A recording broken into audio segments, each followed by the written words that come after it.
25 years, BW Business World has chronicled India's growth story with credibility, transparency, rigor, and courage.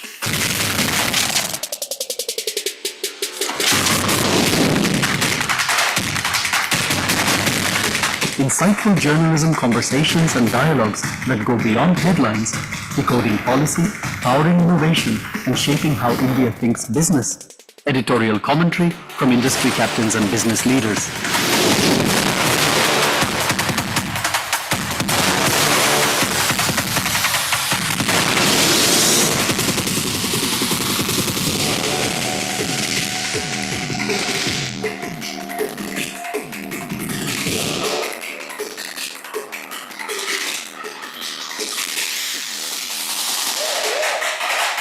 In a world driven by algorithms, our stories remain journalist-led, backed by AI efficiency, not AI storytelling. Every fact, every quote, every number, verified, trusted, transparent.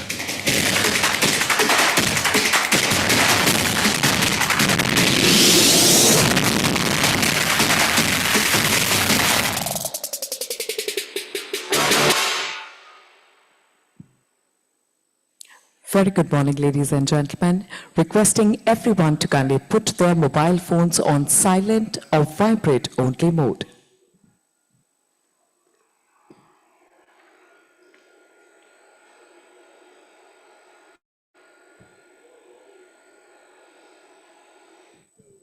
Greetings and salutations, ladies and gentlemen.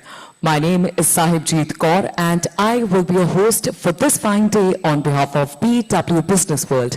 An absolute delight for me to welcome each and every one of you to the 7th edition of the BW Emerging Business Summit and Awards 2025. After 6 impactful editions, we step into the 7th with pride and purpose, celebrating the unwavering spirit, adaptability, and evolution of India's MSMEs and emerging businesses. These enterprises are no longer just participants in growth. They are fast transforming into agile, innovation-driven, and purpose-led engines of India's economic future. This year, we come together under a powerful and timely theme: resilient, responsible, ready. The new age of MSME and emerging businesses. Today, we are joined by an inspiring gathering of MSME leaders, emerging entrepreneurs, policymakers, industry experts, investors, and decision makers, all of whom, with them, bring deep experience and invaluable perspectives. Through the course of the day, they will enlighten us with insights on innovation, funding, technology, sustainability, public policy, and the evolving role of emerging enterprises in building a resilient Indian economy. During the summit, we will witness engaging panel discussions and thought leadership sessions exploring future-ready strategies and best practices for MSMEs and emerging businesses. With this, ladies and gentlemen, requesting everybody's undivided attention towards the big screen of the stage, let's quickly take a look at the event presentation.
talking about the fastest growing business media house in the country, BW Business World, led by Dr. Anurag Batra, Chairman and Editor-in-Chief BW Business World and founder Exchange for Media, with a network spanning across 25 niche business communities and 8 magazines. BW Business World is proud to be entrenched in various verticals in the domestic as well as global business ecosystem. With changing times, BW now has massive readership in the digital space as well. BW in its portfolio has 25 niche B2B communities that organize conferences and forums to facilitate interaction between sectoral business leaders and create a conducive environment for collaboration. Stay updated on developments by subscribing to the magazines within the Business World Group. Ladies and gentlemen, watch out for BW Business World's latest B-School special issue on Stands Now, featuring India's top management institutions shaping future business leadership. For more information, please reach out at the registration counter. The BW Emerging Business Community is a key initiative of BW Business World, dedicated to spotlighting India's most promising MSMEs and emerging enterprises. It serves as a trusted platform for entrepreneurs, policymakers, investors, and industry stakeholders to exchange ideas, explore opportunities, and collectively drive sustainable growth. I request everyone to join in the conversation online by using the hashtag BW Emerging Businesses.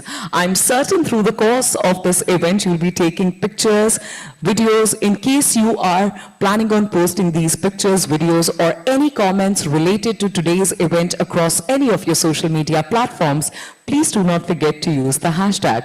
Once again, hashtag BW Emerging Businesses.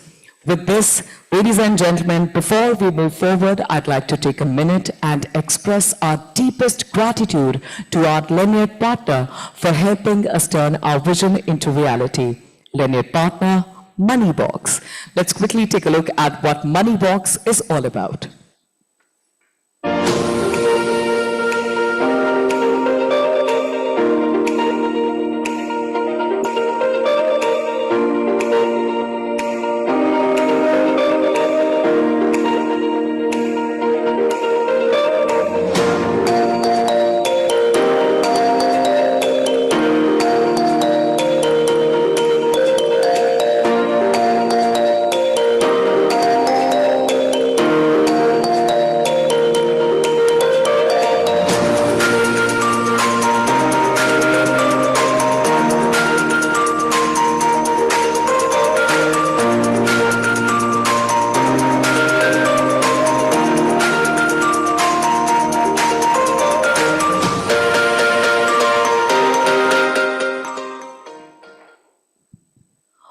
Also extending gratitude to our partners, joytravels.com, Opal Events, Phantom, Beanley Coffee, IWMBuzz.com, The Fig Shake Factory, Realty Plus, Exchange for Media, Pitch, and Impact.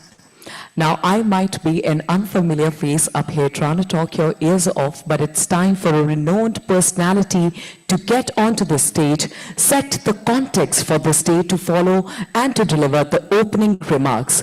Join me as I welcome the man of the hour. Ladies and gentlemen, please put your hands together for the Chairman and Editor-in-Chief at BW Business World and Exchange for Media Group. Please put your hands together for Dr. Anurag Batra.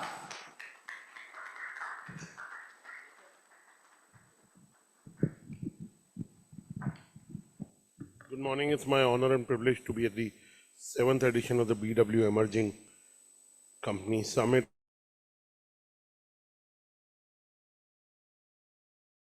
We did it in multiple cities, Bangalore, Hyderabad, Mumbai, Ahmedabad, maybe one or two other cities that I can't remember. I think we have to scale it up from where we are. Today in the evening, we also have our Emerging Company Awards, which have been done through a jury process. I just want to say that there is a phrase, catch them young. It applies, to consumers, but it also applies to spotting new companies which have a potential for growth. The job and role of a media company is to discover new ideas, new people, new companies. At the BW Emerging Company Summit, we are doing the same. I started Exchange for Media 25 years plus back. We've come a long way. There are companies that in the last decade have become unicorns, have gone IPO. They started like mid-sized, small companies and with big ambition and big impact. Today, India has tremendous opportunities. Almost everything has lined up for companies in India to do well. There is capital, there is platform support, there is the ecosystem support, there is government policy. Most importantly, there is an aspirational consumer. Technology is changing the way consumers interact with every product and service. In the last 3 years, quick commerce has become a way of life. Even in the B2B space, business to business e-commerce is growing in sectors that people said 20 years back it won't happen. I remember starting Exchange for Media to build a B2B platform for media and advertising. I think the time for it is now. I just want to say that business has 3 inputs. One is people, talent, teams. Second is customers, and third is capital. Capital can be in the form of working capital, debt, equity. It can be structured debt. It can be accessing, public markets. You need these 3 to build a business. Of course, you need an idea. You need a transformational product. But at BW Business World, whatever we've built in terms of IPs have tried to support one of these. And, teams and talent and people are the most important. If you get them right, the customers will happen, the funding will happen. I can only say that no conversation can be complete without talking about AI. Over the last few weeks, almost every conference, everywhere I go to speak, whether our own or somebody else's conference, the role of AI is being discussed. There is no doubt that AI and AI technology and the AI tools available are here to assist us to do better, to be able to save time, to be able to process things faster, and to be able to use agentic AI to be able to do tasks that we would earlier not automate. AI will help us save time and get to value-added tasks. However, the ability of humans to take decisions, the ability of humans to have ingenuity, and let me say that, over the last few decades, many technologies have come, and the AI technology or generative AI technology is truly game-changing. The singularity is supposed to happen in 2034, but it may happen earlier. So I must say that for mid-sized enterprises and growing emerging enterprises, using AI can help in being at the same level as large organizations. At least technology is a leveler. It democratizes access to all the resources that the universe has to offer. Having said that, AI is also going to take away jobs. It already is, whether in content creation, whether in consulting. Today, in market research, in consulting, in lots of jobs where the base was, processing information, putting it together and presenting it in a certain form and drawing insights from it, those kind of knowledge domains are already seeing big disruption. Having said that, as I said, human beings, enterprises, founders are all very creative people. And I'm sure as the technology grows and the ability of the technology to be even more accurate grows, our way to use it will also grow. Today we are confronted by deep fake videos, but at the same time, there are many tools to detect deep fake videos. So as technology grows, the antidotes to technology also grow. Every business has to be a technology business. Having said that, every business that has technology and human touch will grow. The value of human touch in a world which is about digital touch points will only grow. Look at the F&B industry. Look at the live experiential industry. Look at the hospitality industry. Last 3-4 years have been the best years for hospitality. Any touch industry where there is touch is growing. So clearly, I just want to say that the businesses of future will be businesses which integrate both technology and human touch. Human touch is not going the need to be able to face to face, to be able to do business face to face, to be able to have conversations face to face, to be able to socially get together will not go away. I just want to say that the government has been a policy creator, policy enabler, and a market maker at the same time in sectors. Even in this current parliament session, new bills were passed. The private space policy has been passed. In the last 3-4 years, the work Indian government has enabled in the drone space has really been a game changer. It has helped India build its own capabilities in drones, both in manufacturing and services, and the whole drone ecosystem. Over the last 5 years, we've been talking about how the digital public infrastructure that the government of India has built has also enabled private companies to be able to build on top of it. So the Indian government and the Indian policymakers are themselves innovating. It's a very competitive world. But let me say, the more the world changes, the basics remain same.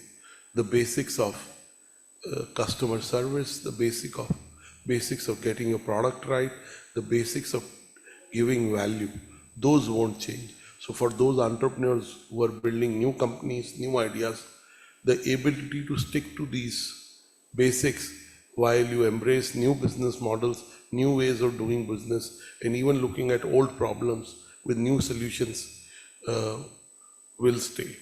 I want to say the BW business world and the 27 communities, and in certain sectors we've built leadership communities like in BW Hotelier. It's India's #1 hospitality community.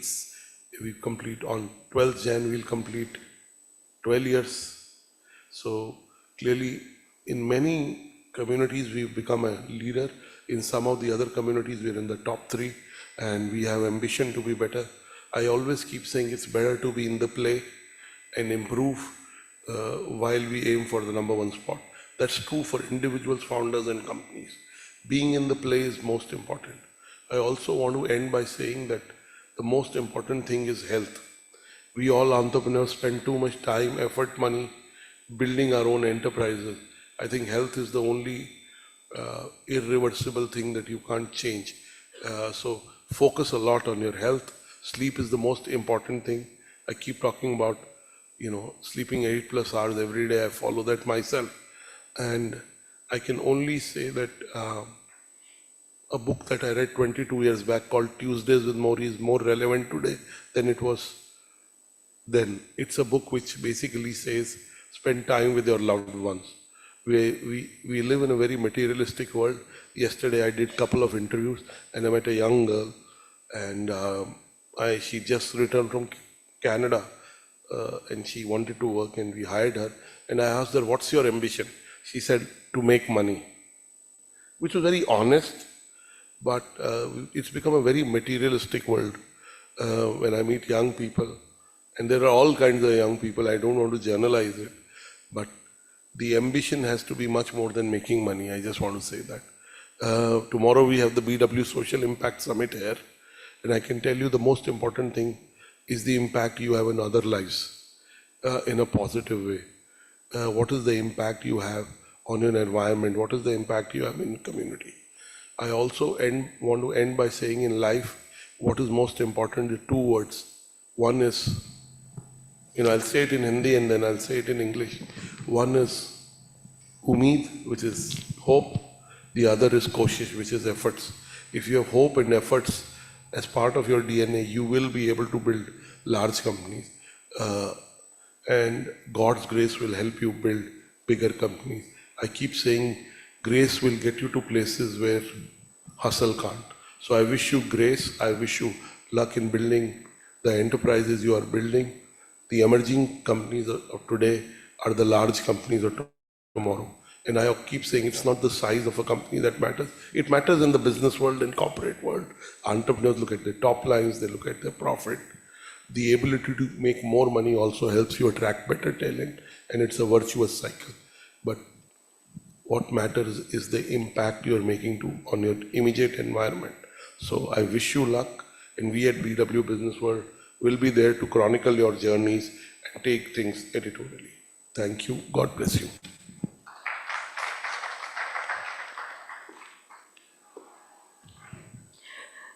Through the course of today's summit, followed by the awards, in case if anyone forgets the procedure to clap, it's super simple. All you need to do is bring both of your palms together. Do you want to try it? Right? Just like that. Fantastic. It's our responsibility to keep the energy going in the room.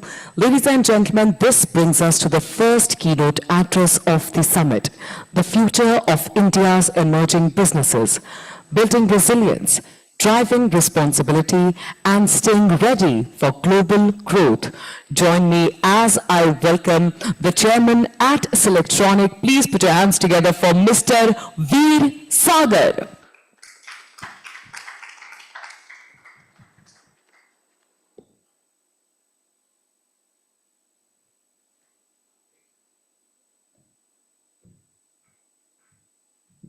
Good morning, everybody. Thank you, Dr. Batra, for giving me this opportunity to speak here. I love speaking anyway. So it was very nice of him to invite me to talk to this very, very important August gathering. You know, we keep talking about artificial intelligence. I think it'll come of age when we begin to have a hold on our natural stupidity. So till we can control our natural stupidity, I don't think artificial intelligence will get anywhere. Okay, everybody has been talking about IT as a job cutter. 1960, I take you back 61 years when I got my first contact with computers. Dunlop in India, in Calcutta, right? Note this, Calcutta introduced computers. And Calcutta, very, very strong, almost I use the word ferocious labor unions, right? And they said, you're going to kill jobs.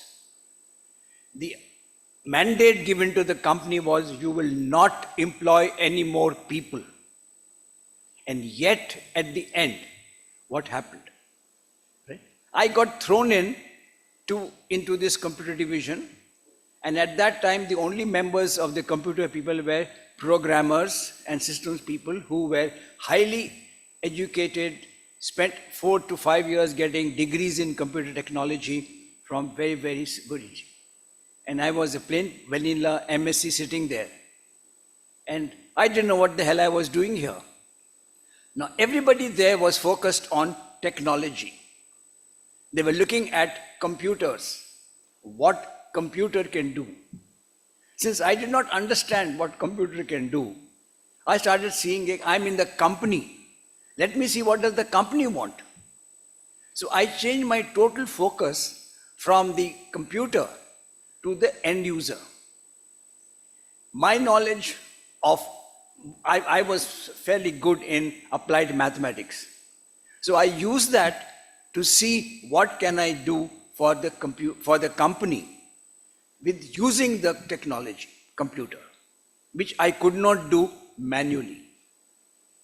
So my aim at that stage was use technology for the end user.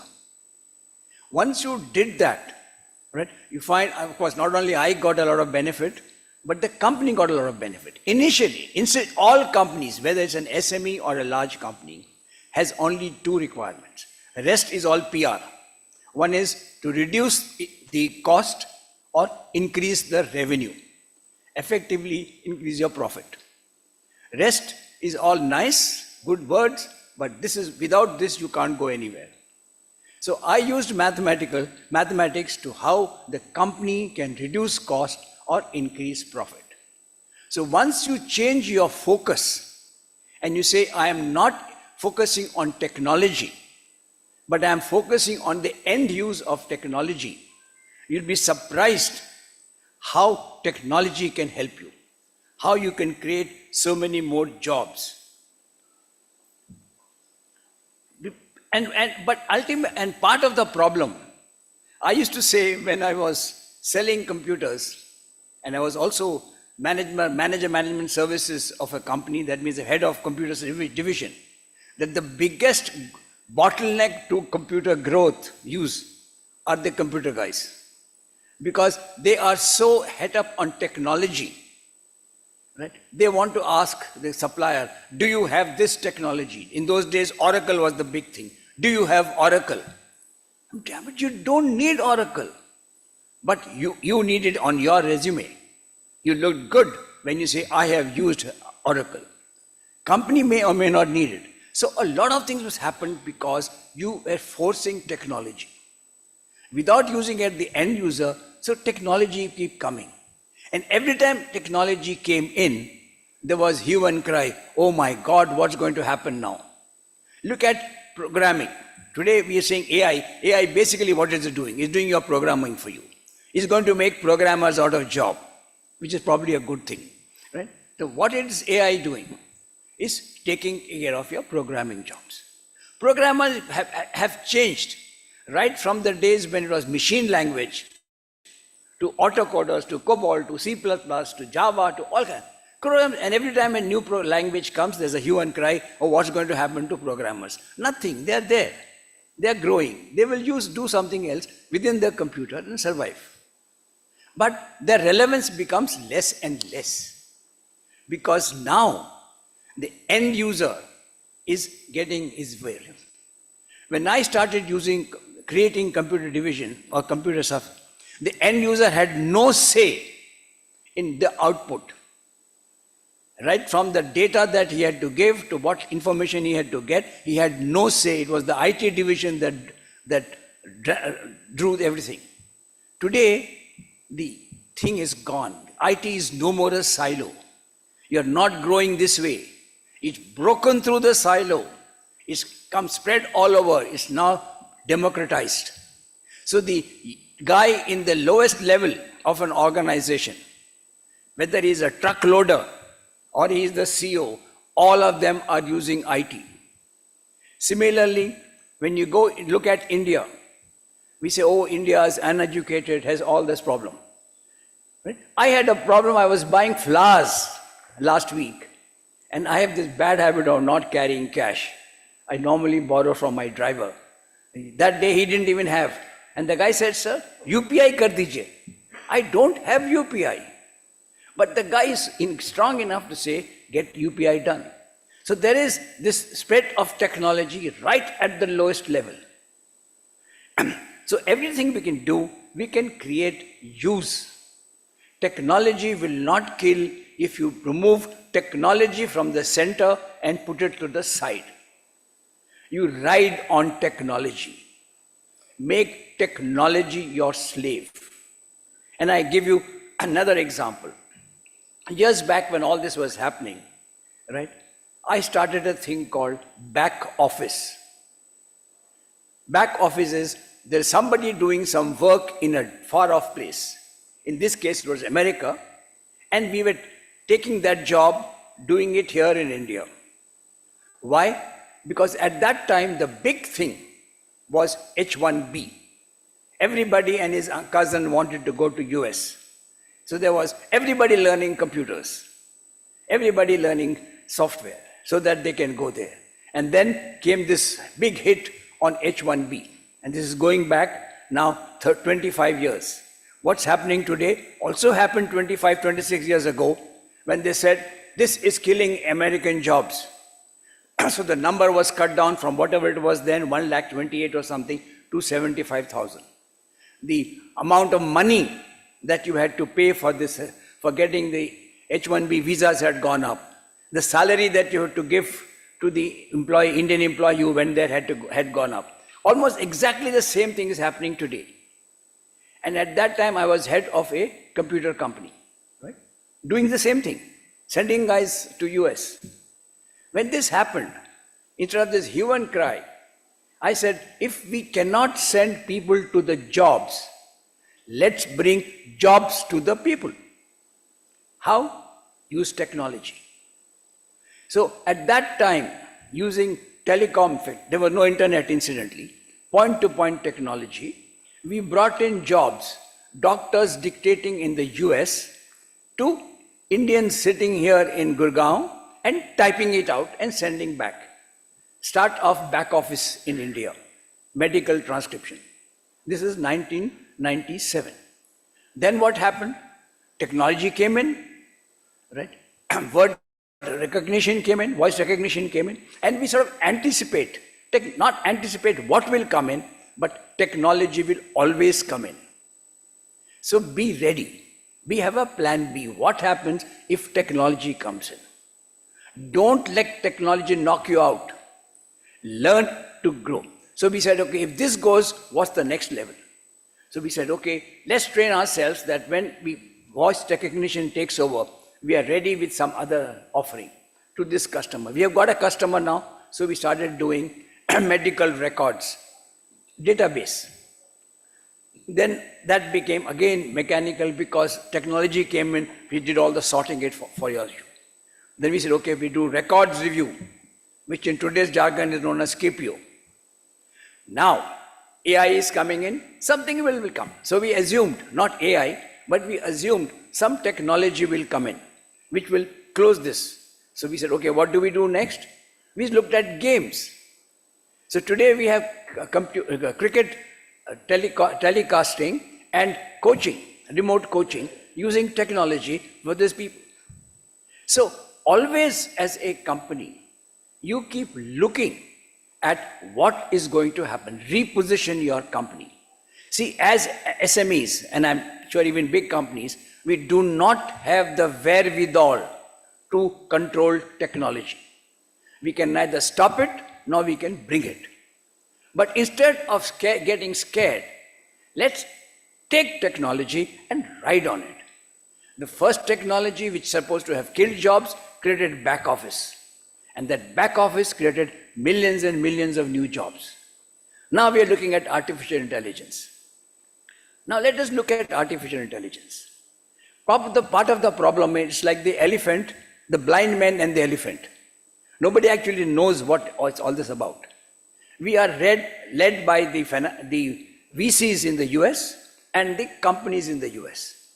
US companies, or in the West generally, are looking at automation for replacing people.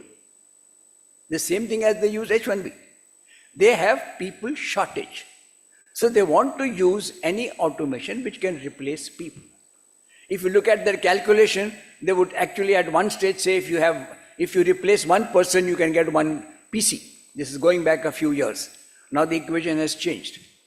In India, you replace one person, you can't even buy one part of a PC. So it doesn't make sense. But India, that's what we're looking at, automation, AI as replacement. Look at AI, not as job replacement, but as job creation. How? You can do that, how? Look at it, what have we got today? Today, we have got, in the strength we have in the country, is that we have got people. We have got manpower. And not only a manpower, we have a manpower with the ability, how many minutes do I have? Ability to absorb technology. And we have a market.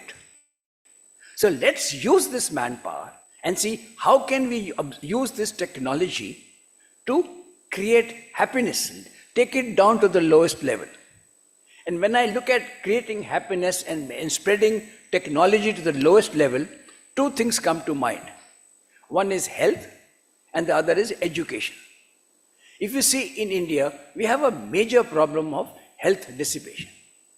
Health services, especially in class 2, class 3, even in big cities. So what do we need to do?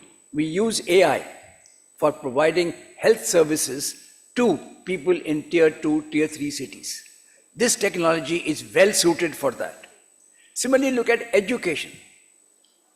Okay, there's a lot of talk today about why English, why not English, but the fact remains that we are relevant in the world because of English. Most of the literature, most of the things available are only in English. Translating them into mother tongue is very, very difficult and time consuming. But with AI, now we can create a situation where any literature, any lecture can be converted into the mother tongue of the person. So you can train people in their mother tongue without incurring massive losses. So you can get educated, trained people in the country at very low, limited cost. So the education. Then look at the other thing. We have started looking at products. Look at two companies. The biggest taxi company in the world does not own a single car. It's an IT company. It is using technology to drive taxis. Right? Look at one of the biggest car makers in the world, Tesla, is not a car company, it's an IT company.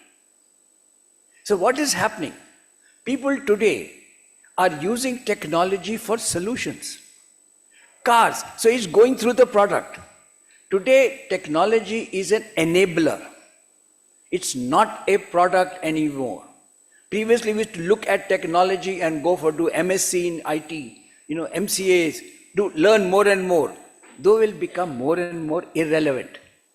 You need to now learn end user applications. What does the end user want? He wants transportation. So transportation is done by IT. If you look at any means of transportation, the percentage of IT, contribution of IT is substantial. So as SMEs, let us look at what are the customer requirements today. We have this, as an SME, we have this, I need to have an earth-shattering idea, which I will go and the world will queue up to buy. I also had that I have SMEs once with the product back office medical transcription when I started, and now I'm Criconet. Medical transcription, I had a customer when I started. When I got this idea, I spoke to customers and I found a customer who thought it's a good idea and he was prepared to pay for it. And that went well. Then I thought, I'm such a great man, I've got this medical transcription, I've got this back office going, now I can do anything. So I thought of cricket, games. And I designed a thing for remote coaching of cricket. It's still struggling. Because that was my idea. I thought it's a great idea. It should, all the coaches in the world should be queuing up at my door. The coaches are not queuing up.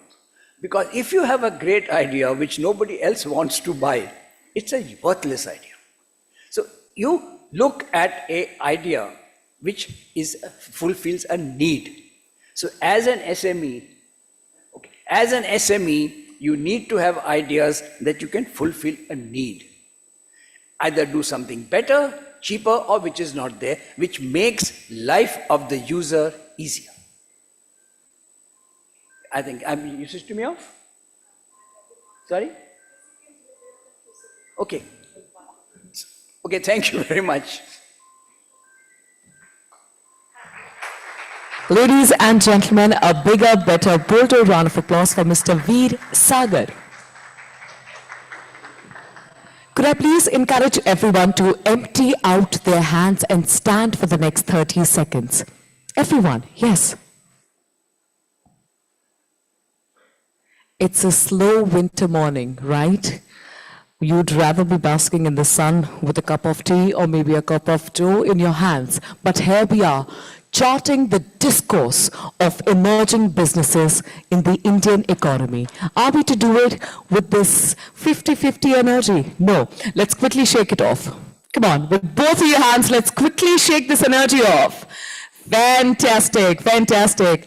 अब समझ आता है कि सुबह school जाते ही PT क्यों करवाई जाती थी. To get ready and set.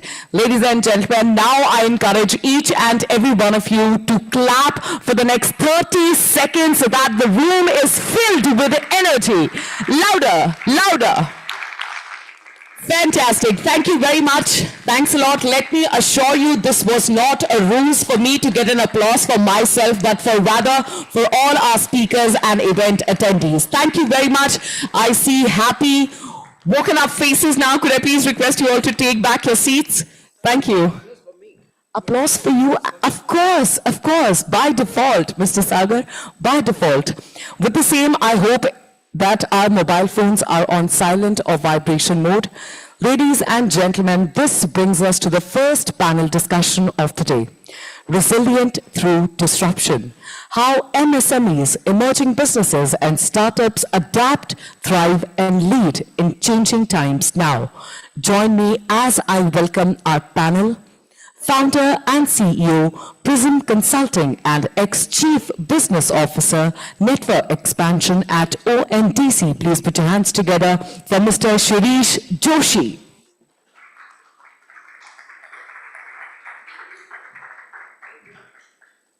Our next panelist serves as the co-founder and Chief Investment Officer, House of Bellwether and Oxano Capital. Please put your hands together for Mr. Brijesh Damodaran.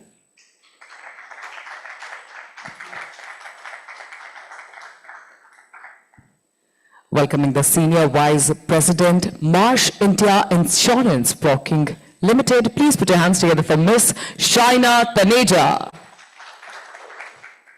Marsh India Insurance Broking Limited. Our next panelist serves as the founder of Venture Garage. Please put your hands together for Mr. Vivek Kumar.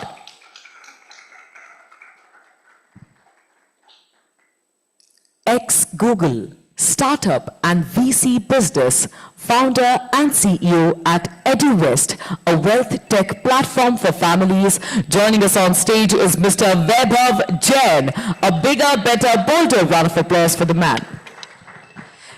Time to complete the panel. Joining us on the stage is the session chair, Chief Expansion and Innovation Officer, Emerging Payments Association Asia. Please put your hands together for Miss Monica Jasuja.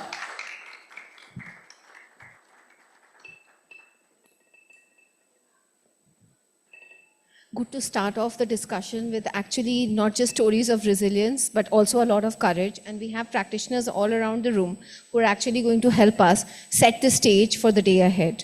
So why don't we get started? So I'm going to address a set of questions to each one of you. My request will be maybe give a 10-second introduction about yourself. While the name is good enough, and of course we have all the designations, I don't think they do justice to what each one of you represent. So why don't we get started by talking about MSMEs. And I'm very glad that Mr. Sagar talked about the size of SMEs, ideas, disruption, when things don't work out. But I think today we want to focus on what's really lying ahead. And each one of their stories is reflective of a unique direction that India is also taking. And we're not just talking about hockey stick growth, the IPOs and the unicorn surges, but the actual businesses that make the difference on the ground. So why don't we get started? Maybe I can start off with the two venture incubators in the room, starting off with Vaibhav on the side. So Vaibhav, you've had this experience with Google, and you yourself probably have about a half a century of startups where you've either actively invested, are on the board, you've helped them create and set up to the level that they are today. When we think about MSMEs and we think about disruption and emergence of businesses, what are some of the key takeaways that you've derived from your experience? I think disruptions are inevitable, is what I would say. And they're good for everybody's growth, for businesses' growth, for economies' growth. I think you just cannot avoid a disruption. Or some people might also call it a crisis. Like they always say, never let go a crisis go waste, right? So yes, over the 2 decades plus that I've spent in the industry and setting up my own business in my life in 99 and back in 2012, I can actually talk about some of the experiences that I've myself gone through in terms of disruption or crisis, right? There were times then when I had set up my startup in 2012, I remember going through, trying to build a category in jewelry. I was trying to build an omni-channel experience back in 2012 when jewelry possibly as a category did not existed in the online world or in the virtual world. So I went through a lot of disruptions that time. I thought I'm going to disrupt the whole category and I'm going to create something, phenomenal. But little did I know that I did misread the consumer behavior. I was little ahead of time. Maybe had I done that 5-6 years later, could have been a far more successful venture than it actually was. So I tried disrupting, was not successful, but yes, there was immense learning for me about consumer behavior, about supply chains, about inventory management, about production, about logistics, and a lot of other things. I'm sure a lot of people in the room who are running their businesses in the MSME space or building their ventures in the startup ecosystem could relate to it. Timing is super, super critical for all of us as businesses as we run. Yeah. Absolutely. Vivek, if I can also ask you this question, I'll just pass on the mic to you. You've seen a lot of startups navigate, and just taking a leaf from what Vaibhav said, when there is a problem and there is a challenge and a crisis hits, at that point in time, what are startup founders thinking about? What's the next step? How do they navigate through that? Hi. Okay, hi. Sorry. No, so I think let's talk about SMEs a bit more than startups. But I think one of the biggest, one point I would like to make before addressing what you're saying is that, and I think the biggest disruption which I've seen in the last couple of years is that earlier it was very difficult to find equity investors in SME businesses. That has dramatically changed in the last couple of years. So if you're running an SME, because see earlier there was no exit. How would you could enter an SME? How would you exit an SME? Yeah. Now given the IPO space opening up, an exit has become possible. And therefore equity capital availability. So what was available to startups and not to SMEs, let's say 3 years back. So a lot of SMEs who think, I'm doing profitable business, this guy is just starting up on paper, he's raised some ridiculous 10 million at 50 million, I can't raise 5 crore rupees. Yeah. So I think that has dramatically changed, and I think that in my mind is one of the biggest disruptions which is there in the SME space. So if you are an SME, I think you want to take advantage of that. Of course, all of us as a startup, being part of so many startups, I've always seen we go through near-death experiences. Especially startups. I think SMEs ka advantage hai because they're already stable, profitable. Their handling of crisis is a lot better than startups, right? Because they've never gone through a lot of time, right? But I think finally, obviously, you will face near-death experiences as startups. And I think the only real, honest reaction to is to beg, borrow, steal, and survive. Because I think if you survive, most of the time it works, right? So I think that's my thing. Obviously, every situation is different, but you'll have to come down to beg, borrow, steal, survive, and get out of that phase. Because I think survival, in my mind, is the core for early stage businesses. Well, if you can get through that phase, then as entrepreneurs we have enough attitude or skill or passion or obsession to make it work. So Brijesh, I was going to come to you. Quickly add to what Vivek and Vaibhav, the two V's have just said. See, the most important part is, when as an entrepreneur is how you are reacting or you are responding. So if you are reacting, then it's a place to wherever you want. But if you are responding to it, what it actually means, the Vivek said, you should, it doesn't happen overnight. You always see that the chain of events is happening, and at that point of time, one should actually chat with the if existing cap table folks or in the extended family and see how you can ensure that it is not going down the drain. And what we have seen over the last decade is that wherever the promoters have asked, like if you're a Harry Potter fan, the principal says ask and you'll get. So similarly, you should ask and not wait for the last minute or the last second to say I need a breather. No. So it's very important that how is the mental makeup. We don't talk about the mental side of the business. It's always mental out there, what's out here, how you're responding to it is what will make all the difference, when you're talking about exit or, growing the business. Shaina, if I can get to you, from the insurance and risk side, when you are discussing and assessing the vulnerabilities of a startup, what are typical that show up as far as MSMEs are concerned? And the second question is, what is it that startup founders miss until it is too late and the crisis is already hit? Sure, very interesting discussion here. And I really like what Vivek said, that yes, investors, private equities entering is the biggest disruption. I can't agree more on that. And companies are increasingly coming to us and asking to map their risk, be it operational risk or be it risk related to management liabilities. They've been increasingly being aware of it. But as we say that when you're talking about startups or MSSE, every penny counts for them. They want to make use of the best, they want to make the best use of the capital at their disposal. And hence, the pitch decks that we see are mostly towards growth. They want to talk about the momentum and the growth, which is very important for a startup, but they miss on the risk preparedness, the strategy towards identifying the risk and how to integrate that in the decision making is something which we see as sometimes missing in the deck. SMSEs or startups do have a challenge of a concentrated risk, where a single incident, a cyber breach or a fire or supply chain disruption can set them back, by decades. It can wipe off their books. As compared to a large corporate, they have a war chest or they have a risk committee or a board to take care of it. I think that is one thing which we see missing in their deck, that preparedness.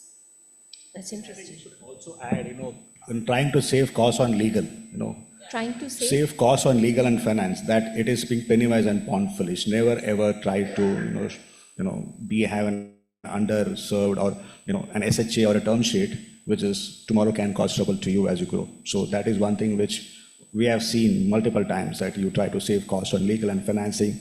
This is only an admin cost. Please, no, it is not an admin cost. It's a must-have cost, and appropriately that can help, when you grow.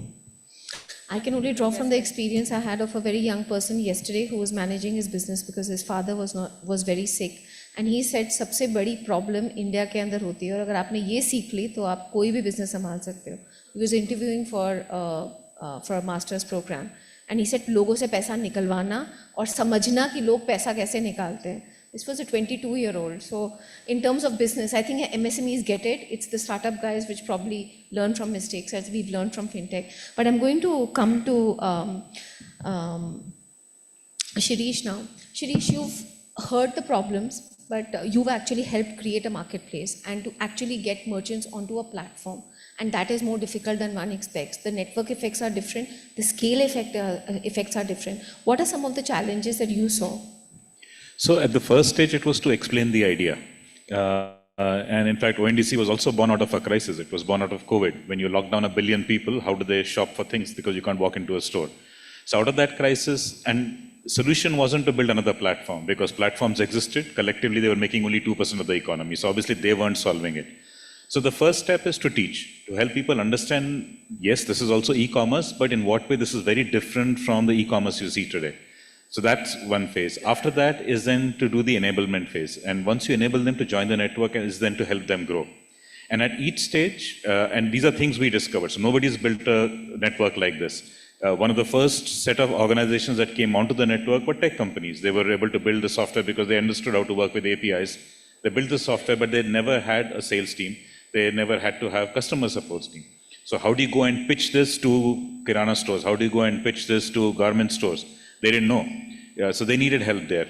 When stores start working with them, they have trouble, and not just the login, I can't find my password kind, just operational ones. Then you need to have a team who can help them. They never had to do that. So helping them operationally kind of step forward. So at every phase, there is a focus that the business needs to go. So sometimes, as I said, at the beginning it was to teach, second stage it was to consult, help them see the value, third stage it was to enable. And so you have to keep shifting your focus and enabling that your customer or client-based to kind of overcome those hurdles and move forward. That's very critical that you mentioned. Vaibhav, if I can just double click on the concept of legal and finance. You've seen startups fail, you've had experience yourself, and then you've helped them build up.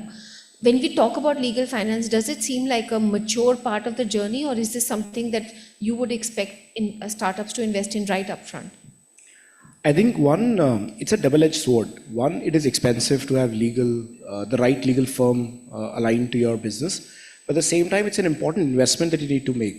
Like Brijesh also mentioned, right? We've seen a lot of cases where you end up saving and optimizing costs there, end up engaging the wrong people, maybe not so good people, and you end up, getting stuck later in the business where the conditions are not favorable, right?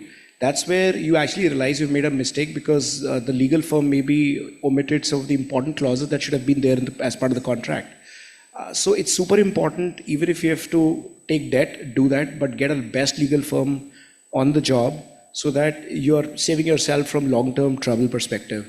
So as early stage startups, and I've just started my own journey now, I would want to go ahead to the best possible legal firm. Even if I have to cut corners somewhere else, I will, but not at the cost of the legal firm. That's important.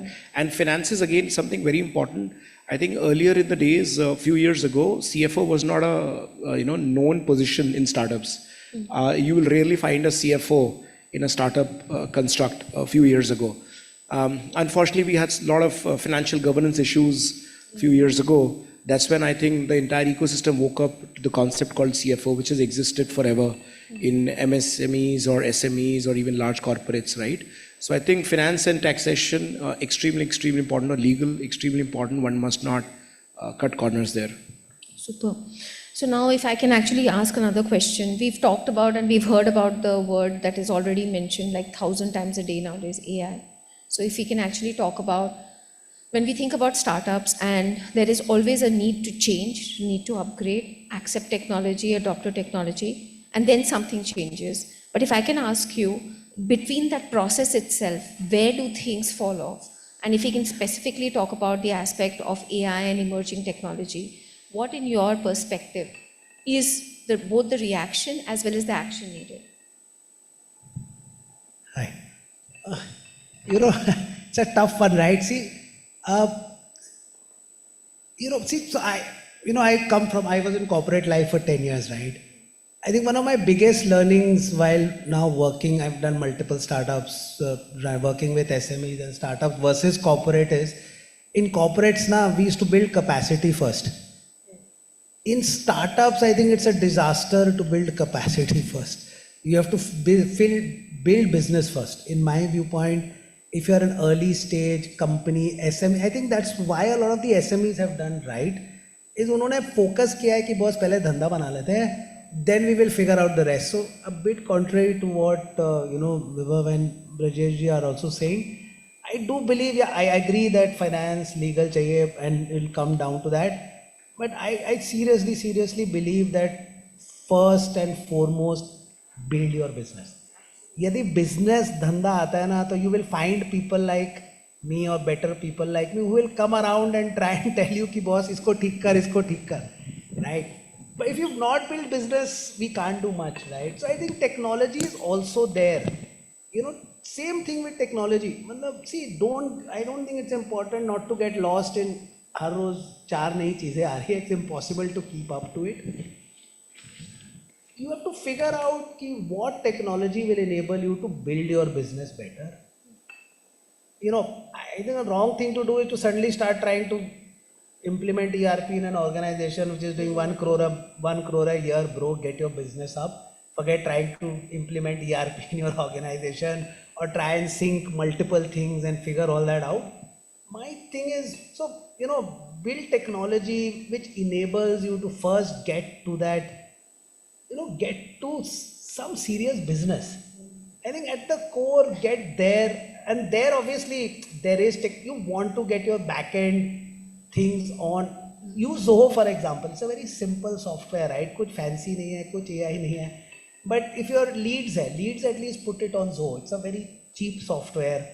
So start using things like that rather than getting stuck into anything fancy, because business building in my mind is the focus at an early stage.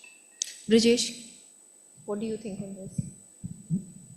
You see, the most important part is that you should know self. And one thing which is, which needs to be there is that the promoter is a chief storyteller. And many of us actually are not able to say it in a manner which a 12-year-old kid can understand. You use technical, you use jargon. So most important part is you have to be a chief storyteller. And that would actually mean that a push can become a pull. Easier said than done. But if someone asks me today, tell me your designation, I'll say I'm the chief storyteller of my organization. Simple. The other part, if you look at AI as someone who can complement you, not something, which can change. So if you have gone to 2000.com and others, things will evolve, things will change, and change is the only constant. So that's where again, adapt, adopt, react, respond. Those things, have to be seen. And as in the ecosystem, the seniors in the ecosystem have a role to play, saying that, you guide the entrepreneurs who are coming in today in this direction. From that perspective, disruption hai, and there's a lot of things happening out here. One should believe in self. And one more thing which you find is that we like comfort in the herd. Disruption does not happen in the herd. Disruption happens when you take that path you believe in and move forward. Have that. Get your people involved, ask for help, and definitely will get. You send today there are various platforms which is there, and no one will refuse. And if you're really serious, someone says you're really serious, he will actually come out and do that. We have seen that happening. So we should move forward. That's how we want to take it. From that perspective. Better. From your perspective and seeing the AI change that has happened, right now, it's very easy to raise money based on the fact that you just mentioned the word AI. That's all you need. And I hate to say this coming from the fintech side myself, anything about wealth, anything about the future of money gets you, and you mentioned the two keywords, AI and tokenization, and you get money. And that's simply the way it is working. However, do we really need that kind of AI tech investment in the MSMEs and emerging business side? And what is your perspective, seeing the change happen upfront? So I think I've been lucky enough to be part of Google for the last 5 years, and I had the front row seat watching how AI was getting built and shipped from big techs like Google. So I can give you that perspective, maybe if that helps. Somebody told me this is the 5th or 6th wave of AI since 1965, and I think this is the only time where it is a real wave coming and some real world use cases are getting solved, and it means some really serious business today. Now, if you look at AI, the way it has taken up everybody by surprise in the last 2-3 years is the biggest of all in India is the ITS space. There are crown jewels for decades now, the likes of the Infosys or TCS or HCL, Wipros of the world, right? We take a lot of pride as Indians of those companies, but suddenly their business models are getting challenged because of the advent of AI. The leverage that these companies or some businesses like these had was largely with the Indian brain, or so to say, I hate saying that, but yeah, cheap Indian labor, right? But that is AI is the thin line. There's a very thin line left now. There used to be a big arbitrage for us as a country, but that arbitrage is going down at a very fast pace. Now, things where you could supply manpower or human resources to manage back-end operations or build some back-end tech for American multinationals or European multinationals is going off because AI has taken all of that load, right? So their business models have got disrupted. Look at marketing agencies today. Their business models got disrupted completely when the ChatGPT happened to everybody, right? Everybody was taken by surprise. Companies started questioning, why do we really need a marketing agency, get involved and do this for us? Because their turnaround time could be weeks. With AI, you can sit in your office and do it in maybe, if not minutes, in hours, right? Pretty much the same thing, possibly. So yes, a lot of business models got disrupted. And I think we've seen such disruptions every few years down the line when it comes to technology. But the best thing you could do is you adopt technology. You cannot shy away from it. You cannot work against it. Like Mr. Sagar said in his keynote, make technology your slave. Right? But you need to know how smartly you can use AI today. You cannot do without it. Now, coming to the wealth tech space, and that's where I'm building my venture as well. I think that's another very interesting area as an industry where AI could be effectively used. We've seen a lot of, with all due respect to the investment advisors, we've seen they are unfortunately commission driven and end up a lot of times giving advice which is very biased towards their commissions and not keeping the user or the investor in the center. AI could play an important role there because AI is smart enough to understand about the capital markets, about what's going around. It's much faster than us to crunch data, information, historical data points and whatnot. So why not use AI to do an advisory at scale? A lot of well-tech platforms are missing it today. If I were to understand what is the risk profile of the investor, if I were to understand what are their family goals, the timelines against each of these goals, potentially AI models can help today to curate a investment plan for them. And then possibly a human investment advisor can come into picture. I'd also like to give you one important example of a real life startup in the US. People started thinking maybe sometime last year that we don't need humans anymore, especially when it comes to contact centers or customer service operations. So one of the startups in the US valued at $46 billion did that big mistake. They fired all their employees, 700 of them in the call center operations, which are catering to the customers, thinking that they've built some super sexy AI tech and it'll take care of all the human calls that will land in the call centers. Unfortunately, little did they realize that you need a human in the loop. Because there were no humans, it was all tech, it was all bots, and their NPS scores drastically dropped, which impacted their top line, bottom line, customer experience, everything. In about a year or so, their valuation dropped from $46 billion to just $4 billion. Then possibly the startup realized that we made a big mistake. You actually need a human in the loop. So you cannot say, I don't need humans to do the job. You cannot say, I only need AI to do all my job. You need to be smart enough as a business. If there is a use case that could be solved with AI, you should definitely, deploy that use case and start using it effectively. Just don't do it because AI is the buzzword and possibly the most abused word in the last 2-3 years. So there has to be some real business problem that is getting solved with AI, and you might still need a human in the loop, depending what business you are in, what problem you're trying to solve. Absolutely. Shirish, if I can come to you. What he's saying, we're actually doing it. He just said, use AI as a platform and then get a human place. We're already doing that. So, as he's building, it's actually happening in action. I guess you are competitors then. Before you ask me, I actually wanted to add to that. So, I think AI has solved or begun to be seen as having solved certain things, but actually AI can actually stand for annoying insistently. And customer service is one area where AI is not ready. I am a subscriber to one of Adobe's packages, and when I was trying to use it, it said your subscription is suspended. So I go to Adobe, and this is not a small company, right? It's a global leader in tech. They have a chatbot, and I just simply cut and paste, your subscription is suspended, what do? It says, I'm unable to understand, can you simplify? So customer service is not ready because the choices they offer you, try and solve something that you bought on an e-commerce platform, it'll send you back in circles. Can I tell you what has happened to me? I have overshot my credit card limit, not because of spending too much, though I'd like to. And I went on to an OTA, and they were hit by the Indigo crisis. And the customer bot, which was a chat bot, kept telling me to keep going and explaining why I needed a refund on a transaction ID, which was a refund transaction ID. So I share your absolute concern. Yeah. But Shirish, if I can draw on and come back to you, in your previous role, you've heard, and we've seen that in waves, right? With technology coming in, we expect MSMEs to behave a certain way, to accept payments, to accept UPI, to accept cashless, to accept systems that go cashless. And then we've seen that that doesn't work. But in ONDC, we were expecting, and you briefly mentioned on the fact that there is literacy involved with it. Now you're taking them through a different wave of disruption where they're not just on a platform, but they have to adopt these technology things that people are asking them to adopt simply because it's a platform. So how did you deal with that? Sure. So my first advice to anybody is don't do it because somebody is asking you to. This is a tool, and it's a great tool. So if you have a problem which this tool can solve, by all means go for it, because you have a business need and therefore the intensity of making this tool work for you. But don't expect that this is a ready plug and play thing that you just put it there and it will work. It will not.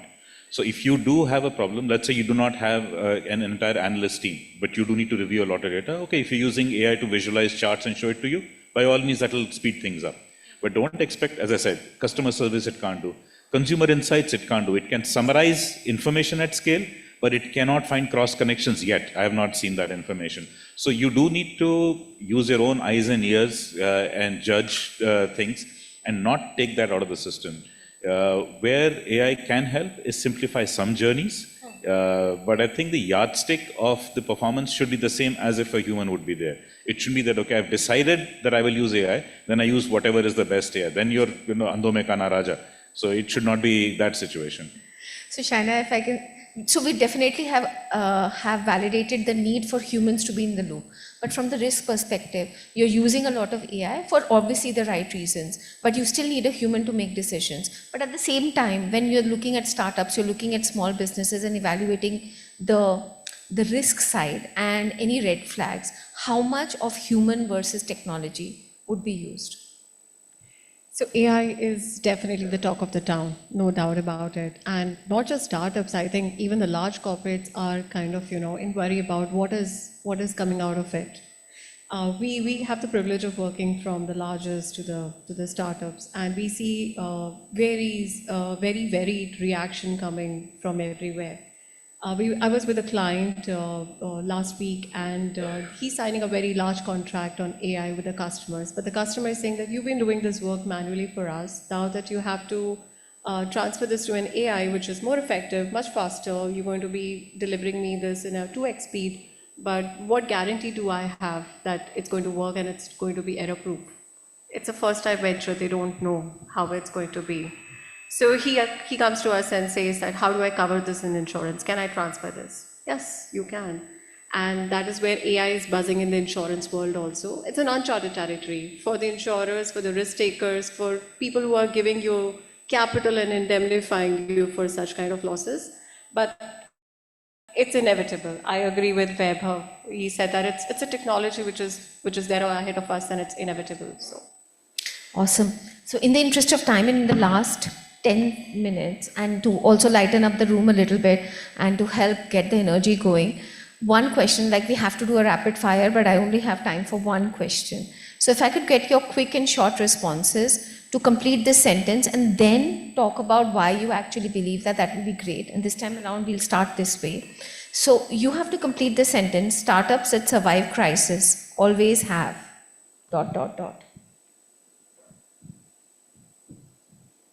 Obsessive founders. Earlier we used to look for passionate founders. I think passionate doesn't work. Yeah, we look for obsessive founders. I think you just have to be obsessed with. That's why you're an entrepreneur. Otherwise, as contrast to a job. So if you're not totally unbalanced, right? Obviously, you can't be the president of your resident welfare association and attend all the parent-teacher meetings and build a early stage company. It's a bit tough. So you will be unbalanced for 2, 3, 4 years. But I think that's an exciting journey to go on. Assuming unbalanced means only with regards to work-life balance, not with regards to mental state. Yeah, of course. Anyways, I think obsessed has a mental angle to it. But yeah, my wife calls me a startup junkie, so I don't know if that helps.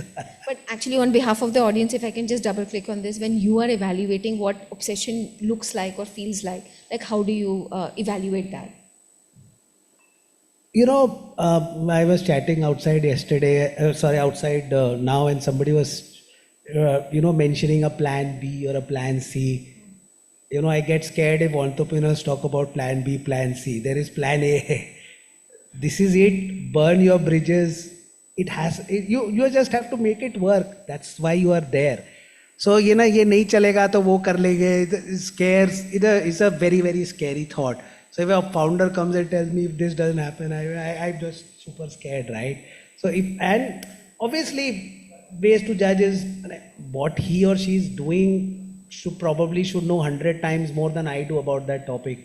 If about that subject, if I know a bit more, then I'm again very concerned.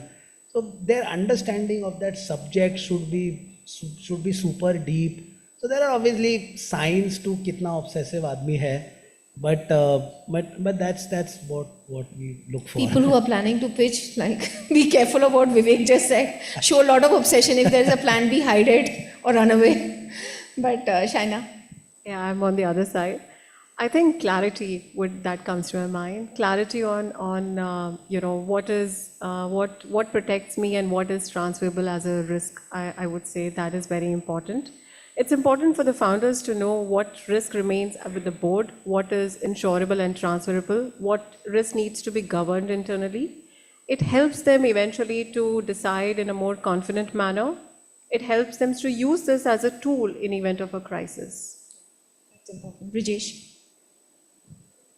So, in entrepreneurial journey, things come out of syllabus. This was out of syllabus.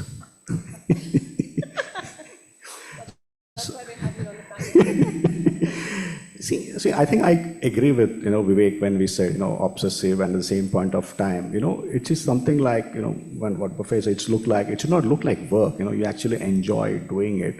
And, it's like walk in the park and you eat, live, breathe, sleep, what you are doing, because it's there in it. There is no fixed timings, but at the same point of time, it gives you a lot of freedom to do what you want to do, when you want to do. And if you're able to get that time clock right, then it's walk in the park. So, you give whatever name it is, right? Like I call myself a startup forever because, things are changing so fluidly.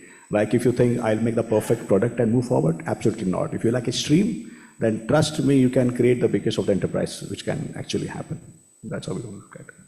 Excellent. Shirish, in your case, can I transform the question to a platforms that survive crisis? No, I can speak to startups as well because in my Prism work now I do interact. I would say that the startups that survive crises are ones who are led by people who listen. That they don't believe that they have all the answers. They listen and they go deep. You don't react to a surface. So, for example, there was a time when funding became very tight. So, that doesn't mean you start controlling spend everywhere without thinking about it. Right? You start thinking about it much more deeper as to where you can and where you cannot. So, I think startups that survive crises have leaders who listen and who think deep, not surface. That's very deep. Vaibhav? I think pretty much everything covered, but I think grit is something, and again, possibly it circles back to what Vivek also said or Brijesh said. I think grit is super important. You will have a lot of setbacks, you'll have a lot of near-death experiences, but, and I think grit plays an important role. And I often visualize it as a boxing ring. You'll have a lot of people outside the ring supporting you. There'll be people from your family, friends, or audience who'll be like supporting, cheering you. You'll have your coach or a mentor telling you, duck now or be defensive or, hit now. But it is you and the opponent, right? And you have to take all the blows. Irrespective you take 10 blows or 20 blows, it is about that 21st time you get up and hit back. So I think grit plays an important role, and it's a lone journey.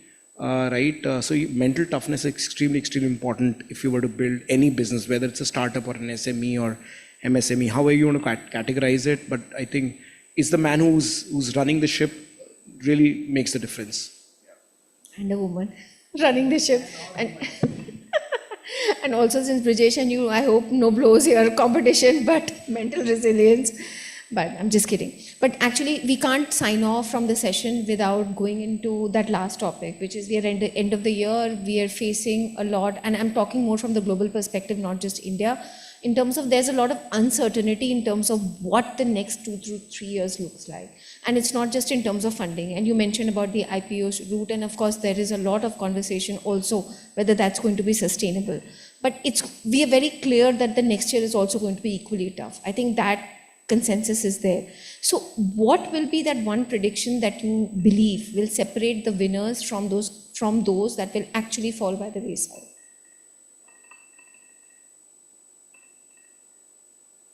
Honestly, I absolutely don't agree with what you said at all. Stop reading the newspaper. I haven't subscribed to the newspaper for the last 20 years. I can assure you, when I did my first startup in 2007 to today, the amount of just funding, people talk about funding drying up. I can tell you the amount of money chasing companies is not funny. It is not funny. If you've got a good thing going, Raising 500 crores is today easy if you've got a good thing going. The amount, look at the amount of money. SIP in India is 30,000 crores a month. So that's an average guy doing 2,000 rupees.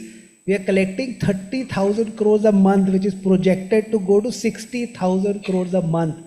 That is 4 lakh crore today going into the IPO market, for example. In 2018, FIIs were 42% of the market. Today they are, I think, 15% of the holding. We don't care about funding capital. The amount of money which is available, the amount of resources which are available, the amount of people who are willing to work with you which is available is so dramatically changed that it is, I just stop reading the newspaper. It is rubbish. Just start. Sorry if anybody's here from the media. My apologies for that. I just realized that I'm talking at a business world event. The point I was making is, it's like the same thing, right? We are probably living in the safest of time, but if you go onto the television, it looks like, 5 decades ago, 10 million people would die on an average decade. It doesn't happen anymore, right? A crisis, we lose 50 people, not 50 million people. Point is, guys, we are probably, the amount of resources, the amount of money, the amount of advisory, it's not funny. There is so much available, and which is why, I completely disagree. A lot of negativity floats around. It has no value, which is why we look for obsessive founders. Just the core of obsession. See, we have a lot of money, but we don't have time. No, see, that you have 24 hours, I have 24 hours, right? As in full session to complete. Thank you. But I wanted to just leave you guys with one vision. I think hopefully that helps. See, Brajesh ji is a very, very good friend of mine. We know each other for a long, long time. I'm wearing this jacket. He can come and tell me, Vivek, ये jacket यार बहुत ही खराब है. It's the worst jacket I've ever seen. I can have 2 reactions to that. One reaction is I can say, Brajesh is a 10-year-old friend of mine. I will now burn this jacket and never wear it for the rest of life. Or the other reaction could be, Brajesh is a good friend of mine, but fashion बिल्कुल नहीं आता है उसको. You have to decide what is your response. Thank you. हमें बाद में बता देना which side you're on. But Shaina, very quickly, sorry, I know we are going to run out of time, but 10-20 seconds. I think I'll go by the theme of the day, resilience. That is what's going to differentiate someone who stays or who exists. Risk preparedness is going to be a key differentiator. Rajesh. I'll quickly say 2 sentences. One from Geeta, कर्म करते जाओ फल की अपेक्षा आई जाएगा. Second part is that if you look at 2 data points, data is important. In 2022, FIs sold 17 billion, whereas domestic investors pulled in 2x of that. 25 also same thing happens. Our per capita GDP is growing. Trust me, you don't know how much we can get. In 2023 December, we noted a note saying that is your portfolio poised for a 10x growth, which is like a 25% CAGR. I am not saying 25% CAGR, but we are in the midst of times where you can, make hay big time. Let me first say provocatively, there is actually no uncertainty.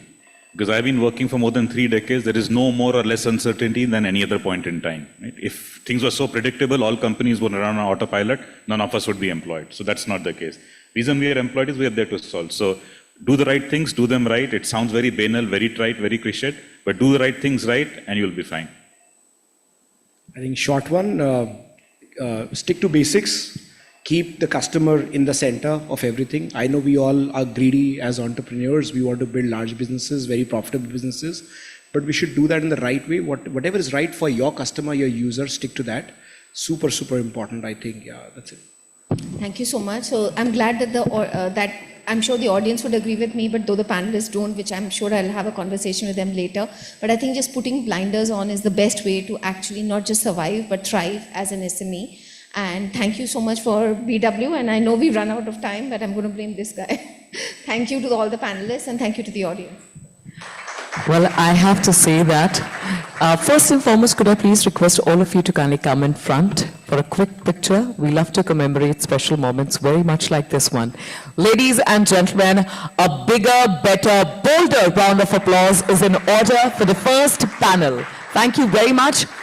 Apart from the insights you've shared here on the stage amongst the audience, I request you all to remain with us till we welcome the next panel. After that, one by one, our volunteers from BW Business World will escort you to the area to take your bites, right? Thank you very much. You all may kindly be seated. Thanks a lot. All right, people, how are we doing? Do we need to shake off any more of the negative energy, or are we in the best of our spirits? Well, a happy smile tells me otherwise. With this, join me as I welcome the panelists for the second panel. The topic at hand, public policy for progress and strengthening the MSMEs and emerging businesses through finance, tech, and compliance reforms. Join me in welcoming the co-founder and Chief Executive Officer, Policy Consensus Center. Please put your hands together for Ms. Nirupama Sundararajan. At any given point, if you find either of your hands occupied, you can use the free one to bang on the table, but do congratulate the panelists joining us. Thank you. Up next, Director at Ilm Pro. Please put your hands together for Mr. Sanjay Jain.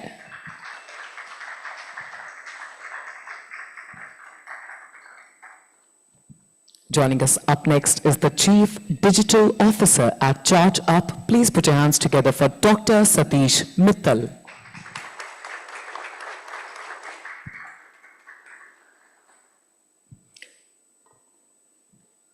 Currently in his role as General Manager, Sustainable Enterprise and Export Development, India Exim Bank, joining us on stage is Mr. Sailesh Prasad.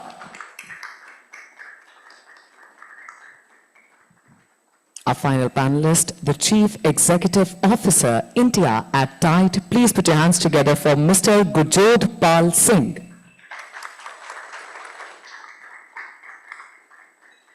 And completing the panel, it's time to welcome the session chair. Joining us on stage is Director at UIDAI. Please put your hands together for Mr. Akshay Yadava.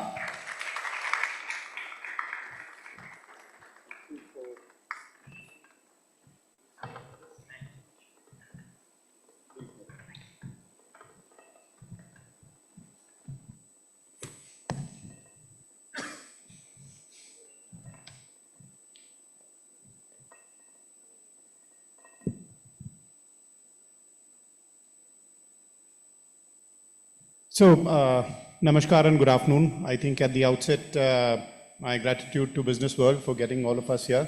One stage, one platform, and we've got a lovely set of audience. The previous panel was quite engaging. We've had some out of syllabus questions, so I'll make sure that I don't go out of syllabus. Some points that we all need to keep in mind. The topic at hand, each one of us is aware of, but there are some numbers that I would like to quote, and why I quote these numbers is they get you a perspective. I'm the odd man out in this panel. I represent UIDAI, so the privilege is to moderate, and I'll do my best to moderate the panel. MSMEs form the backbone of India. There are around about 6.3 crore MSME entities which are existing as of now. Of this, they are the second largest employment providers in the ecosystem, that is after agriculture, constitute 30% of the GDP. These numbers are more or less known to you. But there are certain gaps that exist, which are with regards to policy, the frameworks, the approach in terms of how can we get the MSME sector to comply to the guidelines, and how can these compliances by regulators or by the government be simplified. Now, with this as a preamble, Nirupama, I'll come to you for the session opener. So we've got, like I mentioned, 6.3 crore MSMEs. Around about 15 to 20% are actually formally registered.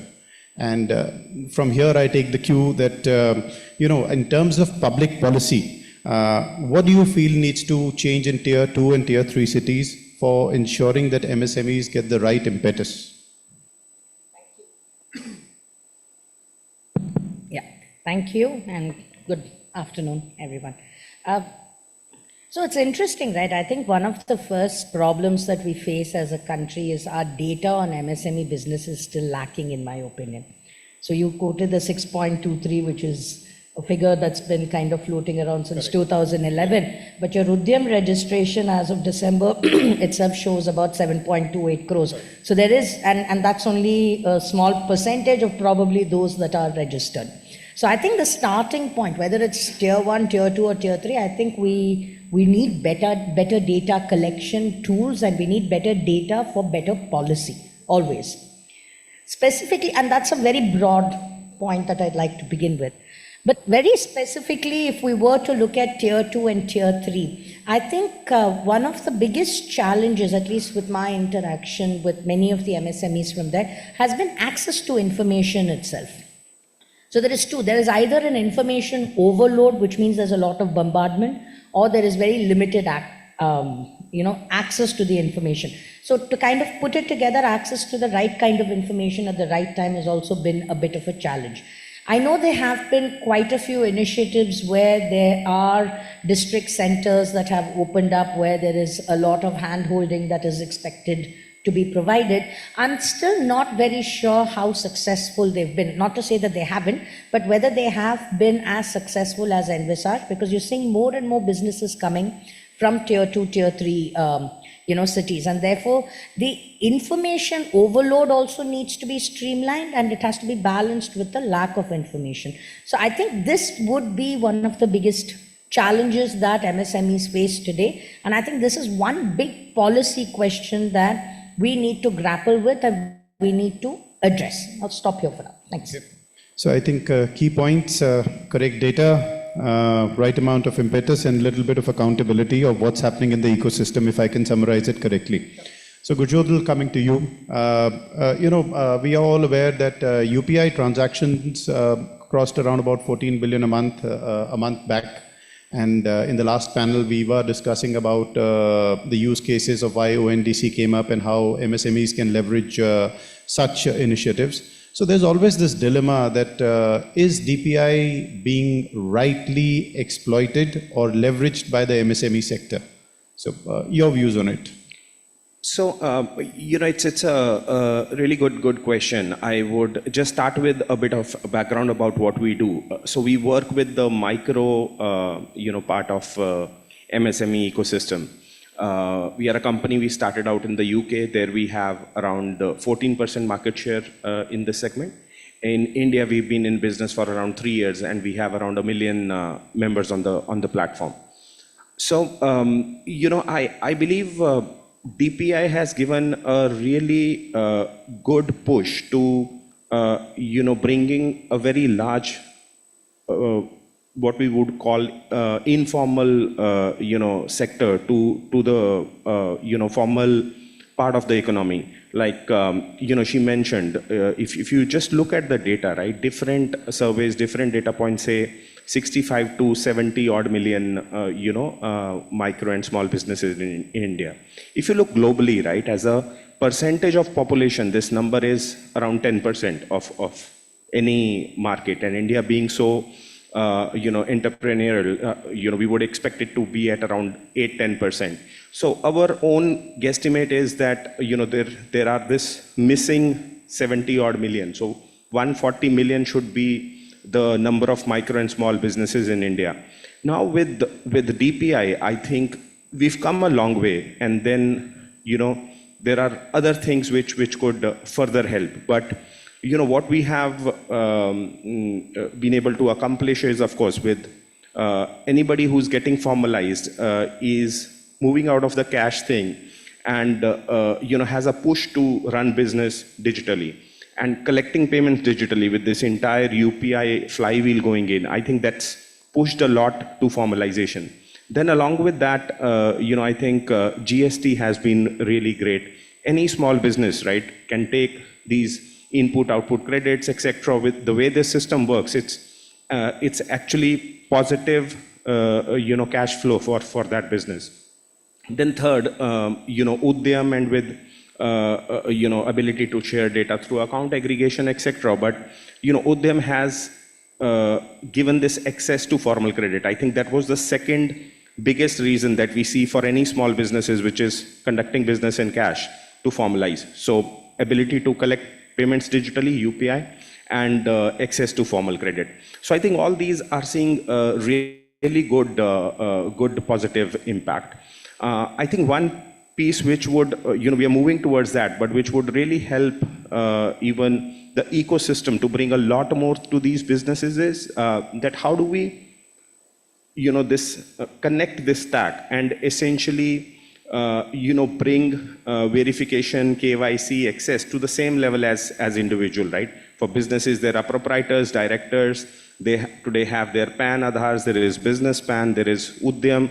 So, government is investing a lot in infra, but it will give another level of boost once all these systems, they're speaking to each other, and we as businesses in real time are able to authenticate people and bring, credit, bring payments, or bring generally formalization and digitization to these businesses.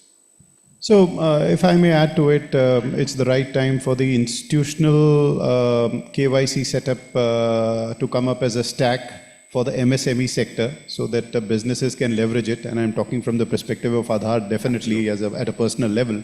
So something which can act as a unique identifier and a verifier for the sector itself, I think is going to pay rich dividends.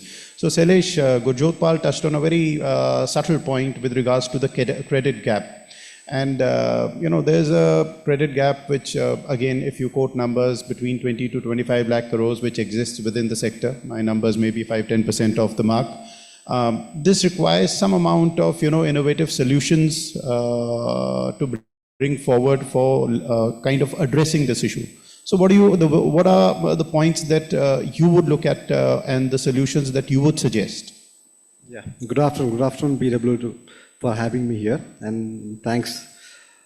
See, in terms of credit perspective, the requirement with the number which comes out, in fact, MSME, if you see, it's a very diverse in itself, small, medium, and we basketed it together. So that's the biggest challenge which I feel, in fact. That's why there are n number of players who are catering right from the institutional players like public sector bank, private sector banks, then players like Tide, FinTech, and NBFCs. Many players are there catering to their kind of segments. If you see the growth in MSME, and as we know, the MSME and the entire segment is the mainstay of our economy. And that has been giving maximum credit growth in last 5 years. In fact, it has almost doubled in last 4 years, from 20 lakhs crores to today. We must be in 40 to 42 lakhs crore of credit, which we have gone to the MSME sector, which is growing almost at a 20%. Unlike large corporate, which is growing, very less. So definitely innovations is happening, but is it adequate? And the sector is so diverse that one type of innovation, which my fellow panel member also said, in terms of KYC or others, are these adequate or not adequate, or we need to work on, differently. So like at Exim Bank, in fact, we also, our majority of exposure has been on the large corporate. But few years back, in fact, we also realized we need to do certain intervention in the emerging corporates, which we are, we are not there in the micro or small, but we wanted to make changes in the emerging corporates, wherein what kind of changes, which innovative products which we can bring in. So we brought out the product we call it a Ubharte Sitare program, wherein we blended, in fact, the requirement of these emerging corporates as not only the lending, debt, but we brought in equity as well in that. So the blended exercise, because many a times, like emerging corporates and startups for that matter, in fact, their balance sheet doesn't allow them to borrow. So we can look at, in terms of supporting by way of equity. We brought in some technical assistance program as well, wherein we see that if they needed some, the grant element also, that also we can bond. So it's a wholesome kind of, we see the, the journey of the corporates in terms of under this program, that, seeing the whole perspective, wherever they require any help, we are there to come. So once we launched this program 3 years back, in fact, till now we have supported more than 100, these are all MSMEs only, in fact, emerging corporates. Then we brought out other program, like we call it trade assistance program. wherein for the exporters, since we deal primarily with the exporters, so I will talk about the innovations which we brought out in this segment. So we tied up with the many, developing or underdeveloped various countries' banks, and we gave lines to them so that our exporters, where those, the letters of credit issued by those banks earlier were not being accepted by the, our Indian banks. Now we stand by guarantee to those LCs, and now the Indian banks accepts those. With this kind of, the support, we additionally, in fact, we did more than 2,000 transactions. We supported more than almost $6 billion export, which otherwise would not have happened. In terms of, as Nirupa Madam said, information, information gap is always there in terms of, So we work very closely with DGFT. We used to have a e-Mitra portal. We clubbed it with, you must have heard, Trade E-Connect, which DGFT has launched. We worked with them, DGFT, very closely to build that whole ecosystem, in fact. And that is launched now, where the information, all the SMEs, on trade side and export side, which sector, what tariff in different countries, on dynamic basis, which is available. It's gradually needs to be propagated, in fact, and awareness has to be created, which our job is, which we are doing. So these are the innovations which we are looking at. In fact, we continue to do that, and we're looking forward to, engage in that, and look forward, other entities also to look at those kind of innovations. So I think in addition to what you're doing, the district cooperative banks are also playing a major role now. There's a lot of emphasis from the institutional setup to digitize the digital cooperative banks and make them mediums of direct, providing direct access to credit at the district level. Satish, I come to you. The previous panel we had this talk about artificial intelligence, and generally any discussion that you have now which has worth its salt, you always have that buzzword of digitization, and you would want to get in, IoT into it, you would want to get blockchain into it, but the harsh reality is that the sector itself has around about 23% utilization in terms of any digital tool. So with this as a backdrop, how do you visualize that? Are these buzzwords the key enablers who will enhance productivity, and how can we leverage them? Great. I think that's a great segment to have. I'm now talking of, let me bring the audience and the panelists to a segment which is not even SMB, which is micro SMBs or self-entrepreneurs. A week back, I was traveling to Jim Corbett, around 200 kilometers out of Delhi. I stopped on a FASTag center. And here is a boy, I started chatting with him. He was studying in 12th standard. He comes there for 2-3 hours, does his job, earns something, and go home, studies. The true digital warriors of Bharat. And what he did was amazing. Within 2.5 minutes flat, he solved my problem of existing FASTag, topped it up, linked it with my car, and he was happily going away. That is the adoption which is already happening at grassroots level. The beauty is when, let's say, this digital adoption started at top in terms of the large corporates, now the next gen of India is actually adopting digital because they are digital native. They have already started their life with 4G, they have started their life with a smartphone, they started with UPI inbuilt into majority of these applications, and hence the digital adoption is happening at much faster pace than what we think. Let me give an example. We deal with the segment which is drivers. We thought, very much like many of us in this room will think, that these drivers are not on Instagram. You will be surprised, 70% of the drivers are Instagram users every day. Right. So that is the adoption level which is already happening. You would have seen now in the normal life when you try to, let's say, give some cash to a vegetable vendor, he generally denies, and thanks to all the UPI and UID, sir, that he says, sir, UPI kar do, right? That's the adoption level which is already happening. Now coming to AI ML, you asked about it. The beauty is these are good buzzwords in the back door, but we are able to apply it to the use of the SMBs, which is the dealers and the drivers. They don't understand the AI of AI and M of ML, but at least you can provide them the applications they can use. And that's precisely what we do. I will give you just quick one example that for the driver in the EV segment, battery is the biggest asset, right? If it does not run properly, he stops running, and it means it impacts his income. So what we did using AI and ML in the back is, can I predict how many kilometers this battery will run with the current charge this driver is? Can I alert him that please go and charge in the nearest station? Where is the nearest station? And not only that, can I even predict this battery may potentially fail in next 15 days if you don't bring it to service center and proactively get it repaired. So that is the use of AI, ML, and ultimately the digital revolution. I think perfect. Digitization is not about, me worried about the word digitization, but what can I access through my mobile, which makes it easier for me to do business or conduct or do my day-to-day chores. I think that would be the simplest way of putting it, with no documentation involved in between in terms of the physical documentation. So Sanjay, all quiet on your front, and I need to come to you. There's been a lot of talk about, you can say that there is a requirement of sustainability, there's a requirement of affordability, and these are the two paradigms that the MSME sector always has to balance out.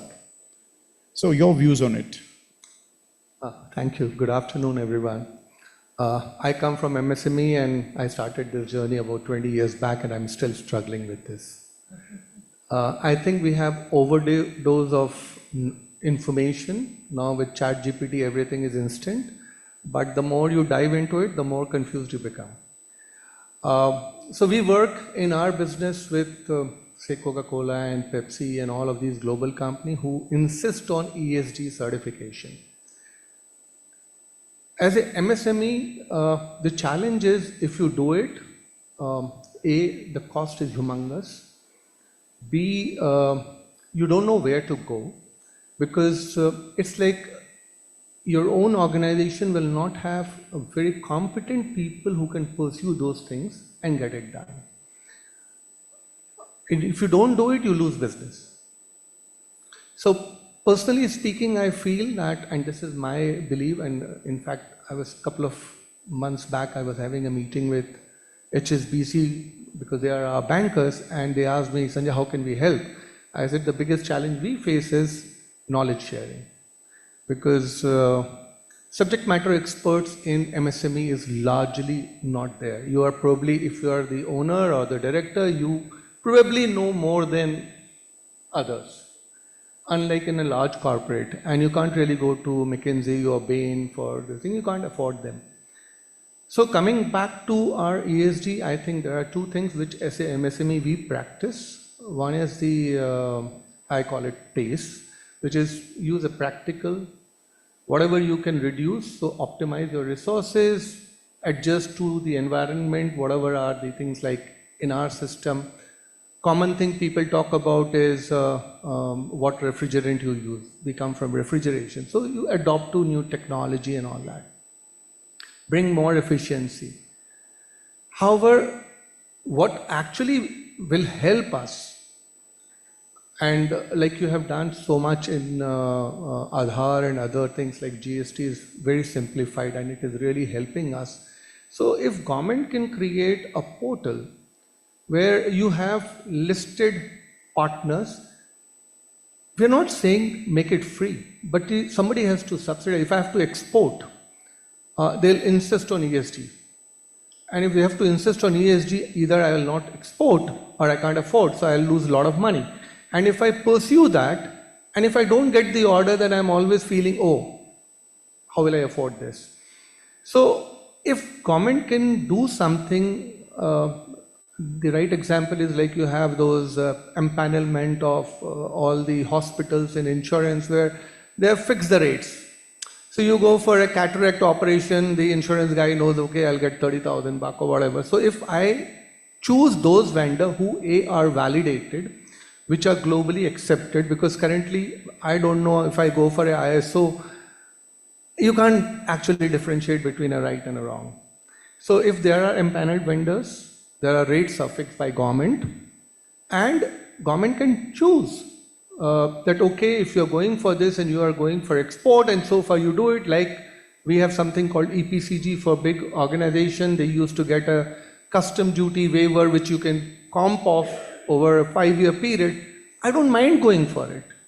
So government has to work as a facilitator if they really want to see MSME getting into overdrive mode on export business. The next thing definitely will also be creating awareness platform, which are like conferences which take care of deeper knowledge, not a surface level knowledge. It's good to know, okay, we are talking about environment, sustainability, but a deeper. How do you achieve that? How do you pursue that? I think those are the things which are very critical from MSME perspective. That is what we are looking at. So probably standardization and fixing bands would make it easier for anybody to kind of decide, and you will have that you'll have an e-commerce platform which I can access for the services that I want to take. The simplest way that I can put it. Nirupama, coming to you, ESG was something that has been close to your heart. So your views on it. And Gurjotpal, I'll come back to you for a surprise one out of the box. So ESG is always very tricky. Even if you look at its current parameters, etc., and even at, it's mandatory for your top, I think 1,000 listed companies as of now, not been mandated by regulator for anybody else, but the value chain effect will be there.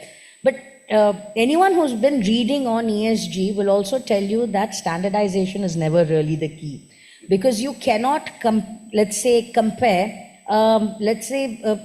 refrigerant business with, let's say, an MSME which is in services. Now, clearly, on the ESG scale, they're going to be far more red than anybody else. So the standardization, that's the problem currently the larger companies are also running into. Where you're judging a power company's ESG, the metrics are the same as judging, let's say, an IT company or a consultancy. I mean, it's never the same.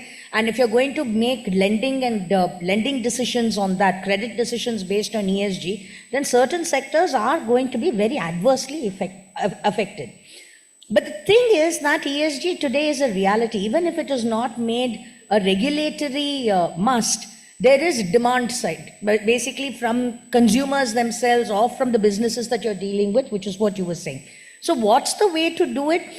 Because certification ultimately comes from an audit kind of company that provides it. You do have some of them doing that.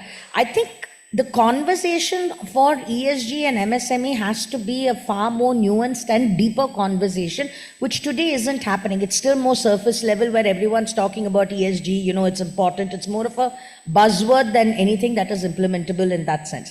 Very simply put, I think any audit, and this I believe the company should be able to do by themselves, is to see or create a baseline for themselves. Like, for example, you know that this is the coolant I'm using. You may not be able to, calculate what the carbon footprint is on a technical level, but common sense says, okay, if I'm using this, and as experts in your sector, you know where the problems are. It's about lowering what you can. Something as simple. Very many MSMEs ask me, what can I do? I say something as simple as, paper waste that is generated, recycle it.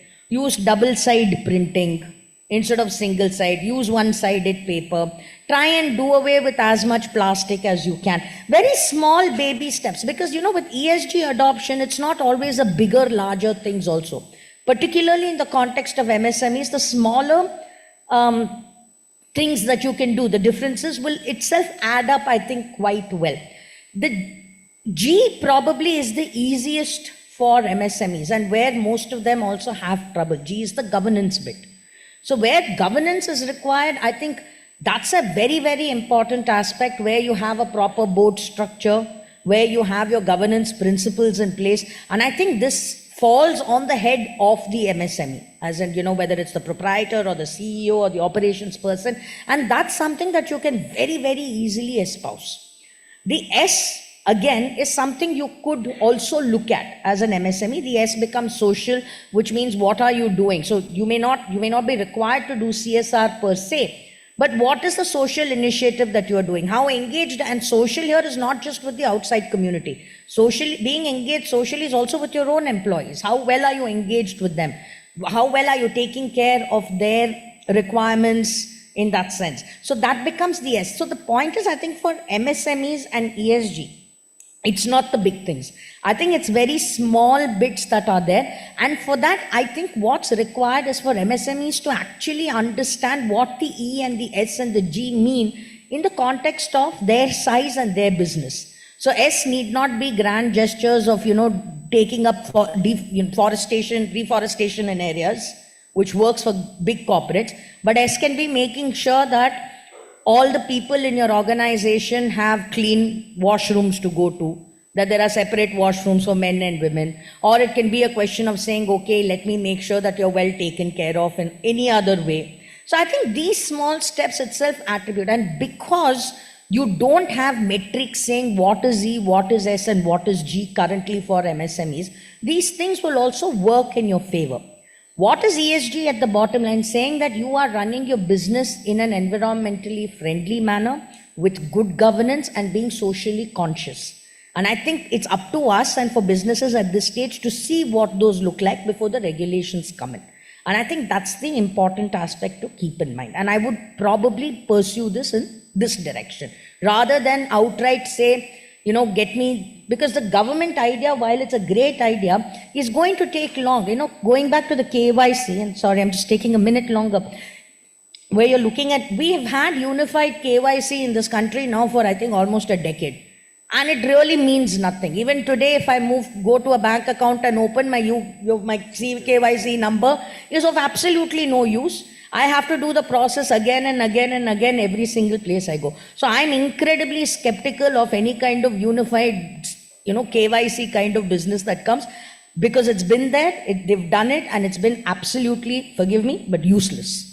So I don't see how they're going to do this for an MSME sector, because I think the point of interface between any of this and even your ESG, it's the cost of compliance also. MSMEs are already complaining about the cost of compliance and the increasing cost of compliance. Because at the end of the day, digitization and digitalization may bring in convenience, but there is also a cost to it. And somewhere that needs to be managed. So if you're going to throw an additional ESG requirement on them, it's going to happen, but at least do it in a way where they can absorb the costs at a very reasonable rate to begin with, instead of kind of making it exorbitant where they'd rather say, I'll close my business, or I'd rather not register, and you move businesses back into the unorganized space. So I think that's why we need to rethink of our strategy of ESG for MSMEs particularly. Start with baby steps, start with everyday processes that you can clean up, do better, and then move to the bigger ones, because that's the ethos will then build into the company as well. And I think that's how we'll have to begin. Thanks. So, same template doesn't fit all. Baby steps are essential. I think I'll take it to the audience. There are a lot of steps that each one have taken our respective organizations, and one of those old initiatives that started in 2015 was not to use SUP. Any one of you who can tell me the full form of the word, the acronym that I used? And this was an institutional process, it came in with all the Swachhta Abhiyans and everything. SUP was a target given to every entity, whether government or non-government. Anyone, any takers? I'm just trying to generate some interest. So there was... Ladies and gentlemen, I believe the floor is now open for questions and answers. The forum is not open for questions, but I'm just trying to generate some interest here. Excellent. So, can you take your mind back to a 10-year journey from where you were to where you are, and you're still picking up those bottles and still trashing them, and still the airlines are serving them to you, still the railways are serving them to you.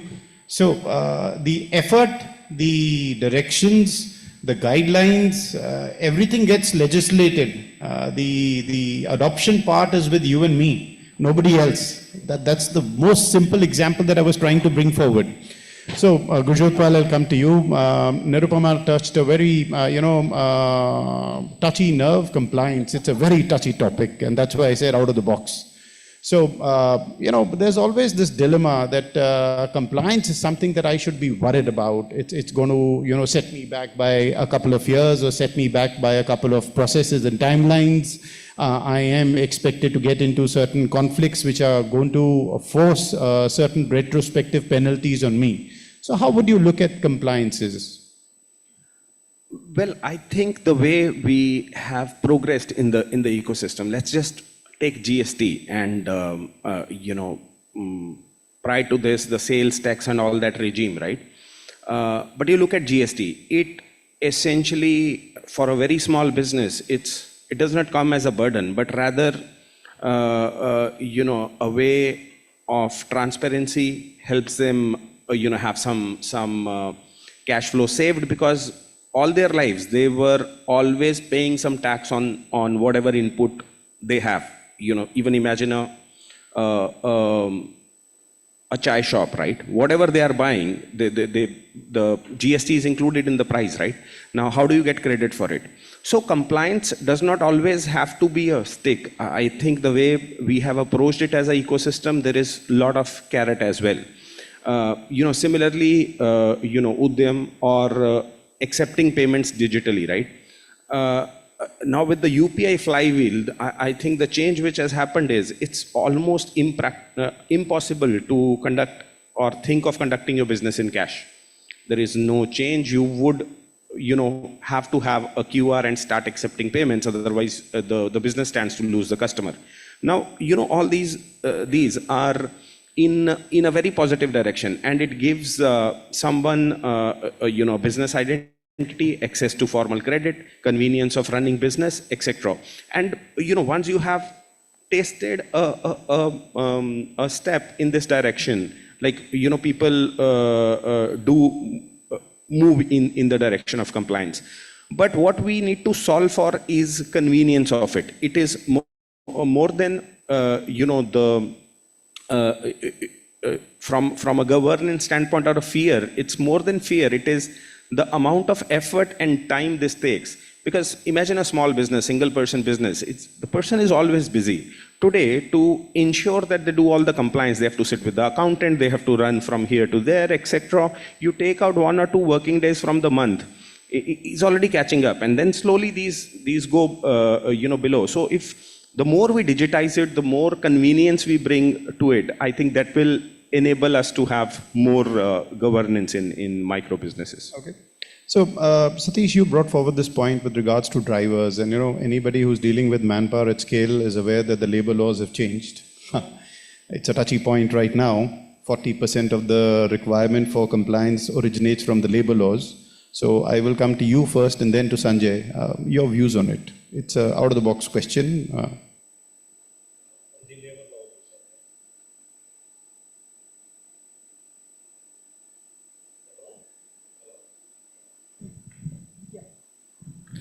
So, I think labor laws as of today, what is applicable in our case is basically the employees which we are dealing with, right? But perhaps you are extending that discussion to even to the last mile drivers, which are ultimately some form or the other the labor.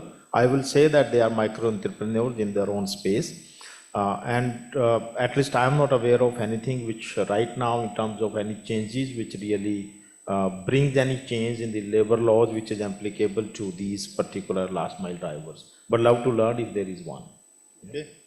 Sanjay, your viewpoint on it? There was a lot of talk, front page news on the labor laws. In our industry, there has been some changes in terms of how because like earlier, particularly with regard to ESI, so we used to cover all of them under medical insurance and medical allowances and all. And because they were out of ESI. Now they're all, because now the total gross, all of that is getting calculated, so they will also get covered under ESI. Now, because you are already giving them a money, taking it back becomes difficult, and suddenly ESI is also getting deducted from their component, which means there is a little reduction in their take home. So not only you got to pay for your contribution, you got to compensate for his deduction and also continue paying him what you were paying.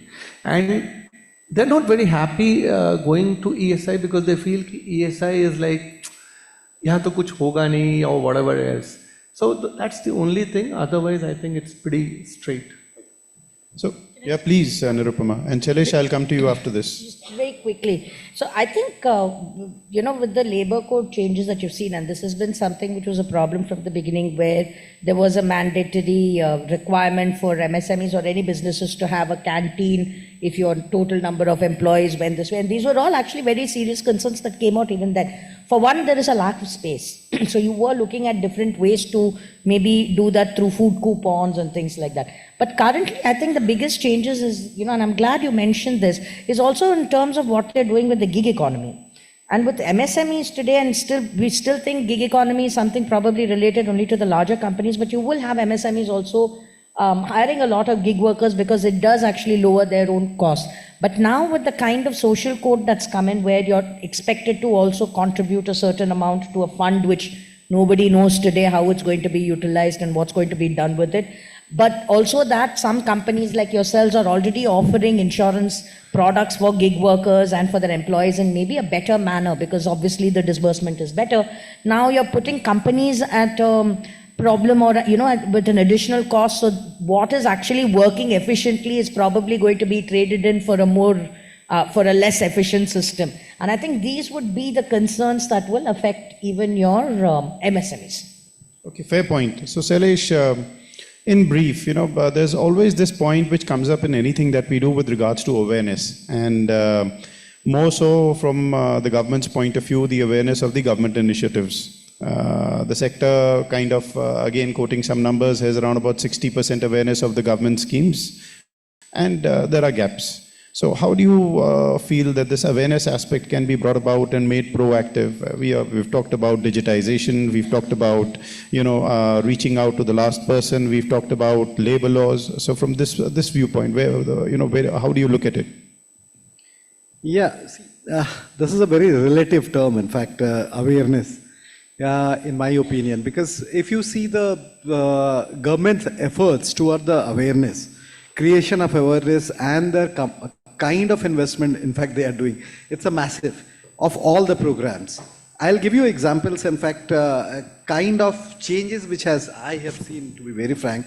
Recently, government has launched one, the 1 lakh crore investment, that Anusandhan, research fund. And I participated it in Mumbai. And you may not have seen government coming out with the road show. And that was a massive participation. In fact, the whole hall, entire hall was filled with people, and everyone was standing, in fact, in Mumbai, I am telling you. So, see, the awareness has to come from the both side, actually. Awareness is there in terms of, and this is where the digitization effort has also gone in. But obviously, to reach to the last mile, definitely, more and more has to be done. And to make it understand the simpler language, that is where I feel that, many a times the government schemes are not simplified to the extent that a last mile user, would understand it in their language. That is where, because each schemes would have a little subjective language, which you need to have ask them twice, thrice. So this is where we have to kind of oversimplify, so that they don't have to worry about to go and ask again. So that's where I feel that that like if we all can, and we all try in that, in fact, because we also are part of it. In fact, our own program is there. We reach out. In fact, we do the road show. We reach out to the go to the different city, meet the client also, make them understand. In fact, our own program, which many of the, in fact, what we do differently in terms of creation of awareness, we have created who are the stakeholders, we work very closely with academic institutions as well, which is not our client directly per se, but they, they host these emerging corporates, like incubation centers. So when we launched this program, excellent, yeah. Couldn't have been much more louder. Yeah. when we launched this program, we reached out to all incubation center right from IIT Mumbai, Delhi, where all these startups are housed as their incubator. That we have this financing program where we offer lending as well as equity support, and that has become a wonderful in our whole exercise, because we picked up those companies that we supported at the time, and they have within 3-4 years, those companies are so successful. Some of them have come to IPO, some of them are in the process of IPO. So that kind of reach, you have to think differently to reach out to your last mile consumers. That's what I would say there. So fair point. On account of that hard buzzer, I'll put a hard stop to the discussion. And there are some points that I was jotting down while traveling from Mumbai to Delhi yesterday. I thought, let me have, and I'm not the right man to give those points, but over the course of this discussion, they've come around, and I can be corrected. Policy must meet ground reality in everything that we do. We all talk in different forums, but that's the harsh reality. DPI has to be leveraged. We are all using DigiYatra, UPI, etc. But try and get the experience of people in tier 4 and 5, and you'll understand what I'm talking about. Technology adoption is a key word, but there are stakes. There is a cost, there is a timeline that has to be kept in mind.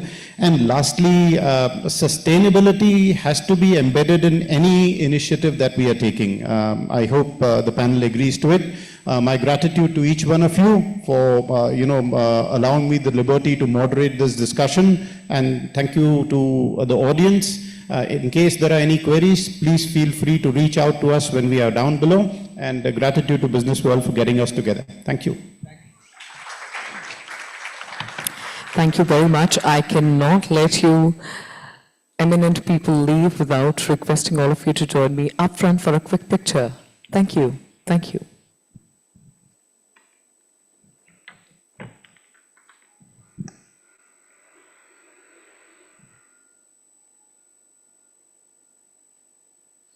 तालियों पर GST नहीं लगता दोस्तों, तालियां tax free हैं. Thank you very much.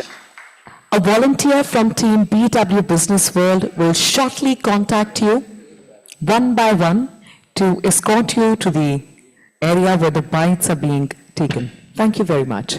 Requesting all of you to kindly take your seats. All right, ladies and gentlemen, quickly empty out your hands. जरा अपने हाथ खाली कर लीजिए. बैठे बैठे बाजू वाले से हाथ मिलाइए और पूछिए कैसे हैं आप. बाजू वाले से हाथ मिलाइए और पूछिए कैसे हैं आप. क्या बात है. अब दूसरी तरफ बैठे हैं जो, उनसे हाथ मिलाइए और पूछिए कैसे हैं आप. And now, as evident from this handshake that we are surrounded by acquaintances, if not friends, which means that we are to be in the best of our spirits, this brings us to the next session. Ladies and gentlemen, a dialogue to talk about women leaders redefining the DNA of emerging enterprises. Joining us on stage is the Chief Executive Officer and founder at the Unlock Company. Please welcome the session chair, Mr. Arijit Ray.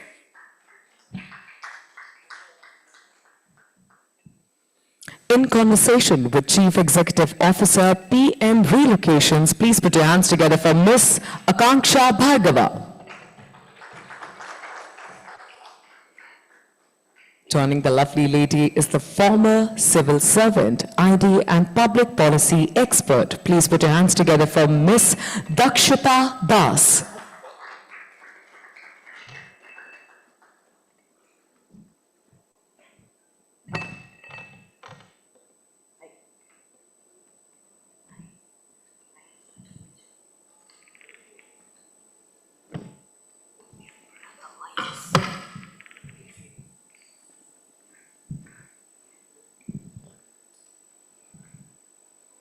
Good afternoon, everybody. Thank you, Business World, for having us over as speakers. Great to have you both. We've been having some conversations. And a great topic, women leaders redefining the DNA of emerging enterprise. So we have today on the panel Ms. Akanksha Bhargava, Chief Executive Officer, PM Relocations. Hello. And we have Ms. Dakshita Das, former civil servant and policy expert. Welcome to the panel. Thanks.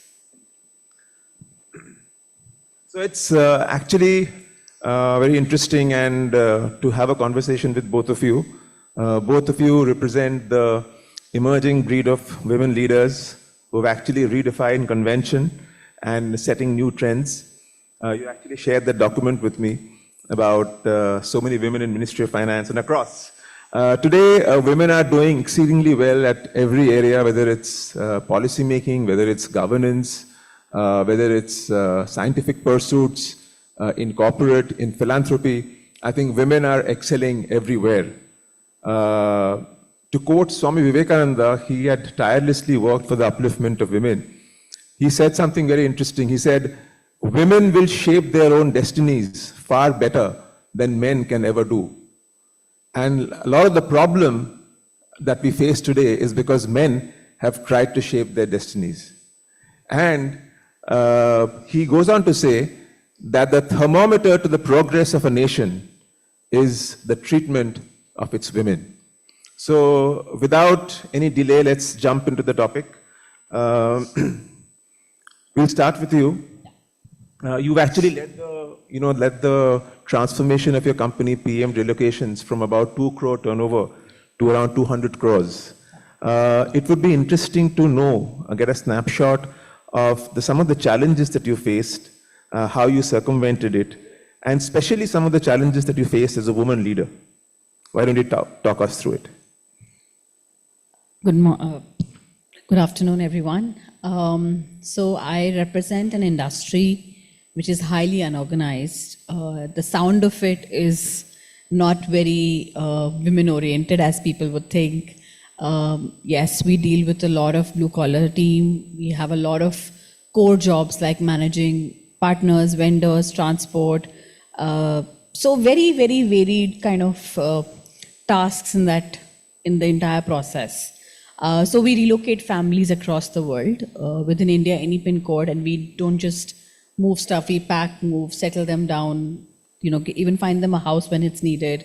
So we do an end-to-end solution for relocation. Back in the day when I started, I think I would like to begin from a very, very core subject where, whenever we look at a business, we have perceptions. And for me, it wasn't basically from my end, but I was made to believe that you're entering a space which is not meant to be yours, because there was just nobody in the most remotest location also that was managing at a leadership position. Because yes, it needs a lot of strength, it needs a lot of patience, process, and also the idea of household goods packing, moving, transport, labor. It's never resonated with women, right? So I think that was the first very core step where wherever I started, even when I wanted to make my own team, find partners, find clients, there was always a big question mark whether this is where you belong. Would you be able to do justice to what you're doing? And plus, my dad and my mom built this business, so I had something that was already there, very small, but still something very, very precious there. So when you have to scale up, you're always worried and nervous that what if you don't serve, when you're starting, there's everything to lose, but when you already have something that's been built, you're more nervous about whether you're going to fit the bill or not. So I think from being in a room of only gentlemen to the only women in corporates where admin, HR, procurement is handled by male counterparts, to also being in a warehouse where I'm sitting with my team, which is about 200 people who are blue-collar staff, and I'm the one who's talking to them. So there has been multiple places where I've found my feet. I found, what excited me, my intent of doing what I do every day. I think all of that put together made me a very strong person. But of course, scaling up a business which is so unorganized, you need money, and we are bootstrapped. So funds is one thing, building a brand is another thing. And at every point, you're reminded that, are you really at the right place? So till I didn't reach at a point, and I was 21 when I started. At 21, we literally don't know what we're doing with life, right? But I was sitting at a position of growth. I wanted to build a company. I went out and took loans, put my only house on mortgage because I needed overdraft to build the business, saw it all go. A lot of things like that. I think every entrepreneur has a story of failure more than success, which is absolutely going to happen. But yes, when you're told many times that, are you in the right place? Is this what you should be doing when you become a parent? Is this where you should be trading off your life with? So at every step, it was a big question. But I think we should not be telling women or any gender what is meant to be their kind of business. I think everybody, if they decide and connect with that, can achieve anything. So excellent. So at every given point in time, you were kind of reminded of the fact that this is not a place that you belong. Yeah. And each time you have to kind of circumvent those challenges. Yeah. Great story, remarkable story.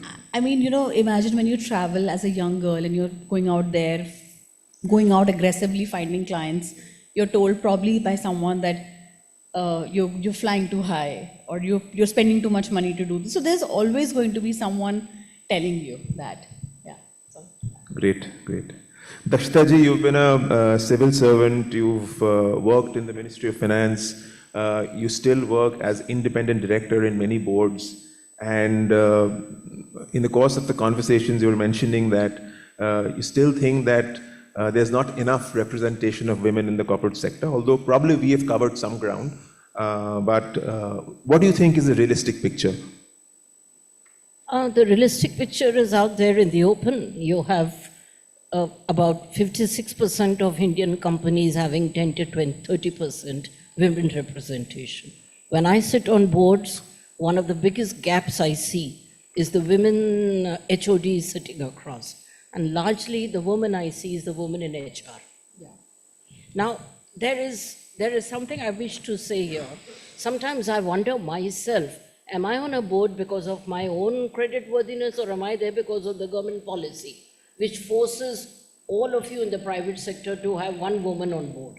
So therefore, stories like hers are more inspirational, where you become an entrepreneur, because crawling up in the corporate network is becoming a very big challenge. And there the role of the care economy plays a very important role.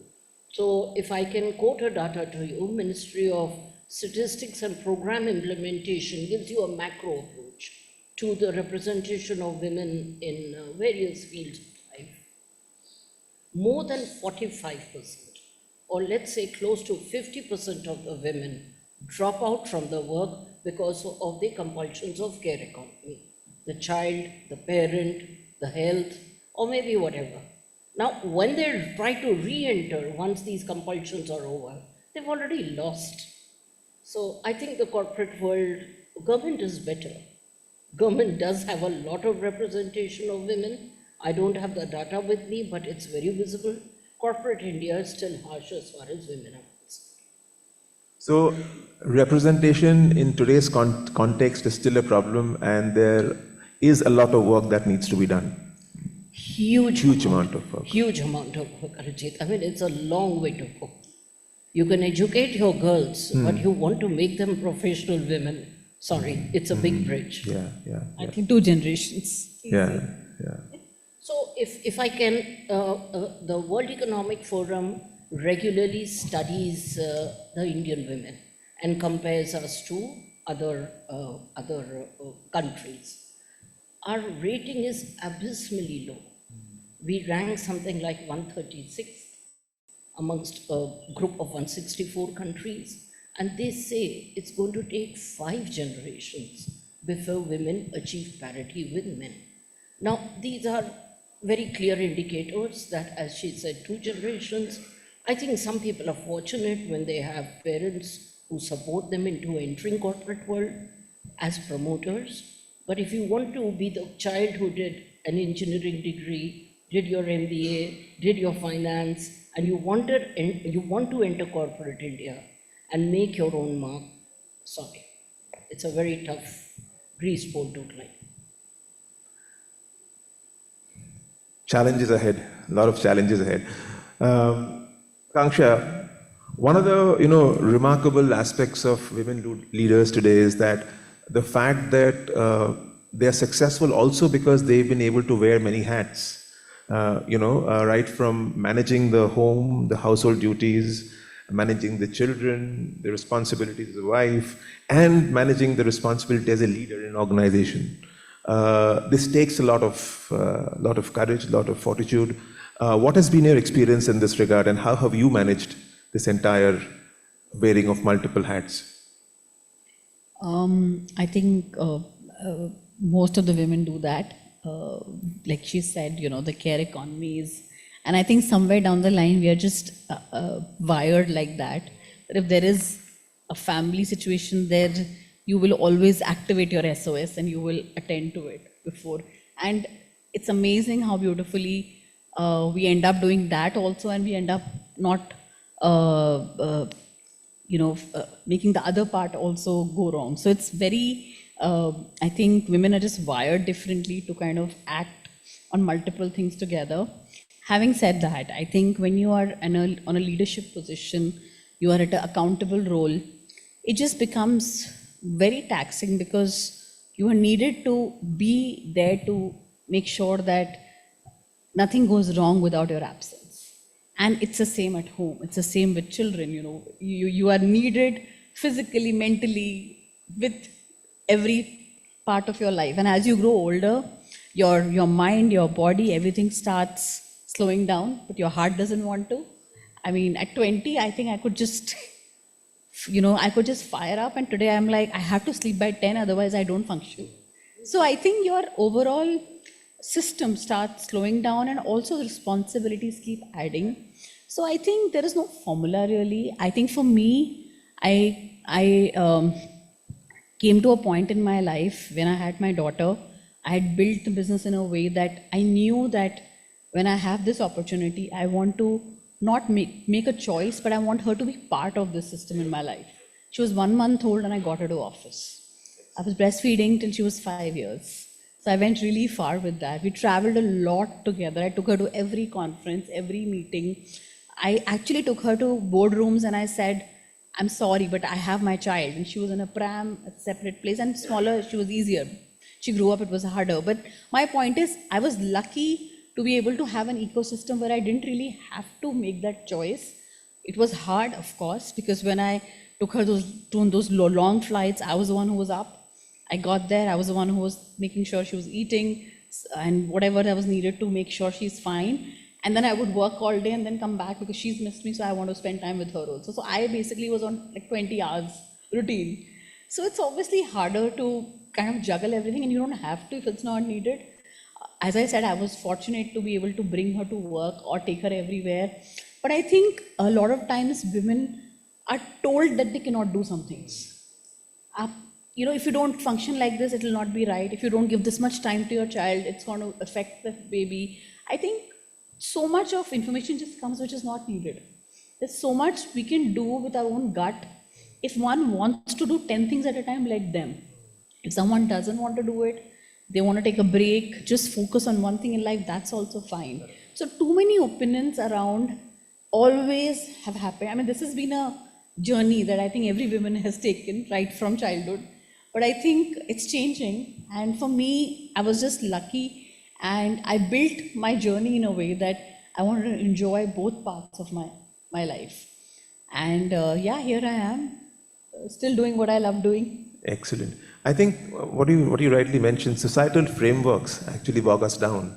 And it's the societal framework that has kind of put chains around how much women can achieve. And those chains are being broken today. People like you, people like Dakshita ji, who have done so well in corporate life, are actually breaking those chains. And millions of women today are breaking those chains because they are, by their gut, by their instinct, redefining what women leaders can do. And I'll, by the grace of the Lord, before we finish the session, I'll talk a little bit about Nari Shakti, why women are able to do this. Dakshita ji, a question to you. You were talking about this whole aspect of women dropping off. And that I think is a serious issue. You were talking about it. Why do you think women are dropping off, and what are some of the larger reasons, and is anything major being done about this whole issue? So let's rewind to the journey of middle class India, or even you go into rural India. Oh, you must stop. You must come first in class. You must get into an engineering college. You must get into a college. You must do this. Now, what happens is family sizes have become smaller. So you also have an advantage for girls when they enter colleges, placements.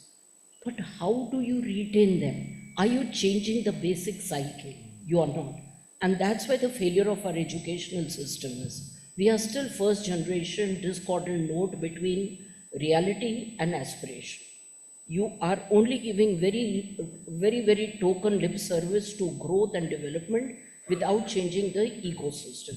In my talks everywhere, and I must share this with the audience, I always quote the example of Annu Rani, the javelin thrower. I'm sure so many of you must be aware of her. What a marvelous story. The story runs like this, that she comes from Meerut, one of the more dominant male, I can say. And her brother found her throwing sugarcane. And he said she has great strength. And he said that why don't we train her? Now Meerut and all have colleges, sports college. Now it has one of the largest universities. It's also the center, the manufacturing of cricket bats. So there is a culture of sports. But for the brother to encourage the sister was a very big thing because her father was opposed. Yet you see her today, she's won a very creditable gold medal in the Asian Games. I follow her. I follow her because for me she epitomizes where a system, an ecosystem can support a child to grow, and with a very fair sense of gender neutrality. Physically you have problems, sure, everybody has problems. I've worked in an environment in the Ministry of Finance where we were 4 or 5 women and we were preparing budgets and we were up the whole night long. But I think all of us survived because we had very supporting spouses. And if we say, that because you're officers, you had staff and this and that, it's all crap. It's only a question of there being total gender neutrality in the work, in the home, and that operating at the workspace. So yes, the Nari Shakti bit which you talk about is very important because India has got a huge demographic dividend we need to capitalize upon. The world is looking upon us not only as a consumer economy, it's also looking for giving the right kind of labor. But for that labor to come, we need to quickly change mindsets. We need to have a brother of Annu Rani. I think the real hero in this story is him. You need to have a support system which promotes you into taking that little step forward. I will not sit at home and do some pedestrian job, or in the labor force be reduced to doing the more menial jobs. I will skill myself and I will ensure that I retain myself in the workforce. Excellent, excellent. Akanksha, just I want to ask you, what do you think are the softer character attributes that women need to inculcate or need to strengthen to be successful in the modern day? That's a very tricky one because, whatever are the norms, I don't believe in them. From your life experience, what? Yeah, I mean, when you're running a business and you're an entrepreneur, you're expected to have, never mix emotional or professional life and a lot of things like that. You need to be stronger to take decision. You should be firm. You should not get too close to your people. But I don't believe in all of this. I genuinely believe that it's so important to be yourself. Now, whatever that version of yourself is, if you're someone who is a certain, works in a certain manner, there is a way your processes works in the system, that's fine with you. And if you're someone who genuinely takes decision from the heart, there is no problem there as well, because there is no right or wrong ever established. Yes, you should be disciplined, you should have, sometimes, we give ourselves very less credit in life. I think one thing, whenever I'm in a room like this and I'm talking to someone very exceptional, or just a normal girl who's working really hard, like 4 o'clock she gets up, makes the food for the entire house, then comes to work and then works all day, goes back home, takes care of the children, goes to bed at 10. I think that's exceptional too. So I feel that they are not given enough credit, and when they're given also, they don't know how to take it. So we just end up underplaying ourselves so much all the time and trying to just be the, push ourselves and saying that this is not enough. But that is one thing I feel should be developed more, and that will happen when we start encouraging each other. There is a huge gap where women can support women in a very massive way, and that will change a lot of things in the world. But when it comes to decision making, when it comes to working in a certain way in life, there is no right or wrong. I have taken a lot of decisions from my heart. I have a team of close to 500 people now. Out of them, 70% have been with me over 10 years. So a lot has gone into that relationship. A lot of things that I had to overlook or change in myself to be in that space. But that's fine, and I would hear people saying that, how are you so involved and how are you so aware of everyone's problem? But I said, they give me so much time, the office is like the first home they have. It's not even a second home. You spend so much time at work. So as a leader, we are told again that you should not be thinking from your heart. You're too sensitive, you're too emotional. Those are negatives. But I think those are positives. If you believe in them, they are positives. But we should give ourselves more credit in life, for sure. Excellent. Pat yourself on the back and support the community. Women should encourage women. That's a great point.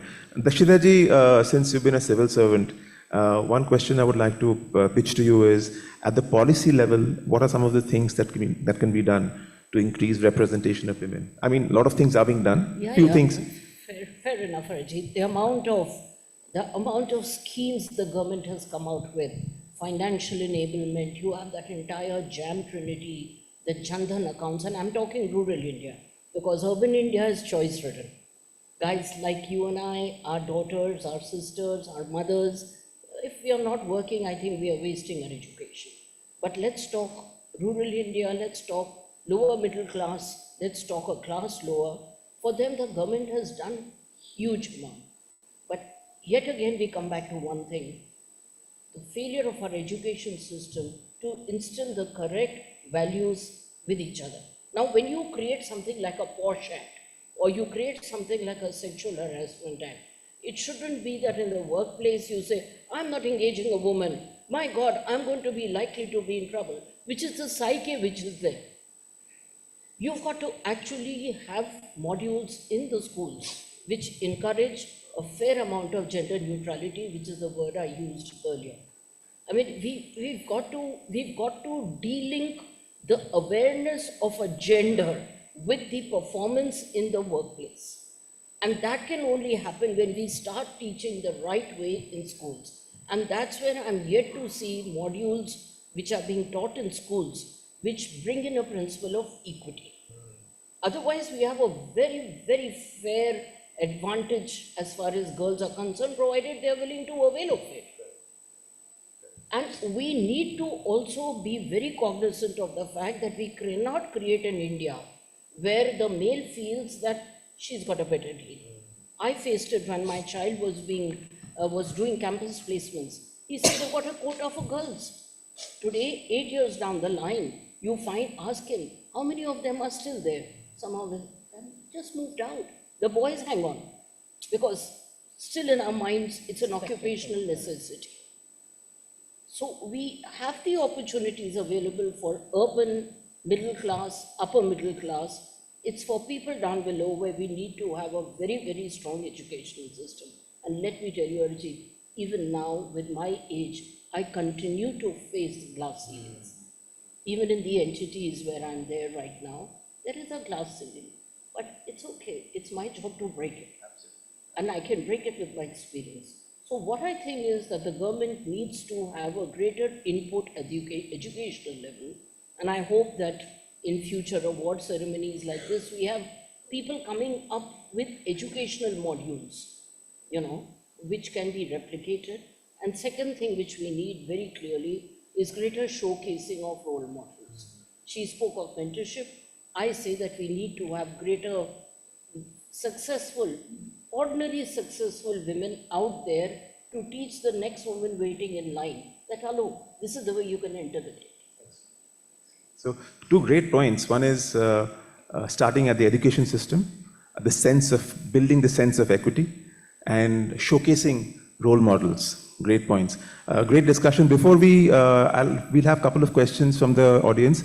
I would also like to, since this is a great opportunity and we talked about Nari Shakti, and a quick 2-minute thing on Nari Shakti, by the grace of the Lord, I'll talk about, in our country for thousands of years, women have been relegated to the background. Women have been oppressed for the last many years. But silently, the women's force have been a silent supporter. The twin values of our nation are renunciation and service. And this is specially manifest in every woman. We've seen our mothers who are selfless. And this is the characteristic because of which India has been able to sustain, no matter how many onslaughts India has faced. The same India, the same nation in the Vedic age. Are you aware of Panchakanya? Anybody aware of Panchakanya? Who are the Panchakanyas? The Panchakanyas of the Vedas are Draupadi, Namodri, which is Ravan's wife, Mandodari, Ahalya, right? These are the Panchakanyas. Mandodari was famous. Why?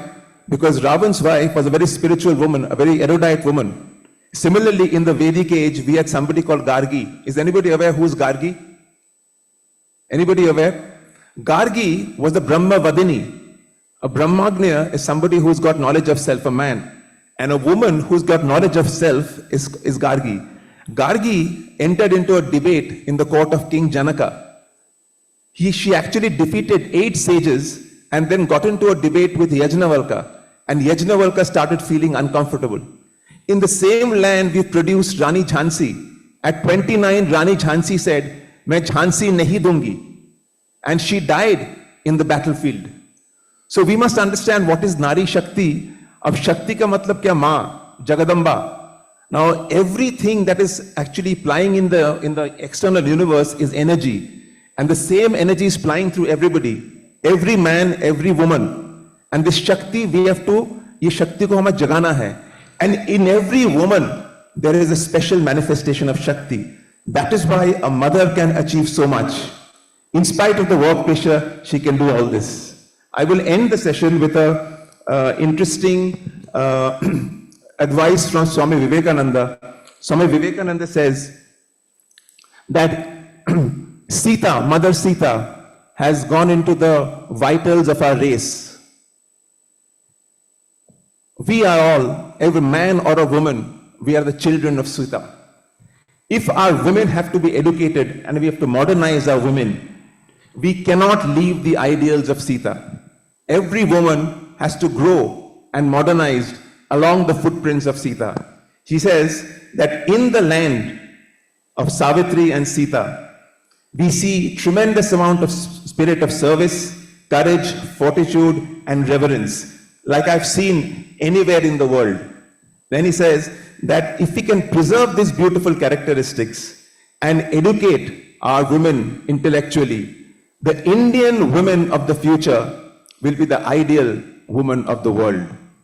So with that, we will actually pay a tribute to all the women of India and to the panelists. You're doing a fantastic job. And one main message, men, before talking about women's empowerment, also have to understand what women are. And women also have to understand that as they're modernized, they cannot forget the ideals of ancient spirituality, of Vedic wisdom, the ideals of Mother Sita. Thank you so much. What is this fresh wave I suddenly find myself riding? It's the positivity. Thanks to you guys. Thank you very much. Thanks to the eminent panel. Thank you for joining us. I believe a quick picture is in order. Could I please request all of you to kindly come forward?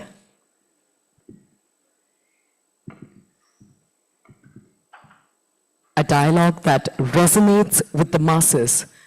How about a big round of applause? Thank you. Thank you.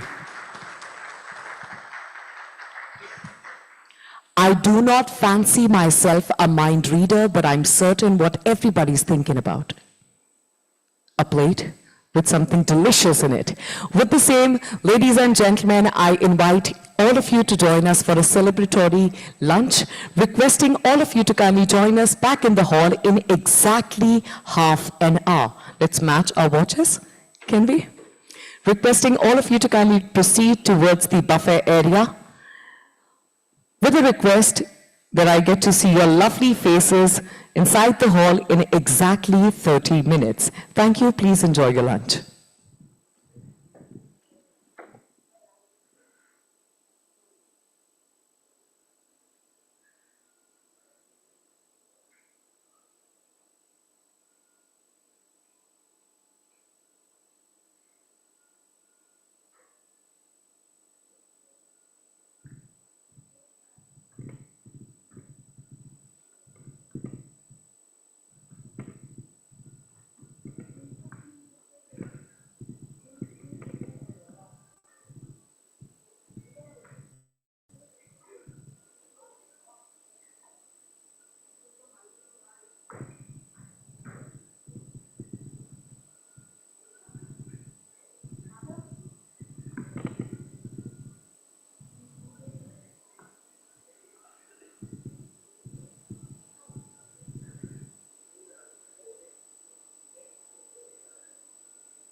Thought that the range of talent which was thrown up, the kind of fields in which people were competing, and the sheer competitiveness of the opportunity. What we call Bharat.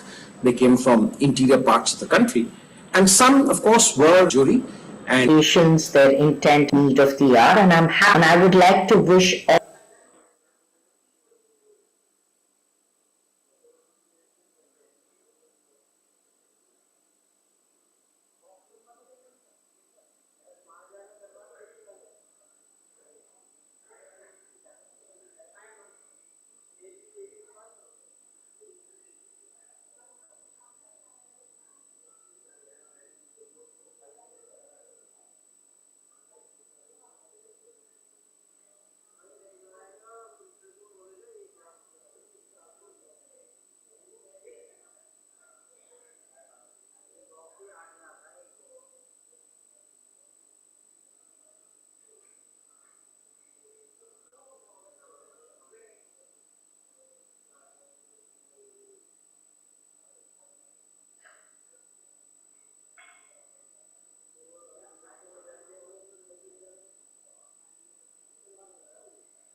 Hi. Hello. नहीं भैया audio नहीं आ रहा है। Hello. Getting audio. यहाँ पे तो आया तुम्हारा ऑडियो। हाँ ऑडियो आ रहा है बट देयर इज सम बज coming from your and, can you mute? नहीं बज इज कमिंग, म्यूजिक नहीं आ रहा है। लाइट है एकदम लेकिन वो बस नाउ द बज बज चला गया। गया। नहीं फिर से आया। हाँ हेलो। बज is still coming. Same link. हाँ थैंक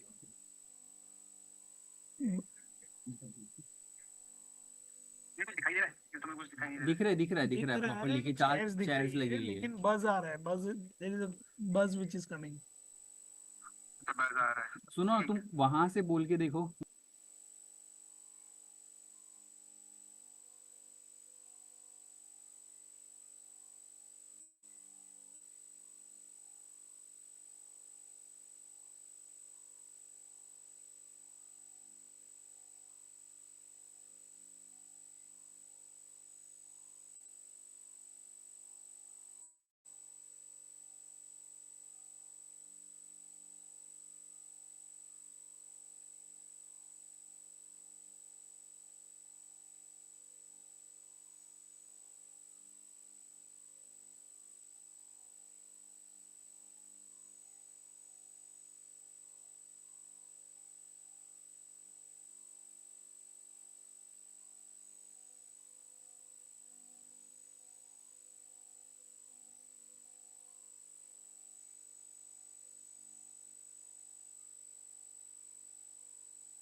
हेलो आर्या।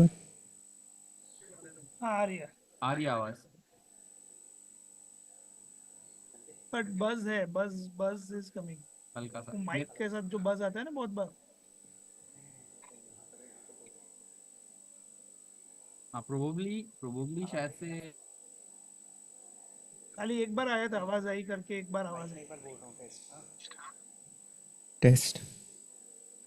हाँ आई आवाज। Yes yes. टेस्ट आई। और हम जो बोल रहे हैं वो आ रही है वहां पे आवाज। ठीक है। हेलो। Test test.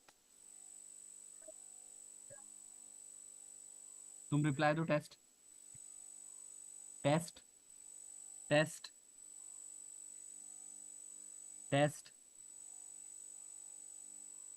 आ रही है आवाज। हेलो आप। अरे मैं बोल रहा हूँ वहां से हेलो टेस्ट टेस्ट। लेकिन मैं तुम्हारा इसलिए सौरभ अपना ये म्यूट पे रखा हो।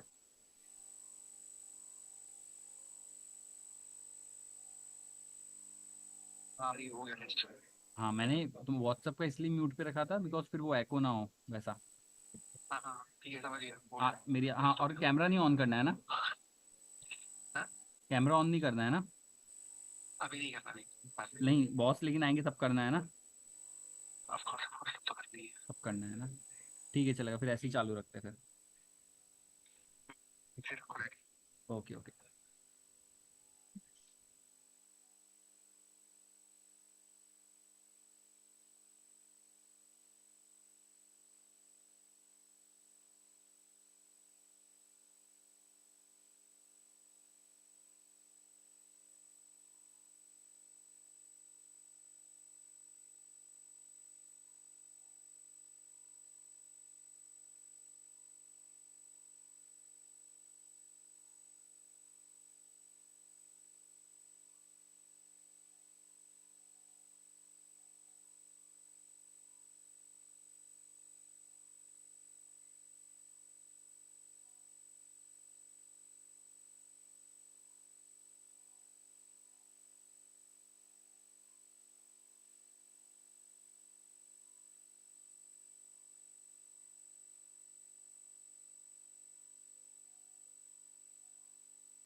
Welcome back, ladies and gentlemen. I hope that you all enjoyed your lunch.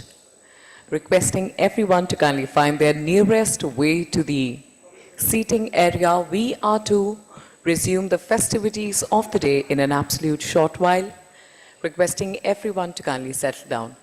Please do not forget to put your mobile phones on silent or vibrate only mode.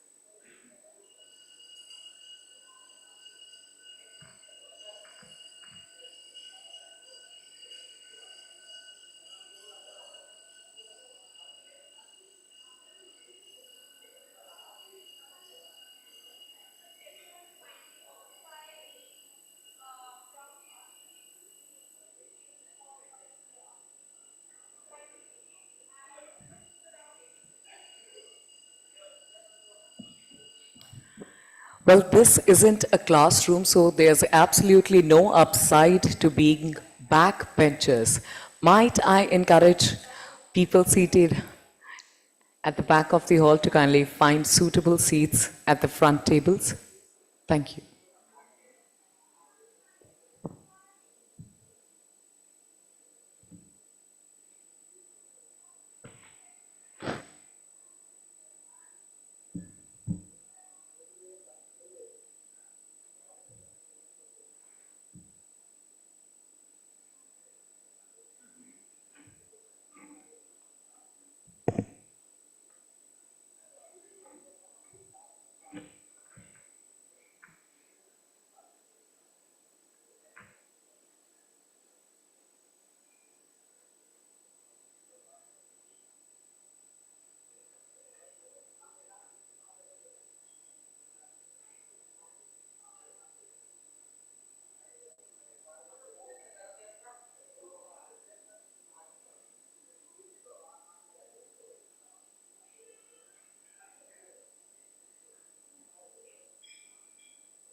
Welcome back, ladies and gentlemen. Allow me to reintroduce myself. My name is Sahibjeet Kaur, and it is an absolute delight for me to host the 7th edition of BW Emerging Business Summit and Awards.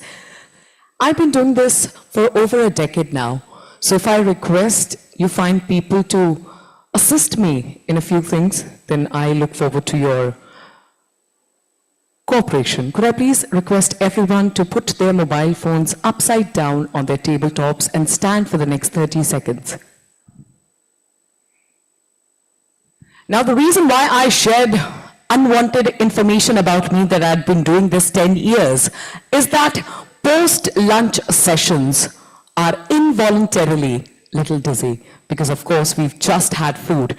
Now, to quickly shake off the energy, let's shake it off with both our hands. Come on. Everybody, out of the chairs, come on. We've got plenty space, out of the chairs. Fantastic. फटाफट से बाजू वाले से हाथ मिलाइए और पूछिए कैसे हैं आप? अब दूसरी तरफ वाले से हाथ मिलाइए और उनसे पूछिए कैसे हैं आप? 10-second networking, what can be better than this?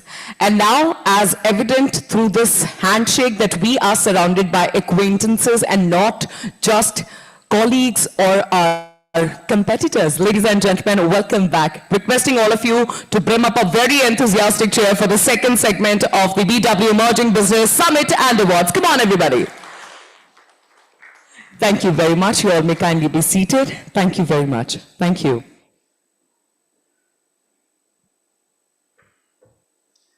When the theme is resilient, responsible, and ready, we cannot move to the next session if we are not in the best of our spirits.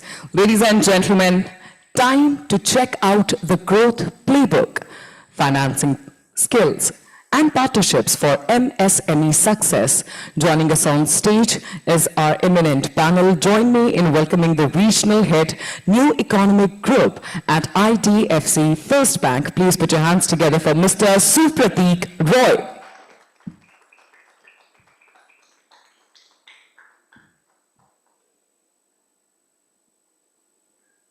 Welcome.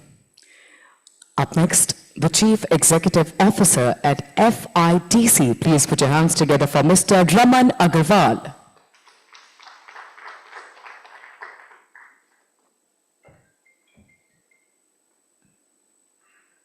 Joining us on stage is Director and Head of the Division A&P and R&D India SME Forum. Please put your hands together for Mr. Utkarsh Vuthu.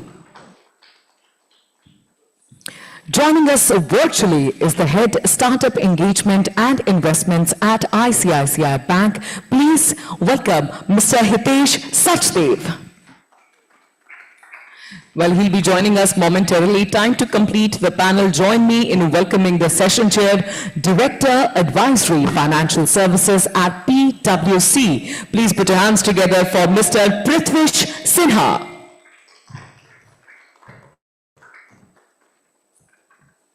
Thank you, gentlemen.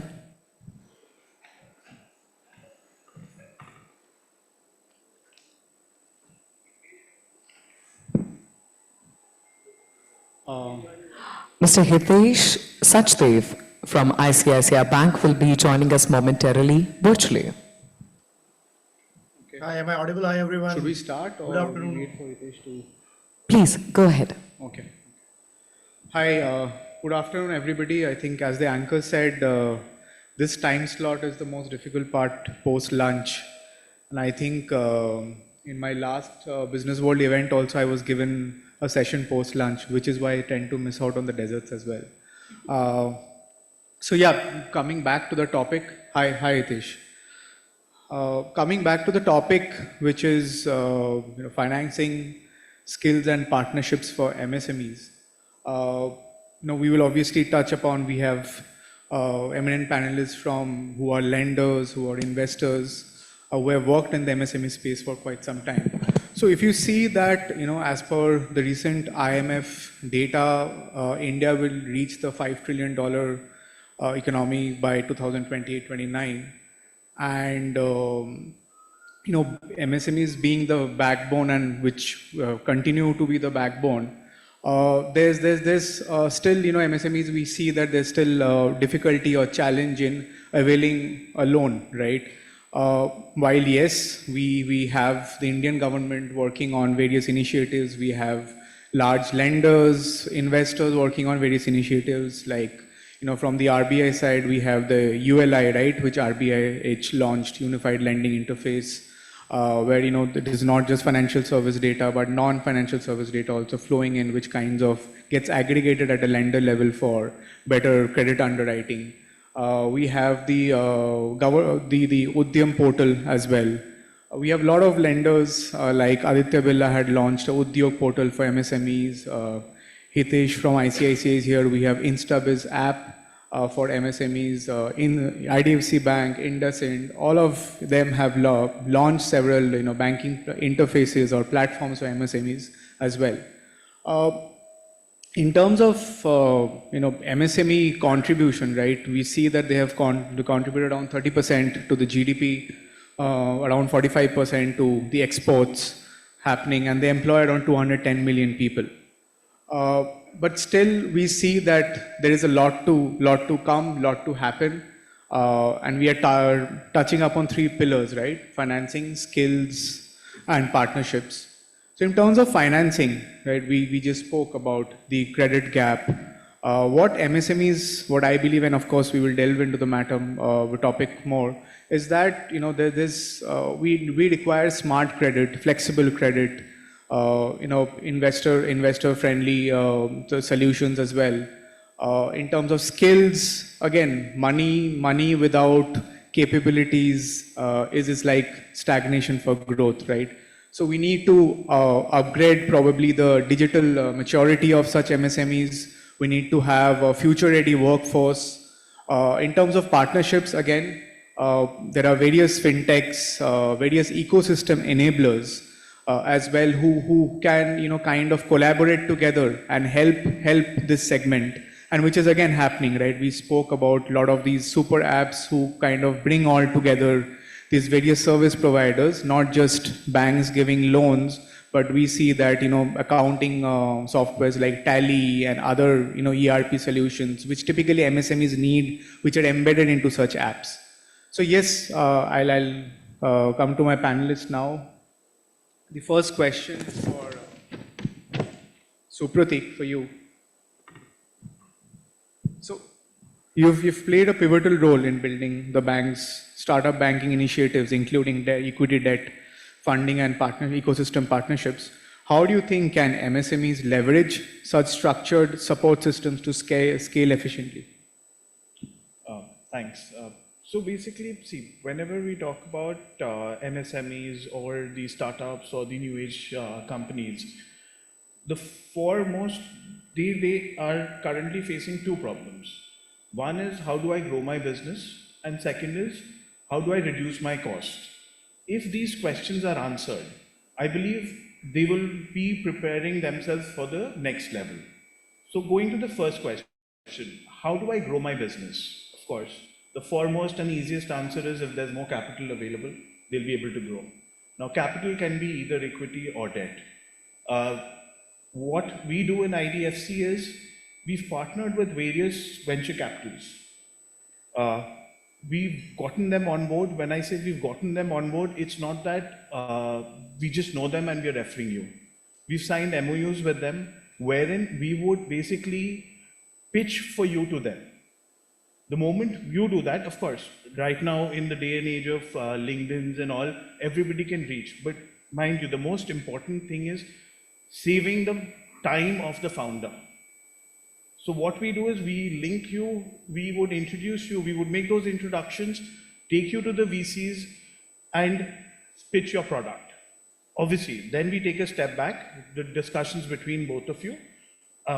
If it goes ahead, great, you receive funding. Second, going by the second thing, if I talk about debt, we are okay to lend. The banking system now has evolved and we are okay to lend to companies that are not profitable. Earlier, back in the day, that was not the case. We are okay to lend to companies without having a hard collateral. So things have evolved. We have fixed programs. If you meet A, B, C, D, E criteria, we will write you that check. So like I said, we would help you raise money through VCs. We will also give you debt. That's something that we do. Second, again, when I talk about growth, we are talking about networking, events like these. What we understood was founders used to struggle to get introduced around. So we started having events all throughout the year. One big example would be the Startup Mahakumbh that happened. We had 20 companies. We gave them free stalls at Mahakumbh so that we can showcase their products. We had companies coming in, flying in from Guwahati, a drone manufacturing company from Guwahati who came down to Delhi at Startup Mahakumbh to show their products. So such events also help, increase their reach, increase their networking. That's something, again, which we do. Third, this is, again, very different. What we do is we do ecosystem tie-ups. When I say ecosystem tie-ups, that means, for example, you are a packaging material manufacturer. Can I introduce you to Zomato, wherein all their packaging materials can be sourced? What happens here is Zomato will be saving on costs because obviously suddenly, they would be people would be reaching out to them. This MSME or a startup would be introduced to a large customer like Zomato who will help him increase his sales. Again, very differently done. Typical banks do not do this. We have a different approach, so we came. Again, another example would be, suppose we have a platform called Beyond Banking. This platform wherein you can showcase your products to entire ecosystem of IDFC. So you are selling a D2C product. Why don't you come on my platform? The moment you come onto my platform, you will be able, an emailer would go to the entire customer base of IDFC, whereby we are telling them we've tied up with such and such company. Why don't you use their products? And so on, thereby directly impacting your sales. So this is something which we believe would make, help us, an MSME or a startup grow his business. Coming to my second problem statement, which was, how does one reduce their costs? We at IDFC believe we've came up with a plan wherein we identified 21 different places where typically banks would charge you. We said, remove them, make it zero.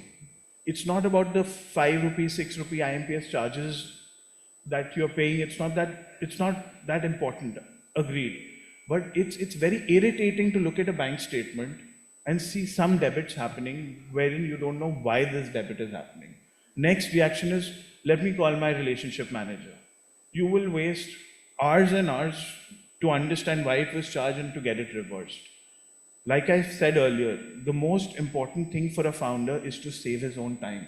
He should not be wasting time in looking at bank statements. Why has this been debited? Why has that happened? He should be focusing on his own business. How do I grow it? How do I reach more sales? So we've said, we'll give you an account which is zero. When I say zero, any charges is zero, period. You don't need to maintain balance, no problem. You will not be charged for IMPS, okay. You will not be charged for FCGPRS filing, okay. We're okay. Let there be no charges. Second, the platform that I mentioned, Beyond Banking, we have tied up with various companies, HR portals, say tours and travel companies, then legal service providers, CA services.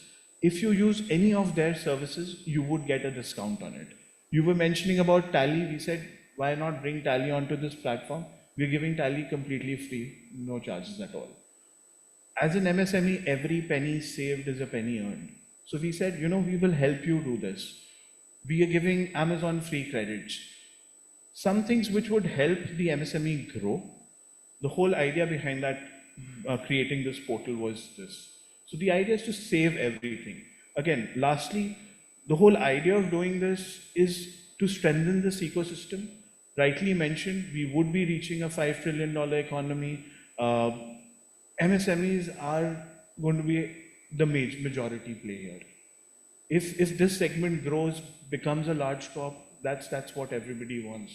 Who would have imagined a company which was into reviewing restaurants? That's how they started, moved into food delivery, and today we all know where Zomato and Swiggy are. So, the idea as a bank, what we believe is, rather, of course, we are a bank, so, we would be giving you everything that is required that a bank does. But why not partner with you and become your business partner? The whole idea behind, setting up the startup or the new age economy team was this. The idea is to sit with founders. Banking ho jayegi. Banking, there's no rocket science. FDs, current accounts, they're all the same. There's no difference between an FD in one bank, FD in another bank. Only difference is 10 paisa here, 10 paisa there. But why not sit with you, help you grow your business? So that's what we do. Thank you.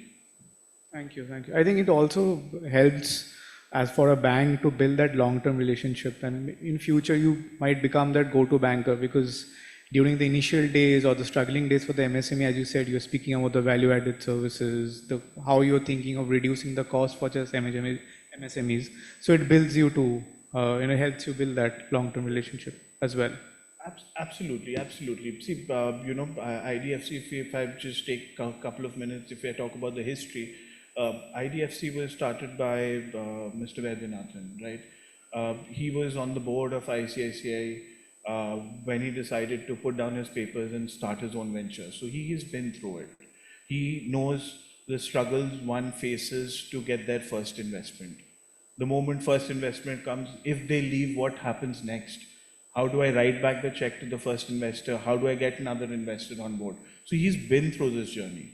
So hence, the whole support system is there. So that's why the whole program was made. Thanks, Supradeep. My next question is for Hitesh. Hitesh, can you hear us? Yeah, am I audible? Yes, you're audible. Thank you. Yeah, I can hear you. Hi. So Hitesh, my question to you is on, as a bank, you've backed multiple startups with startups like Open and Refine, which has a strong focus on various technologies, payments, API banking, AI. How can MSMEs prepare to tap into these emerging financial technologies to accelerate growth? A very relevant question. So, at ICICI Bank, we always believed in technology as the force multiplier for all our businesses, and innovation is at the core of our strategy. So we started looking at the entire MSME segment, and we figured out what are the various problems which MSMEs are facing and how do we solve those problems using technology.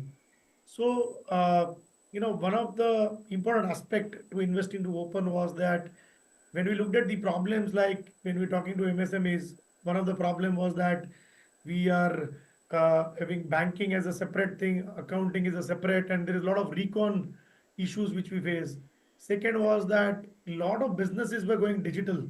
How do we as MSMEs also tap into digital ecosystem, sell our products online, create our own websites, collect payment through payment gateways, uh, also marketing online.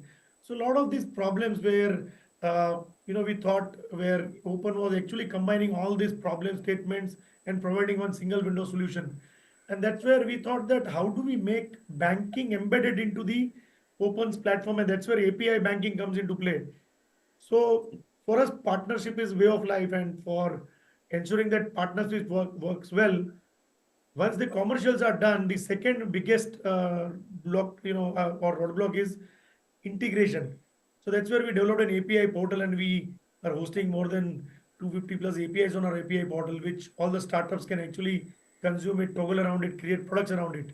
And that's where Open started consuming our APIs embedded into their platform, where this is a single platform where you do banking, you do accounting, everything happens with one single entry. You don't have to do multiple things. So that's what made life easier for all the MSMEs. The other aspect was when you deal with a particular platform and there is a history which gets built on top of it, then you have a lot of data sets which one can use for lending.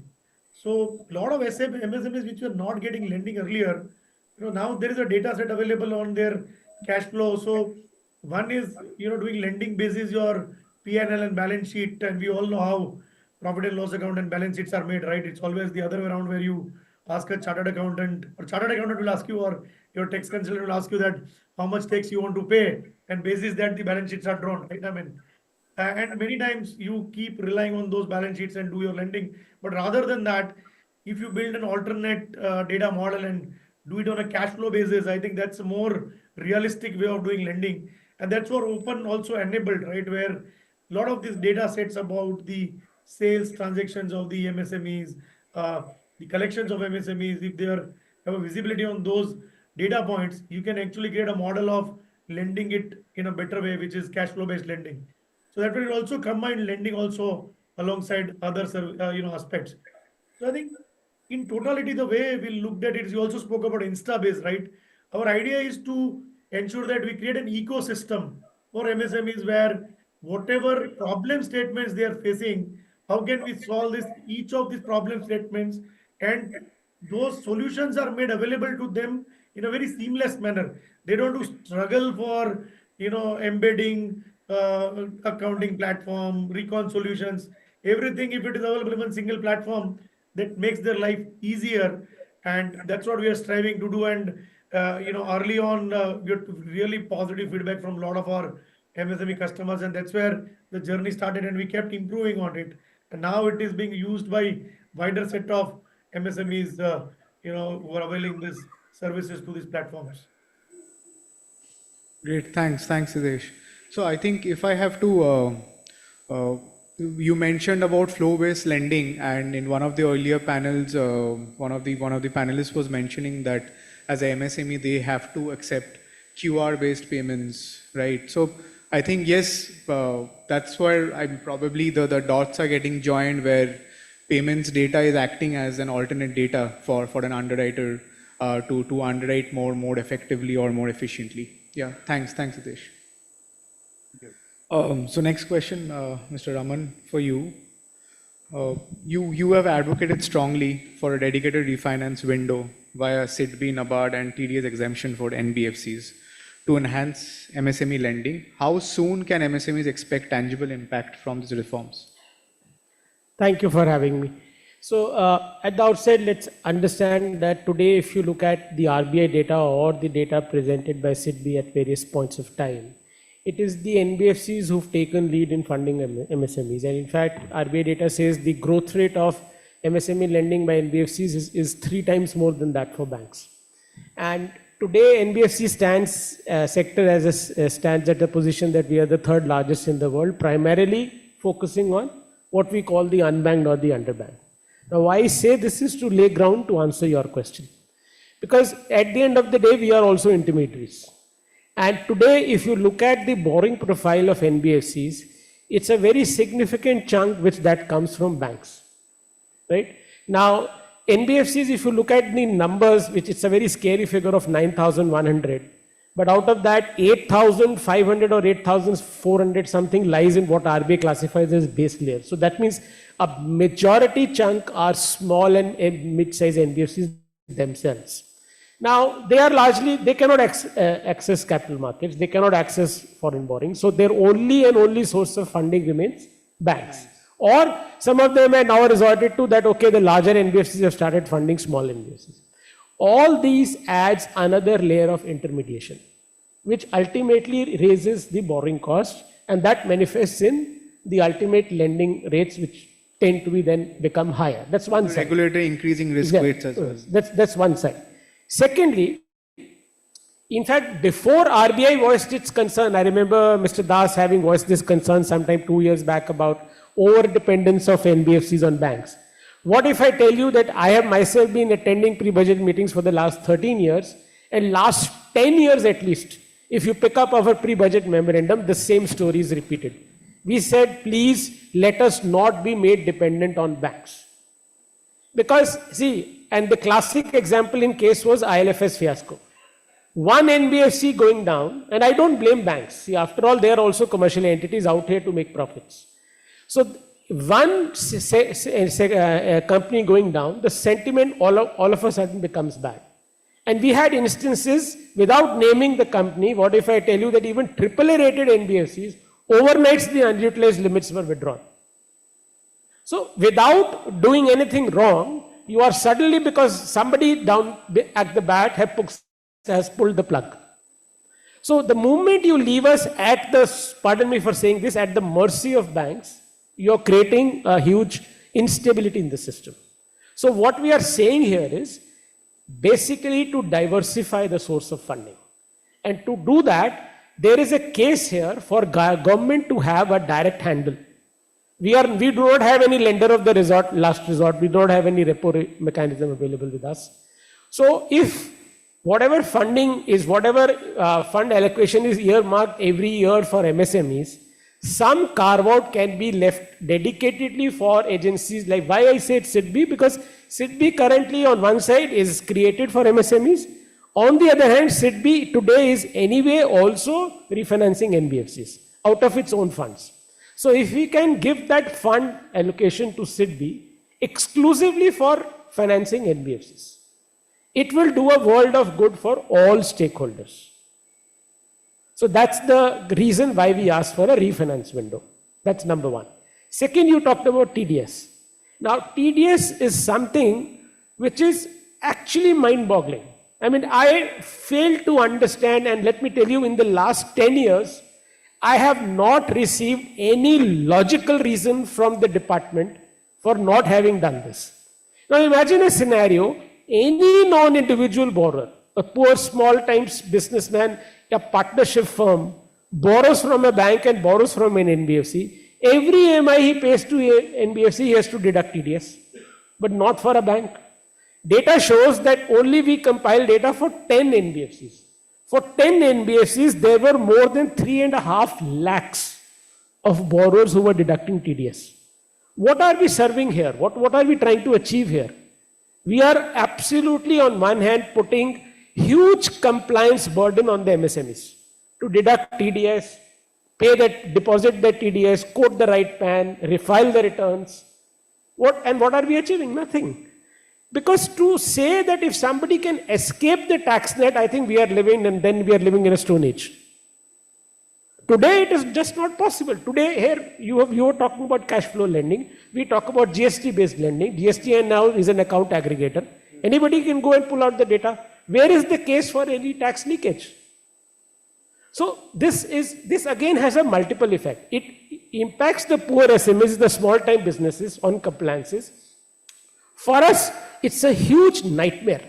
Now imagine a large NBFC like the Mahindras or the Tatas having lakhs and lakhs of borrowers, and every EMI there is a TDS being deducted. Look at the voluminous work we are creating and achieving what? Nothing. It goes against ease of doing business. It is unnecessarily creating compliance burdens. And you know what? I sit on the board of a company which is listed, and there is a huge amount becoming NPS because of unclaimed credit. Because the borrower when he deposited TZ, he quoted a wrong PAN. वो credit ही नहीं मिलता. Then what do? So it's a absolutely not required, avoidable irritant created in the system that needs to go away. And when, and I should give credit, let me share openly here, Secretary DFS, Department of Financial Services, specifically called a meeting. He called the revenue guys, and I will quote him here. I mean, I don't mind saying, he said, जिस reason से आपने banks को exempt किया है, उसी reason से you need to look at the NBFCs. Just because I am wearing an NBFC hat, no. That doesn't serve the purpose. So it's not only for our own benefits, it's ultimately for the ultimate borrowers. We are not achieving, in fact, unnecessarily we talk of ease of doing business. Where is the ease? We are creating this avoidable bottlenecks in the system. So these are the two you asked about the issues, and that's why we have been asking for that. Thanks, Ram. I think that's an interesting lens to look at. We talk about challenges for MSMEs, how to upskill them, how to look for financing for them, how to enable them for partnerships. But how to enable the enablers is. And I'll also share. I spent 2 hours at North Block one day, and even trying to just tell them. I said, boss, what is your concern? Revenue leakage होगा? आपको ये concern है? We are ready to give you the list. Anyway, this AIS and everything systems you have, anyway you want, we will give you a quarterly list of such borrowers whose TDS was supposedly to be deducted, but since there is an exemption, we are not deducted. So you have that data with you, we'll give you the PAN, and you track it. But still, no answer, no logic.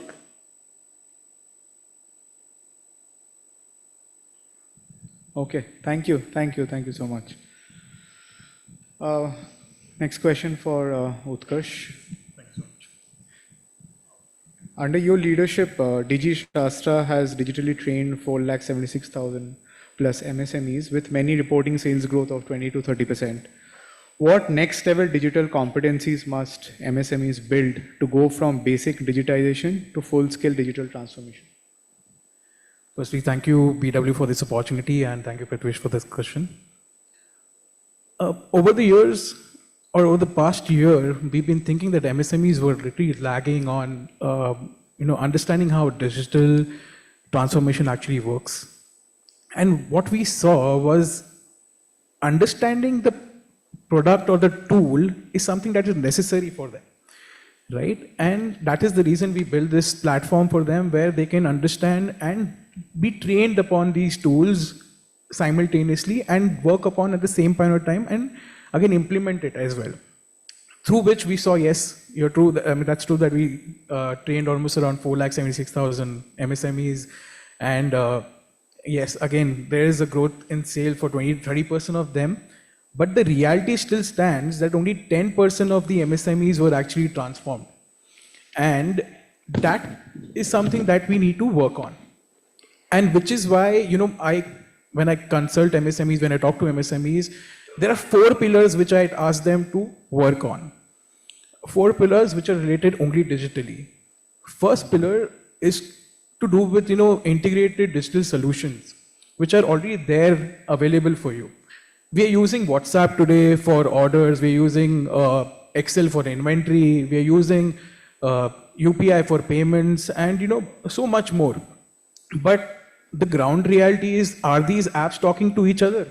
How is the communication happening? This is all manual force which you're putting in.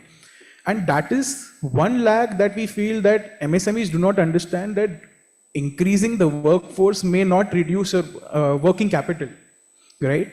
So use integrated solutions and where that would help you actually reduce the capital that you're investing in the working force. I mean, not saying that, definitely that would actually pay out to your production as well, where, production would increase, right? So you can actually save that money to increase your production. Second parameter, how many of us use social media over here? No, I'm just being sure of it. Okay, if everybody does, I have a few questions for you. How many of us are actually doing performance analysis? Does anyone in their businesses? You do? Great. There's only one hand up, which is extremely worrying. Okay. The next one would be, how many of us are doing targeting marketing? Very good. That's the only hand which is up, actually. Okay. How many of us are doing retargeting marketing? That's the only hand up. Okay, one more over here. Okay, that's good. But how many of us are doing marketplace optimization? Okay, that's the only hand up. Which is why it is worrying, right? Because for the MSMEs, it is very much important to know who you are targeting, right? अगर मैं एक MSME हूँ आज, मैं ये सोचूंगा कि मेरे जो present consumers है, मैं उनको वापस कैसे जाऊँ? Because I want to increase my sale, right? So these guys are already there with me. They're saying, I like your product. I like everything that you're giving me. Why don't you give me an offer back and I'll probably take your product again? Rather, what we're doing is creating new posts, which is the matter and the fact that we're just spending the wrong money and the wrong place. Instead, we should do retargeting, right? Because that will help you increase your sales. And I can give you a fair example as well. My sister itself, she's into business. She's into tea selling. And she only started retargeting with her present consumers. She actually got an increase of 30% in her conversions in the first 6 months itself. That is something that you should be doing as an MSME.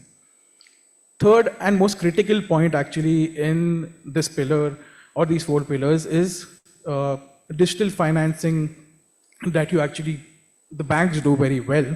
But then what is the discipline that you need to maintain? Because I agree, Supratik said that there are compliances that come in harsh and you have to keep on seeing all of these compliances, and then you get irritated by what the MSMEs have been presenting.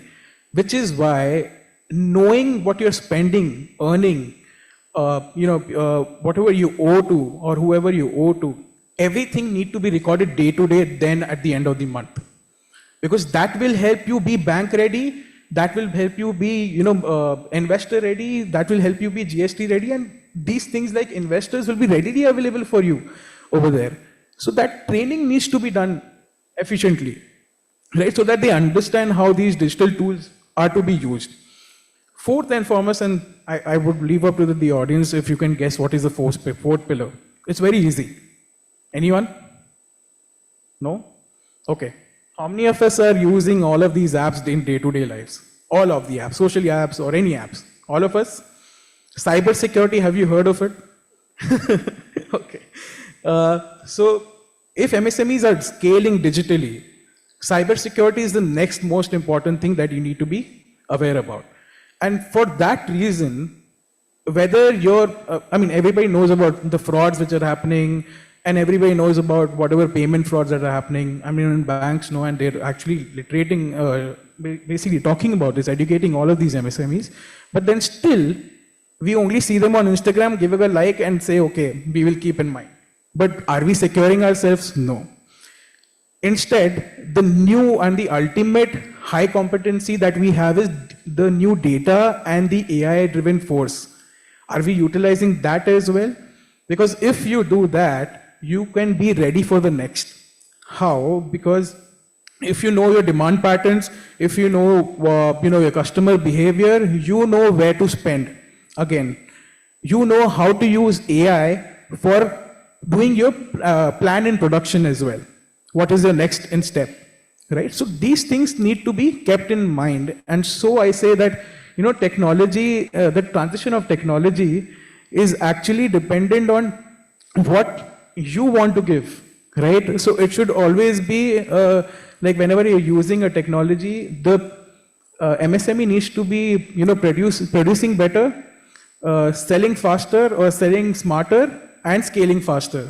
And that is when an MSME is basically, digitally transformed.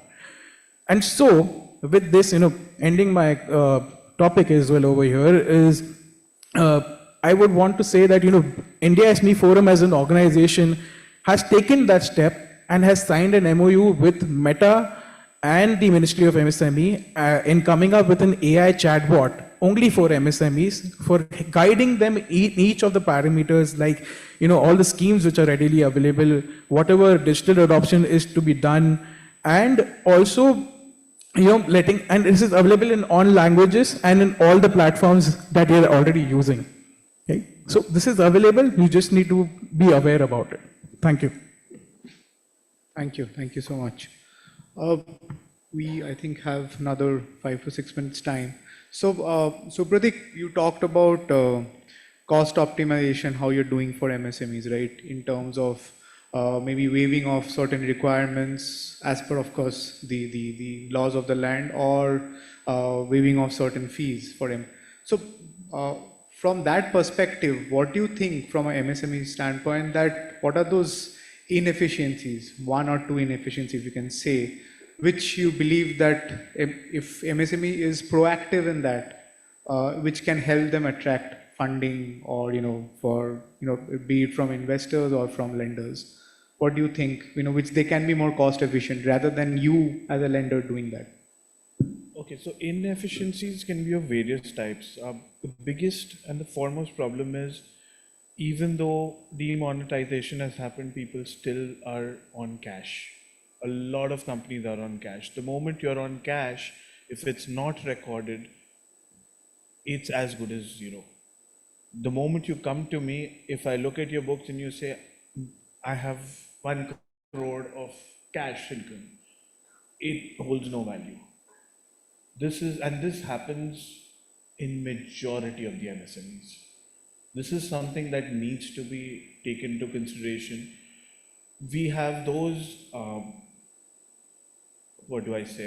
certain consultants who would tell you, "Aap aise tax bacha lo." Tax dina acha hai. I'm not saying keep on going giving tax. I'm not a big, a follower of, but be logical. If you don't show your sales correctly, no bank will come, no investor will come. The only way to grow a business is capital. If you are not showing your money, you will not be getting that capital. So that's, I believe, is probably the biggest issue in MSMEs. Thanks. Hitesh, you are coming across, you're obviously interacting with startups day to day. what do you think, as a banker, you have encountered one or two, compliance or governance gaps which MSMEs should look out for, or, try to build it so that, there are no such gaps before they approach a bank like you?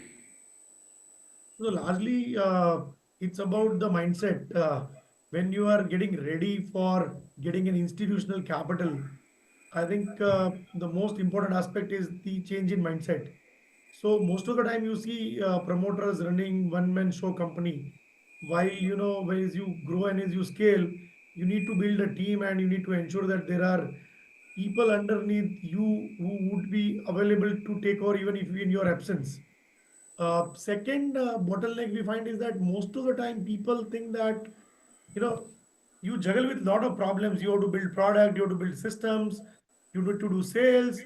In all this, problems, the compliance takes a back seat.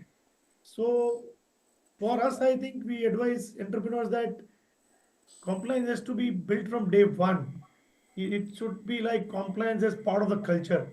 Once you decide that I will first build the business, let it grow, and then we'll figure out how to build compliance and governance, I think that doesn't work, right? So we believe that that mindset is super important, that you build compliance as the part of the culture. The other thing is, you need to put right structure, right? For example, MSME raising capital, people would want it to be in the form of private limited company.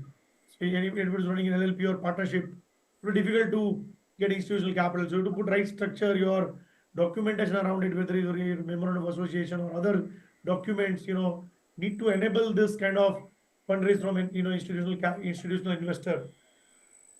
The other aspect is also how transparent you are, how accountable you are. When an investor comes in, they will ask you questions. They will give you ideas, right? How open you are, how ready you are, willing to accept somebody questioning you. That is also important. And then someone who thinks of scale, right? Investors like promoters who build scale, who build large businesses. So it's not about building just niche. आप छोटा काम करके you can be a good entrepreneur, but it's not about building that small thing. It should be like you have to create something big and something beautiful. So big and beautiful, right? It's not about small and beautiful. So that's what investors prefer. And the last aspect is about be reasonable when you are taking capital. Unreasonable valuation expectations also puts a lot of burden on the entrepreneur itself. You have to deliver those kind of, because every investor expects a huge or at least a decent return. So it puts more burden on you if you do it, raise capital on unreasonable valuations. And then the last point is about exit in mind. At some point in time, investors would like to exit. So when you are bringing them in, think about that some point in time you have to also provide them exit and create that plan in your mind. So when investors also ask you questions, if you have thought well thought about it in terms of how you will grow and how you will also enable exit for investors, that becomes important aspect of investment. So there are the few things one needs to keep in mind while raising institutional capital. Thank you. Thanks a lot, Ritesh. Raman, you, of course, you spoke about how to enable the enablers. Like, suppose we take care of that problem, right?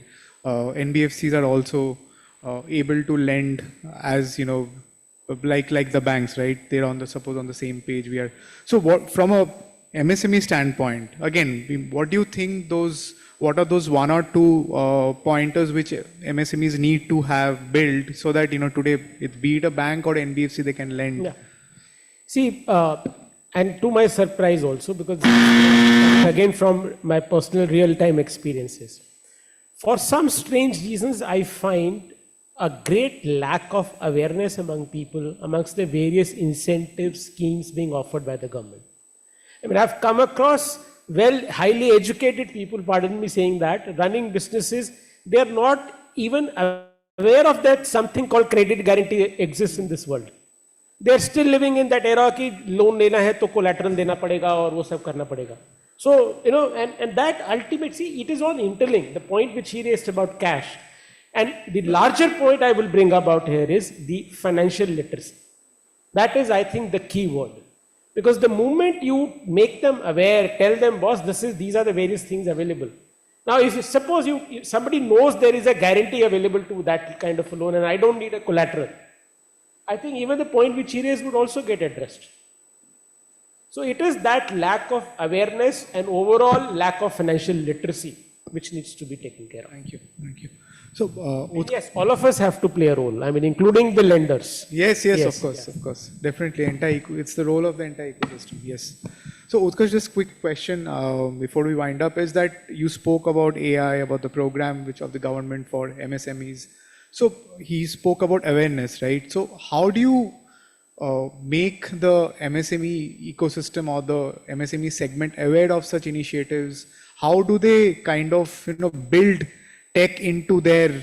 It should be their habit, right, of using tech rather than them being pushed to use tech or them being pushed to use AI, various AI tools for their own benefits. How do you think it can?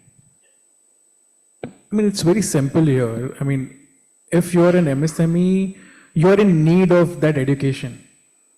When you're in school, you're being taught by the teachers, right? Why? Because you don't know something that would be there in the future with you, but you need to be educated for it right now.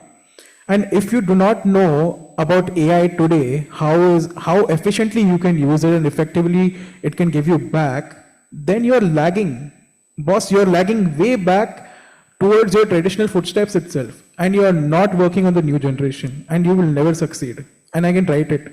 But even if you're walking with the parallel universe which is working which is right around you, you will still get something back. So learn from the people who you know. There might be in the group itself. I'm not saying us as India SME Forum, definitely you can reach us any time. But then anyone who's getting success tomorrow or he's in your group, please learn from him. How do you actually scale your business? What tools is he using? Even Blue Tea, for an example, I'm taking his name, I'm sorry, but he'll probably call me and ask me why. But then he learned it from someone else, right? So that is something that is necessary. At least, communicate in your own group and learn from them at least, if not us. That's a great point, I think, and which is happening probably for banking at the grassroots level. Like we have these self-help groups who are teaching each other or giving that lesson that how they're using certain banking, how they have been able, such so and so lender have been able to solve their banking need. So yes, that's right. I mean, peer-to-peer learning is very important. Thank you. Thank you so much to my panelists. Thank you, Hitesh, for joining us virtually. Thank you, everyone. Thank you so much. Hope you got some good insights from this panel. Thank you. A big thank you to our speakers. Thank you for accepting our invitation and participating in the conference. Could I please request all of you to kindly come forward for a quick picture? Ladies and gentlemen, a round of applause for this fine panel.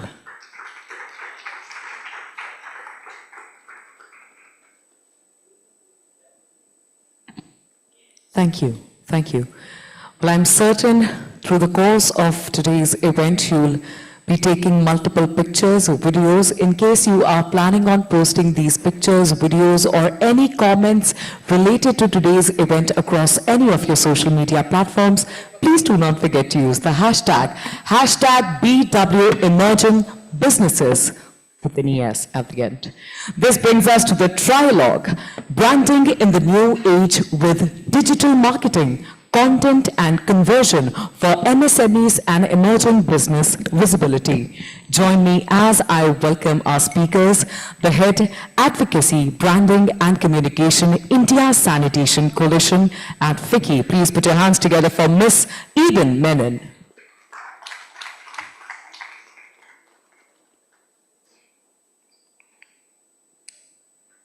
Joining us up next, founder at Ivory Digital and the Startup Cafe. Please put your hands together for Mr. Srivant Varis. Once again, at the risk of sounding repetitive, the procedure to clap is super simple. All we need to do is bring both of our palms together, just like that, right? Thank you. Let's welcome our next panelist, the director and founder at Zycle. Please put your hands together for Miss Kanchan Khera.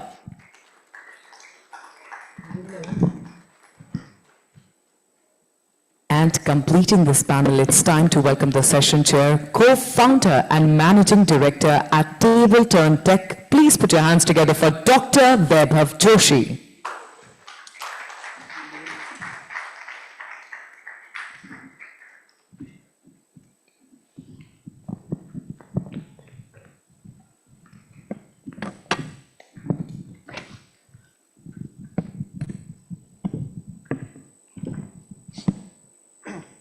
Thank you, and a very good afternoon to all of you. I normally have a habit of, getting a small exercise done when there is a post-lunch session, if I see sleepy faces, but I think, that won't be applicable over here, because a lot of you, all of you have smiles on your face, so not sleepy enough. Otherwise, I would have made you do a taekwondo move, stand up and do one. Hitesh is witness to that. Hitesh was with me, I think a few months back in Nepal. We were there on a panel, and after lunch, we had a lot of sleepyheads, and I was again chairing a session. We got everyone to stand up. There are some, 100 odd people. We got them to do a taekwondo move and hoo-ha, and everyone was like, bright and fresh. It's a very interesting topic, a very interesting panel we have over here. We are going to discuss branding in the new age with digital marketing, content, and conversions. I'm Dr. Vaibhav Joshi, an ex-banker. I have been running my own show for the past 3 years. I run a consulting wing known as Table Turn Tech. I also run a fintech known as Consistency.fintech, and I run a wealth tech known as Eklavya.ai. That's what I've been doing for the past 3 years. We have very interesting folks over here, and when we ask you the first question, I would request you to also do a quick introduction and then move on with the answer. See, branding today is not about visibility. It's about credibility and conversion, okay? MSMEs generally don't fail due to lack of marketing. I feel they fail due to lack of visibility. They fail due to the right message not going. They fail because, people don't know them. They might be available across a lot of platforms, but who is this entity is something that, customers may not know. And that is where I feel MSMEs fail today. So I feel, we move to our first segment, which is building a strong online identity and how MSMEs should show up online. We are going to start with you, Eden, with the first question. But before that, a couple of points. Clarity of message is greater than platform presence.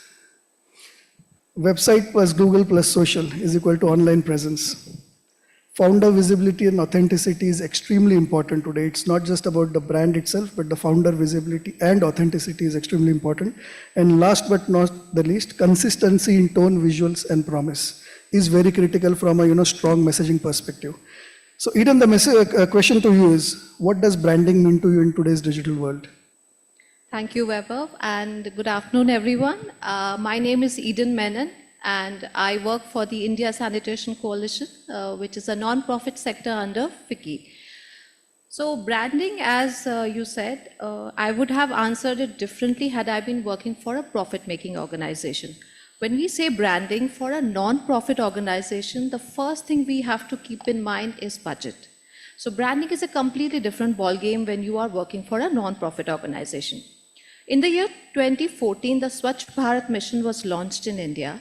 The next year, India Sanitation Coalition was founded by two visionary leaders, Ms. Naina Lal Kidwai and late Mr. Rashid Kidwai. They had in mind to create a collaborative platform to bridge the gap between government priorities, private sector capabilities, and grassroots realities.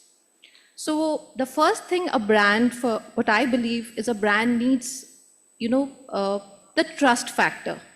So when you have a leader like Naina Lal Kidwai, the organization you're working for is founded by a leader who's respected globally, the respect comes automatically. So the first, we already had that thing. Naina is a leader who is known for her ethical practices. She's known for her honesty, transparency globally, and she comes with several firsts. She's the first female Harvard graduate. She's the first female to lead a foreign bank in India, that's HSBC, and she's also the first female president of FICCI. So when you are working with a leader of that level, your branding has to be completely different. The second advantage that we had is that we are founded under the umbrella of FICCI, one of the largest business chambers of India. So that gave us a voice. However, in the year 2018 or 2019, we made a decision of launching our own website. We activated our own social media platform, not because we wanted to create a different organization, no, but our founders realized something very fundamental, that sanitation is a coalition effort. Sanitation is not at all a glamorous department, you know. When I tell someone I'm working in the sanitation industry, the first thing they come up, "Aap toilet banate ho?" हम toilet नहीं बनाते हैं. But people don't even know what are the different kind of work that is there in the sanitation industry. So when I say an organization where I have nothing to sell, there is no product that I come along with. Our end goal is behavioral change.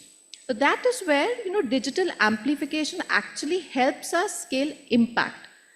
A sanitation success story taking place somewhere in a remote village of Uttar Pradesh can actually inspire someone to take action in Odisha, you know, ring some bell in Delhi for some policy changes, and maybe gain me some partners from USA. So branding, I believe, while I'm working for a non-profit organization, is not to be the loudest voice in the room, but to be the trusted voice when decisions are being made. So Eden, I tend to agree with you over there.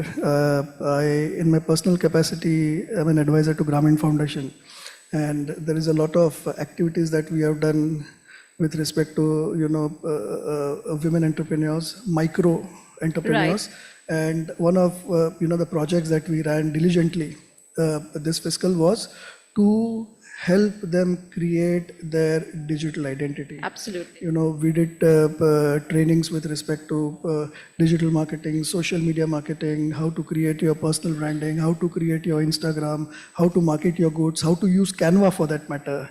You know, we created content templates, so on and so forth. And I think if digital identity and, you know, it's seeded from the social sector, programs like NRLM, SRLM, if they start picking it up, I think it can go scales in a country like India. Coming to you, Kanchan, do you think that personal branding has become unavoidable for small businesses? Yeah, hi. Let's start with your introduction. Yeah, and then my introduction. I'm Kanchan. I'm the CEO and founder for Zikr. So Zikr is a customer experience management platform. What we do is we source the voice of customers for the brand so that it becomes imperative for them in the feedback loop cycle as well as decision making to hear the voice and then make decisions. So that's what we do. So we play that pertinent role of bridging the gap between the customer and the management. So that said, thanks so much for having me on the panel, and I'm happy to share my experiences. I am not a marketing expert, just putting a disclaimer out. So giving a founder lens, like you said, whether it is personal branding has been mandatory or not, we've seen founders becoming celebrities today, right? So there's a lot of power of influence that they carry with them in terms of, you know, how they want to take the brand ahead, what is the message that they are talking to their audience, etc. But that said, step back, there was, you know, there is one which we call as a brand identity, and then we have the founder's identity. Initially, in the beginning for MSMEs, I believe it is important and it's critical that the founder lend their brand for the brand to form itself, right? So that's the weight that the founders carry in the beginning itself. I did that. I come from McKinsey & Company, and after I left, I felt like, who am I? What am I doing here? What is my identity going to be like? But that's where you start forming, and that's where the personal branding starts coming into being, with the founder first to finding their purpose and what they stand for, and second, lending that to the brand to form what that stands for and how it takes it forward. I hope that resonates the best. No, Yeah. I do agree with you. I want to cite an example over here, and you know, it's again a micro enterprise based out of Mumbai. It's known as Aurum Foods. Okay, and Anisha is the founder, so she runs that. What she does is, it's a small food enterprise, and they specialize in, you know, they specialize in catering for a certain category, HNIs, okay? But she has created her brand in such a manner that, now everyone wants to be synonymous with Aurum Foods. And the latest one being, they did Priyanka Chopra's brother's wedding. Okay, it was such a small enterprise. I have seen that enterprise grow from, being a nothing, a very small stall in a food court to, a multi-crore organization that it is today. So yes, I completely agree that, personal branding of the founder is extremely critical for the small, business. Yeah, and just to add on over here, I think just if I take the liberty of seeing, we've seen big companies doing a lot of different, like, you be the Pepsis and the Colas of the world and all of that. And sometimes you feel like, are they really healthy? Do the founders or the company heads themselves are consuming it or not? So there is this bridge of authenticity that bridges the gap between when the founder lends their identity and say, okay, I stand for this, I also do, and I believe in the purpose, and that's where the company is born out of it, and so does believe in its purpose. So that identity rolls into the brand. Yeah. Absolutely. Coming to you, Shrikant, what are some of the biggest online branding mistakes that MSMEs make? And let's start with your introduction first and then over to the answer. Okay. So, good afternoon, everyone. This is Shrivant with W, not K. That's okay. People do make that mistake quite often. So, it's Shrivant, and I run a company called Ivory. We are into branding and digital marketing. We've been running this company for about 8 years now.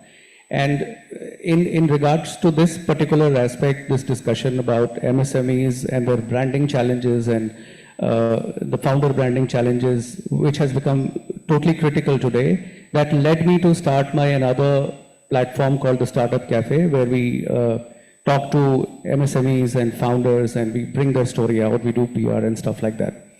So yeah, some of the mistakes, some of the biggest mistakes that MSMEs or small companies, small businesses can do is to hire an agency and mandate them to do social media branding left, right, center. I see that happening all the time, and that really hurts me because, it's waste of effort, it's waste of money, unless your positioning is super clear in your mind, unless your ICP, which is your ideal client profile, is clear in your mind, and unless you clearly define what is it that you're going to talk about, unless you define one platform that works for you, just plastering all over social media, doing everything, the shiny object syndrome, doing everything that you feel needs to be done is the biggest blunders brands do. So B2B marketing has channels like, let's say, LinkedIn, then B2C marketing would have vehicles like Instagram. But if you want your message to resonate with clients on B2B as well as B2C and putting the same festive post and doing things like that, that goes nowhere. So that, I think, is the biggest blunder that MSMEs usually do. Taking one cookie cutter and pasting it all over the place, it just does not give them any result. And eventually, they end up sometimes firing the agency, firing the marketing guys, saying that marketing doesn't work. But Shrivant, in that case, one quick follow-up question. Do agencies have curated product for MSMEs? And why I'm asking this follow-up question is because agencies generally look for, SMEs or players who are deep-pocketed and are able to pay a good retainer and then follow it up with, digital marketing expenses every month, say on a Meta or, other platforms. And when we talk about MSMEs or micro enterprises, they may not have that many deep pockets, and hence they may be forced to take a off-the-shelf plug and play kind of a product when it comes to digital marketing. In that scenario, and since you have been running an agency, do you think that agencies should also have curated maybe low-value products for MSMEs which can be offered to them at a lower price, so that the MSMEs are able to, small businesses are able to pick it up and probably then customize it to their usage? Yeah, I absolutely agree, and I'm at a very curious place here because I've been a corporate about 15 years of my life where I hired agencies. I worked with brands like Sony and Fuji, and I was heading marketing. And I used to hire agencies, and they used to come with fancy proposals. And now I am on the other side of the table where I go and meet brands like Sony and Fuji and pitch them. So I understand what you're saying. Many a times, because revenue is the primary driver for any company, like it's the lifeblood, right? In order to survive, if I'm running an agency, in order to survive, the natural inclination would be to look for high paying clients and offer them as many as things with the emotion कि चलो कुछ तो चलेगा, you know, some platform will work, and then it will go on and I will be able to continue the relationship. But you know, the fact of life is times have changed a lot in last 1 or 2 years. Things are totally changing. I think people are able to see through that everything will not work for me. I think now when I meet clients, so I've been running this for 8 years, but now last couple of years, I would say post-COVID, clients have also become very, very careful with what they do, especially the ones who are conscious of the fact that digital is a key driver for their success. They become conscious, and when they talk to agencies like ours, they do talk about specific, not like everything, but specific things that will help them win. And we also, when we go to them, we also want eventually, because the relationship will not survive. Eventually, if I sell everything and nothing works, then it will not go the long way, right? So I also have to look at it, and he's also aware. So I think that conversation is already happening when the clients are aware, and now the narrative is that you look for the thing that will work for me, which appeals to my target customer, which appeals to my success, and the probability is high. There's a very pertinent problem in the D2C space today. So we'll close this segment with a one line. Once identity is clear, content becomes the voice of the brand. We'll move on to the second segment, that content that builds trust. And here we are talking about content as credibility and not noise. So content is everywhere, but trust is rare. Okay, and we'll come to the content section over here. We are going to start with you, Kanchan. Okay, I feel that educational content is far greater compared to promotional content. Showing process, expertise, outcomes helps create that identity. Okay, so the question to you is, what content format gives MSMEs the highest trust ROI? Yeah, sure. Coming from the premise of why audience is engaging on a content, I would look at a content if it is something for me, right? I'm learning from it, it's making me better, or I'm able to do something more than what I'm doing today. It's knowledge or accelerating my skills, either of the two, some of the two domains that I'll be into. So considering from that lens, if I'm putting up a content which is authentic, how I formed, what I did, what decisions we took, and why we took one versus the other. Say, for example, in our enterprise tech, if I say I picked up this CRM versus that CRM, how it worked for me, why I changed it or plugged in or do something else over there, or put in some case studies on how the clients are getting impacted with it. So rather than just giving a kind of a gyan, let me put it in quotes there, it is more about how are you empowering your audience to be better. So being authentic. Second is being absolutely consistent. And third is being very, very clear and sharp shooting into exactly what you want to do with that content. So these are the 3 rules of content if I have to look from a format angle. Well said, well said. Shrivant, moving to you. Can AI generated content damage brand authenticity?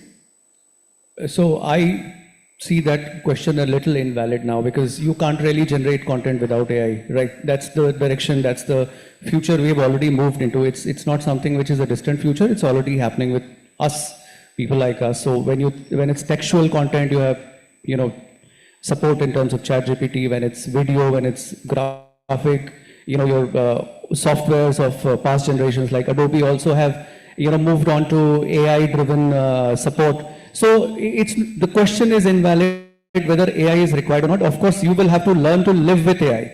So neither us on this side of the table or the other side of the table can imagine a world where content would be now generated without AI. Now we see movies, getting created with AI. So AI is definitely there. Now the question is, how can you create AI content which is more human? That has become, for people like us, that has become the biggest challenge. How do you write a blog which looks like it's written by a human, right? Asking a content writer to not use ChatGPT is like asking your CA not to use calculator. It's not going to happen. They will eventually use it. But the thing is, what we need to train everyone is to humanize the whole thing. And the soul will come when a human starts the thinking process. So I will have to sit and think about the problem. That is something which I can't outsource to AI. That will never happen. I will have to think, what is the problem that I have to solve for this client, and how the story has to come out. Now, what AI can do is AI can refine the whole thing, right? Up to an extent that I never could, right? So that's the role of AI.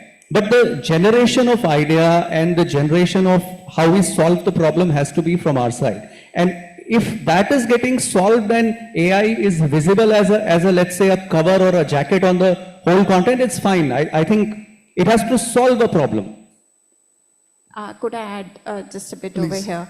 So I absolutely agree with you. When, this whole Gen AI thing and the ChatGPTs of the world came into being, we were all skeptical of reading content which was directly thrown to us through AI. We were passing judgments, oh, this was written by this is this, I figured it out, I'm not going to consume it and all of that. But I think gradually over a period of time, the acceptance has gone a bit higher. I'm ready to read content from AI as long as it's relevant to me. I think that acceptance has come in. So like he said, I can't generate content now without AI. Don't ask me to do that because speed is of essence and relevance is of essence. And if I am having an agent or if I'm having an AI which is serving the purpose of maybe another human being that I had before, I'm ready to consume that as long as it's relevant and it's sharper. So we have a saying for that, Kanchan, that, as far as, and like you rightly said, as far as, there is speed, I'm ready to consume the content that it is generating based on the inputs that I'm giving. And I completely am in sync with you today. It's very difficult to live with, without, AI. But on a very, very separate note, there is also a discussion thought that is there that whatever you feed AI, it makes AI that much more intelligence. But that's a different conversation for a different day. Eden, coming to you, how much content is enough for a small business? Well, how much content that we keep discussing, as you said, within our team. Content for us is all about success stories, on behavioral change, the different success stories that we have. As we are not a large organization, maybe 2 or 3 high quality content in a week keeps the engagement going. However, when I say content, we do not only narrate stories of ourselves or my own organization, we rather narrate stories of our partners. I'm sure many people in this room will be aware how organizations like ITC, NIARA, Reckitt, JMR, JSW are making significant strides at WASH initiatives. So those stories are all available on our website. We narrate their stories, the kind of work they do in remote places. So content should feel like conversation, it should not be like a campaign. So that's how we believe. That's what we do. So in short, quality content doesn't sell immediately, it sells quietly and in the long term. Absolutely. Very well said, very well said. With that, we close the second segment and move on to the third segment of the, this thing. Conversion and credibility. Okay, very interesting segment. Turning attention into inquiries, sales and loyalty. Many MSMEs get likes and views, but no businesses. Where does conversion break? Clear value proposition, website landing page hygiene, speed of response as a brand signal, reviews, testimonials, social proof, post-sales experience, brand memory. So we come to you, Kanchan, first. What kills conversion despite good marketing? Yeah, so you may do a fabulous campaign and you may get a celebrity and you may do all the awareness that you need to do. But at the same time, if your product is not walking the talk, if it is not really good enough for your audience, then definitely that's a broken conversion, right? That's where the authenticity goes for a toss. So even when you are buying and you're purchasing, you are referring to your friends and colleagues before you actually make a purchase. You're no longer trusting what is being fed on the social medias and all. So that's where, yes, authenticity and trust, which is going to be actually more and more difficult as things go by, because there's so much of clutter around. There's so much of noise, chaos, everything over there. Your real proof is your core customers, and that's what we stand for at Zikr. Your core customers speaking for you and referring you further, and that's where the spread will go. Definitely that'll be very slow. It has to be powered by marketing. All has to work together. It has to go hand in hand and the balance has to come into being, but it can't be shallow marketing anymore. Yeah. Well said. Shrivan, to you, what is the single biggest trust factor before a customer buys? I think the single biggest factor would be social proof. It has to be social proof. See, what happens is now, as consumers have become smarter, people understand that there are ads and people understand that things are paid. But when you go to, let's say, a website and you go to a social channel and you see unaided videos by actual genuine users, like that's why there's a huge rise of this UGC, which is user generated content. So when a client, a customer sees that there are lots of unedited raw videos and actual users who are putting their comment, putting their videos, putting whatever they have to say about the product, I think it creates the most solid impact in the minds of someone who has to take a purchase decision. I think that's something which we also guide to, most of our clients and people we work with these days, that don't, focus on heavy production budgets. Don't do things which are very expensive, very fancy, which take a lot of time. Just go to your customers and shoot their raw videos. Shoot their raw content, take their pictures, take it in their home setting, wherever your consumers are using your product, try and capture those moments of truth and put that wherever you have to put, where people will come and your people who are sitting on the fence have to come and take a decision. Nothing creates more impact than that.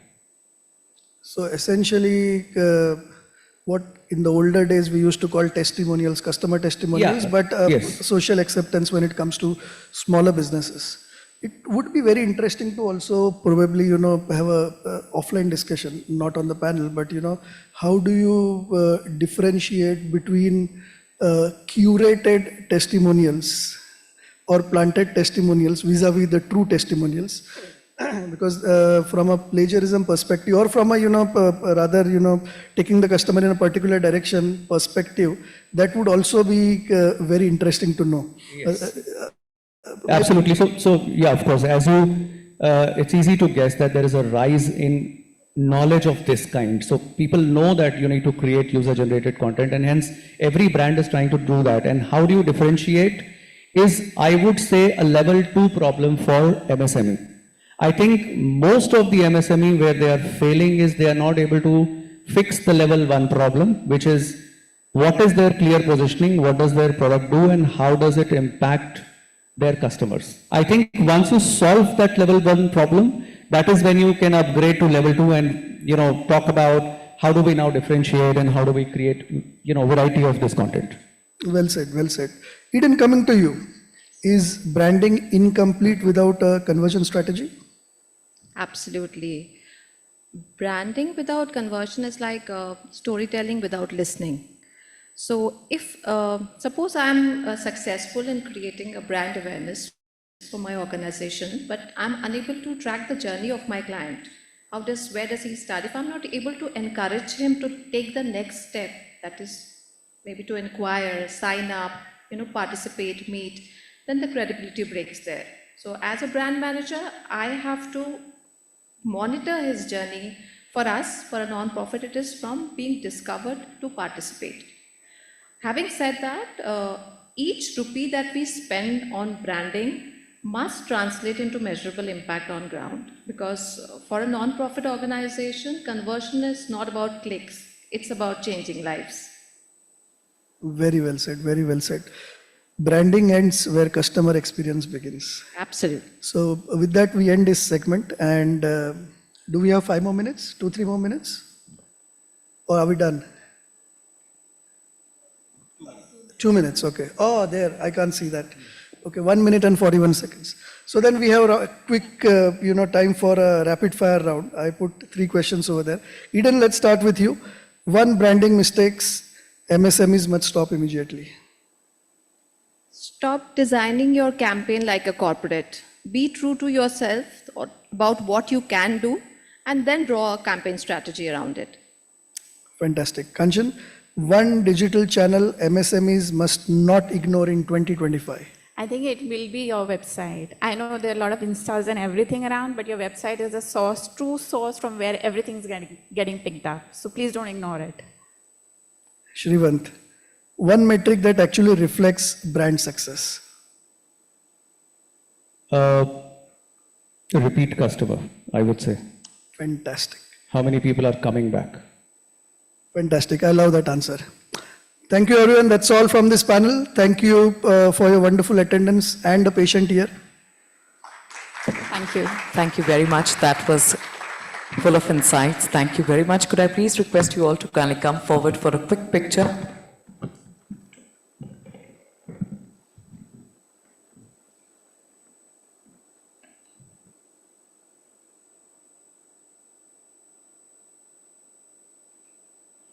इतना सन्नाटा क्यों है भाई? Thank you. Thank you. Building inclusive and future-ready talent pipelines, skilling, diversity, and workforce empowerment for emerging businesses. Let's talk about how inclusive skilling models and industry academia partnerships can strengthen India's talent pipeline and empower emerging businesses to build a diverse, future-ready workforce. Join me as I welcome our panelists. First and foremost, the professor at ICR. Please put your hands together for Ms. Arpita Mukherjee.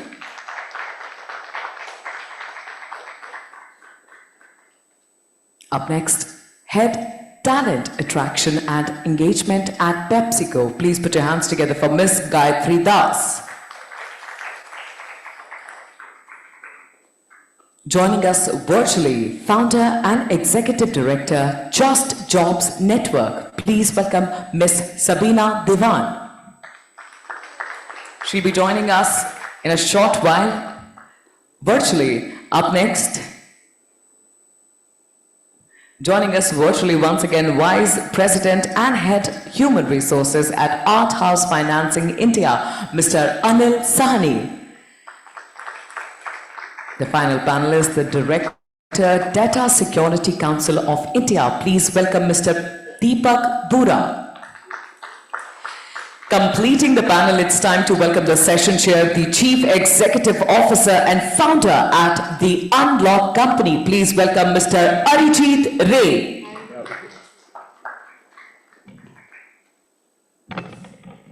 And we have Mr. Anil Sahni, Vice President, Head Human Resources, Art Housing Finance India, joining us virtually. Welcome, sir.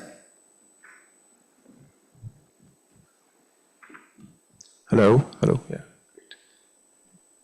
Look forward to having a great panel.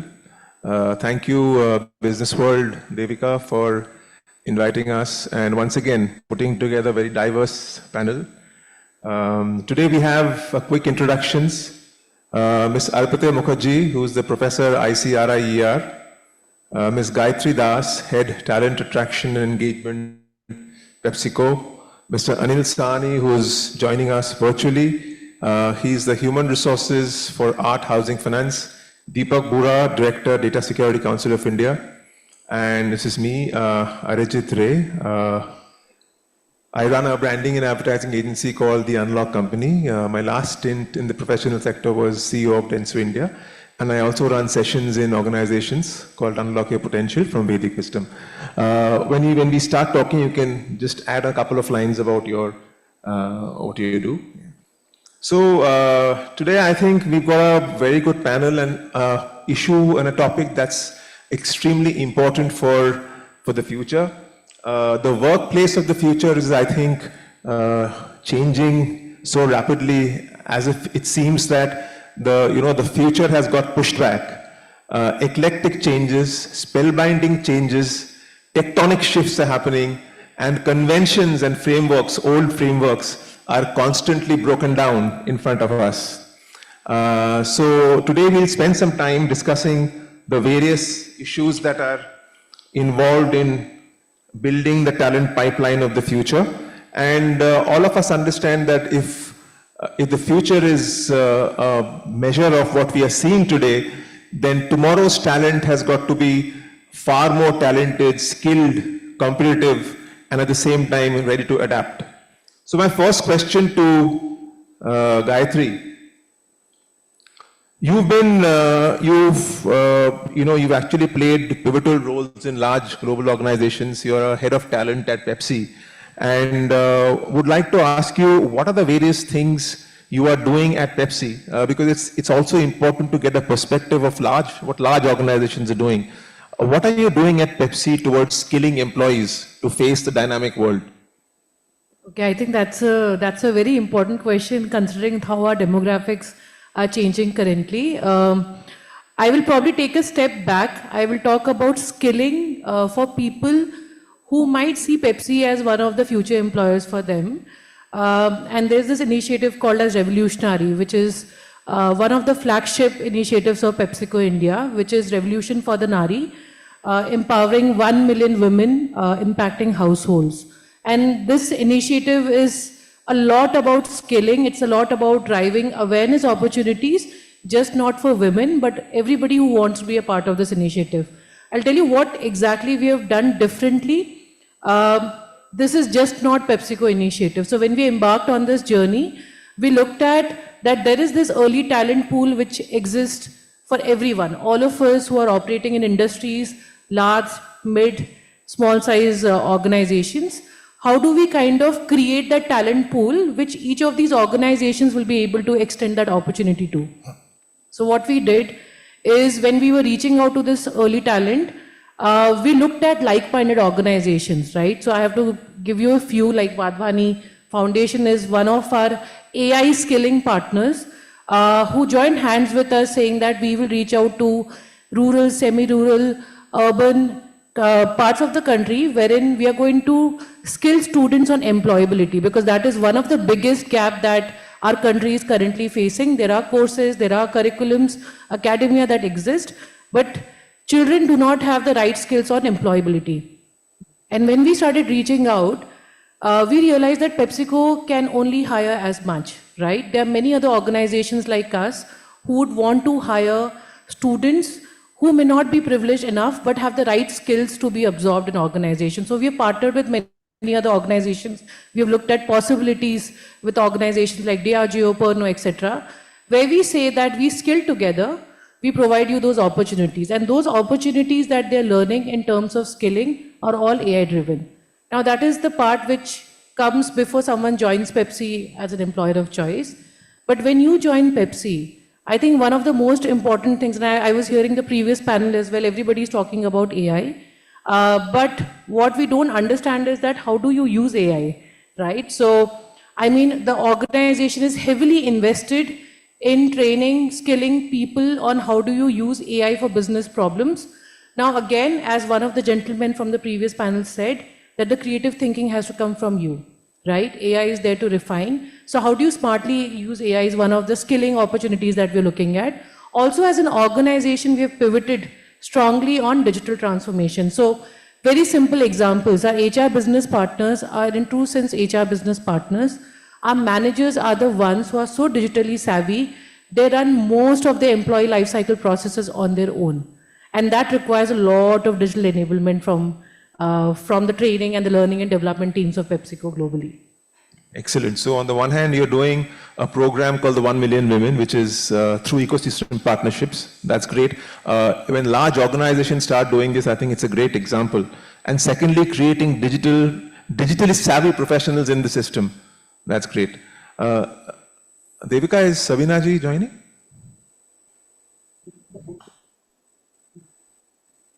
Devika?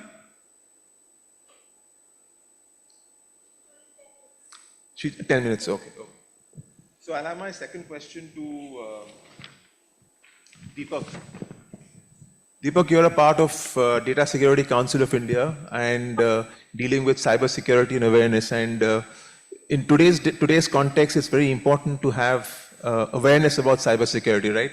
And in that context, in the discussion that I was having with you, you were talking about from the philanthropic wing, you have a program to kind of enhance awareness amongst underprivileged sections of society to build awareness around cybersecurity frameworks.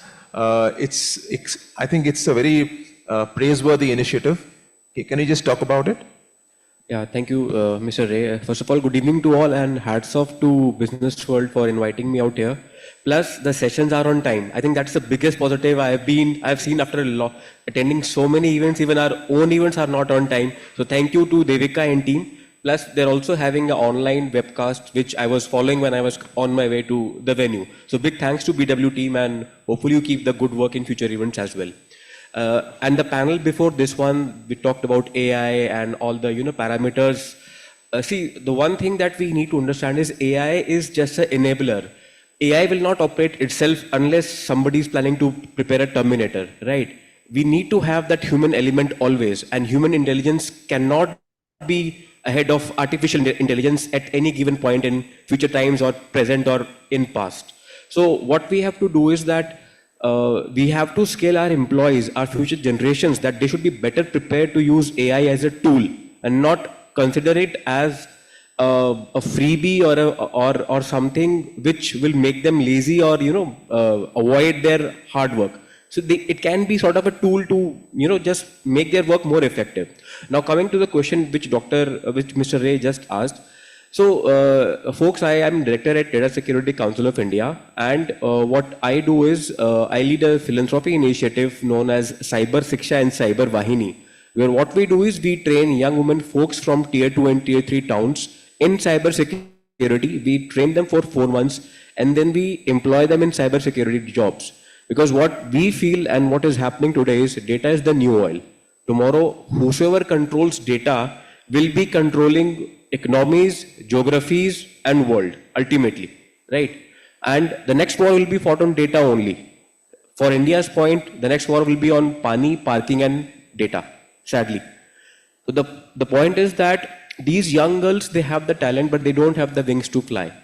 And empowering them in such an important area of cyber security, where not only they becoming cyber aware, they're making their family cyber aware, they're making the communities where they live there to be cyber aware.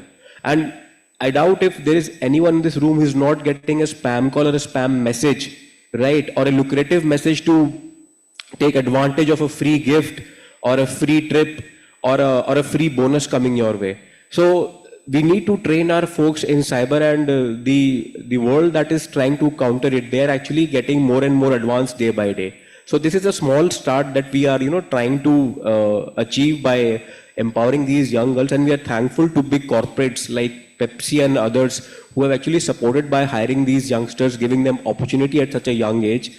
And some of them are doing really well. It's been almost 7 years since we have started this particular movement. And interestingly, a focus and attention of top organizations is now coming on cyber security, that they are realizing the sensitivity that they have to not only skill the future workforce, but they have to skill their own in-house employees about cyber awareness. Because ultimately what is there with organizations, it's a data only that all of them are managing in some way or the other. Whether it's a Pepsi, a bank, a hospital, a railway, a service provider, an airline, what are they having? They're having data only. And data is the new oil. And today we have the data rules being passed in force. So trust is the new, after time, trust is the new thing that somebody would be investing. If you lose trust, I'm sorry, you will be losing your business. Excellent. I think what's also happening is by this initiative, you're creating employability at the grassroots level. That's a huge plus. Arpita, you've been working on research papers, working with the government to evaluate various frameworks to promote trade. And in the course of the discussions, you were also talking about frameworks so that our MSME sector can get access to international markets.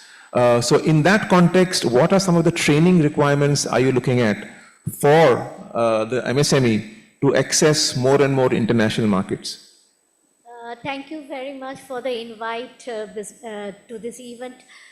See, when you look at the domestic versus international, the entire story changes, because there your training has to be very holistic. You take into account both the regulatory compliance requirements. That becomes a very important part of the training, because if you do not follow the regulations and compliance, you have a very high chance of product rejection. Secondly, you have to look at a training process which reduces your cost of doing business, because the moment you go international, it is not always easy to go international. Now onboarding into platform is fine, but after onboarding into platform, what are the processes? How do you get your money back? How do you avail the government schemes? Like, there are so many schemes which helps you to promote exports through, say, e-commerce platform. What happens if there is a return consignment? These are very basic things that you need to think through when you go into an international market. And most important is, when are you doing a B2B transaction, you have to be very careful whether the person sitting on the other side is a real person or not. There is huge amount of fraud that happens in international B2B transaction. We think it will be B2 consumer transaction, that's the problem, but bigger problem lies in business to business transaction, which is actually the bigger part of the global e-commerce trade and exports. One needs to be very careful. Sometimes payments are made, consignments don't go, sometimes they get stuck. So all these training processes involves a combination of understanding regulations and using the technology. The technology that you use for domestic onboarding, say into an e-commerce platform or creating a social media website, is very, very different when you launch and you interact with that globally. When you interact globally, you have to look at currency conversions, you have to look at payment systems being authenticated, you have to look at the business partner being authenticated, and also when the country does not have English as a language, you need to be very careful how you maneuver the legal documents, because sometimes it is always that you ask a lawyer to interpret and some other lawyer may be interpreting it in a very different way. So it is always good to be in touch with the relevant embassies in the foreign markets and cross-check the data and information, compile the notebook, cross-check the data and information, identify your risk, prioritize your risk, and have a risk mitigation strategy. So one of the core training that we actually give for MSMEs going abroad is not only market knowledge but also a risk identification and a risk mitigation strategy, so that they are aware to take an action when a problem happens. So these are the kind of trainings. Very interesting, and what's more relevant is that the international dynamics are very different and the domestic dynamics are different. And that is where you come in, that, bringing in those knowledge systems and making a difference at operation level. Otherwise, at operation level, the bottlenecks come, and that's what you're trying to address. So net, it's important to understand that the employee of tomorrow has to be really versatile, because otherwise it's going to be a very, very difficult situation. Sabina is online. Welcome, Sabina. Welcome to you online. Thank you so much. My apologies for being a few minutes. No problem, no problem. Sabina, you've been working at the policy level and the government, with various departments. You've been working on workforce development, skilling. You've been working on building common core competencies. And in the course of our conversations, you were actually talking about the major issue, which is skill gap. And you were saying that, the skill gap might actually become more worse. So can you comment a little bit how big the problem is and what are some of the steps that are being taken to address the skill gap issue? Yes, absolutely. Thank you again for the invitation to be here today and for having a conversation on what is, I think, one of the most pressing challenges of our time right now. You see, the environment, labor markets, our economies are shifting very, very quickly in reaction to technology, climate change, energy transition, pandemics, right? All of these forces are upending the way that we live and work. And so, this puts a lot of pressure on labor markets, and our young people will not only have to adjust once in their life, like maybe, my father had the same job for 40 plus years, but they will actually have to skill and reskill constantly. So against this really disruptive context, let me just take a minute to talk about where we are today. Absolutely, the skill gap is, a really, really big challenge. Just to put the challenge in perspective, we have about 370 million young people, approximately 370 million young people between the ages of 15 to 29. And that is higher than the entire population of, take your pick, any industrialized country, right? That 15 to 29 segment is more people than the entire population of the United States, for example. So what we're facing is a huge challenge just in terms of sheer numbers. Add on to that these massive disruptions that are taking place. And it really compounds the problems that we're seeing in our labor market. There's a lot of studies that try to project what the skill deficit is. So, some people say there's a 50 million deficit, skills deficit. Even as the country produces large numbers of educated youth, we still have, 50 million that don't have the skills. Other studies say, 60% of ITI graduates or 70% of polytechnic graduates are unemployable. There's a number of different estimates that look at, employability. For me, just going back to the basics, despite all of our efforts certainly over the last decade and more on skills training, only 4.1% of respondents in our labor force survey actually identify as having any formal skills, right? This is the government's own periodic labor force data. So, so there is a massive skills deficit, and the extension of that skills deficit is also the fact that the skills that ITIs, polytechnics are imparting, and not just those, but even our education system, what we're imparting to young people is actually completely out of touch and not aligned with the current demands of business and employers. And now we're expecting people to change even more frequently and upskill and reskill even more frequently. So all of this paints a very dismal picture of where we're at. But I don't want to end on a very negative note. So let me give you two, silver linings to this very dismal story and the scale of the challenge. The scale of the challenge notwithstanding, one is that we do now have a National Education Policy 2020 and the National Curricular Framework, which actually mandates that children get exposed to vocational education from class 6 onwards. And great efforts are being taken, as we think about the implementation of the NEP in the states. How do we better align this to demand, to what businesses want, to what small businesses want, to what local economies want? And I think that's a fundamental shift. Of course, we'll have to see how this plays out, but I think that that's a really important step. The other thing is that we have a mass recognition that employers and industry have to be involved in skills training.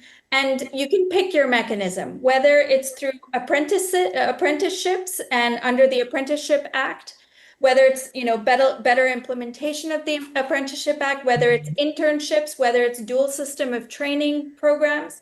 It's very important that we engage industry through all of these different mechanisms in order to make sure that curriculums, training curriculums, all the way from school education to ITIs and higher education are aligned with what the market and what employers demand. So we need to keep on these efforts, and hopefully, we will see a paradigm shift because there is a growing recognition that this is a humongous problem and an urgent one at that. So, thank you. Great. Please. Thank you so much, Sabrina. And I've been on the other side of the table in terms of the lot of initiatives that the government of India is doing.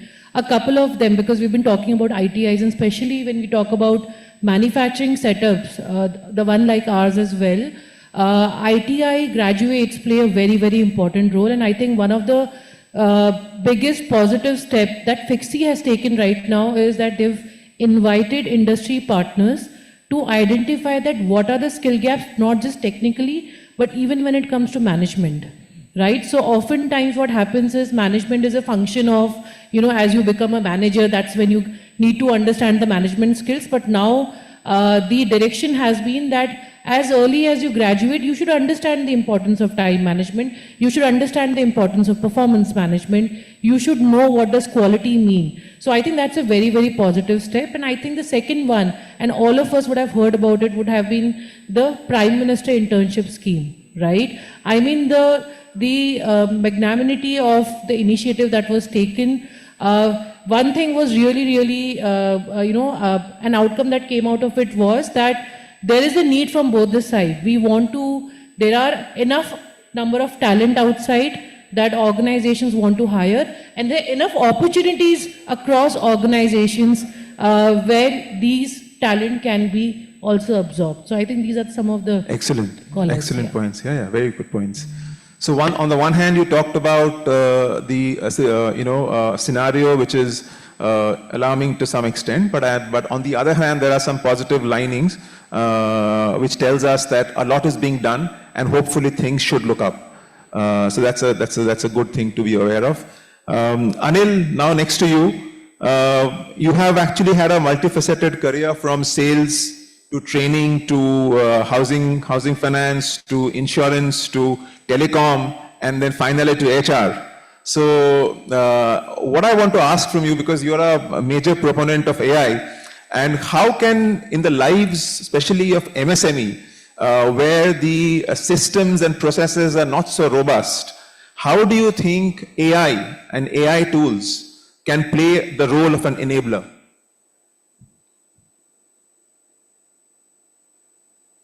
Can't hear you.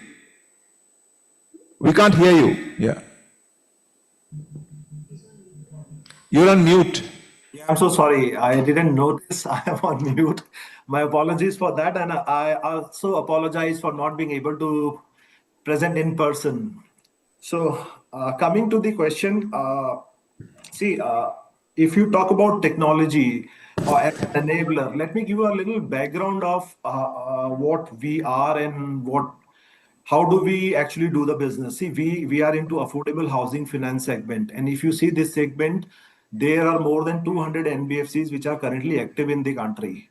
Now, if there is such a huge competition, what becomes the differentiator for us as an organization is the turnaround time. This entire industry actually works on two USPs. Either you can play on pricing, you give the best pricing to the customer, or you can play on the turnaround time. Means you can sanction and disburse the loan in the least possible time.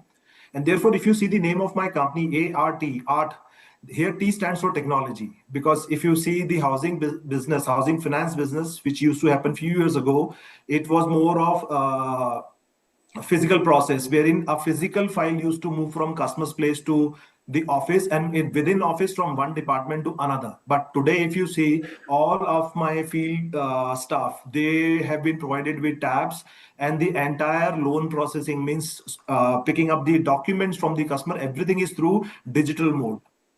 Now, in such kind of scenario, it actually becomes very important for us to drive technology piece in the organization, and I see it as a very big enabler. Personally, I believe we need to make lives simple, which means if you see these emerging organizations like us, there are two common things which you will find across the board. One is the budgetary constraints. Being an emerging organization, you will not have ample budgets to bring in all the technologies which are available. Even though if you have a technology, you may not be having an advanced version of it. Second common thing which you see is still, because of the first reason, most of the processes or good number of processes are still manual. Now, as an HR, what I see is, since I always believe in making the life easy for my people, I want to understand role specific, function specific, KRA specific, what are those tasks which they are doing on a repetitive basis.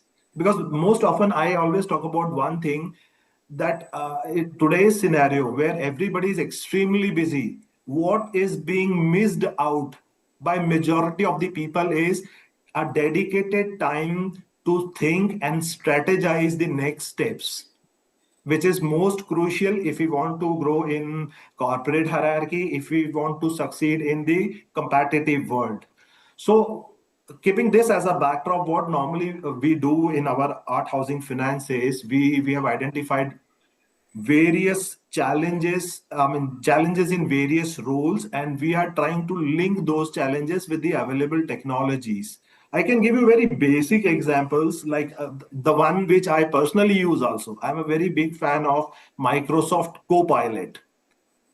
I have already tried Chat GPT, Perplexity, so nothing against them. But as an individual, I like using Microsoft Pilot. Why do I like? Because there are so many tasks which I keep doing repetitively. They are actually made easy by this technology. Like I give you example, the people in my team, like suppose if they are recruitment team members, normally if you see the legacy organizations, they will be having a dedicated ATS platform, advanced kind of HRMS platform, which do the initial screening of the resumes. Now, being an emerging organization, although I have an HRMS, but it is not that advanced. I don't have an ATS. So how do I actually make life of my recruiters easy? The best way is if you use Microsoft Copilot, and if we give it say 15 resumes, in a very quick span of time, maybe few seconds, it evaluates all the resumes, do the SWOT analysis, rank them in orders, and tell us why each resume is good and what is the reason, which are the rank 1, rank 2, rank 3, and why they are being ranked 1, 2, 3. I understand we cannot depend blindly on the AI thing because it is still evolving. But if you give inputs, like recently I was hiring for one particular position wherein I have multiple resumes in hand. Now, practically, if you ask me, without an ATS, screening 100 or more resumes is very difficult. So I picked up few resumes, I given to Copilot, it did all the SWOT analysis, put the ranking, and told me why these rankings, what's the rationale behind these rankings. So after checking those rankings, I gave him again input, no, this ranking is not good according to me because this is the reason. So after 3-4 attempts, finally I was able to get top 10 candidates out of those 100 plus resumes. The task which could have taken me 2 to 3 days to evaluate or even more, it has done within an hour's time. That's the very basic example of how AI tools can actually simplify our life. So the same thing we are telling our recruiters, okay, fine. See, I am not saying that AI is a replacement to the skill sets which we have as an human beings. But I also believe in one thing, the limitation which we have as a human being is the speed. And technology is something which actually removes that limitation. It speeds up the entire process. I give you another example, like junior team members in my HR operations team. They deal with several emails pertaining to regular communications to employees or pertaining to disciplinary actions or something else as well. So this Copilot also actually, if you give them the context that what exactly you want to do, within seconds, it gives you the draft. So why do we apply mind and time in drafting something which can be easily done through this Copilot? These are few examples. But since I'm from HR, I'm giving examples pertaining to HR. But there are other functions as well. Like if I talk about my marketing team, we suggested them a tool like Filmora. You give them a text, script, it creates the video. Something Excellent. very fast. So these are few examples through which we are trying to evaluate and understand that what are the repetitive tasks in each of the function, and especially at the junior level roles. If we can use the available resources, maybe their productivity can improve, their time can be saved, and they can utilize these times in something else. Maybe they can use this time in building their own capabilities of the teams, or they can use this time in improvising the current processes, or maybe something else also. So for technology is definitely a very big enabler, and it can actually help a lot. Even in the beginning of my this discussion, I talked about that in our industry now the files are more in digital forms. So as an organization, we are using those technologies so that the TAT can be reduced. Excellent, excellent. You're talking about technology being a major enabler. I think great examples. You've put some great examples. So I'll move on. So we have about 8 minutes. We don't have a time for second round of questions, but I'll quickly discuss something that is close to everybody's heart, and we've been discussing this whole aspect of, what is the most important battle that every employee faces. Do you all agree that we are all in the battlefield of life? Yeah, completely. We're all in the battlefield of life, right? What is the most important battlefield of our lives? Can anybody say? What is the most important battlefield of our lives? Which is the most important battlefield of our lives where every day, every moment a battle is being played on? No, even deeper. Where is the most important battle? Our own self, in our own minds. सबसे बड़ा कुरुक्षेत्र कहां पे है? अपने मन में. 5,000 years back, Arjuna had a huge problem. What happened to Arjuna? I'll quickly give a quick rundown. Arjuna told Bhagavan Shri Krishna to take the chariot to the middle of the battlefield. And he said, Le Kuruo ko dekh le. The moment he saw Dronacharya and Bhishma Pitamaha, the person who was ready to command the army, within minutes he sank to his chariot. And he said, Vipachista sharire me Roma harshate jayate. My Gandiva is falling, Gandiva sramsate hastak tamchaiva paridhiyate. My skin is burning, I'm shuddering. I cannot fight. In spite of knowing that it is dharma to fight, he could not fight. And he started justifying, giving excuses to Lord Shri Krishna. And Lord Shri Krishna tells him, Klebam masmagama partha nahi tattva. ये तुझे क्या हो गया है? ये attachment कहां से आ गया? Shudram hridaya daurmalyam tyakta tushta parantapa. You stand up and fight. You're a scorcher of enemies. Ye tujhe shobha nahi deta. It's a brilliant maxim. In organizations, when leaders talk to their subordinates, instead of actually telling them that this is your fault, they can tell them, Ye tujhe shobha nahi deta. You are capable of much greater things. Now, what we have to understand, we have to ask ourselves, in corporate India, how much of this knowledge is being disseminated in organization to tackle the battlefield of our minds? Because at that point of time, Arjuna developed two emotions, sokha and moha. He got deluded into thinking that the war is not right. Similarly, in a corporate situation, when an outcome is against our expectation, what happens to that particular person? That person gets deluded. His mind gets clouded, and in a clouded mind, you cannot take the correct decisions. Right. So, what are we doing in corporate India to bring this ancient knowledge, or even if you not talk about Bhagavad Gita, what are we doing? By the grace of the Lord, I do sessions in organizations. Whenever I did these sessions, people are telling that ye pehle kyun nahi bataya gaya? When Vivekananda is saying, arise, awake, and stop not till the goal is reached, stand up, be bold, be strong, take the whole responsibility on your shoulders. You are the creator of your own destiny. Now, when you talk to organizations, they're saying that, we'll talk about it. We want some programs which can be linked to sales.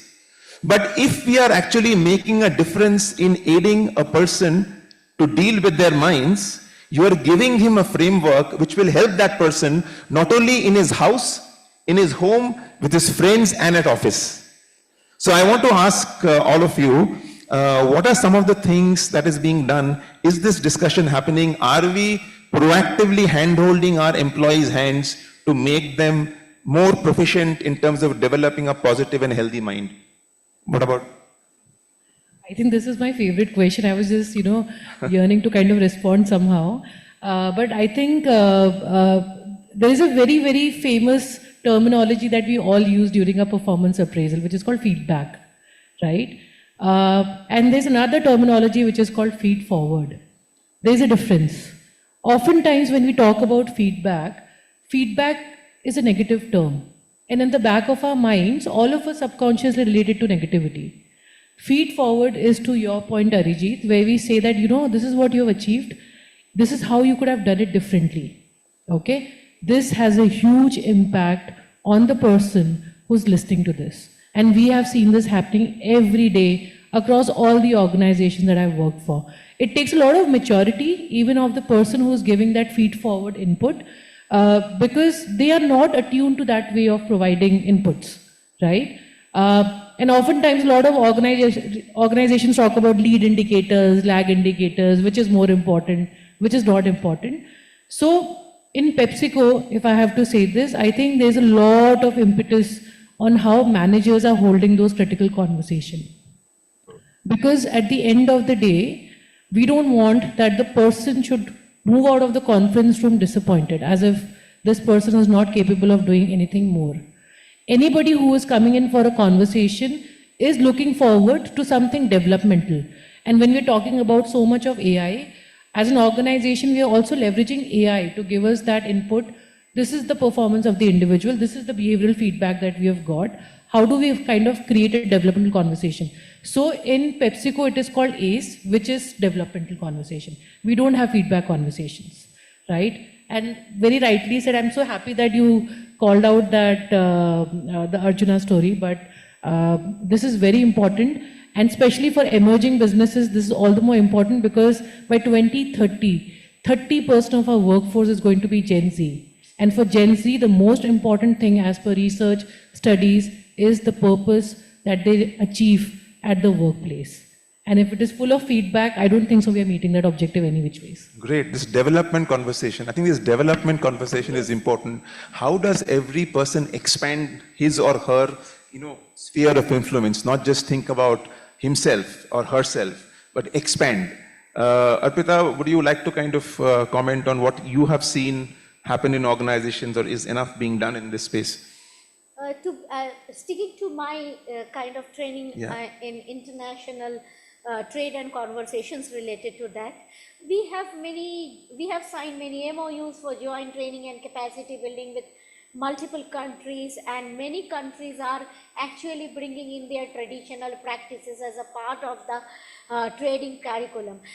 India has not so far really brought it as a part. We are talking a lot about yoga and all of that, but the mental health part of it and the kind of training and abilities to have better interpersonal skills, abilities to be strong enough to select and take decisions are not really so strong in our training. I think that's a lacuna that we can fill in, and under the joint programs we can push for some of these, because these are very needed even internationally, not only domestically, and India can take a lead in this direction. Wherever there are human beings, interpersonal skills are absolutely required, because today what is happening is that technology is moving so fast, people are not understanding how to deal with it.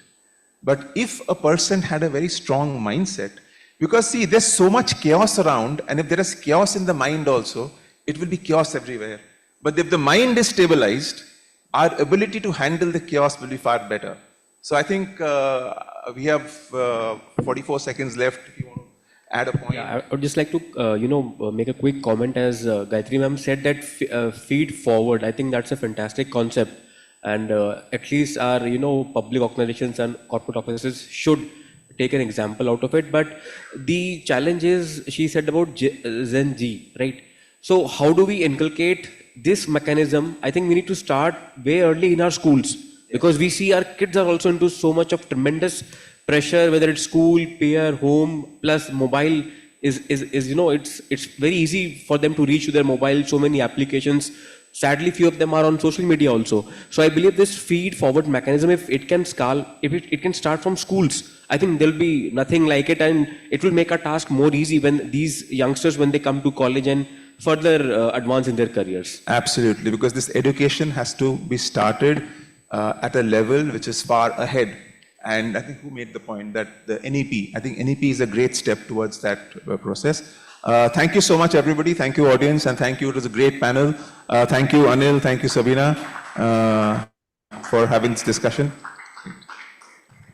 A big thank you to Mr. Anil and Ms. Sabina as well. Thank you for joining us virtually. Thank you. And a big thank you to our panelists. Thank you for taking out time from your busy schedules, gracing the occasion, and being a part of today's conference.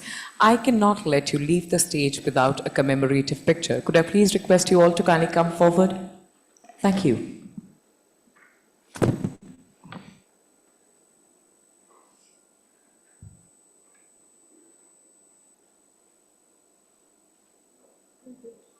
Thank you very much. Thank you. Well, this brings us to the next panel discussion, cross-sector collaboration for growth of MSME and emerging business. To talk about co-creation to scale collaborative innovation and strategic alliances, joining us on stage is our eminent panel. Please put your hands together for co-founder at Plutos One, Mr. Rajat Gulati. Mr. Gulati, might I suggest you stop right there because I cannot let you join us on stage without a big round of applause, a well-deserving big round of applause. Thank you very much. Welcome, Mr. Gulati. Our next panelist, the founder and chief executive officer at BoxPay. Please welcome Mr. Shobhit Mehra. I'm glad to notice that the audience was alarmed this time. Thank you very much. Time to complete the panel. Join me in welcoming the Director, Development and Investment at MSME Business Forum. Please put your hands together for Session Chair, Mr. Ravi Nandan Sinha. Unfortunately, we have a few victims of the Delhi traffic situation here with us. When we say traffic, we will say we are growing. Right? So let's be very positive. We are a country where you don't reach so soon. You need some time. Thank you so much. Namaste. It's a privilege for me and honor for me to be called at BW Business World Emerging Businesses Award, where I'm joined by fellow panelists. I think the topic that we're going to talk upon and the subject that we're going to take is very, very relevant in modern India. We're going to talk on cross-sector collaborations for the growth of MSMEs, one of the sector where I'm very closely associated in. And ladies and gentlemen, there's a lot of awareness which is missing when it comes to MSMEs in India. Before I start and before I ask my fellow panelists to give their opening remarks, let me tell you one thing here. If you see your country which is breathing today, is because of the MSMEs which is putting up tremendous amount of their work. I'll take you a little backward in setting the context. We are not a manufacturing country. Please understand, we're not a manufacturing country. We're not like China, we're not like Japan, we're not like Taiwan, we're not like Germany. We are an assembling country. We assemble. What does Maruti do? What does Hyundai do? What does Ashok Leyland do? Gentlemen, they are joining the dotted lines. Who are the ones who are actually delivering at the grassroots levels? Are the MSME ancillaries. आज आप इतने बढ़िया platform पे बैठ के इतना बढ़िया आपने प्रोग्राम देख रहे हैं and that you are engaging with the panels जो I think morning से हो रहा है, but have you seen that in each and every part here an MSME is involved? From the one who has arranged this to the hotel where you are to maybe the water that you are having, there has been a contribution by an MSME.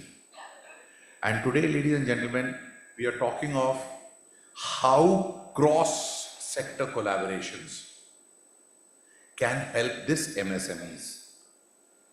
Across the globe, we call them SMBs, small and medium businesses. And if you happen to travel to other countries, the bread and butter of that country is taken care by SMBs. 90% of the industry in abroad, say countries like Japan, are SMBs, in US is SMBs. और हमारे यहाँ जो MSMEs हैं, to be very honest, You have not seen the scale. And over the discussion that I will do with my learned panelists, we'll give you the highlight and the impact of what your Indian MSMEs are doing. And I'll give you live examples. And I'll request my fellow panelists also, when we are talking, when we are answering, let's give some examples. This will tell you the strength of the MSMEs of India. So, before I start, ladies and gentlemen, I'll request my fellow panelists to please introduce yourself, and also, while you're introducing, please also tell in your present capacity, how are you associated with the collaboration part?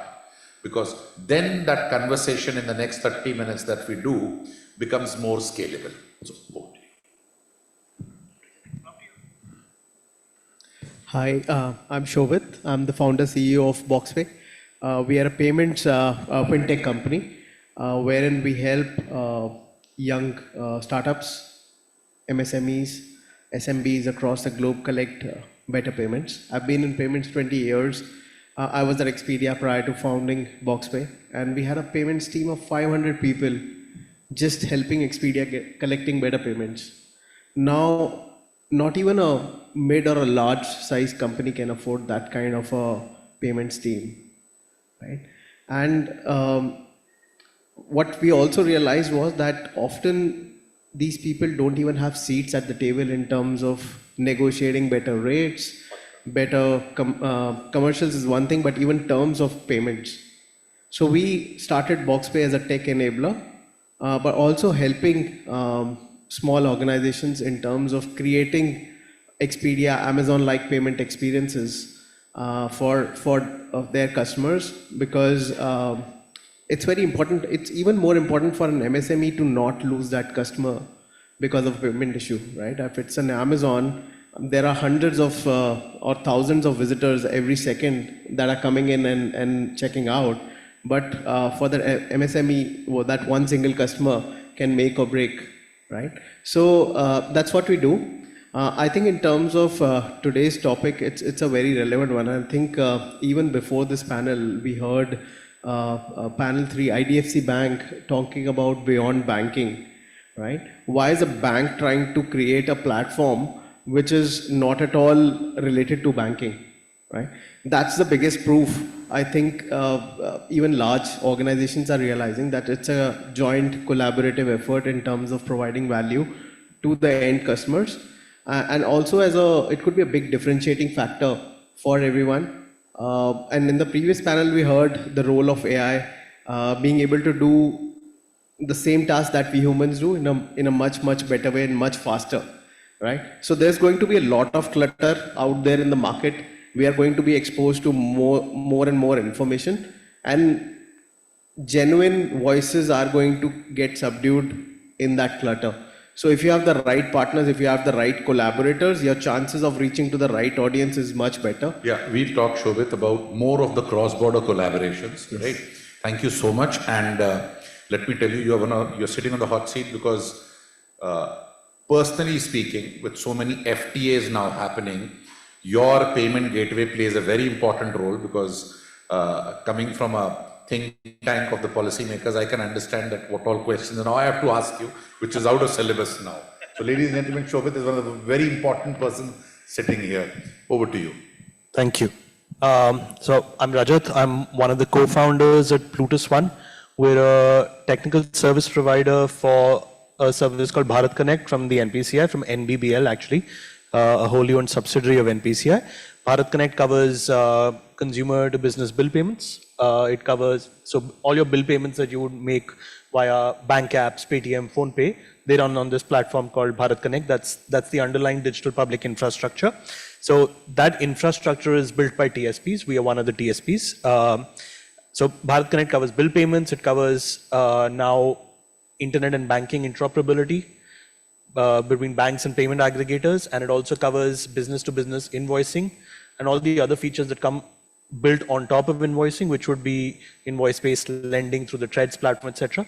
So what we are really is GTM partners for the digital payments infrastructure really in India, whether that be from NPCI, we are network participants with the ONDC as well, so we do some work there.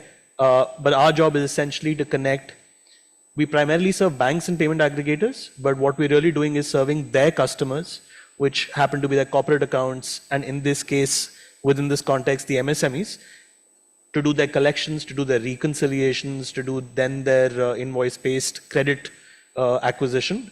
That's where we build the tech and the services. So that's what we do. So I'll ask you the first question now here is, since you're dealing in that segment with MSMEs, how can MSMEs go beyond being a vendor to being a collaborator, innovator, innovations? Why are we seen only as a vendor? Now, I want you to give me something where, how can the strategic partnership come in? Now, this is in terms of the cross-border collaborations that I'm looking at for an MSME. So cross-sector, right? Okay, yes. Lovely. So we're an MSME ourselves, right? As a startup, as a young startup, we're about 3.5 years old at this point. As a young startup, we classify ourselves as an MSME. We're registered in Udyam and all of that. And a lot of the clients that we serve, so while our primary customer is always the bank, the client that we're serving on their behalf is an MSME. And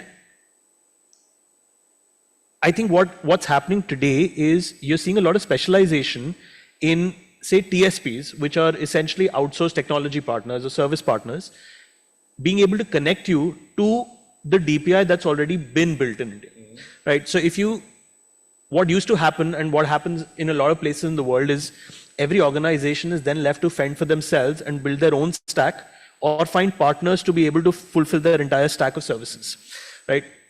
India has chosen to go about this slightly differently, and it's now finding resonance across the world, and a lot of people are following in this model, where the government or semi-government organizations will help create that DPI, that infrastructure, and you can just plug in. No, my question here is, why an MSME is not becoming an innovator himself? Absolutely, I'll come to that. So in India, for example, there are systemic challenges in being an innovator. And even though you might do innovation, R&D budgets in this country are, by the way, one of the lowest in the world as a percentage of our revenue, right? That innovation is hard. It's hard anyway. But in India, just because of its scale, because of its diversity, you could innovate, but then finding acceptance for that innovation, finding customers for that innovation, and then finding revenue for that innovation is very, very hard. It's an order of magnitude harder than in most places. So what they've done is they've inverted the model a little and said, let at least the base layer come from the government. So whether that's UIDAI, whether that's NPCI, right? We build the base rails. Now you go innovate on that so that everybody now has a level playing field. So the first place where we operate, which used to be called BBPS earlier, it's now called Bharat Connect Bill Pay, was essentially a protocol that allowed... For the benefit of the audience, can you elaborate? Yes, Bharat Connect Bill Pay? Sorry. I'm terrible at this, so I apologize. Bharat Connect Bill Pay is essentially a way to connect customers to billers so that you can pay your bills. Now, when I say pay your bills, the first thing that comes to mind is obviously utilities like electricity, water, gas. Then people think of telephone lines and so on, and their mobile bills. But today, actually, most C2B payments that are regular or semi-regular are covered under bill pay. Under single umbrella. Single umbrella. So, ladies and gentlemen, this is a very powerful point, a single window solution. A single window solution. Yes. Today, you could pay your digital subscriptions through that, your education bills, your fees through that, your hospital bills through that, your recurring deposits through that, your mutual fund SIPs through that. They're all available on one platform. Today, you can actually book US dollars on the same platform. It's a consumer platform. That's a news, yes. Yeah. Yes, so a lot of it is happening here. And this was actually created in response to large silos being built by players like large payment aggregators or wallet operators about 12 years ago, when the RBI said that this is going to prevent access for, say, the next innovator. This is the innovation I was asking, and you have just answered. India always is showcasing as ease of doing business market under a single window solution. You as an MSME have innovated and given result. Please carry on. Right. So here I would say that the innovation was actually the RBI and the NPCIs. So now what has been built is Rails by NPCI. We built stuff like GEM, right, which is again a public infrastructure that allows government sourcing, for example, to happen through a single window. That's part of that single window solution. ONDC has been an innovation on... India owes a lot when you build GEM, sir. Absolutely. People don't even know. If anybody here wants an opportunity, GEM is here available. Nobody can say there's no work in India today. Absolutely, absolutely, absolutely. So what they've done is they've created that base, which if I as an MSME or even a large business set out to build today, it would take forever. There's no return on that, right? So मैं 15 साल wait कर रहा हूँगा उसके किसी return आने की, उसके ऊपर कुछ build करने की.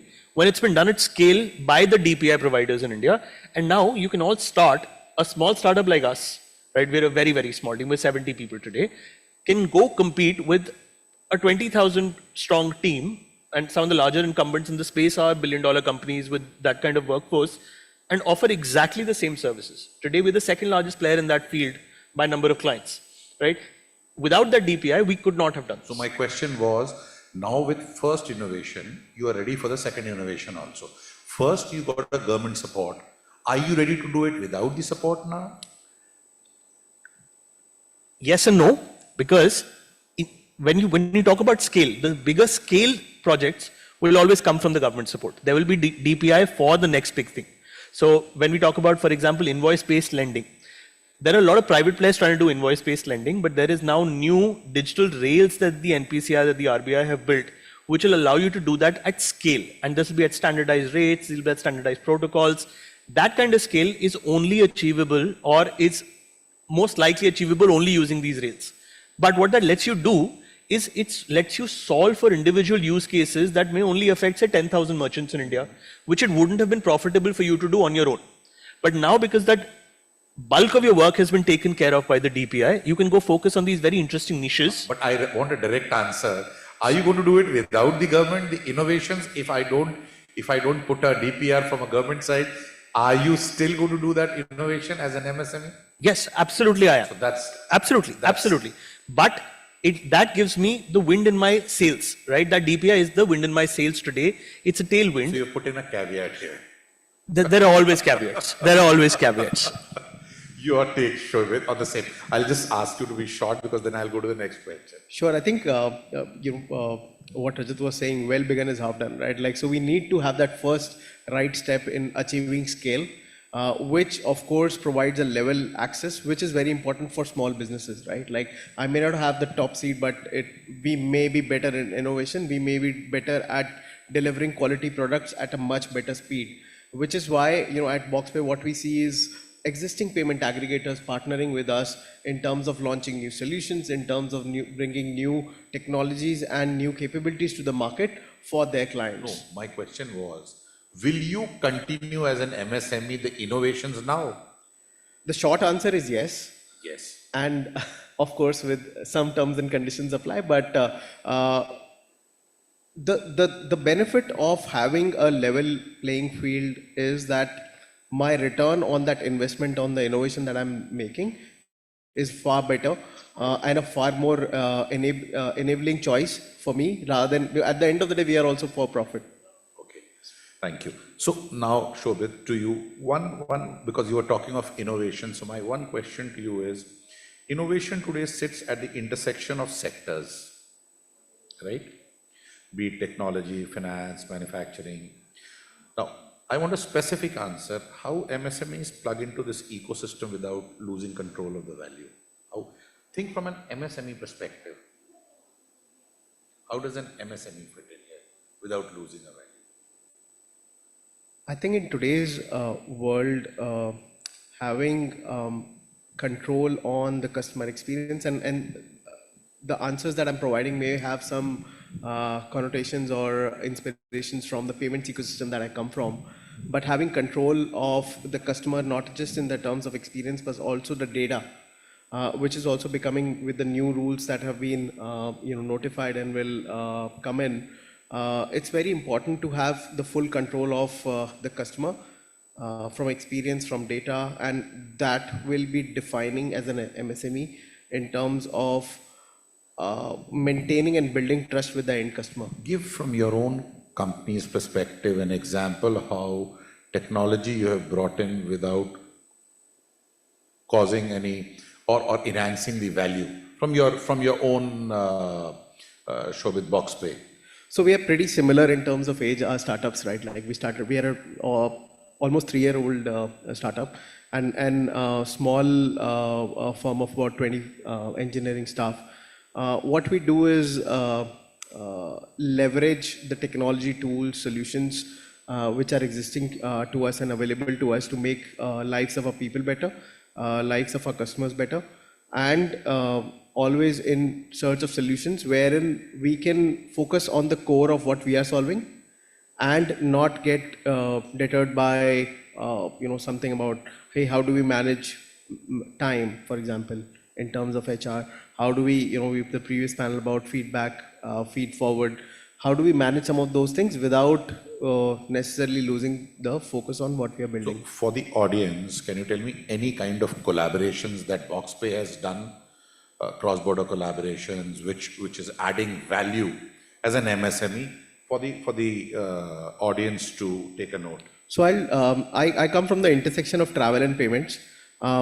Recently, Stripe, which is one of the largest payment platforms and processes upwards of $1 trillion, and they are the go-to platform for SMBs for collecting payments globally. We've partnered with them and we are running a global community for travel merchants. Now these could be small boutique lodging chains, hotels. These could be small travel agents. So what that collaboration has brought in? That collaboration is opening and bringing opportunities for these MSMEs to discuss their problems table, which I was earlier mentioning. A lot of times MSMEs don't even have the seat at the table, right? So we are in a way creating that joint voice that that industry is struggling with, whether in terms of payments, whether in terms of regulations, and then channeling it through the voice of, let's say, a much larger organization like Stripe. Congratulations, ladies and gentlemen. I think a round of applause for them to have a $1 trillion company having a collaboration. End of the day, whenever both of them are saying startups, remember both of them are MSMEs. So whatever they say startups, end of the day, they are MSMEs. Your point on this, on some collaborations. With an example. Yeah. So last year, at some point on the bill pay platform, loan repayments was added as a category. And what that did is it enabled now NBFCs, especially that give out retail loans, to do their collections digitally. So we've partnered with some of our bank partners. IDFC is here. In fact, IDFC is our leading a bank partner. We've partnered with them and some other banks to onboard a lot of NBFCs that are customers of theirs onto this platform and do their collections digitally.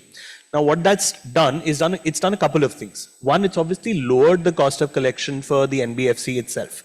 When you collect digitally, it just costs lower, your timeliness of collections goes up, all of that helps. There's value to the bank, obviously, in your relationship with the NBFC.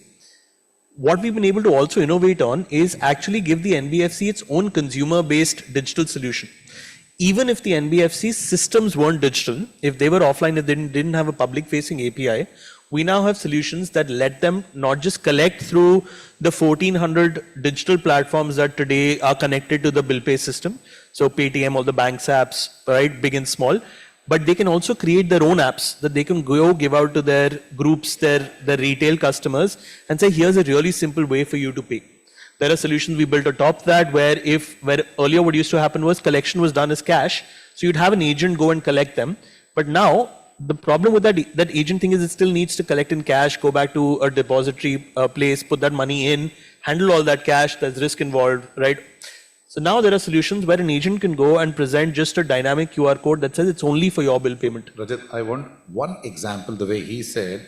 So have you partnered with X number of NBFCs or X number of banks or all the PSUs? So no, we've partnered with, at this date, we've partnered with two public sector, one private bank, one cooperative bank, one of the largest government organizations called the Common Service Centers, the CSC, right?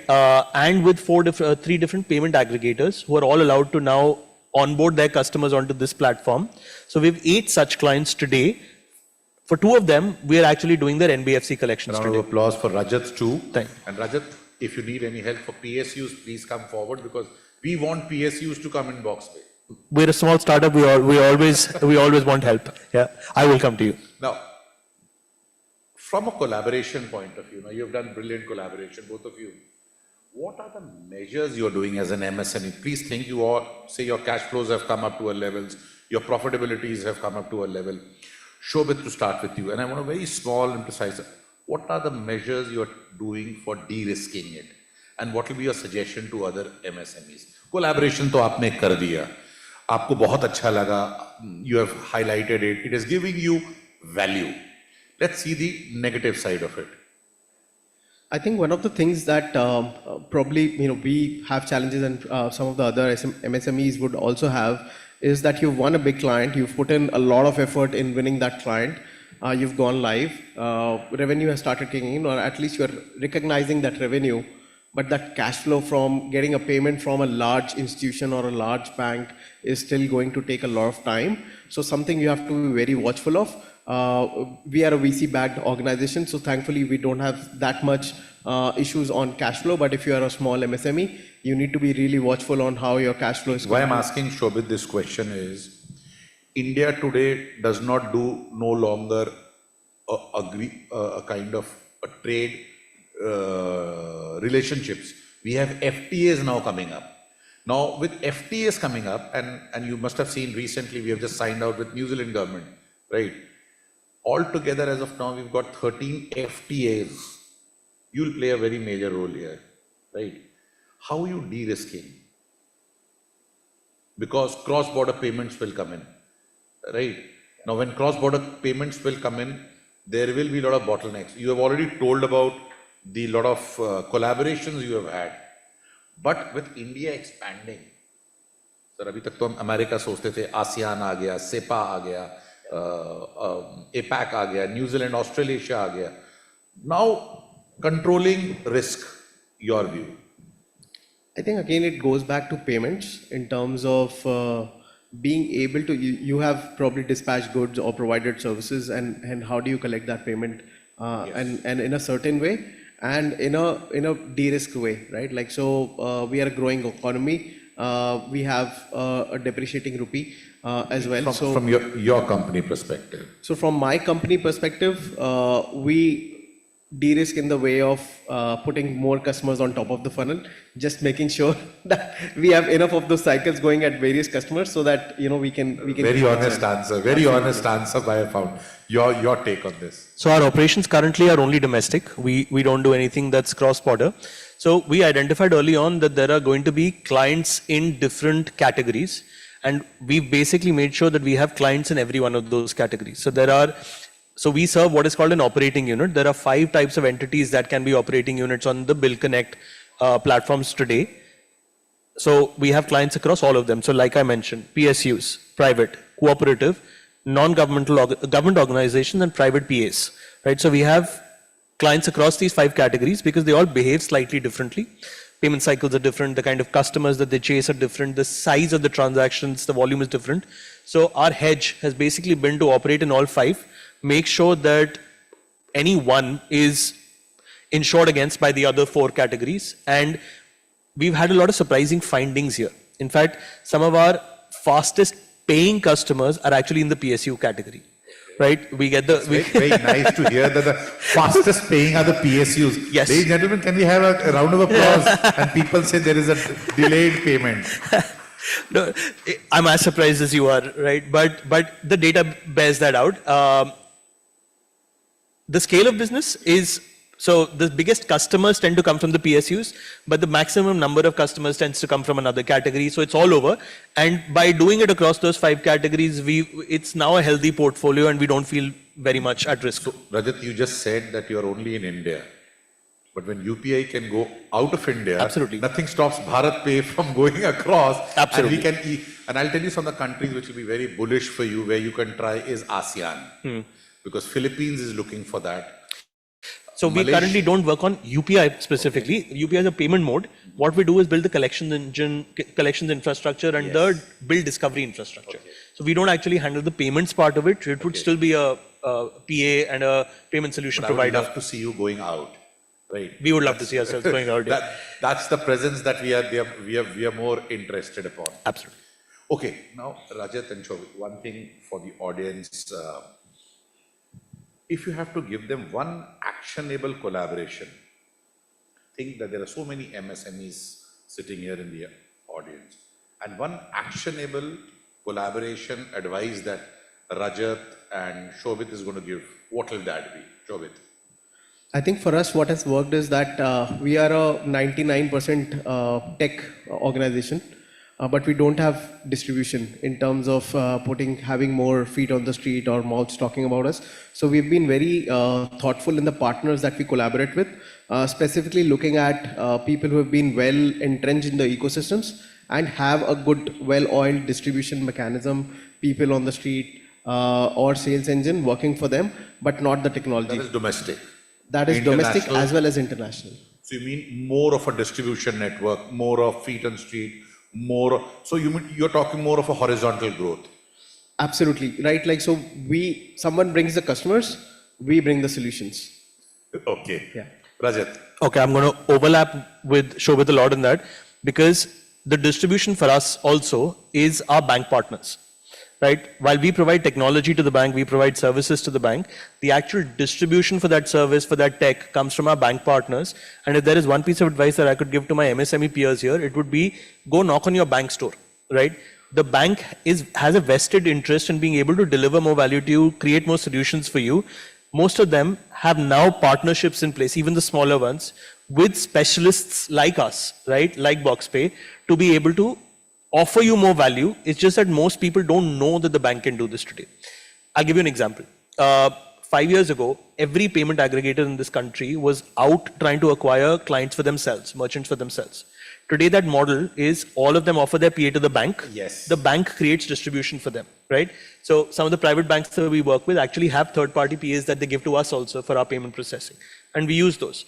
But what they're doing is creating solutions for everybody here. The PA gets distribution, their MSME partners get payment solutions, the bank gets float, essentially, is what the bank's getting. The bank's able to deliver more value. Everybody wins. So what is that clearinghouse, or what is that market creating entity that has the most leverage in the system? It is most likely your bank. And you should be parked at their door asking for more value. So you mean to say more collaboration with your banks? Yes. That is one tax question. Tax your RMs to the max. So when I ask both my panelists to say what are the advice that you would give to the audience here who are MSMEs, so they said this. Now, if I have to say, what are the common mistakes that they do in collaboration? Then what is Rajat going to say? We undervalue ourselves a lot. We don't realize the value that we're bringing, and that we don't price accordingly. We become so my co-founder has this lovely phrase that he says, "Bhai, you're getting into a relationship with somebody who's the Aishwarya Rai here," right? I apologize for the inherent sexism in that, but you're the one who's bringing value. If you don't recognize your own value, the other party has no incentive to. So if you sell yourself short, you're going to leave money on the table, and you're going to be a less aggressive partner in that partnership, and you're going to have smaller incentive to actually create value in there. So price yourself well, acknowledge the value that you bring to the relationship, and absolutely demand money for it. I think a round of applause, ladies and gentlemen, for Rajat, because he has told such a powerful point, and I'll give you a live example of that. How you should not underestimate yourself and how you should value yourself, what Rajat was just saying. One of the topmost brands in car, is manufactured in Germany, no names to be taken, in Germany. And Germany is considered as the hub of automobiles. Ladies and gentlemen, you can understand the spare parts, the quality of the spare parts that goes. I'm very happy to inform the audience that one of the leading car manufacturers of Germany takes spare parts, auto components from an MSME in Ghaziabad and Faridabad. That's value. If you're not happy with this one, let me give you another. The raw material of one of the spares of so-called BrahMos missile was also supplied by an MSME, which is in Ghaziabad. And I'll give you a third example. While the world was doing Gaga, the Chandrayaan, which landed on the opposite side of the moon, the spare parts was supplied by one MSME from Indore. That's what Rajat is talking about. Thank you, Rajat. It's such a privilege when you hear such a thing. You value yourself because end of the day, I don't want a Bharat pay only to be here. It should be in Philippines, it should be in Australia, it should be in Mexico, right? Because you are valuing yourself. Round of applause, ladies and gentlemen, for talking about Apni Shakti, right? I think I resonate very strongly with what Rajat said, and having done that mistake, we sometimes tend to be right, like, hey, I'm just a small MSME or startup, and this is a very big opportunity, and you tend to kind of disbelieve, and you tend to self-doubt, which you should not do. So it's a common mistake. It's something maybe, at least I am acknowledging that we have done. And while it, like for the project that I have in mind, it did give us the results, but not from that client at least. Thank you. Thank you. Now, I want this answer more closely from your heart. Looking back at your own journey, Rajat, Shobhit, which unexpected collaboration changed the trajectory of your organization? And I want an honest answer. And I want an answer with a case study, an answer where you can give me a case study so that let the MSME audience know that this changed Rajat and Shobhit. The second bank that we took live on our platform was our first PSU, right? And working with PSUs up until that point, we'd repeatedly knocked on their doors and nothing had come of it. And we'd basically decided it was probably not even worth working with a lot of the PSUs in the country. But this particular bank, and getting off the ground with them was very slow. But once they got off the ground, the first biller that was onboarded through them was one of the largest electricity distribution companies in the country. And the day it went live, we basically sat and just watched our server stats saying, ye chalega, nahi chalega, fatega to nahi, there's enough traffic coming in. We survived that. And as a result, we were able to take that to every other bank in the country. And we are now having conversations with at least 40 banks, right? To say that this is the kind of traffic that we handle. Just on the back of that one biller going live from that one PSU bank. And that's been a huge reason to believe for other banks to come and say that these guys can handle. And this was when? This was end of January this year, start of February. So, from a vintage point of view, how old is your organization? We're 3.5 years old. So this incident happened, it's about a year back? No, it happened on the 30th and 31st of January this year. Which was a second year of your organization? No, it was actually the first month of our transaction processing. We only put up our infrastructure in October, went live with a private bank on the 1st of Jan. Immediately? Immediately. Okay, okay. We survived. Right. And as a result, we've grown tremendously. Can we have a round of applause for him? Thank you. Sir एक MSME ने इतना बड़ा काम कर दिया उसके लिए इतने धीरे से ताली बजाएंगे? Shobhit.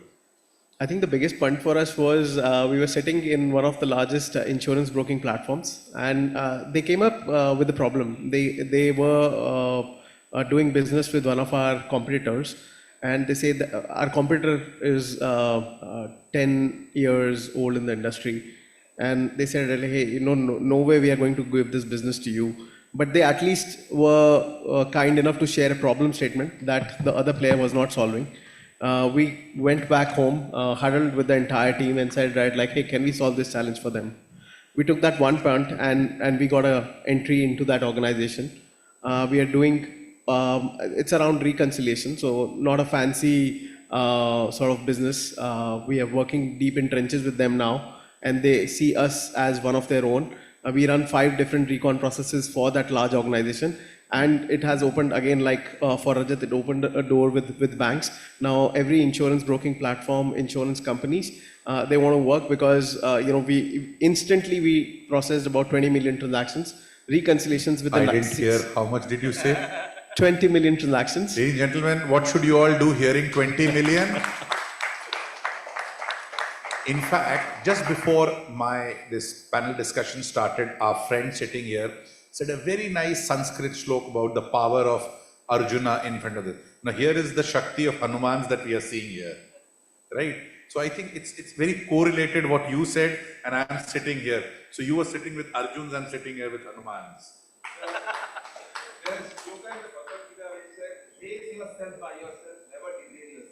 I think a round of applause for him also. Beautiful, beautiful. Yes. So I think this is a beautiful reflections that both Rajat and Shobhit has given. And Shobhit and Rajat, before we conclude, because I think hardly a minute and a half is left, one thing straight from the heart to the audience: today's world and business is not competition, it's collaboration, right? With your experience in the organization, ups and downs, 2 minutes closing remarks.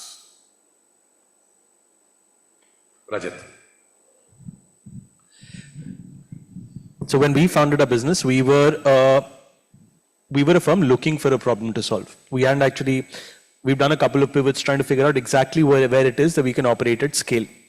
And what actually solved it for us was the fact that we had an existing relationship with a lot of the banks, with NPCI, with Visa, MasterCard, and it's just been, I think, 2023, we may have talked to more than 100 banks just to figure out what their pain points were. And we didn't go at them with a solution. We said, tell us what your pain points are. We just want to treat it as input for what may become of this company, right? And it's in repeatedly going over those problems with those banks, with NPCI, with Visa, that we were able to come to a point where say, okay, maybe this is a way in to solve some of these problems. We couldn't have solved everything. We wanted to focus very much on some things that we could do well, but would have scale eventually, right? And we freely admit that we've ridden on the coattails of the digital public infrastructure that's been built in India. We've ridden on NPCI's coattails. That's how we found our niche, right? So it's been our partnerships with our banks. The fact that we've had these partnerships in some form or the other for about 10 years now. We used to do something else for them earlier in another organization. Plutus Fund now does something else for them. But those relationships have persevered. And the only reason they gave us an audience at the time was because we delivered service at a great level, right? So we gave... Thanks to the collaborations. Thanks to the collaborations, yes, and in valuing those collaborations. Every collaboration, every partnership is a privilege, right? If you don't live up to that, it's not going to give you value, it's not going to give them value. So you don't want to be a rent extractor. You want to deliver more to it than you take away from it. So to your point earlier, which is to say, when you grow the pie for everybody, right? Don't treat it as a zero-sum game. Say that if 1 + 1 join, it's going to be 11, and then you're going to come up with something that will scale. Thank you, Rajat. And scale, I truly and genuinely want to see you beyond India, because I'm one of my KRAs is local to global. So lovely speaking to you, Shobhit. Closing remarks. So I think in very second way, realize your strengths, don't undervalue yourself, find the right partners and solve the right problems. I think that's the magic recipe, and be genuine and keep doing what you're doing, then scale automatically comes. So, ladies and gentlemen, I will conclude that sitting next to me are not unicorns, but large corporates. Right. Thank you. It was a pleasure and an honor to be moderating you and this. And once again, I think, thank you so much, BW Emerging Business, and for allowing us to My talk. sincerest apologies for interjecting. I hope as I see this, I'm not overstepping my bounds, but you excel in the art of oration, sir. What a session. Thank you very much. Thank you. Thank you. A big round of applause. I'm sure कि आप इनके लिए ताली बजाकर थोड़ा थक गए हैं, but well-deserving people here. So how about a bigger, better, bolder round of applause for this very, very immersive session. Thank you very much. Time for a quick picture, please. Ladies and gentlemen, could I please request everyone to quickly pick their mobile phones and turn on the front camera? Yes, the camera that we use to check our foundation, our compact, or maybe a piece of spinach stuck in our teeth, right? Quickly lift it up. Lift it up. Right, fantastic. Now I want everyone to take a hard look at their faces. Now, is this the face you'd want to stand in front of and deliver your address? If not, how about a big happy smile? Right now, click a picture. And I'm sure that you use Instagram, LinkedIn, Snapchat, various other social media platforms in case you are planning on posting this picture. Please do not forget to use the hashtag BW Emerging Businesses. With this, we are headed towards the next session. Join me as I welcome our speaker. To talk about empowering new age MSMEs through digital public procurement, joining us on stage is the Additional Chief Executive Officer, Government E-Marketplace, GEM. Please put your hands together for Shri Ajit P. Chavan.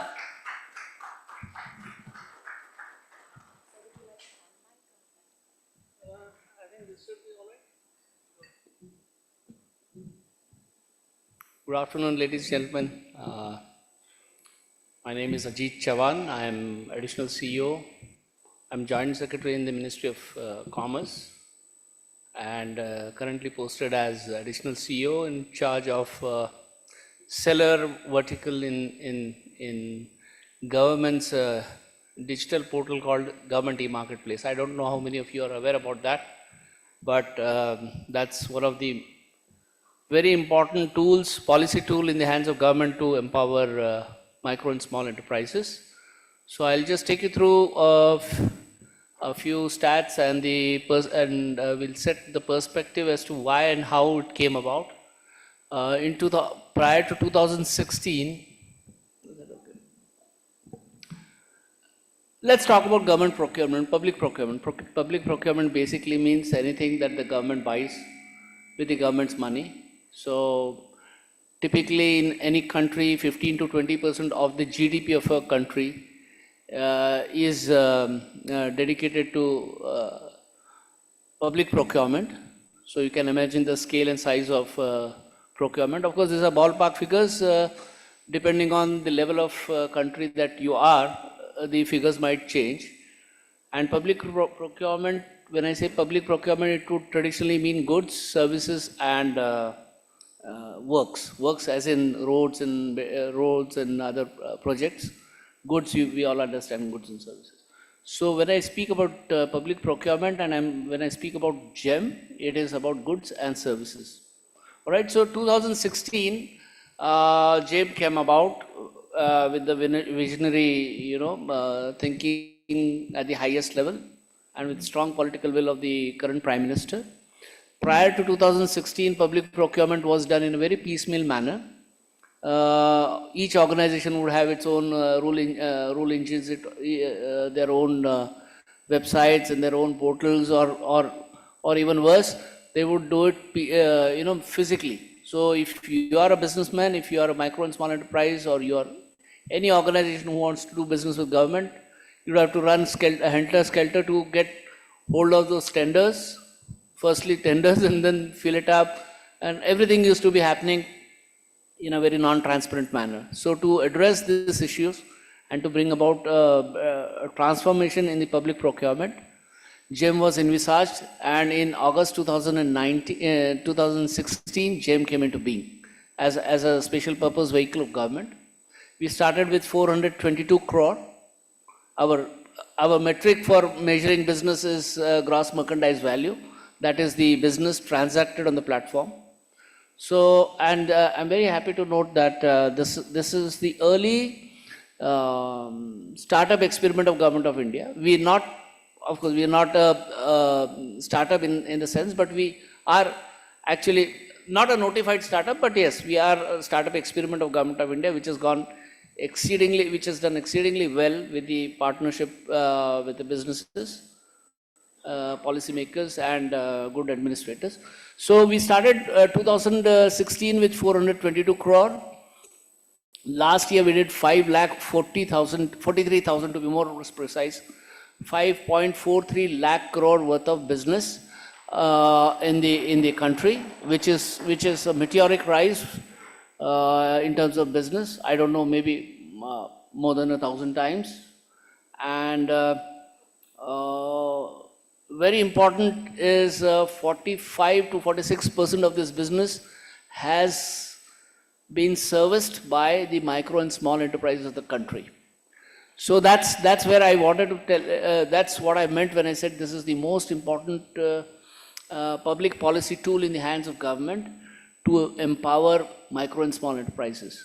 So how do the numbers stack up? Well, we have almost 1 crore businesses, including proprietors, including inclusion class, including underserved, like weavers, artisans, Divyanjans, the micro and small enterprises, women-led MSEs, SC/ST MSEs, multinationals, bigger companies, medium enterprises. So 1 crore of them have shown interest to be on the platform.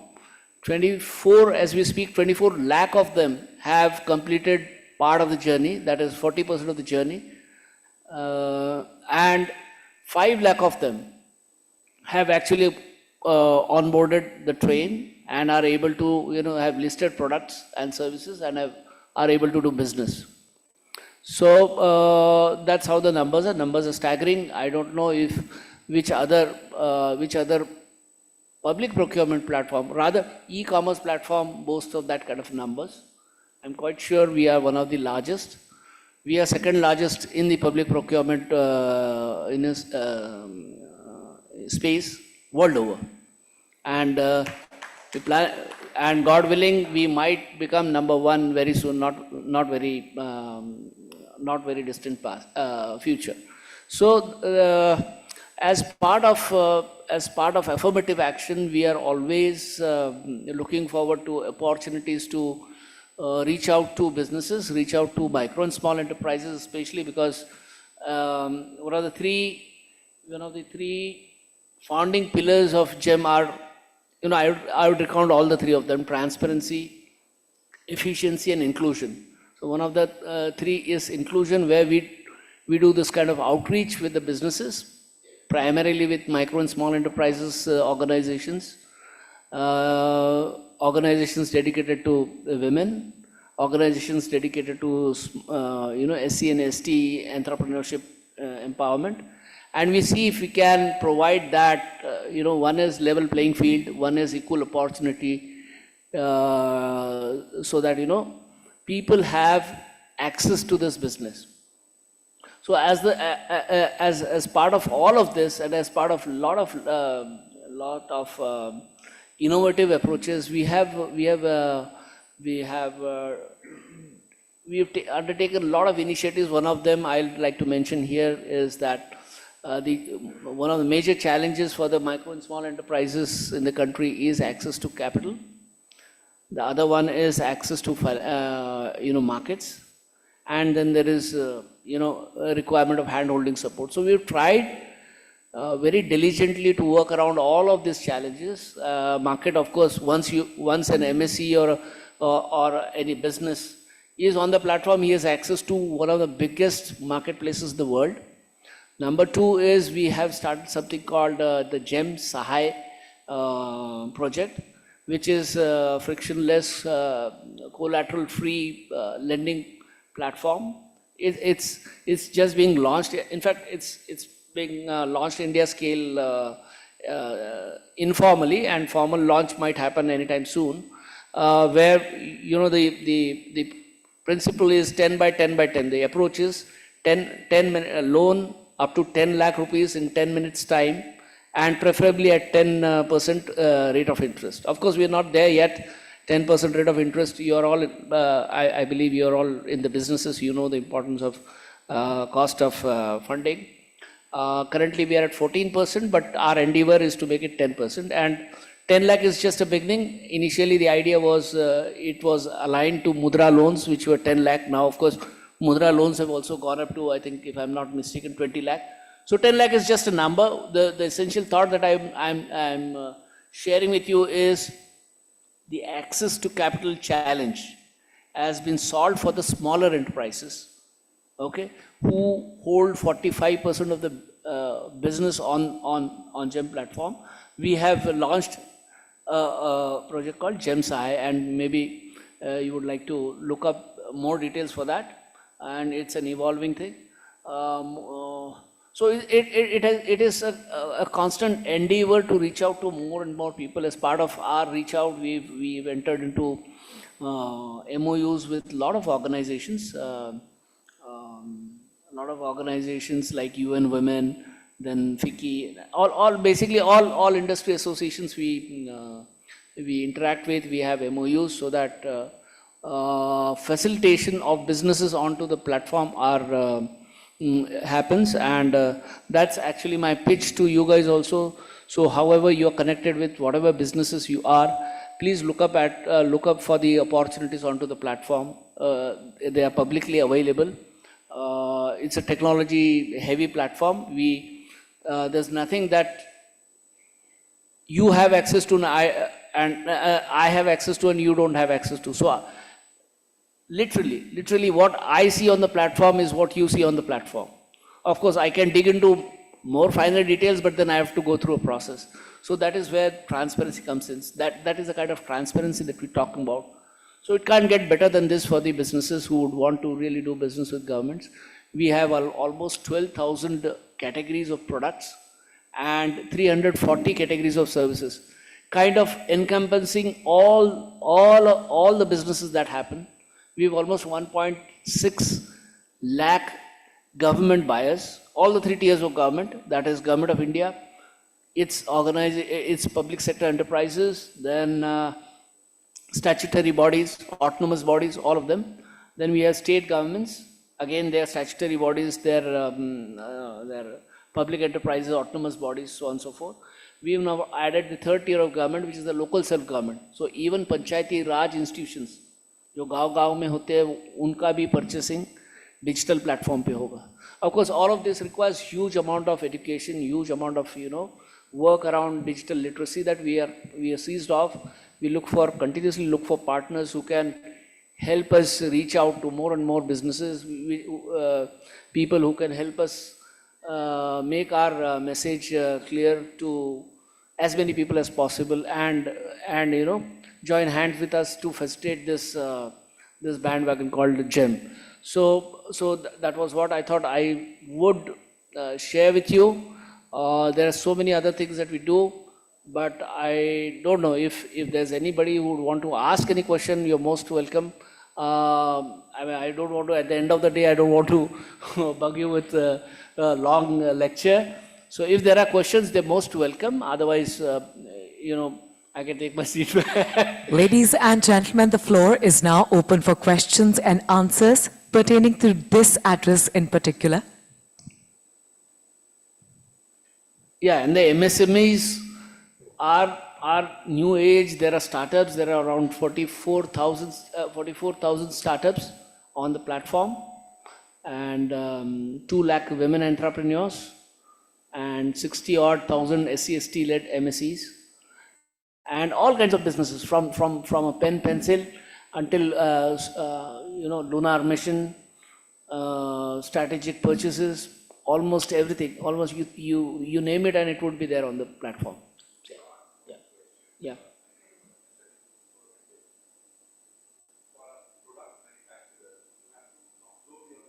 Yes.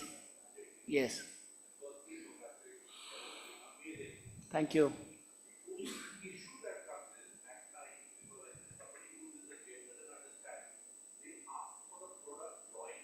Product drawings.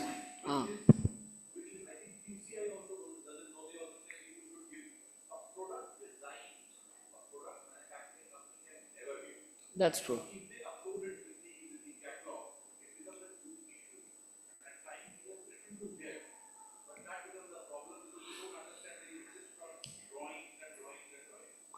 Yeah, I think I've heard of this complaint from the industry, but I think it's an issue. I acknowledge that issue, but that issue is for very few people in the industry. Let's understand why do we need an assessment in the first place? in GEM, you can enter through two ways, as an OEM, right, and as a reseller. And there's a legal obligation on GEM as an organization to ensure the veracity and the veracity of the sellers that we onboard. So there's a specific and special privilege for being an OEM onto the platform. So naturally, जैसा risk reward होता है वैसे ये है कि privilege है तो privilege will come with some trouble, and when it is government organization, the trouble will be multiplied by some factor. So trouble ये है कि आपको assessment कराना होता है. That's where the assessment comes in. So there has to be an assessment. हम assess क्या करते हैं? Assess ये करते हैं कि आप you're not a past master, you're not a trader, because this is very important. In public life, we see people fighting over 25 paisa. कई बार टिकट के लिए लड़ाई होती है, सरकारी पैसा है, सरकारी ये है. So one has to be very cautious. So we have to make sure beyond doubt that whoever we are onboarding as OEM really is an OEM. So there is a process. Somebody can, and this process, एक unified process बनाने की कोशिश की गई है based on experiences. And I completely agree कि in certain R&D things, designs cannot be given, there are sensitivities attached to it, but that's not written in, that's not cast in stone. If somebody explains that for this reason I cannot give you those drawings, we will find an alternative way of ascertaining whether you are actually a manufacturer. So the भाव समझो, भाव ये है कि ये समझना है कि OEM है कि नहीं है, and it's a very difficult task. Especially when you have supply chains. सोचो supply chain इतनी strong है, कोई product तो 100 जगह से आता है supply. तो उसको समझना, उसको make in India policy में ढालना, इसके लिए एक कुछ तो generalization करना पड़ता है. वो generalization को हम vendor assessment process कहते हैं. And I know it is not one of the easier processes, but there are, as a government organizations, we are bound by certain compliances to certain, like for instance, one more thing that we really look at is to promote Make in India, we ensure that businesses registered in neighborhood, land border sharing करके concept है, businesses registered in land border sharing countries cannot directly come and be part of the public procurement. और इसमें निकालने के लिए हमको बहुत मेहनत करनी पड़ती है, because sometimes we have to go back 5, when we look at some incorporation of some companies, it is layer after layer, and then 5th layer we come to know that a company comes from some tax haven, or maybe from some country that we are not very welcoming about. The drawings. As I said, I think the time's up, so I have taken a little more time on this, but there is a team. The seller vertical is always there to help, and it's not necessary and compulsory that you have to give design. One last thing is, sir, in spite of MSMEs being exempted from EMD, PSUs are taking EMDs. We have highlighted that to Ministry of Finance. Sir, from your good office, if it can be put with a stronger this. So if I'm not mistaken, I understood your question. So if I'm not, I think the wording the wording in the MSME ministry is may. So if somebody has wherewithal to talk with ministry, shall कर दो तो शायद EMD खत्म हो जाए. You understand the difference between may and shall? So a buyer may exempt an MSE from EMD. And buyer shall exempt. So that nuance is there, but yes, I am aware about it. Thank you. Thank you so very much. My sincerest apologies. That gentleman over there has been waiting quite a while to ask his question. Sir, I have one very small, which is one very practical thing I am facing for last 1 year. Again, GEM only. As he rightly said, we are mandated to get a validation done by rights. Okay. अब बहुत simple चीज़ों उनको समझानी पड़ती है कि refrigerator और freezer के मैन्युफैक्चरिंग में डिफरेंस नहीं होता है. Same process, sheet metal, puffing, refrigeration, but they से नहीं, हमको डिफरेंट इक्विपमेंट दिखाओ. वो 2 बार रिजेक्ट कर चुके, हम उनसे लड़ते रहते हैं कि सर सेम होता है, केवल टेम्परेचर अलग होता है. They don't understand. Non conformity दिया होगा. Absolutely. वो बार बार reject करते non conformity. No, you have to show a separate process. How do I show a separate process? It's the same. It's like हलवाई पकौड़े बना रहा है और समोसे बना रहा है, same कढ़ाई में बनाएगा. You can't say no, it has to be different.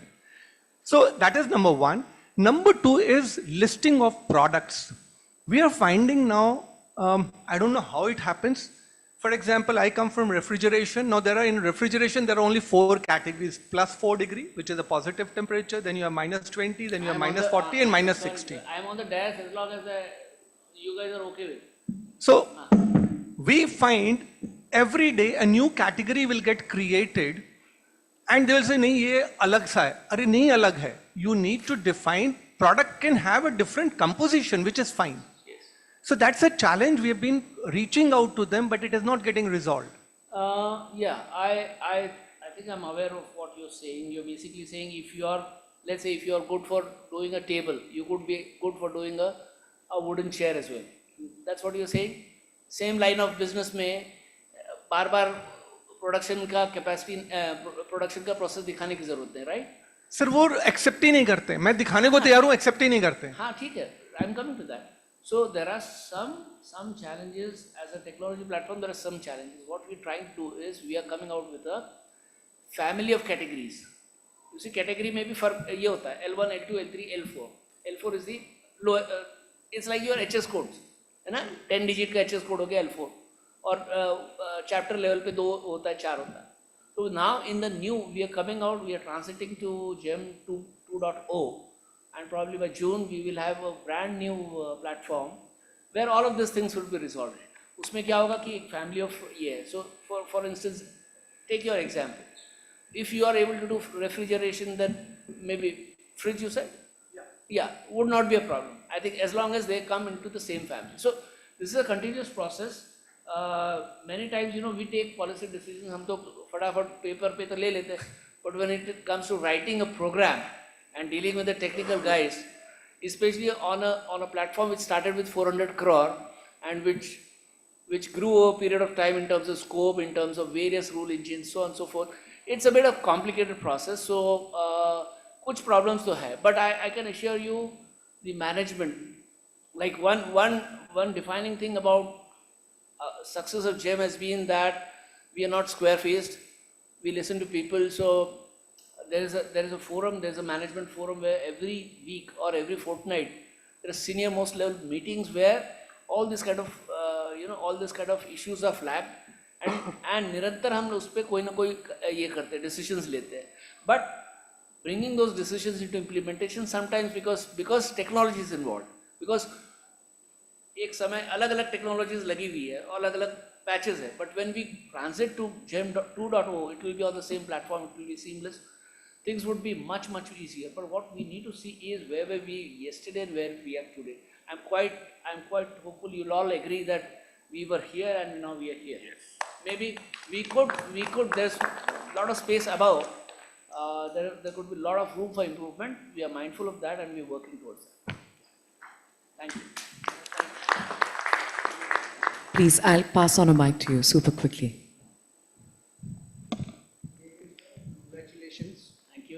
The success of this great thing. I have a small question. I've been seeing last about 5 or 6 months. Every time I have to submit my offer for the tender on GEM, I have to register my product for every tender again and again in the universal category. Means if I have to, for same product, if I have to submit offer for 10 tenders, I have to, earlier the product was there always. It was selected from the list of products which we had already registered. Now every time we have to register again. Now we are the sole representative of a OEM company based in abroad. We are not the OEM manufacturers, but we are the authorized distributors. But we have to register in universal category. Okay, so that's also fine. I'll just interrupt you there. But every time, today if I have to submit 3 tenders, I have to again go to the process of registering my product, same product. Was it a custom bid? No, it's an open bid. No, custom. See, basically the philosophy on GEM is category-based procurement, all right? So let's say you are a manufacturer of television. So what we do is we talk to 5-6 television manufacturers and try to standardize the product specs, all right, so that we are not skewed in favor of any particular. We are brand agnostic. We don't care. We want all that we care is somebody who conforms to the quality prescriptions, the specs, and and satisfies the Make in India policy of Government of India. So it could be X, Y, Z, anybody, all right.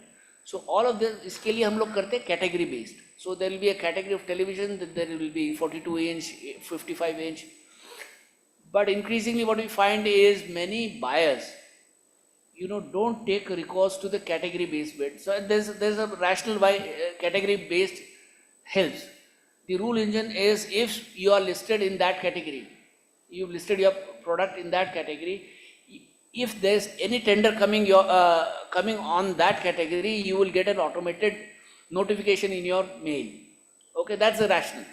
So many times what happens is buyers resort to something called a custom bid. There could be genuine reasons also, but sometimes they want, let's say you want to buy an Apple, let's say an Apple, iPhone or iPad. You don't want Samsung's or Indian brands to come in, so you will come out with a BOQ or you would come out with a custom bid. So notification will not go to all India sellers, that will come to limited people. And that is where the problem starts. And for those kind of products or for something very specific, there is a need that you have to have a specific catalog. Otherwise, it is all catalog based. In fact, सारी rule engine catalog based ही है, category based or catalog based. तो ये specific incidents में where the buyer goes in for customs bid, you are required to come with a specific special catalog. But I don't think उसमें vendor assessment नहीं होता, वो process तो हम सोचते बहुत लोग कर लेते हैं उसको, and they do it faster. Sometimes they write our brand name, the product name which we are supplying, and sometimes they just write a common category. So in both the cases, we have to make the catalog every time. Whatever we make does not come. So maybe, I don't know, I'm not a pandit in all of this, but if you need further help or understanding, probably you can reach out to one of our help that I would love to do, one of my teammates. We'll try and help you with that. Thank you so much. Thank you. I'll get the number and thank you. Thank you very much. Before I ask the room if were there any further questions, I would like to ask you if you are in the mood to answer any more questions. Yeah, ठीक है. All right. Are there any further questions at this moment? Good evening. I'm Akshay from EcoX. Having achieved the incredible success what GEM has achieved so far with recognition, credibility, and acceptance, is GEM planning also to get other nearby neighboring countries' public procurement goods into GEM portal to promote SME revenue? That's a loaded question, but I'll try to answer it. Public procurement traditionally has not been, public procurement as a chapter has not been part of the international negotiations, in the WTO and other things. We've not been a signatory to that. And it's a sensitive topic. जैसे agriculture होता है वैसे ये भी एक sensitive topic है. But increasingly now India is opening up on this. If you see that UK, the FTA, the foreign trade agreement that we signed up with UK, that provides for that kind of an international exchange. That is, Indian sellers will be able to access the public procurement markets of UK, and UK sellers would be able to access Indian market. There would be some eligibility clauses, so on and so forth. That is part of the detailing. But yes, as a philosophy, we've started doing that. So increasingly through the FTA route, our sellers might have access to larger markets, bigger markets outside. But in days to come, we are going to be the biggest market of the world. So what we need to see is how well we are equipped, how new age we are to ensure that we give the best best product or service to our country at the most competitive rates. Thank you very much, sir. I'm right here. All right. I think this has proven to be quite a session, productive, full of insights, and the one where we get to eliminate our doubts. Thank you very much. A big round of applause for Mr. Ajib B. Chavan. Thank you, sir. Thank you very much for joining us. Thank you.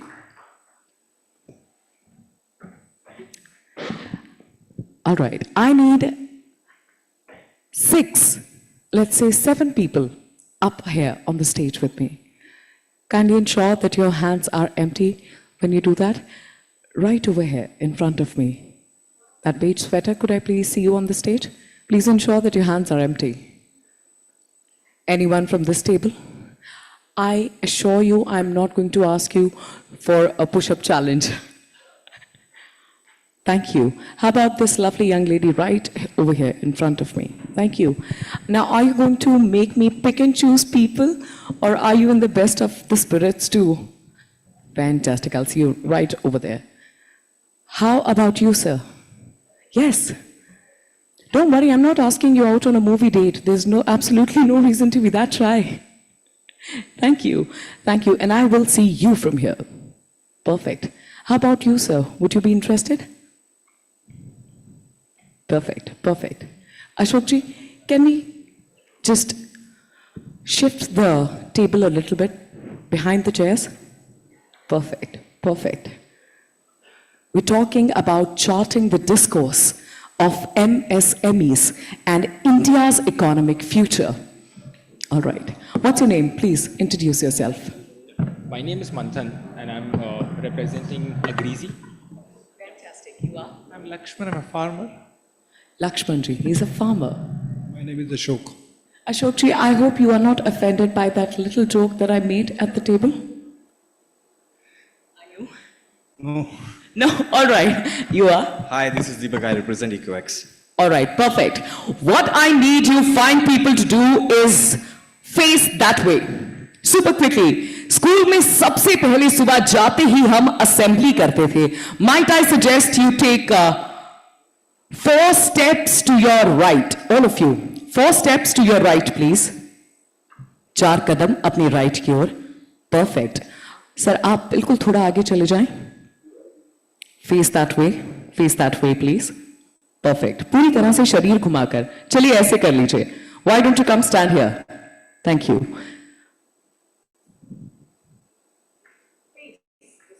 One arm distance, please. Yeah.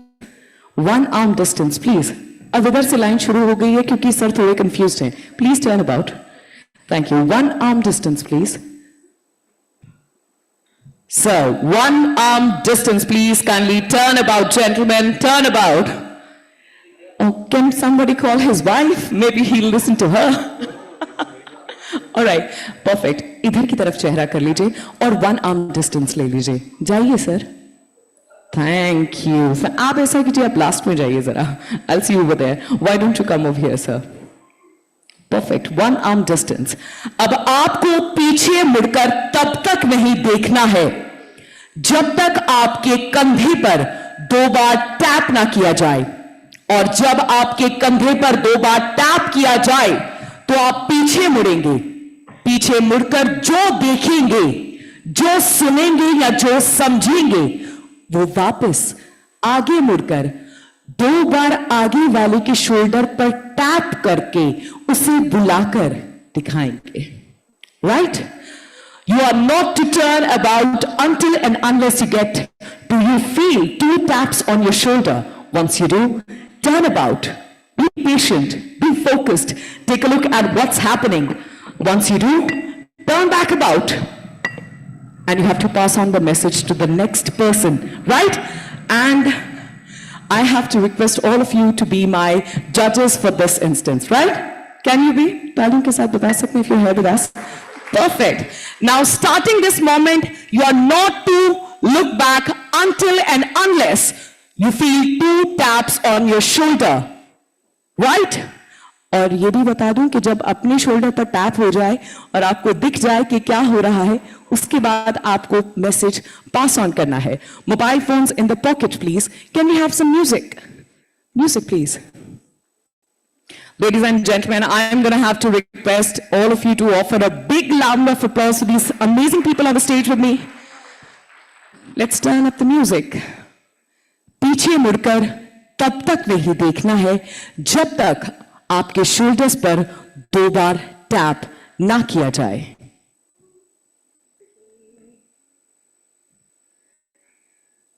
Well, we need music for this, so my sincerest apologies for the slight delay. Big thank you to the participants. How are you feeling? Right? Can't see right now.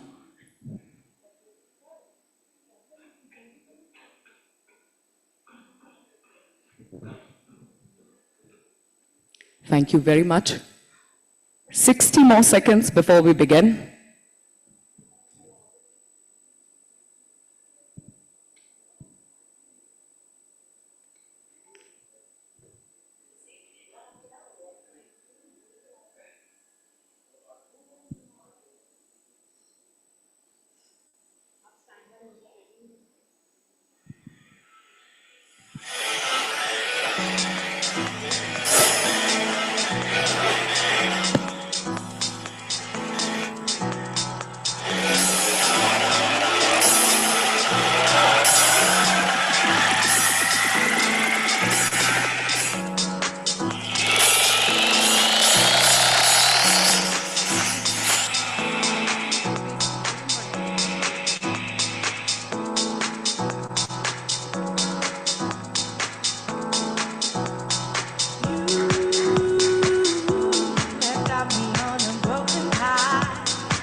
And do exactly what you were asked to do.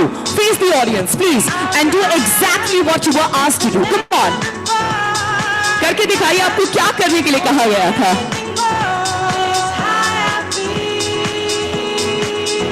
Ladies and gentlemen, आपने आज तक, thank you very much for the lovely music. Thank you, thank you, thank you. आपने आज तक ये तो सुना होगा that communication is key. This is the line of communication. When we are hesitant, when we lack focus, and when we are not sure of ourselves, this is what happens. A message that was supposed to be something else, by the end of the line of communication, it changes. Why? आप बताइए, change क्यों हुआ? इसमें आपका as an individual तो कोई भी गलती नहीं थी ना? I agree. Right? It's a collective effort that we are celebrating here today. I believe through this activity, we understand that the chain of command is a complex matter. Thank you very much for joining us. I hope you guys had fun. Thank you very much. You all may kindly be seated. All right. What was the initial step? Okay, I can quickly turn on the music and do that. Can we? Just for like 10 seconds. I have Dr. Batra staring at me because we are already behind schedule with the next session. Super quickly. All I did was this. A little bit of Mithunda with some hip-hop moves. Thank you very much. With the same, ladies and gentlemen, I hope that the audience is refreshed and we are in the best of our spirits. It's time to welcome our next speaker for the keynote address. Governance to Greatness, steering India's emerging businesses towards resilience, responsible growth, and future-ready leadership. Join me as I welcome the founder at Ravi Rajan & Co. LLP, chairman at TFCIL, and the former chairman BSE. Ladies and gentlemen, please put your hands together for Mr. Sethuratnam Ravi.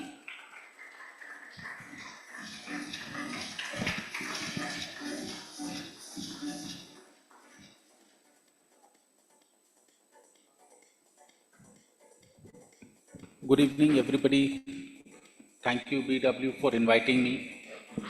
Well, it's a very interesting subject. First of all, emerging business. Actually, I would like you to go through some data which will of the past, and you will get many aspects of what business is. What was the first 50 companies in the National Stock Exchange in 2008? What is the fate of the first 50 companies? You will see that 60% have gone under NCLT or under restructuring or have changed hands. Let us look at another figure. The amount of NCLT cases nearing 50,000, not a small number by any means. And let us look at the number of willful defaulters, 2,600 and more in the offing. So these are figures of the past, and that is why governance is a very, very important aspect. Not all of them perished because of governance. Some perished because of being hungry for growth, which was not supplemented by good governance. Others perished because of capital, and some of them over-leveraged.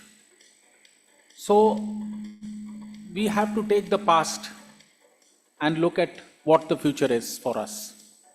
And for all emerging business, this is a learning curve, and to see what were the reasons of such failures.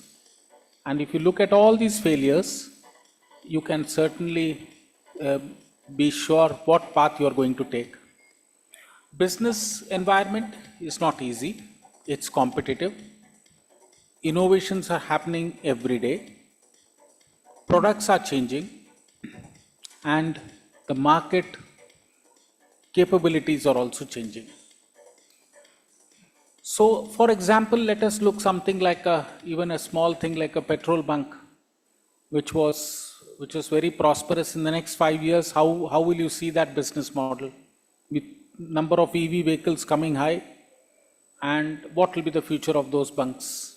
Let us take that. So like that, if you can extrapolate each of the business and see what is the future, you will see a very radical change. Even if you look at power sector, you looked at first only thermal power, then we got into wind energy, then we have gone into solar, and now we are going into multiple nuclear, for example, is the latest that is coming in. So policies will keep on changing, and it will drive every business towards a new direction. And that is what emerging business will have to really look at all these changes. They must look at what is the future in the next 10 years. How are we going to take the next 10 years? It's very difficult to predict it, but certainly you can predict a 2-year or a 3-year vision and then make a long-term vision out of it. And that is what is paramount in my view, and that is what is important. Now coming to governance. Governance has set rules, set standards, set practices, and I think we cannot deviate from them. So even if you look at Companies Act, we are multiply regulated. So everybody in emerging business can be in multiple different line of business, maybe even an SME or an MSME or even a small retail, but their line of business can be very different. So you'll have some regulator or some compliance which will have to be always followed. And it is important that, we keep the governance within the box that is we are supposed to have. For example, I see in emerging businesses, small businesses, compliance is a challenge. But today we have compliance tools which are not so expensive, which will be self-ticking. And I think that is the key. how are we going to adopt to the compliances? GST has been one of the challenges across the businesses. Being a practicing chartered accountant, I would say that GST has been one of the challenges for many. Compliance with the Companies Act is not too much of a challenge because everybody knows it, but GST being a new subject altogether has been a challenge for most of the people. So how do you do it? So there are many compliance tools which come across, and you can set yourself. So similarly, you look at the number of compliances or governance that are there. You will find there are 15, 16 type of governances or acts or statutes which will become applicable. For example, even the Shop and Establishment Act, you will have the Companies Act, then you will have the Labor Act. So you will have multiple ESI, PF. You look at this, so there will be huge level of, and any sort of non-compliance of anything, even TDS or even this thing can lead into multiple problems. And I think, so it is always correct and prudent to see that the compliances are done and they are become a very integral part of governance. Now, governance and compliance are intertwined in a major way, but it doesn't end here. Governance is also about planning. Governance is about also seeing that the right leverages come across. Governance is about understanding where is the capital coming from.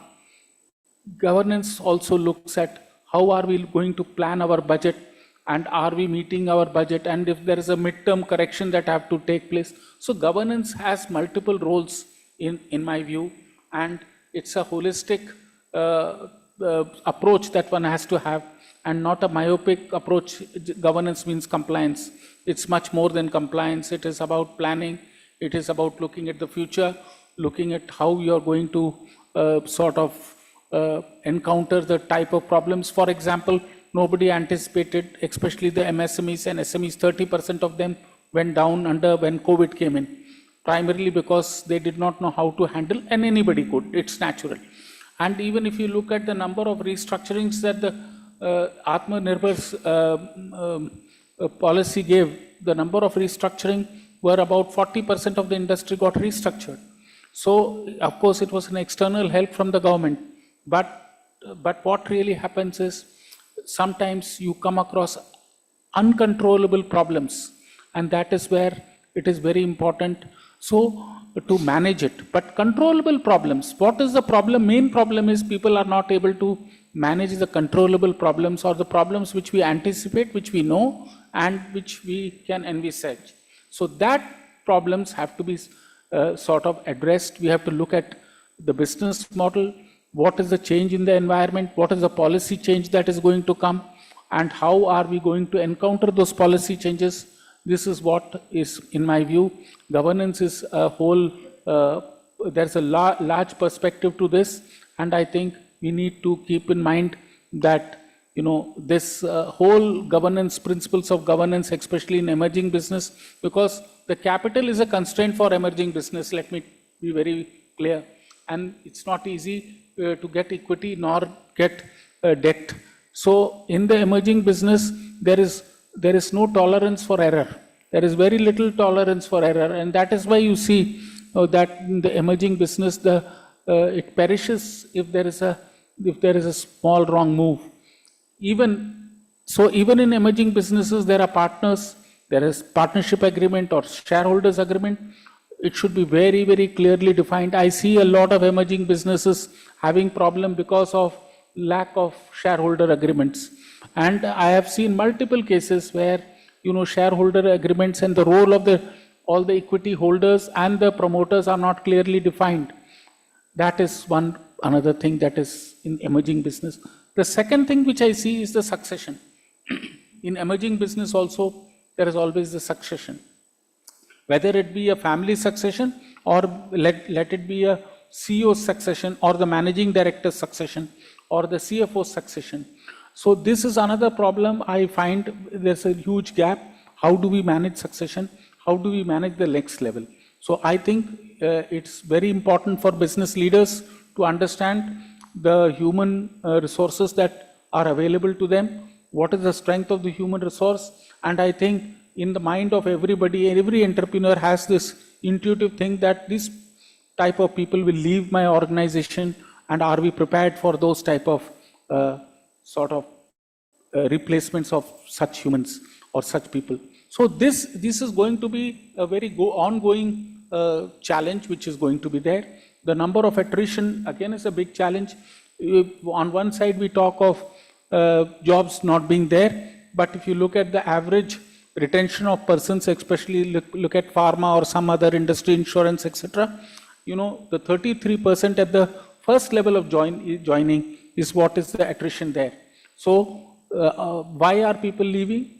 Because they want more, and because their expectations, a gap between the entrepreneur and them is there. So here also there is a challenge. So managing human, apart from capital, governance, and all these combined together, emerging business must look at all these aspects. And that is why I mean to say succession within the family and succession within the top management. And that is the key to the emerging business. Another thing which I feel, and which I am very clear, especially in the manufacturing segment, if you look at the labor cost, and if you go through the labor index of the last 5 years, you will see that there's a steep rise in the labor index. And I think that's one thing which we should factor in as we grow, because the labor cost is going to grow up, and that is what is another challenge that I see in these businesses. So these are a few of the challenges that I posed. It's a great opportunity. We are well poised for a good growth. There are a lot of opportunities, especially in new gen businesses. And I think if there is a good governance, and if there is a foresight, and if there is a well-balanced thought process, and we anticipate problems, controllable problems, we know what it is, so every business can thrive. We have to measure the competition. We have to see what is the competitor, are we ahead of the competitor? So all these factors come into play, and all this can only come if you are very, inside you are very strong in terms of good governance, good ethics, good value systems, good compliance, and a foresight. So that's all from my side. Thank you so much, BW, for calling me over, and it's a privilege to be here. And thank you, Anurag and Devika, for calling me. Thanks. Thank you, sir. Thank you for taking out time from your schedule and gracing the occasion. Sir, I know privately also you say this, and you said it on the... What about the cost of governance, or cost of compliance, or cost of policy evangelism? You know, give us a sense, because you yourself said that resources are limited, money counts, you know, like both debt and equity are expensive. So give us a sense of, is there a percentage that you allocate towards mitigating this risk? So compliance started with a 5% cost, if you look at 10 years ago. Now compliance is at 10% on an average. So that is the cost of compliance. Why the cost of compliance has gone? Because the people who do compliance are becoming more expensive. And because there is a lot of accountability associated with compliance, because they sign the, the compliance certificate, so they are more expensive, and rightfully so. But how to sort of mitigate this is through various tools. For example, GST has a lot of tools, and which we can look at. So and also amongst the emerging businesses, can we have a sharing module where 3, 4, 5 companies, maybe not competitors, but distinct promoters can, or promoters or entrepreneurs can get together and share a model which can work for them. So can we do that? So I would say that suppose somebody is in a smaller place and wants to start business, can we create a center where we can share our resources? So sharing of our resources is going to be the key as we move forward to simply reduce the cost. And this is going to happen, let me tell you. And I'm seeing that happening across certain industries. Sir, the other thing is DPDP. It has just come in. It became an act, though it was announced last year. It came in. Now, data privacy is also going to change the nature of some of the businesses, and there'll be an extra layer of resources and cost allocated to that. And the fines are very, very significant in this case, right? What is your comment on that? So 2024 data privacy has come into play, and I think it's a huge compliance, and the compliance chain is right across the industry, because it's not a very isolated industry. You are reliant on some data comes from outside also, and some data is generated within. So what comes from outside has also to be secured, and what has to be secured is through very tight agreements of data privacy. So inherently, one has to be very careful, but also ensure that whoever you are dealing with don't pass on the buck to you. So that is why, for example, an insurance company will have to have a very strong arrangement with the insurance agent. Similarly, should have a good arrangement with the hospital. Similarly, a hospital should have a very good arrangement with the vendor. So data privacy means if it is a chain of documents which go through, and it is important that agreements are tight so as to mitigate the risk of high fines. Because if I am compliant, and if I take pure data and I adhere to data privacy, I can overcome this problem. And it is important that we do it. See, for example, very simple example, masking of Aadhaar is a very important aspect. And I am in few boards where data comes in huge quantity. So I tell them, you must mask. And we get a report of that every data is masked, every Aadhaar card is masked. So I think we'll have to put principles behind it so that, you cannot absolutely eradicate a problem, but I think you can mitigate the problem and the liability with it. Thank you, sir. Any other questions to Dr. Ravi? If you have any further questions, simply raise your hands and we shall pass on a mic to you.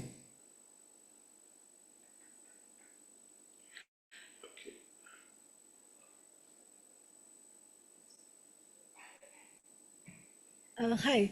Like you mentioned about, how about different policies, and I really liked one of your sentences when you said that governance is not about compliance, it is beyond that. It is a holistic approach.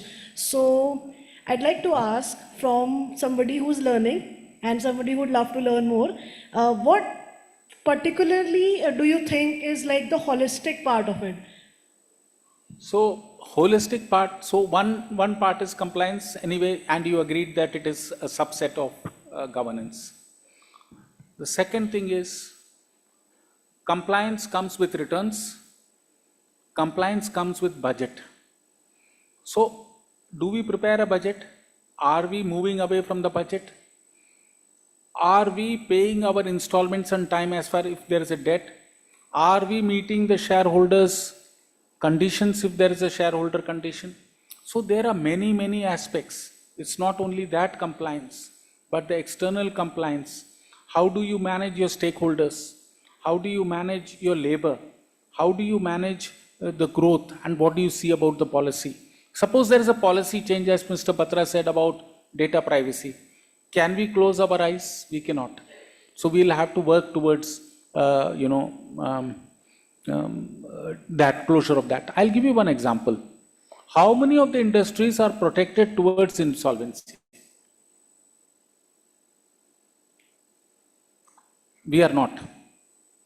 You know why? Suddenly you get a notice from NCLT that you have defaulted, and you're not prepared for it. So documentation is a very, very important aspect. Suppose I am on rent, I'm just giving an example, and there is a disagreement of rent. It can happen. And especially during COVID, what happened was when people were not there, so there was always this rentals were renegotiated. But somebody after 3 years goes and says, no, I want to have a compensation, and there is no documentation. It was just a verbal talk. It will not work. So I think documentation is going to be very important. So, and I'm just given an example of NCLT, for example. So we have to be hyper prepared for all these eventualities, and that's a must.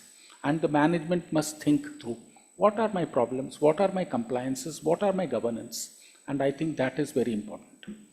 So I would say be very active, take a list of things that you have to do, see what you have to do, what you can achieve, what is more expensive to achieve, so you can, and what can be achieved easily. I think very important to put a sheet and work out. That's what I would say, because I run a firm with 300 odd people, and we have regulations from the institute, etc., etc. So we have to be very hyper, clear and very hyperactive about what we have to comply. So, for example, I can't advertise. So somebody goes and puts a board somewhere. So I should be vigilant about it. So very, very clear, we have to be very clear about how we are going about it. And competitors will try to destroy you. Also, that is one more thing that you must be aware. So in competition, there are no rules. The rules are broken. So I think, how do you work on that? So it's a very holistic approach. Thank you for the question, ma'am. Thank you for the answer. Were there any further questions at the moment? Thank you very much. Thank you. Ladies and gentlemen, a bigger, better, bolder round of applause for Mr. Sethuratnam Ravi. Thank you, sir. Thank you for joining us.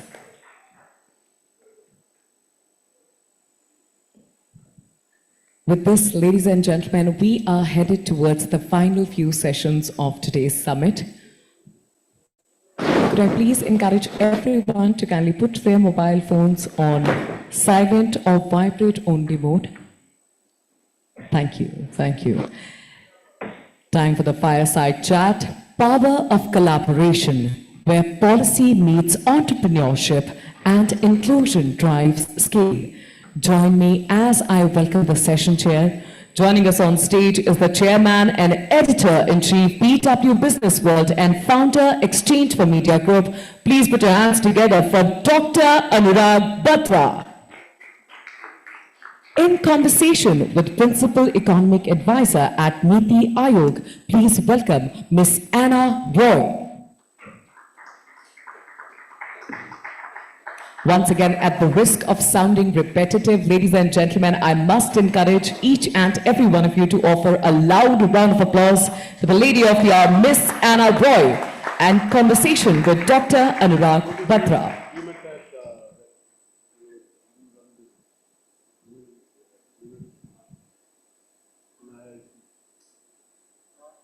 You have forgotten. I also forgotten the name. That.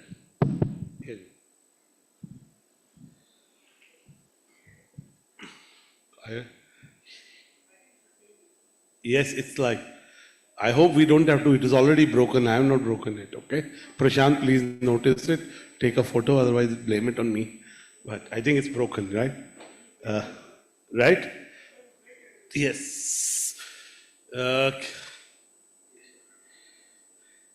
There's a gap, I think it's about, there's something uneven, so it's okay, it's not a big deal. Yes, this seems okay. I'll be more stable physically and mentally, otherwise my mind was there. Ms. Roy, thank you so much. You are almost now completing a decade with Niti Aayog, 9 years plus, right? First of all, I want to ask you, because this is about SME, emerging businesses, and businesses that are emerging today will be large unicorns in 2 years, 3 years, 5 years. They'll do IPOs. Give us a top-level view of what have you seen in the 9 years where you've seen large companies being created out of SMEs, and what made that happen, and what is the role of Niti Aayog in that? First of all, thank you for having me here. Now, this is a very, very wide area which you have, and I don't think we have that kind of time to get into it, but briefly to touch on my perceptions on how I view this. I think what we have is the problem of small, where enterprises are not either willing to grow or able to grow. So there is a lot of like when I was handling industry some 6-7 years, 5 years back at least. So I am obviously not very updated on the current status, but this was the problem that we saw about how do you transition SMEs into medium, nano to micro to, and the definitions have also been changed in order to nudge them, because the previous speaker spoke about compliances. When you graduate and transition to a higher level, the compliances increase. So that also kind of, holds back people. Then there are many other like labor laws, other laws. So those were kind of pulling back, though while I don't have the latest update on the data, etc., of this particular sector. But I think last few years have seen many changes. The ministry has been very proactive, whether it is registering the SMEs and, recognizing this problem of the enterprises to get register on a platform. So both a Udyam platform and another platform where not so much of compliance was involved, but in order to develop that database of the enterprises in the country, because there was a huge data gap. While everybody spoke, at least when I was doing industry, there was no authentic figure of the number of enterprises, SMEs, which are there in the country. So a drive on data, which I think is so important, because unless you know the size and the nature of the enterprises in an authentic manner rather than some references, you really are doing policy making in a vacuum. So that was a very, very important step. Then the definition was changed. Many other initiatives were taken by the government. And today we see a thriving SME sector. Also in the industrialization, the plug and play, which was really pushed. Niti Aayog, like when I was in industry at that time, I initiated it. Today, plug and play is become a part of the manufacturing infrastructure. So these are some of the things, because like the previous speaker spoke about compliance and getting something done as a community or whatever. So plug and play also, where something could be done by the government in the industrial estate, so that the overall cost of production comes down. Right. And they do not have to kind of bypass these regulatory requirements just because it pushes up the cost, and it is pay by use kind of a thing. So, and having sector-based industrial zones. So these are some of the things which Niti Aayog has been pushing, and various other things also has been done by Niti Aayog in collaboration with the Ministry of MSMEs. And we are seeing the results, whether it is in the basic informal to formalizing the informal and then helping the formalized enterprises to grow. Ms. Roy, let me also ask you, you're at the intersection of policy, economic growth, and in some way, digital inclusion, right? The policies also are not just about growth, they're about making sure that digital infrastructure is available to all entrepreneurs and MSMEs.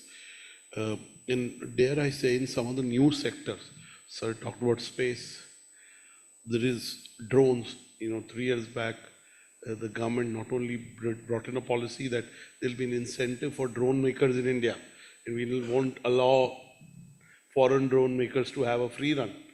But then they not only did that, the government, it also became a market maker. They said we'll buy, at that time, 8,000 crores of drones. The government will buy. So suddenly you are able to give impetus to a sector, not only build policy, but play a market maker. Currently the government has a quantum mission on, right? For the first time, the government is acting like a private equity investor in deep tech. Has this approach to bringing private and public partnership in some way, if I may say, yielded into big results for the country? Some that we don't know, which are not in the public space. And where do you see this going? Now, in your question, you have touched up from quantum to drones to others. So I don't think there's an easy answer to what you are asking. Basically, in new age sectors, the government is making a market maker and it's going beyond its traditional role. So where do you see that going and how is it yielding results? So if you are restricting yourself to new age sectors as SMEs, now the thing is, in the SME, there are a couple of things which hold them back. First is, access to technology. Second is access to market. Then, when we talk about technology, then innovation. So the plug and play which I mentioned, and we have a frontier tech hub, and what happens is, like in NITI, there are 23 divisions. And I do not handle SMEs. I had, explained to your colleagues. 5-6 years back. So there are other people who are handling SMEs. There is a frontier tech hub. These are very complicated issues. And for me to give a very flippant kind of an answer on a very broad-based question, I don't think I will be doing justice to what government is doing, to what the government policy is. So if we restrict your questions to the area for which I was asked to come and speak, then perhaps I will be able to be more... I'm only asking from the questions given to me by Devika, and they're relevant, but fair enough. It was about partnerships between government, industry, and, all the stakeholders in really plugging the gaps. You talk of go-to-market, access to market, or technology being accessible to, and especially at a certain affordable, because technology can be at a certain... So my question was that the government, what I was alluding by giving these two examples, there were small-sized companies which are SME.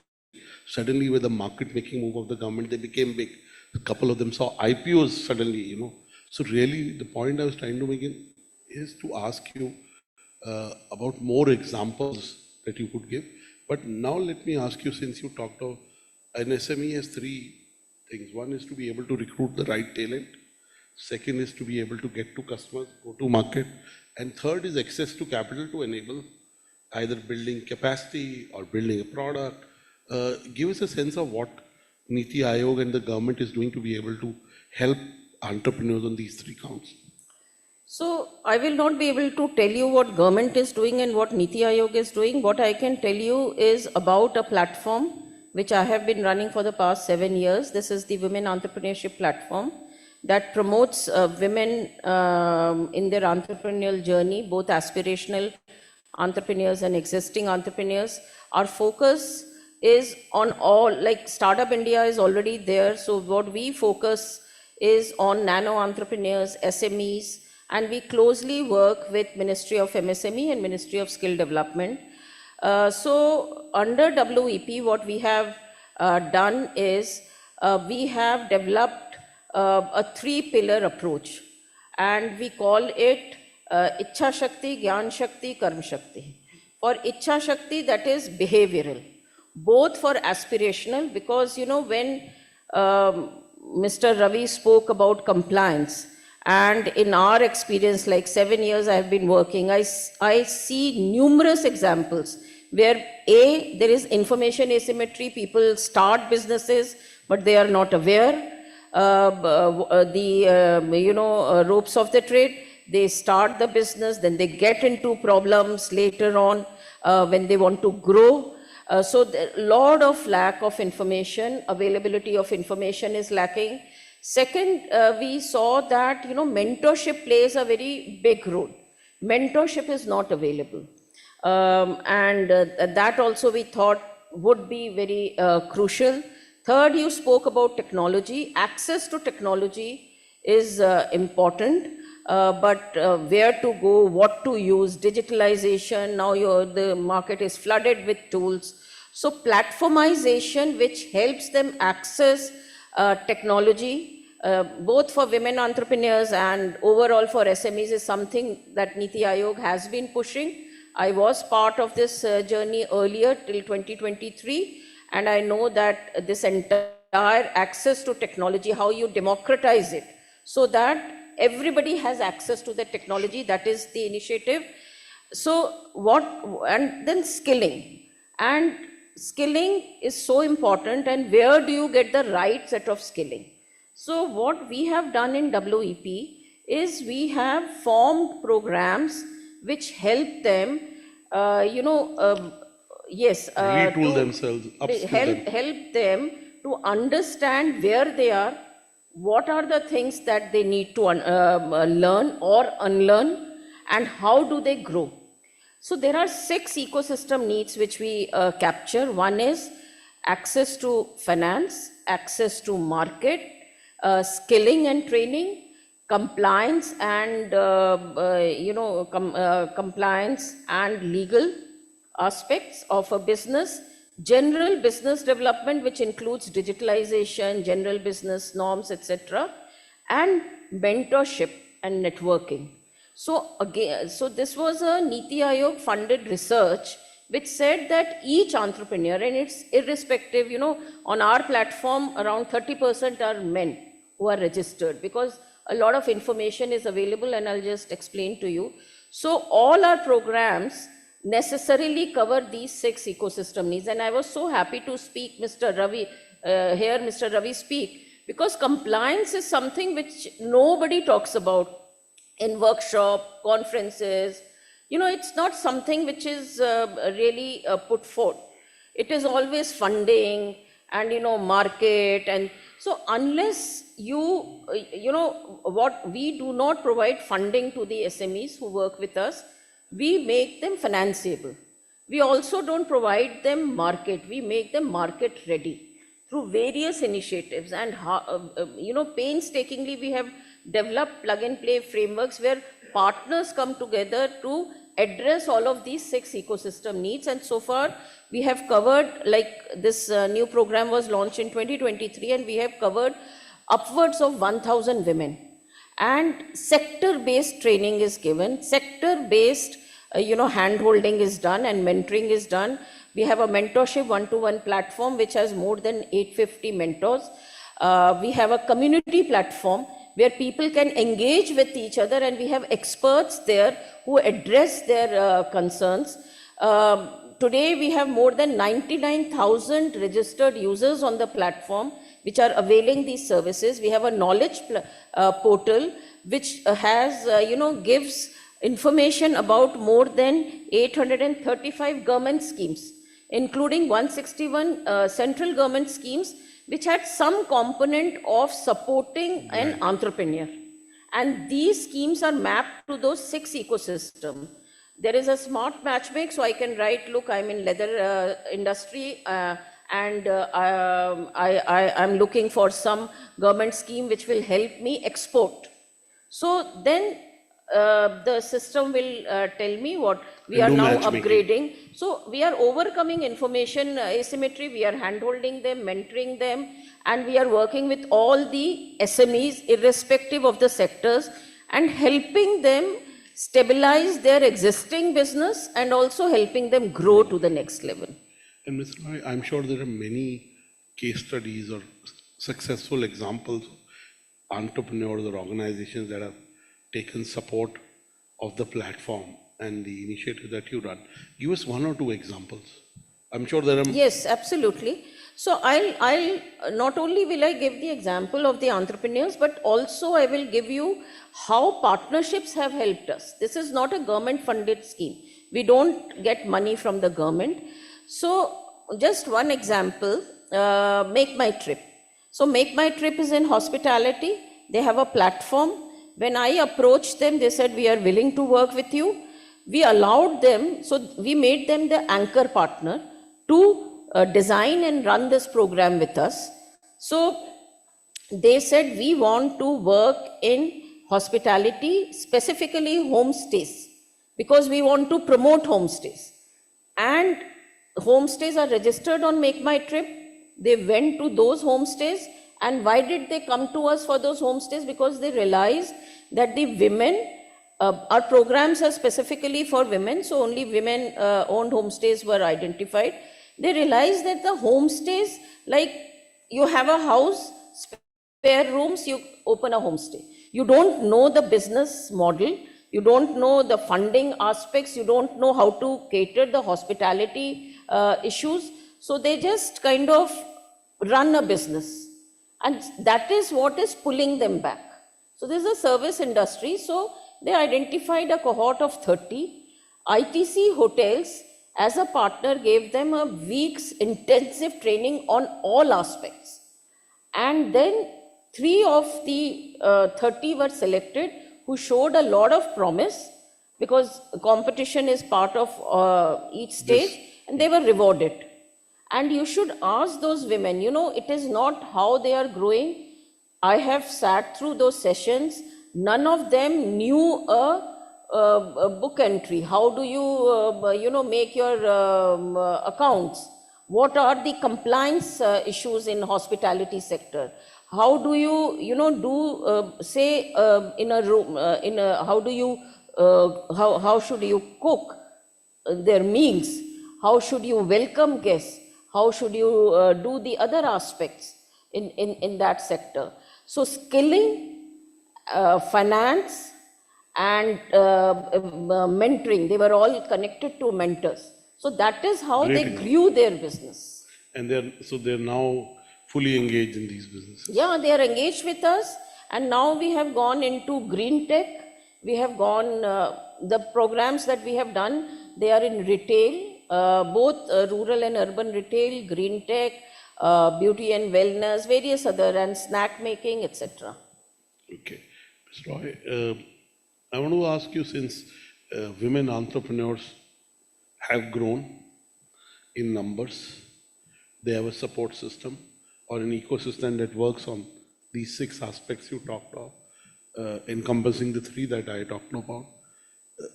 Give us a sense of what is needed more to build more women entrepreneurs, primarily at the, you said about homepreneurs, you called micro or nano entrepreneurs, people who are really, it becomes a livelihood for them, and it is their first business, and they are mid-sized businesses, sometimes aligned with the community. Give us a sense of what needs to be done more to create more entrepreneurs. So I think for women entrepreneurs, I think what needs to be done more is basically first and foremost access to information. Information is the key. If they get the right information at the right time, I think that addresses a lot of issues. After that, mentorship, I have seen over past 7 years, mentorship really kind of makes a lot of difference. Yes. Then, these are not only for women, actually for everybody, it's a gender agnostic thing. But for women, you need that behavioral thing a little push, because they will, our partners are some of the women who started from their garage. And today they have a huge industry. Yeah. So I'm not saying starting from the garage is anything big, but the aspiration to grow beyond that. So there a lot of mentoring, a lot of community networking. So we have now this robust community on the platform where women engage with each other a lot, learn from each other a lot. And that is what is important. And, understanding the ropes of the trade. You will have to hire a CA, you will have to hire a lawyer, you will have to hire several other professionals to run your business, but you must know the basics so that nobody, takes you for a ride. So this is what we are trying to do, and funding, of course, is important. But for me, funding comes a little later.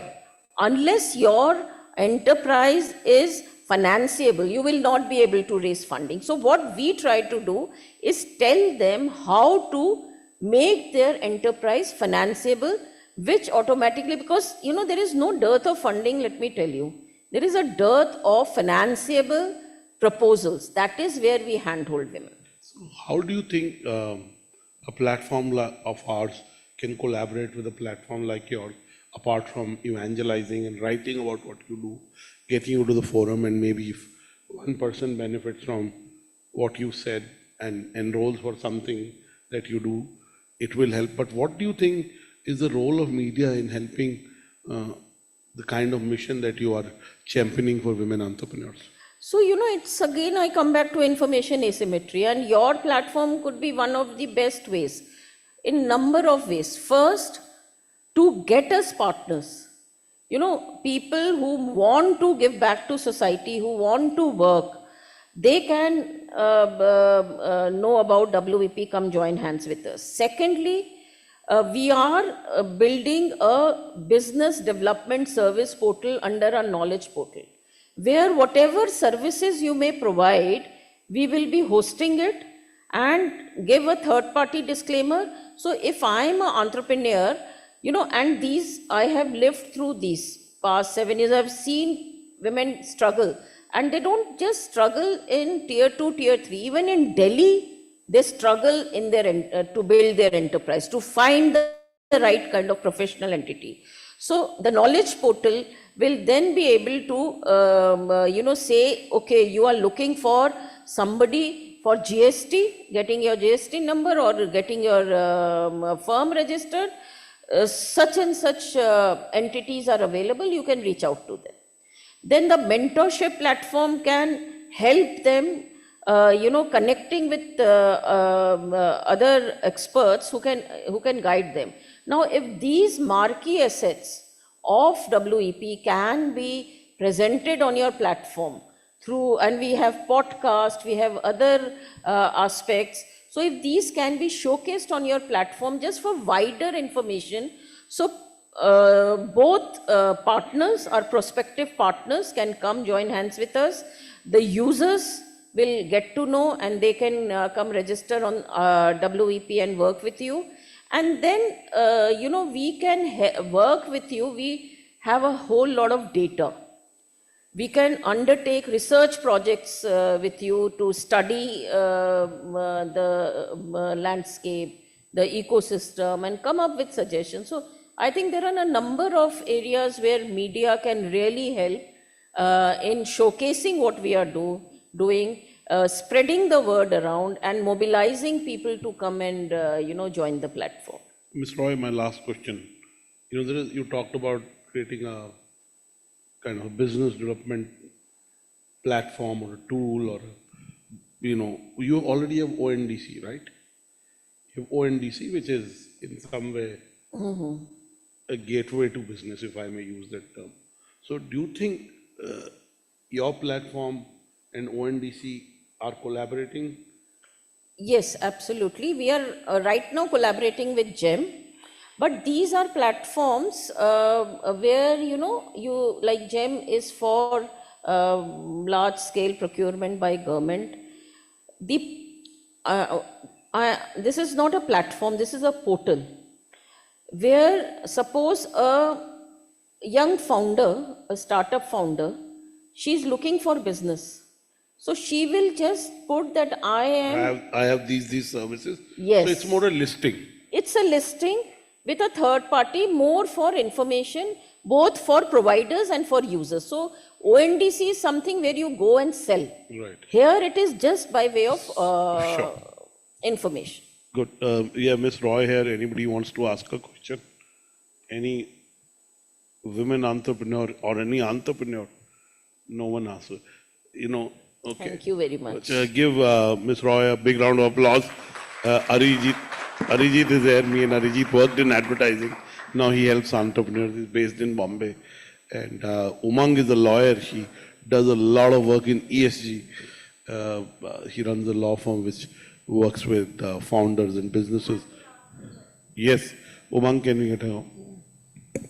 Hi, I'm Umang, as I have my own law firm and a tech company.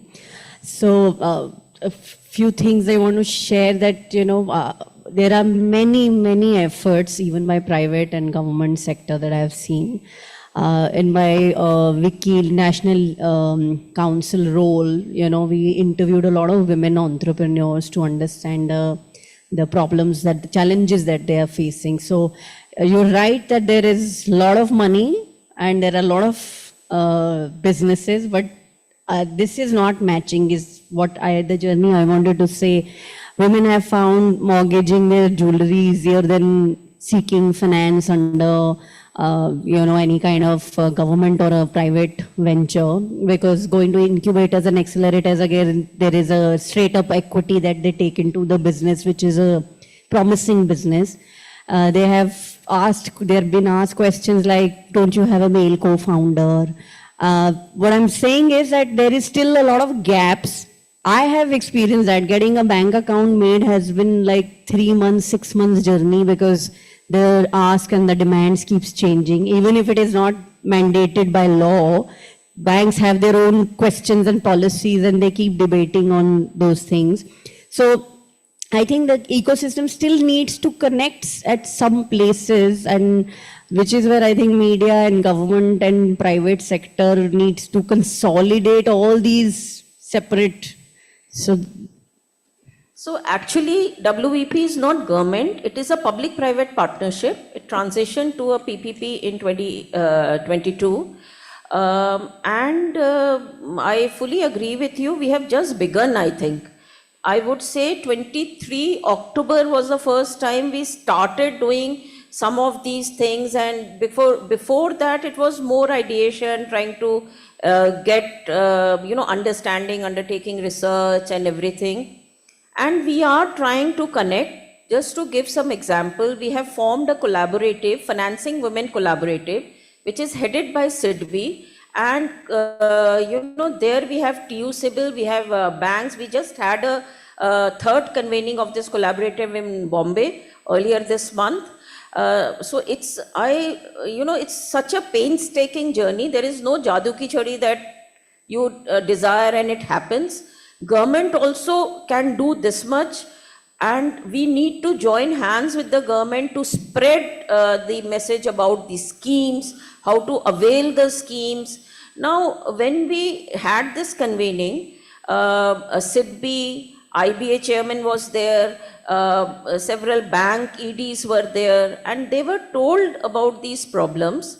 And idea was that, we start small. So if we have these award to reward programs, and there we have some 1,000 women, we work with those women at least, help them overcome their access to finance issues, and then we showcase, and through demonstration effect, other bodies can come up.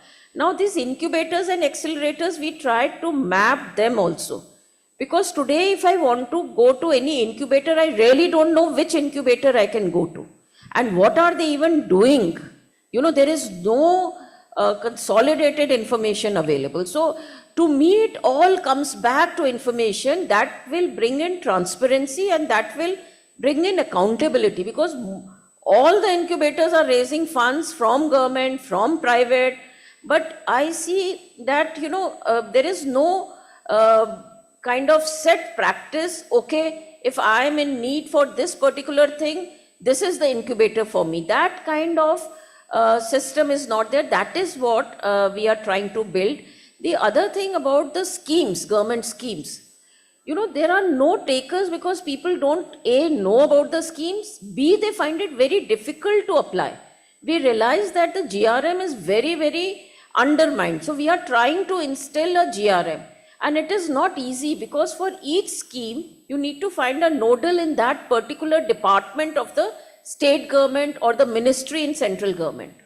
So it's a very, very difficult thing. And, that's why we, at least if we make gradual progress also, I will be quite happy with what we are doing, because then we are doing, addressing it from the root, systemic issues.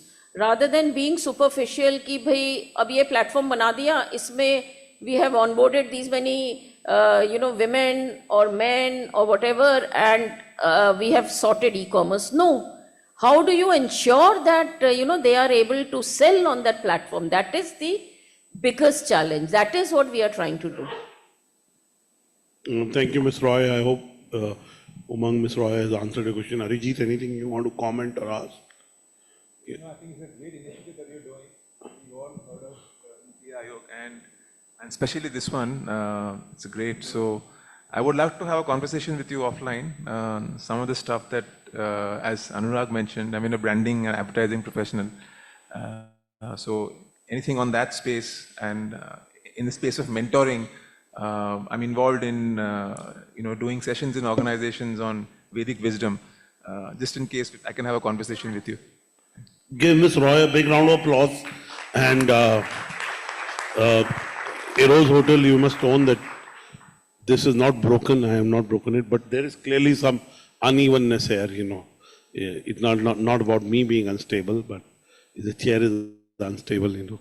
So you may want to address this, Prashant. There is a gap here. But give Ms. Roy a big round of applause. I was asking a larger question about entrepreneurship before coming to, and I first met her. She doesn't, 2 years or 3 years back, there was this lady who launched a women entrepreneurship platform, matchmaking. IIC, you launched it, you and me launched it, I've forgotten. Yeah, I know you were, and maybe I need to sleep better between that, I've forgotten. Give her a big round of applause again. Clapping is good for heart muscles, your heart muscles. Of course, Ms. Roy, if I can request you to join Dr. Batra up front for a quick picture, please.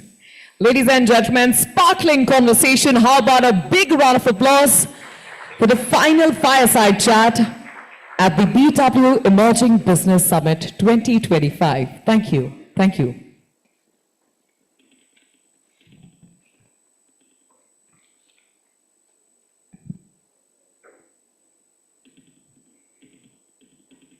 Time to address the elephant in the room. Ladies and gentlemen, we are headed towards the final session of today's summit, after which I invite each and every one of you to join us for a celebratory evening where we acknowledge and recognize the hard work of not just organizations but individuals as well.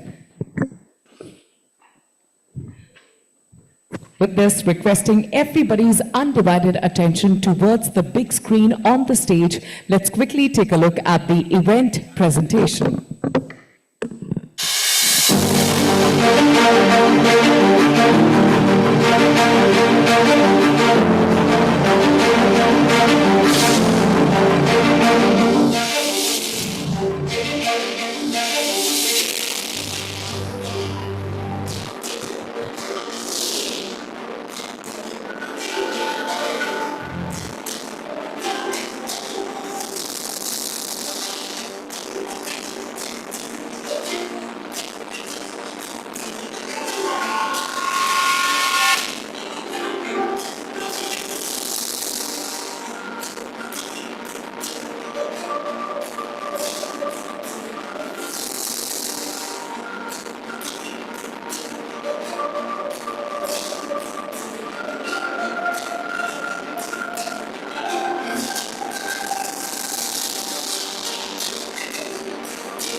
Well, that's that. Before we move forward, I'd like to take a minute and express our deepest gratitude to our partners for helping us turn our vision into reality. Then your partner, Moneybox. Let's quickly take a look at the partner presentation.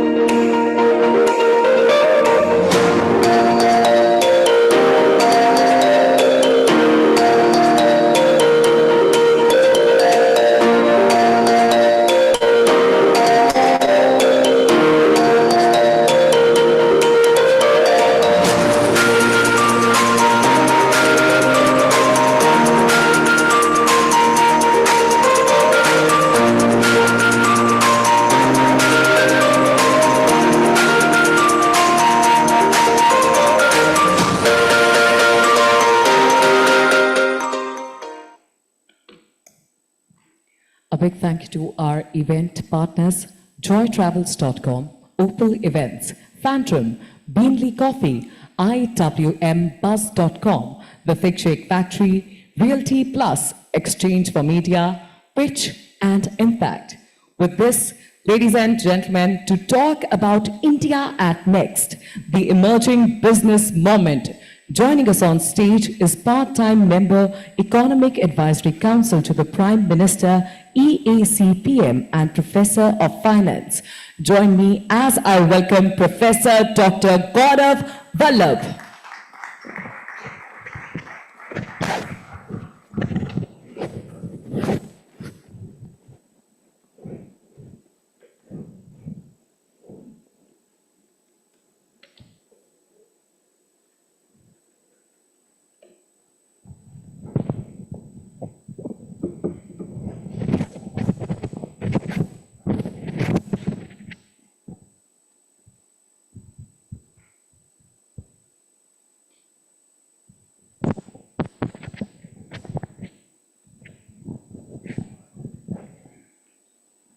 Chalo.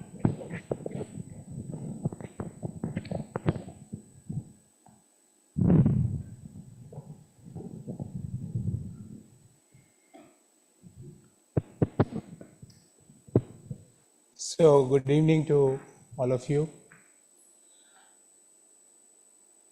7 o'clock evening, and I am supposed to speak on India at Next. I was just talking to the editors and the program coordinators that who would like to listen at 7 p.m. about India at Next, but still I will share some of the thoughts with you all, because I believe that you are the backbone of the economy. I will be sharing my thoughts in 15 minutes, followed by Q&A. I will try to accommodate as many as possible questions and answers.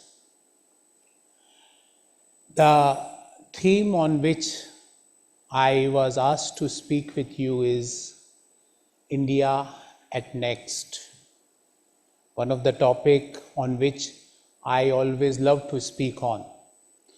But India at Next from MSME perspective is something which I'm going to focus on.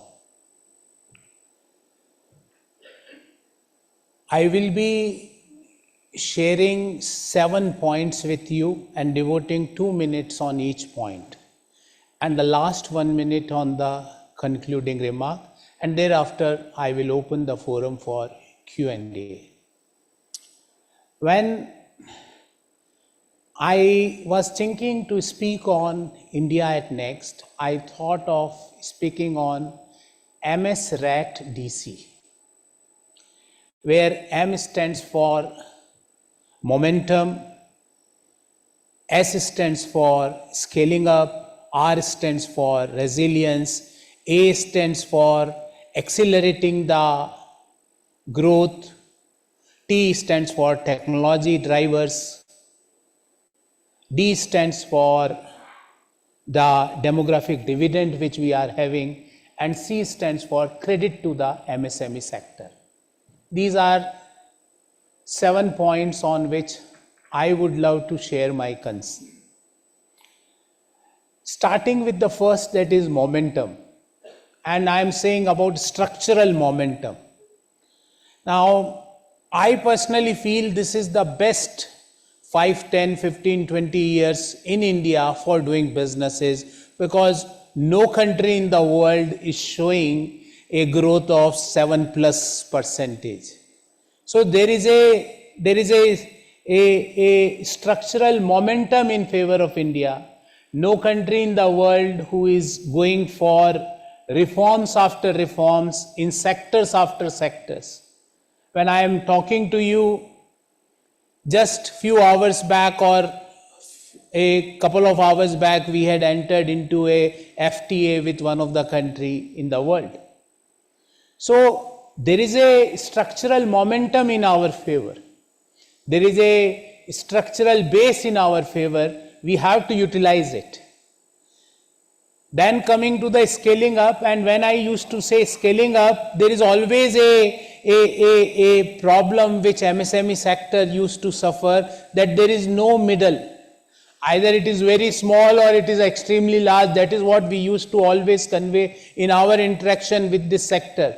But now with the growth in this, the middle place is also filling up. And I can give you one data which I found extremely interesting about the middle pace or the missing middle. In FY 24-25 vis-a-vis FY 23-24, 20,117 enterprises scaled from micro/small to medium status. There was no such acceleration in the past.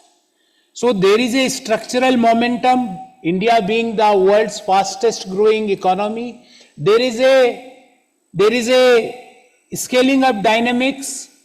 20,000 plus small and medium are growing to the or moving to the next level. 50% of Udyam registered enterprises saw increased turnovers and profits in 23-24. This is the data which I am sharing with you. So there is a structural momentum, there is a scale-up dynamics followed by resilience. And when I say resilience, I mean to say 37 million or 3.7 crores MSMEs provides unprecedented transparency, reducing information asymmetry for lenders. So there is a resilience. And resilience, when I am saying resilience, I always used to define resilience by a mathematical equation. Resilience plus responsibility is equal to readiness.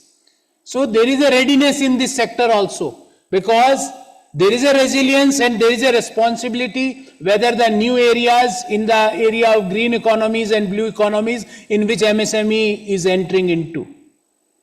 So structural momentum is there. The scaling up or dynamics of scaling up is there. We are filling that missing middleman.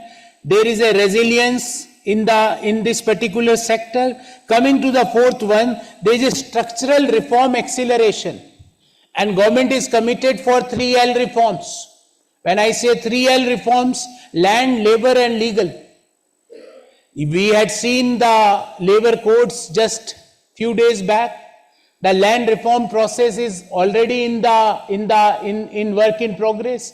The legal reform process with regard to the ease of doing businesses and with regard to the execution of the contracts is also in the process. So there is a structural momentum, there is a scaling up, there is a resilience, there is a acceleration, followed by technology multiplier. Whether in the area of AI, automation or digital, there is a AI multiplier. And the AI multiplier is having a backbone. In our country, we have more than 50 crore internet users on the daily basis. The total internet users will be far above 50 crore. But 50 crore are active internet users which are there. So we have the technology multiplier. We have the UPI which had given an example to the world, and sixth point is the demographic dividend. With a median age of 28 years, the country is well set for the next level of takeoff. With the growing middle class expanding, we had seen that how during the Navratra, the consumption-led economy had given us the results. So there is a demographic dividend, and we are utilizing that demographic dividend. And the last is about the availability of the credit. The availability of credit, when I say rupees 35 lakh crore, approximately 35 trillion rupees was given as a credit as far as FY25 is concerned to this particular sector. There is a growth of 13% on year-on basis in the credit growth, and demand growth is only 11%. So more credit is available for this sector and demand is low. I will talk about this. I gave you a basic structure India at the next. At a very rosy picture I had shared with you. But what are the issues, what are the challenges? Now I will come to that. And when I said there is a structural reforms are there, when I said there is a missing middle issue we had addressed, when I said that we had given the acceleration to the reforms, when I said there is a resilience, when I said that there is a technology multiplier, when I said that the demographic dividend is there, when I said that there is a credit growth is also there. What I mean to say, all these are not incremental. It's a structural transformation, and we are witnessing two things for this sector. Number one, formalization of this sector. And number two, globalization of India's MSME sector. These two things are happening together. Formalization with globalization is happening together for this sector. Now, after giving you this a good understanding, what are the action points which we have to do? And I had shared or segregated the action points into three broad categories. Action points for policymakers, action points for entrepreneurs, and action points for the ecosystem players like banks or financial institutions or service providers. What are the action points for the policymakers? MSME requires ease of doing business. And this EODB word, not on paper, but in execution. And we are committed to give that. We are committed to give that. I can share with you that as far as the Prime Minister is concerned, he is committed to relax, to deregulate, to give as much as possible the ease of doing business for this particular sector. Not on papers, but in execution, in business, in thought process, in executing the projects, in executing the capital, in executing the markets. So this is something which we require. The EODB 2.0, we had seen income tax 2.0, we had seen in last 3 months GST 2.0. Now it is a time for EODB and deregulation for MSME 2.0. That is what call to action for the policymakers. For entrepreneurs, I can share my concerns in 3 points. Number one, entrepreneurs in this sector has to embrace the digital transformation as early as possible. Digital transformation in this sector is required ASAP. Otherwise, neither formalization is going to help you, nor globalization is going to help you. Neither demographic dividend is going to help you, nor credit flow is going to help you. So, number one, digital transformation is must. Number two, invest in governance and the ESG. Improve the governance structure at every level. I'm not saying radically in 12 hours time make the governance world class. But this process of governance improvement in the sector, in your organization should be constant, should be dynamic, should be every day. There should be something about the last day as far as the governance is concerned. And last but not least, think global from day one. If there is some startup or the entrepreneurs, think about the global practices, the global environment, the global competition, because this sector is seeing the formalization and globalization together. For the ecosystem players, that is banks, investors, service providers, number one, segment support by growth stage.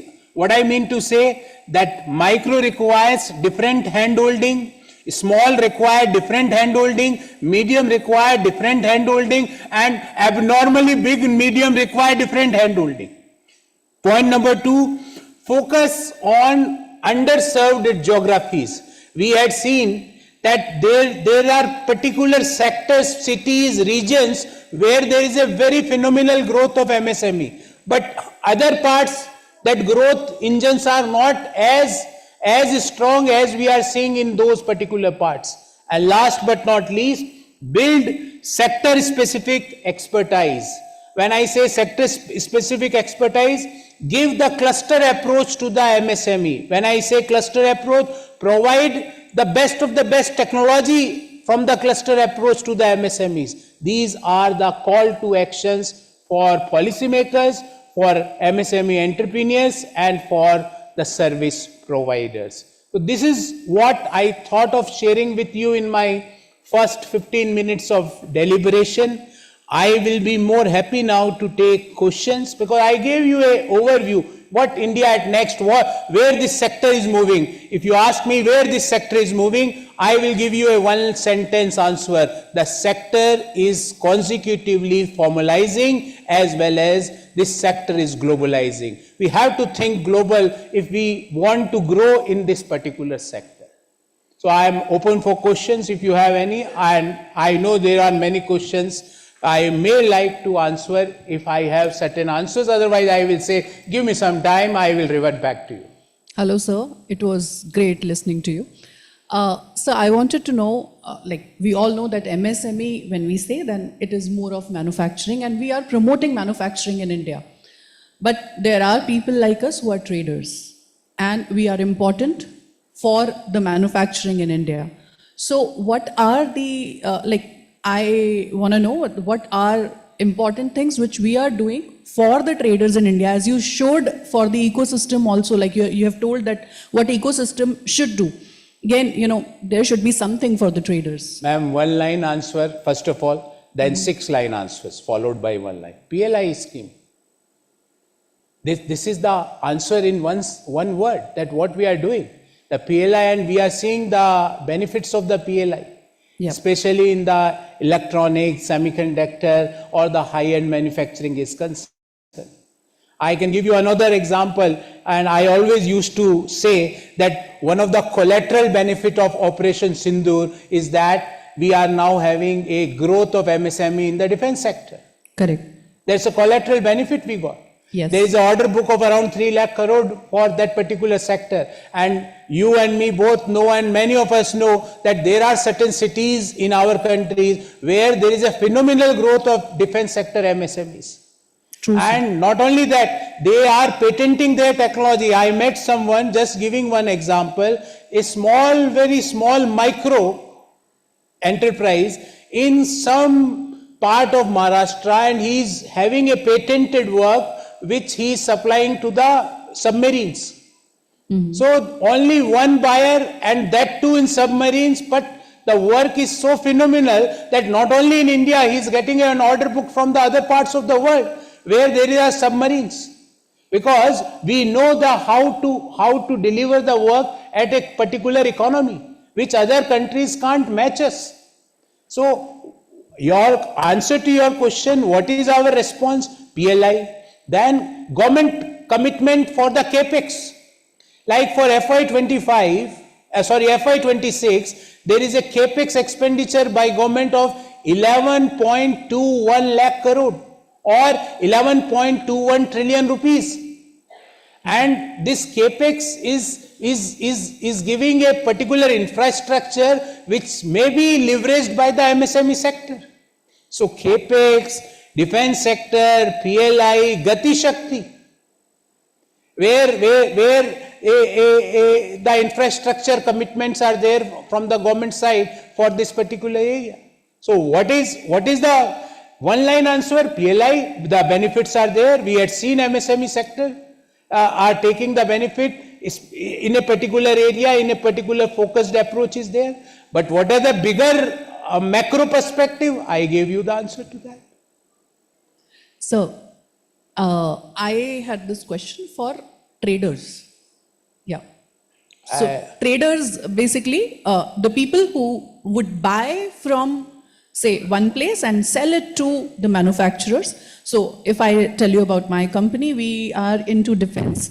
We are supplying for C-295 and C-130Js and everything. Yeah, so we supply for the manufacturing of aircraft. Please sit. Yeah. I got it. Yeah, so for that, we buy from, outside India, we import and then we sell. And those are to be imported. We cannot manufacture the products here in India because those are, patented, or those are as specified by Boeing or Airbus or Lockheed Martin. So for people like us, we really find it very difficult to get even a loan, even a credit facility. Ma'am, I can give you one answer as a professor. Yes, sir. Then I will answer as an economist. Yes, sir. Without value addition, ma'am, it's always tough. I have to add some value. Otherwise, there will be very stiff competition for me. And when there is a stiff competition, I as a professor always used to say that if there are some technological barriers in the business, if it is difficult as far as technology is concerned or if the business structure is concerned, then that business will have relatively low competition. I'm not saying barriers by regulator, barriers because of the business nature. So my answer as a professor, ma'am, I have to create some value in that. Otherwise there will be competition, and competition will kill my bottom line. Competition will make hard for me to survive. Competition will have a difficulty in getting credit from the lenders. Like as a professor, I always used to ask my students, this question is not for you. I always used to ask, भाई क्या business करोगे? Generally लोग क्या बोलते हैं सब, आप कुछ idea? मैं आपसे पूछूं, forget about your business for 1 minute. If I ask you क्या business करोगे? लोग बोलेंगे सर restaurant खोलेंगे. And you know, this is the most difficult business to survive. True. But people think, why? Because people think it's very easy to start. It's not very easy to start. It's very extremely competitive, right, extremely difficult to survive. Right. So my answer to you that have some value addition, and government, as far as the answer from the economist perspective, 35 lakh crore rupees of credit was given in FY25 for this particular sector. So if unfortunately you are not able to get that, then there may be some issues, some challenge. I am not aware of the exact fact, but my advice to you as a professor, not as an economist, because economists generally don't give advices. So my advice to you that have some value addition. Sure. Can I just add one? Please. Thank you. Ma'am, what you're saying as a trader, ma'am, because I come from MSME, so I would say, बोल देता हूँ, आवाज भारी है मेरी. The biggest support that government is giving, thanks to Sir's advisory, is the marketing support. You go and exhibit your product, for which the expenses is taken by the government of India, is a very big support, sir. When you exhibit, for example, in any of the expos, I give your airfare, I give your stall fare, I give your per day hotel fare, I give your logistic fare. That's the biggest support. That's a scheme. There's We a scheme. need to talk about it then. Please. Sir, can I ask now, Professor Gaurav, a question to a professor? So while you have been speaking fluent and I understand each and every point, sir, where we are missing and we want your intervention is the capacity building. Sir, it has taken us 65 years to create Capacity Building Commission of India. Indian MSMEs will not scale. Now I'm asking an economist, if you're not building your capacity, sir, what emphasis are you giving from that side? See, capacity building, deregulation and EODB 2.0. There is a single point answer. And I am of the firm belief that we should have an ecosystem where I used to say this model as I&O model, inform and operate. So we are working on that.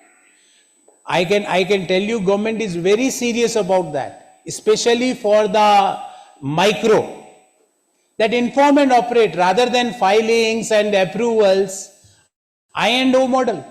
And on a test basis, 1 or 2 states of our country had passed the legislation also on I&O model.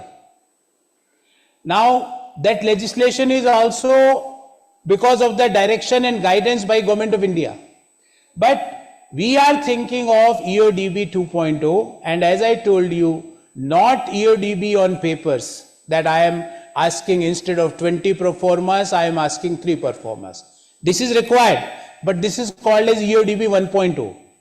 But 2.0 EODB is the excess of customers, ease in excess of customers, ease in excess of capital, ease in excess of patents, ease in excess of thoughts, ease in excess of technology.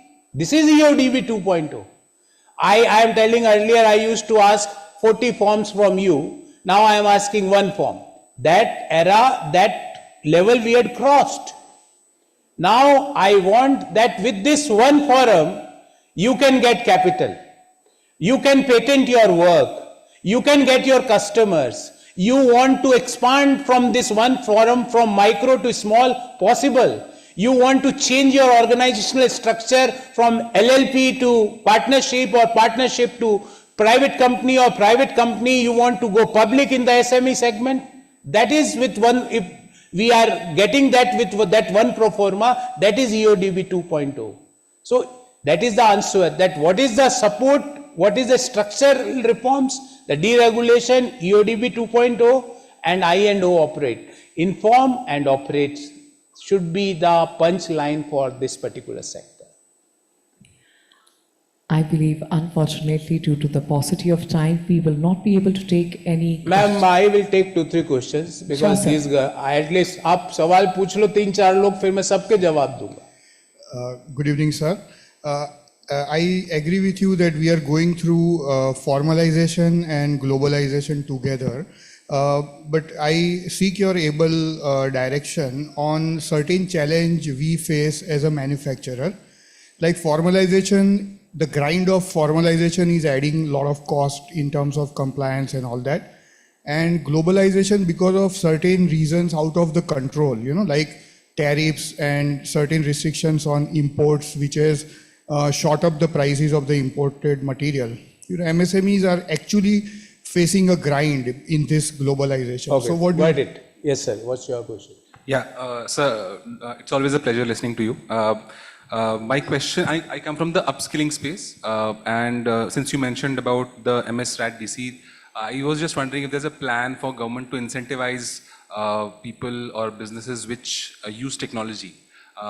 And I'll be very specific. So for example, in the education space, people who operate businesses offline, which is, let's say, schools and educational institutions, they are not charged any GST, whereas in a tech space which kind of democratizes education, makes it possible for even people in the tier 2, tier 3 cities to get access to high quality education, they are charged a GST. So is there some plan, some roadmap on doing away with this? Okay.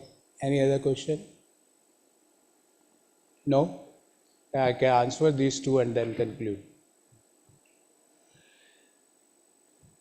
Let me answer with yours. You were talking about cost of formalization. We had done various studies on that. In fact, I did one project for the government. The ultimate and true cost reduces by formalization. What you personally feel that, oh, I have to now register, I have to hire some consultant, he will charge fees, but the benefits which you are going to get in the form of government schemes, interest subventions, the direct capital arrangement without any consultant. So ultimately the cost of formalization is lower than the cost of informalization. But initially I feel, because हमारी आदत नहीं है ना 10,000 20,000 रुपए का आदमी रखने की, हमारी आदत नहीं है फाइलिंग करने की, पर उस फाइलिंग से मेरे को इंटरेस्ट सबवेंशन लोन पे मिलेगा, उसको मैं कैलकुलेट ही नहीं करता हूं. So formalization reduces the cost in the long term. Formalization helps economy to be monitored economy. Otherwise, I don't know. If I am saying my 80% economy is informal, now whether economy is going in X direction, Y direction, I don't know, because I can't do survey of entire informal sector, each business. I can't go send someone पिछले साल की sales कितनी थी, इस साल की कितनी है, जीडीपी में कितना contribution, I don't know. So formalisation always helps. Why we were informal? I am not saying this is wrong, but as we were growing, we are formalizing. Earlier we were informal because that was the need of hour of that particular time. So your question that formalization is going to increase your cost of operations? No. Coming to your about the GST, you asked about technology. See, there are two types of handholding and you should be very clear about. Forget about those handholdings where someone is going to directly transfer money in your bank account. That is not called as handholding. That is spoon feeding. So nobody, even now parents are also not doing spoon feeding to the kids. So handholding means a particular sector, if I want to give a stimulus to that sector, I have many things to give stimulus. Maybe no regulation for 5 years, maybe GST rate cuts, maybe no income tax requirement for that particular sector. So that handholding you can always expect for those sectors which the government wants the economy to move in that sector. And as you yourself gave an example, in the entire world, the digitalization and the use of technology in the business is growing. So government wants that in every sector, the use of technology, the use of AI, the use of quantum computing should grow. In each sector, the application should grow. So how they can provide stimulus to that growth? By giving some concessions in that form. Others example, contrast example you gave, that particular sector is growing without the support also. So that handholding is not required. So that is the basic reason. Thank you very much for all your patience for 20 minutes. Thanks a lot. An absolute delight to have you amongst us, sir. Ladies and gentlemen, a bigger, better, bolder round of applause for Professor Dr. Gaurav Vallabh. Thank you for joining us, sir.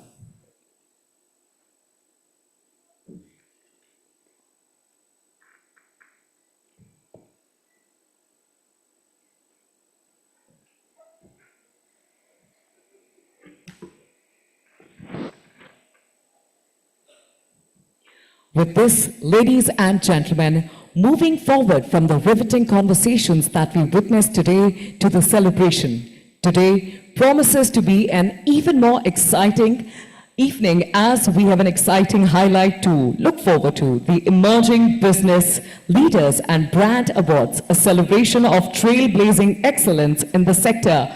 Now, we've been practicing this since the morning. Ladies and gentlemen, it's time that we shed off our coats and our layers of hesitation. It's time to join in the conversation, be a part of the mega celebrations of the evening. Now, how are we going to do that? Usually we have the tools of chaos at our disposal, but today we have to make the best of what we have. I believe at any given point, if your hands are rather occupied, you can use the other one to bang on the table, but do congratulate all the winners, all the organizations joining us on stage. And how are we going to do that? Just like that.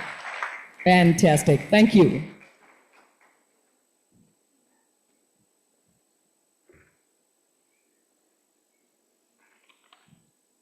Once again, before we move forward, I'd like to take a minute and express our deepest gratitude to our partners for helping us turn our vision into reality. Lanyard partner, Moneybox.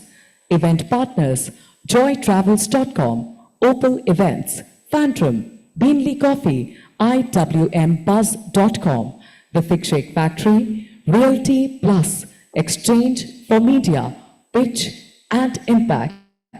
Today's award ceremony is being streamed live across all BW Business World platforms, including our social media channels, and also on www.businessworld.in. Join in the conversation online by using the hashtag BW Emerging Businesses. Now, without any further ado, requesting everybody's undivided attention towards the big screen on the stage, ladies and gentlemen, let's quickly take a look at the jury AV.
This was the first year that I was associated with the Business World Awards. And let me tell you, it was an absolutely fabulous experience. I thought that the range of talent which was thrown up, the kind of fields in which people were competing, and the sheer competitiveness of the opportunities that were available for us to evaluate as a jury, it's very heartening. It goes to show that there is a lot happening in the Indian space, and my best wishes to Business World for taking such legacies of India forward and nurturing such talent and allowing them to showcase themselves. It was wonderful being part of the Business World Emerging Business Award jury. Got to hear of very interesting innovation that is happening among small and medium enterprises and also some very early stage companies. I think it bodes well for India that innovation is thriving, good solid businesses are being built at a grassroots level. What was particularly heartening was a lot of the companies came from what we call Bharat. They came from interior parts of the country. And some, of course, were second generation entrepreneurs. But the fact that they were diversifying and taking their business to a new level is a very, very good positive sign. I was delighted to be part of the jury and wish all the winners a great evening, but also to all the other participants, thank you, because you really help reinforce our faith in Indian entrepreneurship. I have been part of the BW Emerging Businesses Award for a couple of years now, and every year has been a delightful journey. This year too, I had the opportunity to engage with and meet with many businesses, emerging businesses, and to get to know their innovations, their intent, and their achievements.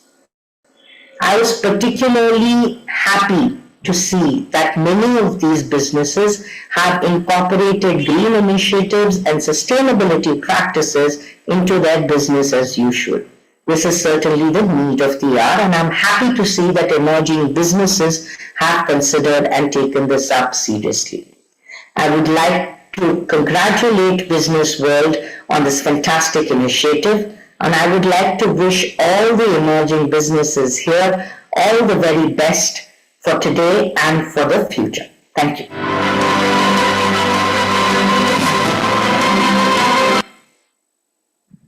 Well, who do we have to cheer for but ourselves?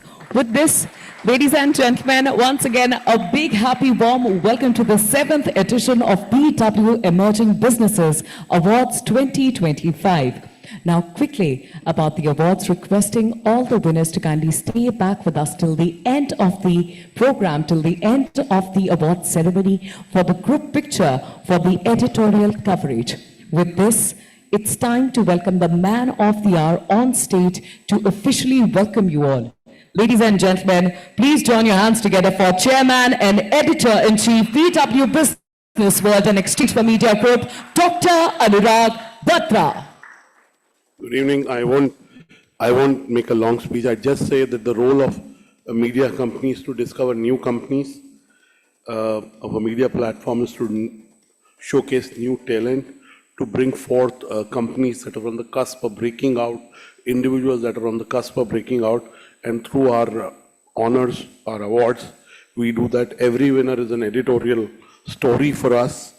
Our awards are an editorial product for us. So I'm glad we do that. We do it through an honest process. You heard the jury, very involved jury. And our vision for the emerging domain is very big. As I said, when we started, we did the Emerging World Summit in multiple cities. We have primarily been doing Delhi for the last few years, but I'm sure in 2026 we'll go to Bharat to do this, the Indores, the Lucknows. I can't even say Ahmedabad is small, it's very big, but go beyond Delhi, Bombay, Bangalore, go beyond Chennai, Hyderabad, Pune, Ahmedabad. Go to cities where there is innovation happening. I also want to say that I saw the winners list of this year, and it has representatives from various sectors. It has winners from manufacturing, from services, it has winners from fintech, so on and so forth. So clearly, I can't say all the sectors are represented, but a lot of sectors of the new Indian economy are being represented in the winners. Congratulations to you, keep doing good work, and I'm sure we'll chronicle your journeys as you grow. As a platform, we'll keep pace. My editorial colleagues are here. I saw Resham, Roel, many other editorial colleagues. So I want to congratulate you, and this is part of your journey. Wish you luck. This is a good, positive halt. This evening is in a celebration, and I'm sure you gathered something during the day. Mr. Gaurav Valla was outstanding. He studied at IMA, so he is very educated. And now that he's in the policy making team of the Prime Minister's Economic Advisory Council, he also has a ringside view of what the policy makers are thinking of environment and what are they doing to keep pace or stay ahead of that. And I must say the government is very progressive. And as I said, it is a market maker. It's not just a policy maker, it's a market maker. Drones is a great example. Space technology is a great example. So clearly, I'm sure these days the entrepreneurs have to keep pace with the government. And I don't mean in a compliance sense. Of course, that you also have to. But I mean, the fact is there is a quantum mission where the government is like a private equity investor incubating early stage companies because they're key to India's competitiveness, whether it's in the artificial intelligence domain. So clearly, there is a possibility of partnering with the government or enterprises that work closely with the government to be able to commercialize what you do. I would say that BW Business World does not do a drone summit or a space tech summit, but hopefully in the next few months, we will put a community of drone companies, we'll put together a community of space tech companies. So clearly it's exciting times. I wish you luck, continue to grow, and I'm sure we'll find you. A lot of people come to me for coverage and they ask me, what do we do to get covered? What do we do to get an award? I said, keep doing good work and keep participating. Being in the play and game is most important. It is our duty to find you. So I would say, congratulations on winning through a process from a company that is a locus standi and a process that is honest and transparent. Awards are many. I will not, I respect everyone, whatever they're doing, but we do our awards through a process. No awards are perfect. There cannot be anything. I keep saying only 2 people, maybe now 3, Arijit, are perfect. One is Lord Shiva, I'm a Hindu. Second is my wife. And third is Modi ji. Rest, everything is imperfect, right? So, point I'm trying to make is that how you perform that day, how do you present to the jury that day really matters, because they looked at your entry, they're asking you questions based on your presentation. So they are also humans. So, it's a close to perfect process. No process can be perfect, but it's an honest process. You don't have to know me. I don't know most of the winners except one. You don't have to know anyone in my team to be able to participate or win an award. I think in today's world, I was at a legal awards on Friday, and legal 40 under 40 and 30 under 30. I did know 3 of the winners among 70, right? Because I asked them to apply, and luckily, except one, I asked 4 people to apply, 3 won. Some had applied for 3 years. It was their 3rd chance in the awards. So they were not selected in the first 2 times, they still applied because they saw the process, that they got a full opportunity. So I think in life, what matters is recognition, and you're getting the recognition today. You'll get the coverage in the magazine, on the website, and everybody has been talking of go-to-market. Being recognized also helps you in go-to-market. In an era where you're building businesses and brands which go to market, which access capital, which may go IPO, which may go an SME IPO, I think any kind of recognition to the right means matters. So my congratulations to you. Do applaud for every winner. I know sometimes we are too happy to get our trophy and don't applaud. I keep saying applause is karmic. When you're on the stage, you'll need it. So congratulations to the family of the entrepreneurs, because family is a big unit that supports the entrepreneur's journey in multiple ways that we don't recognize until someday we are mature enough to recognize that. So that's it. And back to Saibjit. Saibjit is doing a fab job. Please give Saibjit also a big round of applause. And my colleague Devika puts this together year on year.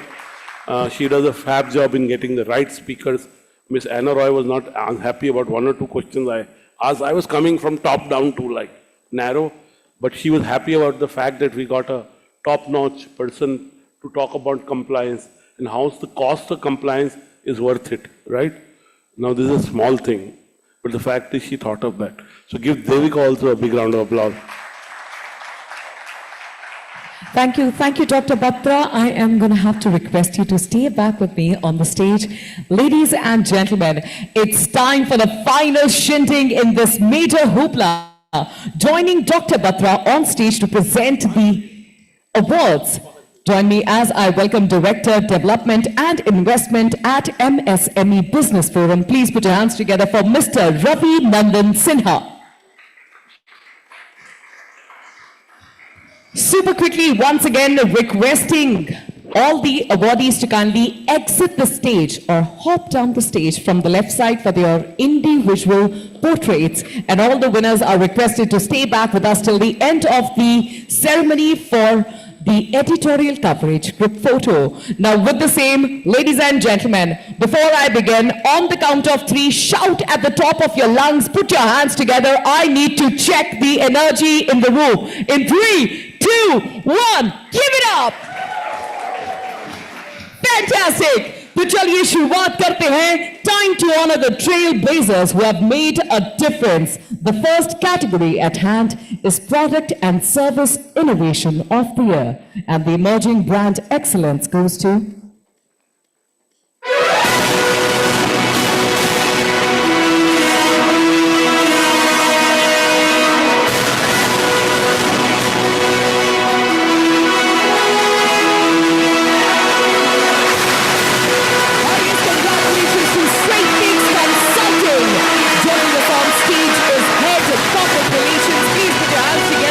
Shashi Singh.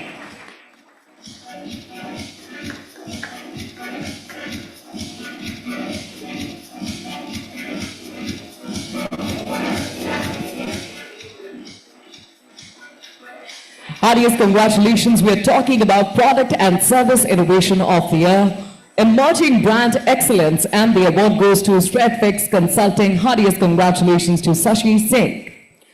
All right. The category is Product and Service Innovation of the Year, and the bronze in the category goes to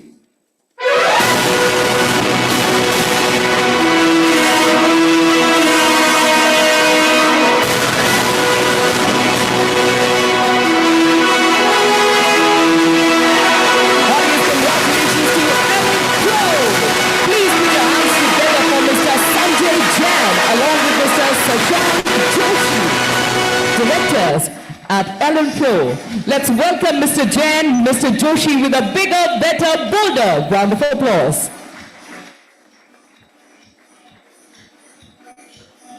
And a little birdie told me that we are now done with the summit, and this is the time where we get to interact with the audience as friends. Ladies and gentlemen, अब एक आधी seat ही भी आ सकती है. Awards की बारी है, right? Perfect. Adios, congratulations on securing the bronze. Ladies and gentlemen, the silver and the gold in the category goes to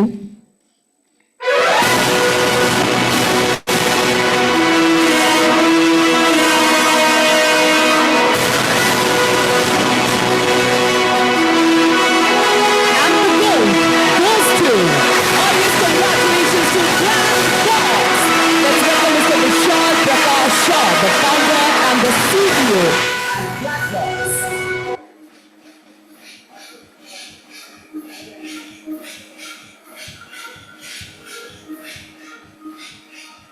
All right, how about a round of applause for the winning team here? The gold in the category. How amazing is that? Big congratulations to you. With this, we quickly move on to the next category, Digitally Enabled Emerging Enterprise of the Year. All right, the gold for this category goes to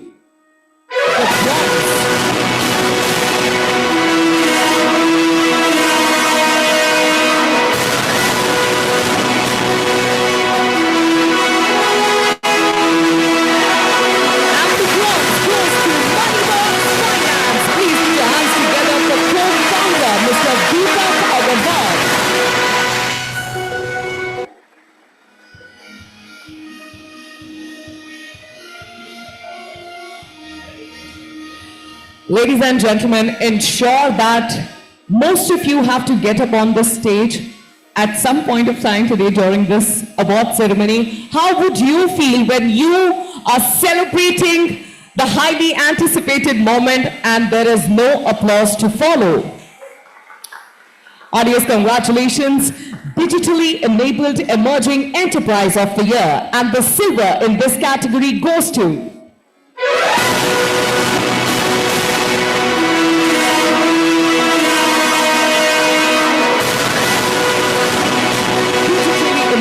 Emerging Enterprise of the Year, and the silver goes to Audience, congratulations to our team. Please welcome the director, Mr. Sandeep Mehta.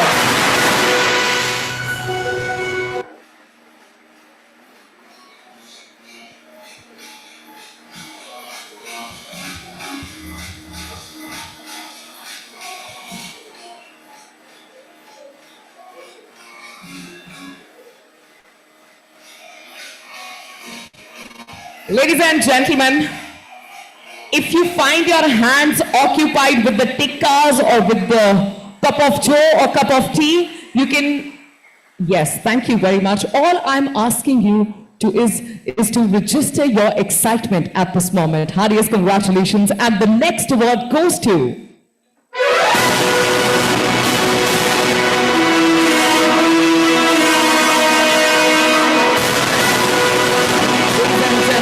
the gold in the category goes to Audience, congratulations to our actors. Please welcome the Chief Solution Officer, Mr. Harish N. And of course, we have a lovely lady joining us on stage as well. Audience, congratulations to the team.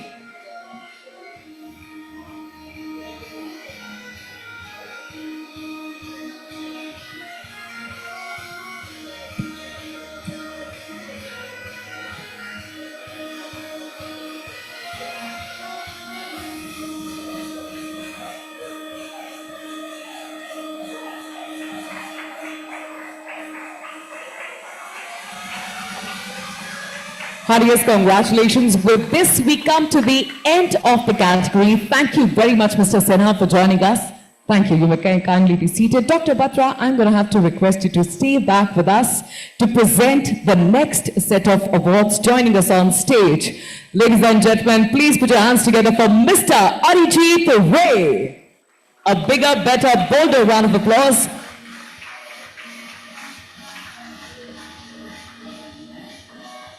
Quickly on to the next category, emerging business creating social impact of the year.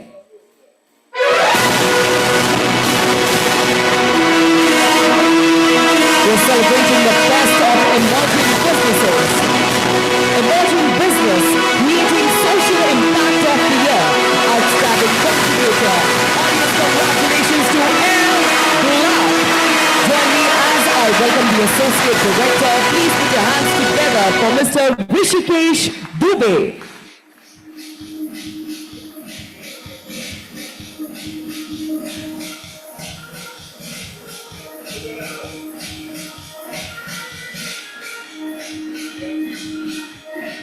Audience congratulations.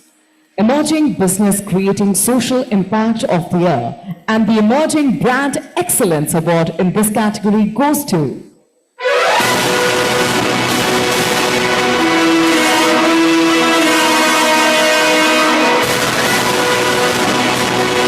Emerging Brand Excellence for the category goes to Audience congratulations to East West Seed India. Joining us on stage is the Zonal Business Manager. Please put your hands together for Mr. Devendra Kumar.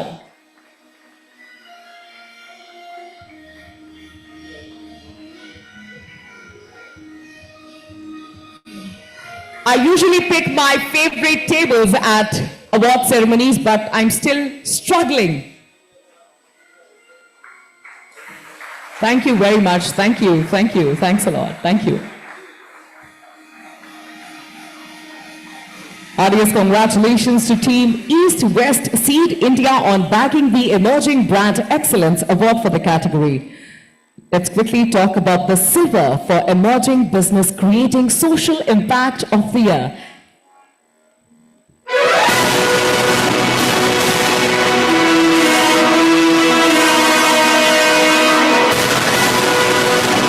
Emerging Business Creating Social Impact of the Year. And the silver goes to, audience congratulations to Agreezy. Let's welcome the director, Mr. Sandeep, on the stage.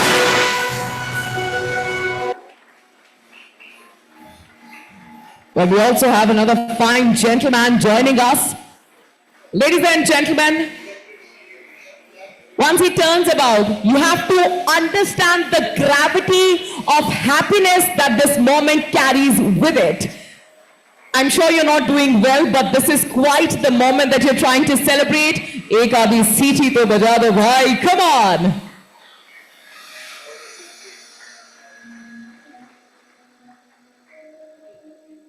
Audience congratulations for the silver. The gold in the category goes to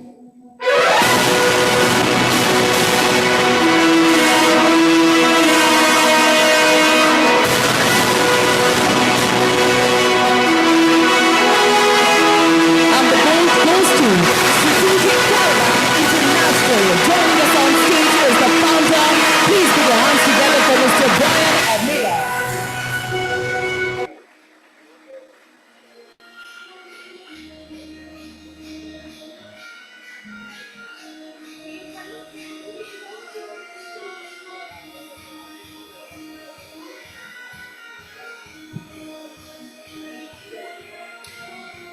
Mr. Brian Almeida is rather confused. He thought कि जब award मिलता है तब साथ में शायद तालियां भी बजती हैं.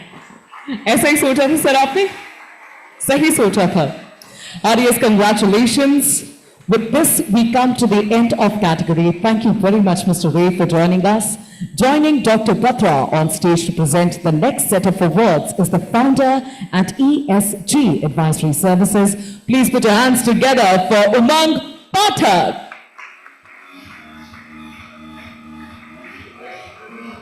Quickly on to the next category, please.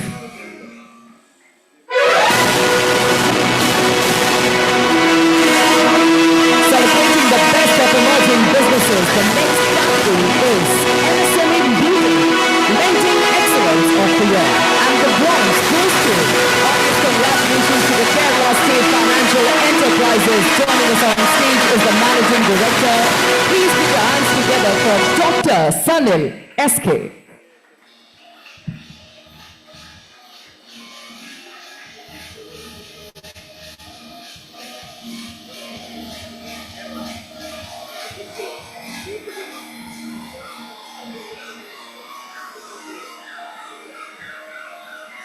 A big shout out to all the winners, requesting everyone to kindly stay back with us till the end of the ceremony for the editorial coverage group photo.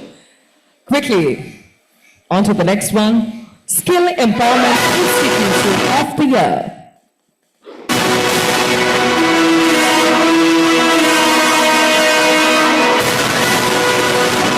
The silver for Skill Empowerment Institution of the Year goes to Edie. Heartiest congratulations to the entire team. Itni badi team aur itna kam show. Come on, clap Edie! Loving the energy. Heartiest congratulations. We have with us on stage the Chief Executive Officer and Founder, Mr. Debojit Sen, with his entire happy winning team. Come on, guys!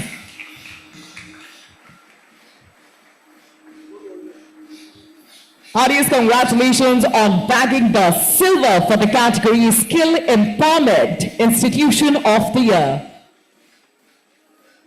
Fantastic, fantastic. Thank you very much.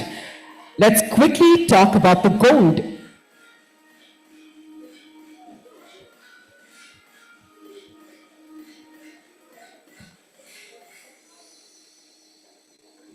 Thank you very much. Heartiest congratulations. And the gold in this category goes to ladies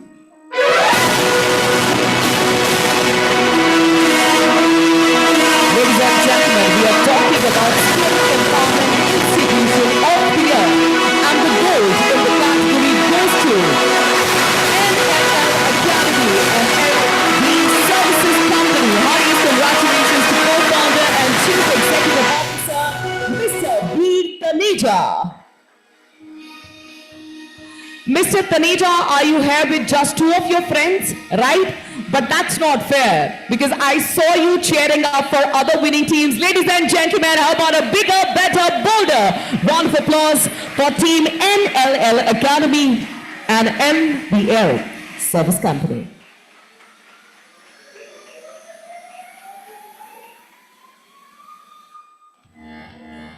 Give him a bigger round of applause. Heartiest congratulations.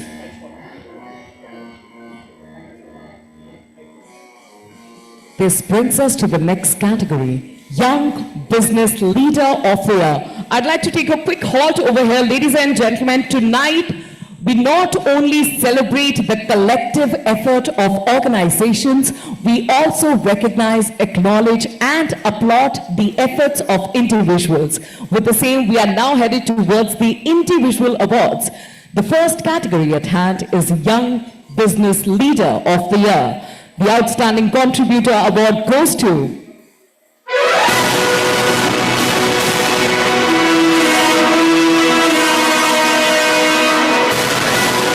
Business Leader of the Year. Outstanding Contributor. Highest congratulations to Mr. Himanshu Agarwal, the Director and Chief Financial Officer at Parasan Logistics Solutions. Well, I'd say that's a man dressed for the occasion. Heartiest congratulations, Mr. Agarwal. थोड़ी सी तालियां और होती तो मजा आ जाता है.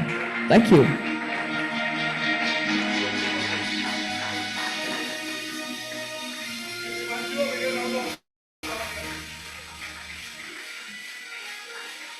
Heartiest congratulations. Quickly on to the bronze for the category.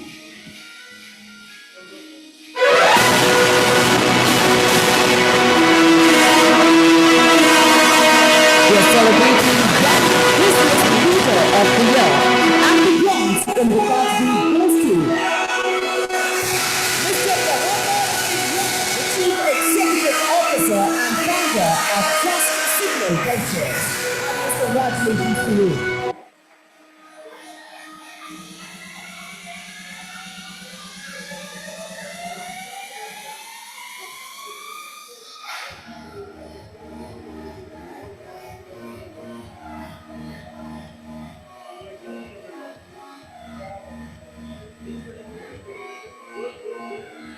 Think of all the missed out shenanigans, all the movie dates, all the dinner parties, all the birthdays, everything you had to miss just so that you could work towards that one dream that is being achieved right over here, being celebrated, being recognized for your work. Ladies and gentlemen, once again, at the risk of sounding repetitive, requesting everyone to offer their loudest cheer. All right, quickly on to the next award.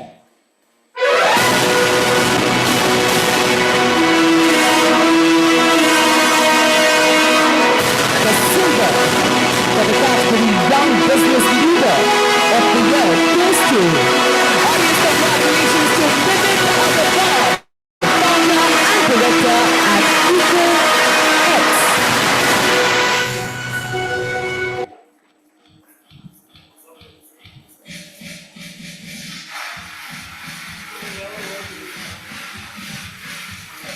Come on. All right. How we understand the gold standard is the absolute standard. Audience, congratulations to all the winners in this category, but now it's time to unveil the name of the gold winner. And the gold in the category goes to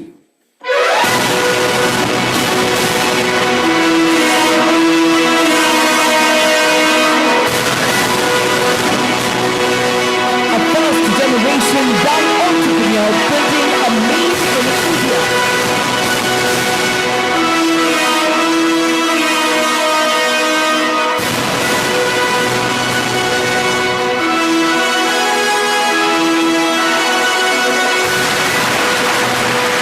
Young Business Leader of the Year. And the gold goes to, audience congratulations to Mr. Rohit Khanna, Managing Director at Sunshine Gifts and Stages, Croatia.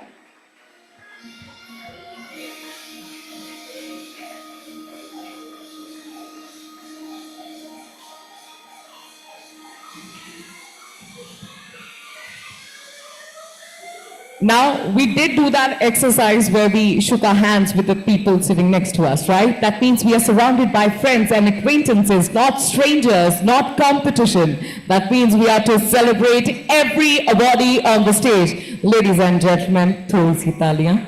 Thank you. Thank you very much, Ms. Pathak, for joining us. Dr. Batra, kindly stay back with us.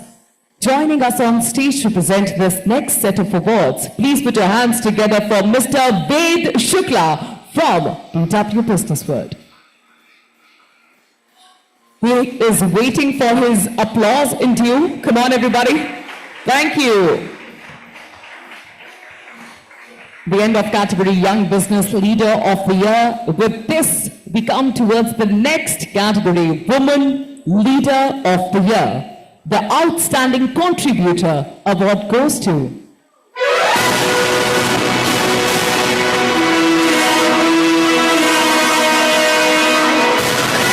on, ladies, it's time. We're celebrating women now.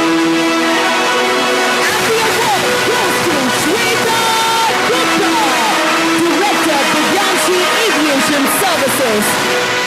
Getting the Outstanding Contributor Award, Woman Leader of the Year. Audience, congratulations.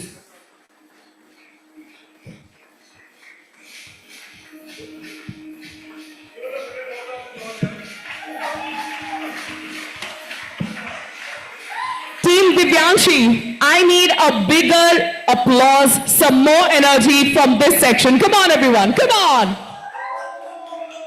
Fantastic, fantastic. Woman Leader of the Year. And the silver goes to Put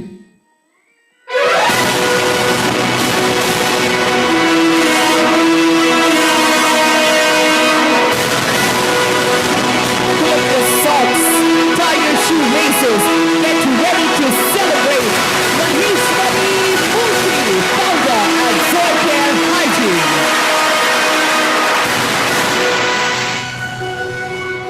Audience, congratulations to Maheshwari Murthy on bagging the silver for the category Woman Leader of the Year.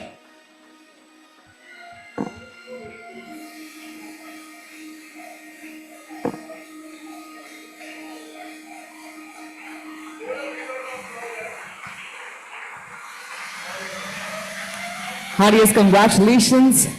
Big congratulations. From the left, Ms. Murthy, we'd love to take a quick individual portrait.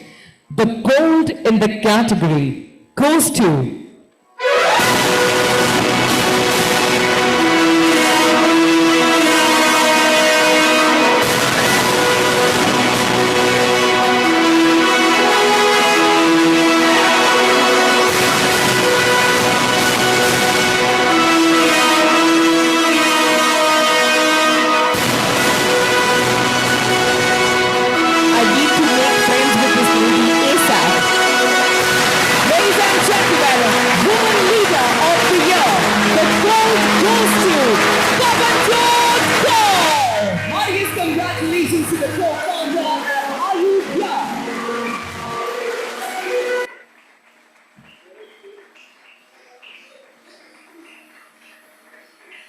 Pavanjot, I'm going to have to blame you because the Punjabi inside me lost all control. Heartiest congratulations to you. All right, are we ready for the final category? Right? But we need a little bit more energy, don't we? We're headed towards the absolute final set of awards. Ladies and gentlemen, अगर किसी को सीटी बजानी आती है तो फटाफट से मुंह फेर कर एक आधी सीटी बजा दीजिएगा because we are headed towards the absolute final set. थोड़ी सी energy, that's all I'm asking. All right, Business Leader of the Year, Outstanding Contributor Award goes to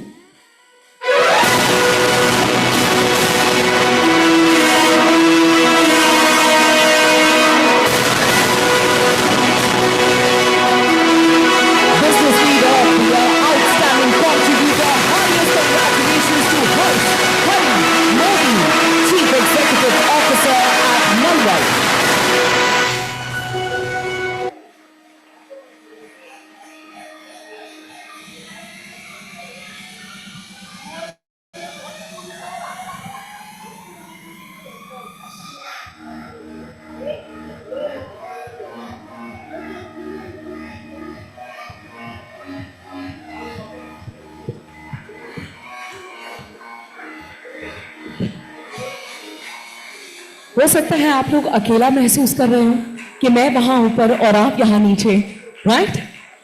Why don't we celebrate together? Heartiest congratulations to you, sir.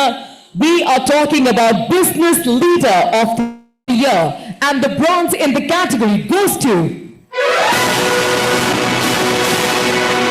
here for a reason. I need more energy. Come on, everybody.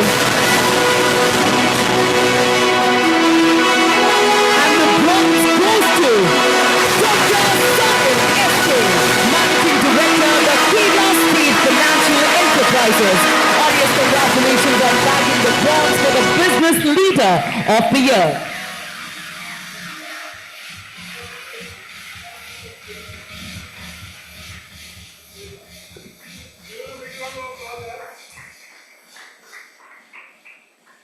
Heartiest congratulations to you on bagging the bronze for the category.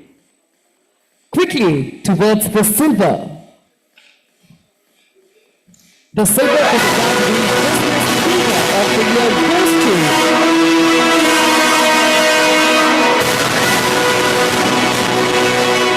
the second last award of the evening, expecting a little bit more energy. Heartiest congratulations to Santosh Sharma, Founder and Chief Executive Officer at Book My Jet.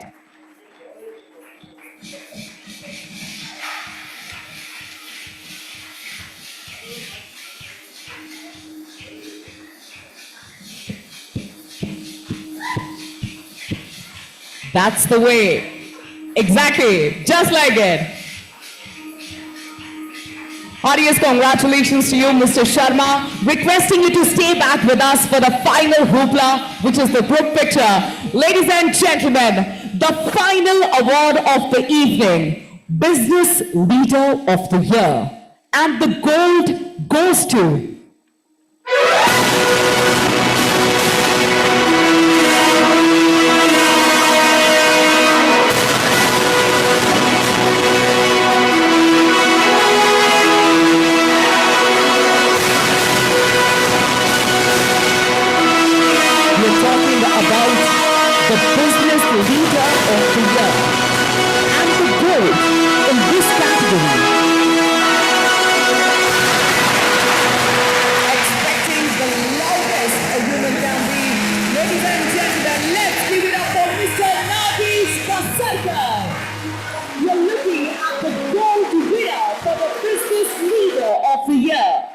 the Chairman and Managing Director at Core Energy Systems.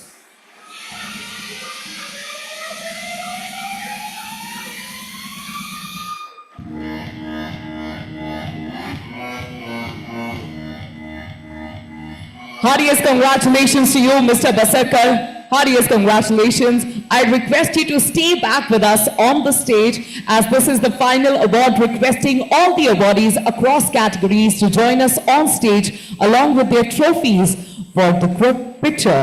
Also requesting Mr. Ray, Ms. Pathak to kindly join us on stage as well. Mr. Modi was coming on stage. I said, I know his brand. I know this guy, and I'm telling you, I met him 25 years back. He was starting his first business. His dad introduced me to him. And you had a friend called Mr. Joshi, right? Partner. Yeah, whose parents were both bureaucrats in Madhya Pradesh, right? I have forgotten his name and I've known him. He says he has a daughter, you know, I'll meet your daughter. But I know your dad for 25 years when he was like 19, 17, 18, yes, I met. I was just starting Exchange for Media around that time, yes, yes. So ladies and gentlemen, this is the walk of fame. The stars are going to be walking towards the stage for one final time for the editorial coverage group photo. Is this the welcome we want to give our winners, our awardees? No, right?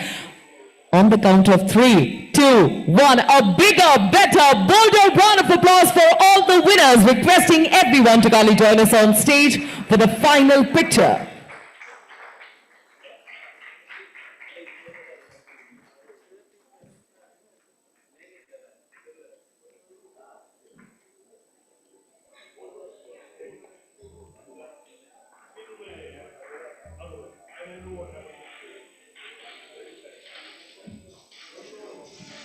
How are you guys feeling? Look at the smile on your faces. Look at the sparkle in your eyes. Heartiest congratulations to you all. Consider this a classroom photograph. Do not shy away from taking the knee. I cannot request this to the lovely ladies. Thank you very much. Thank you. Thank you. And also, super quickly, although I'm certain you'll be posting this across your social media platforms and you will not forget the hashtag BW Emerging Businesses. But for now, could I please request everyone with their happy little cameras to kindly take few steps back? आप पहले खींच लीजिए, photographer साहब कह रहे हैं कि वो बाद में खींचेंगे photo.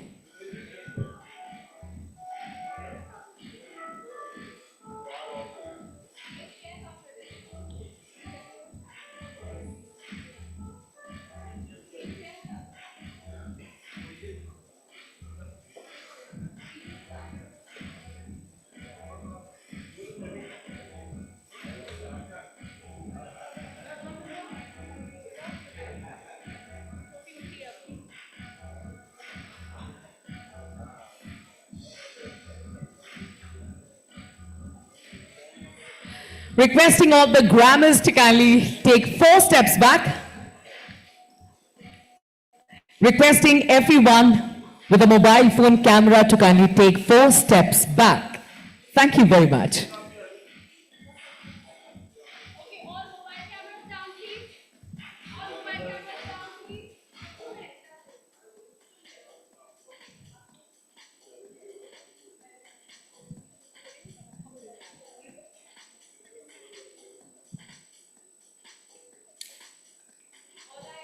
Big smiles.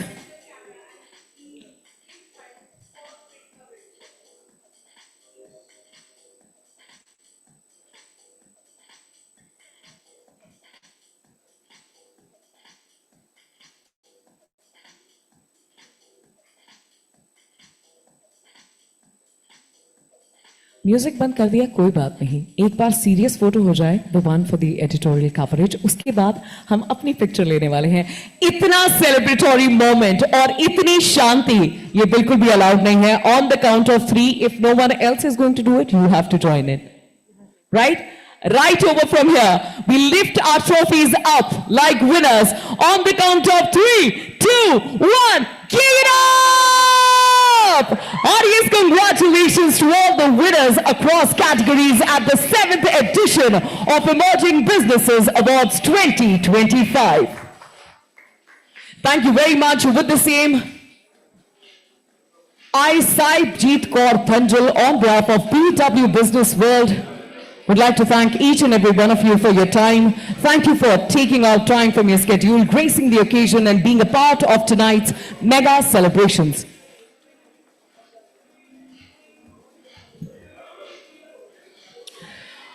With the same, requesting everyone to kindly join us for a celebratory dinner.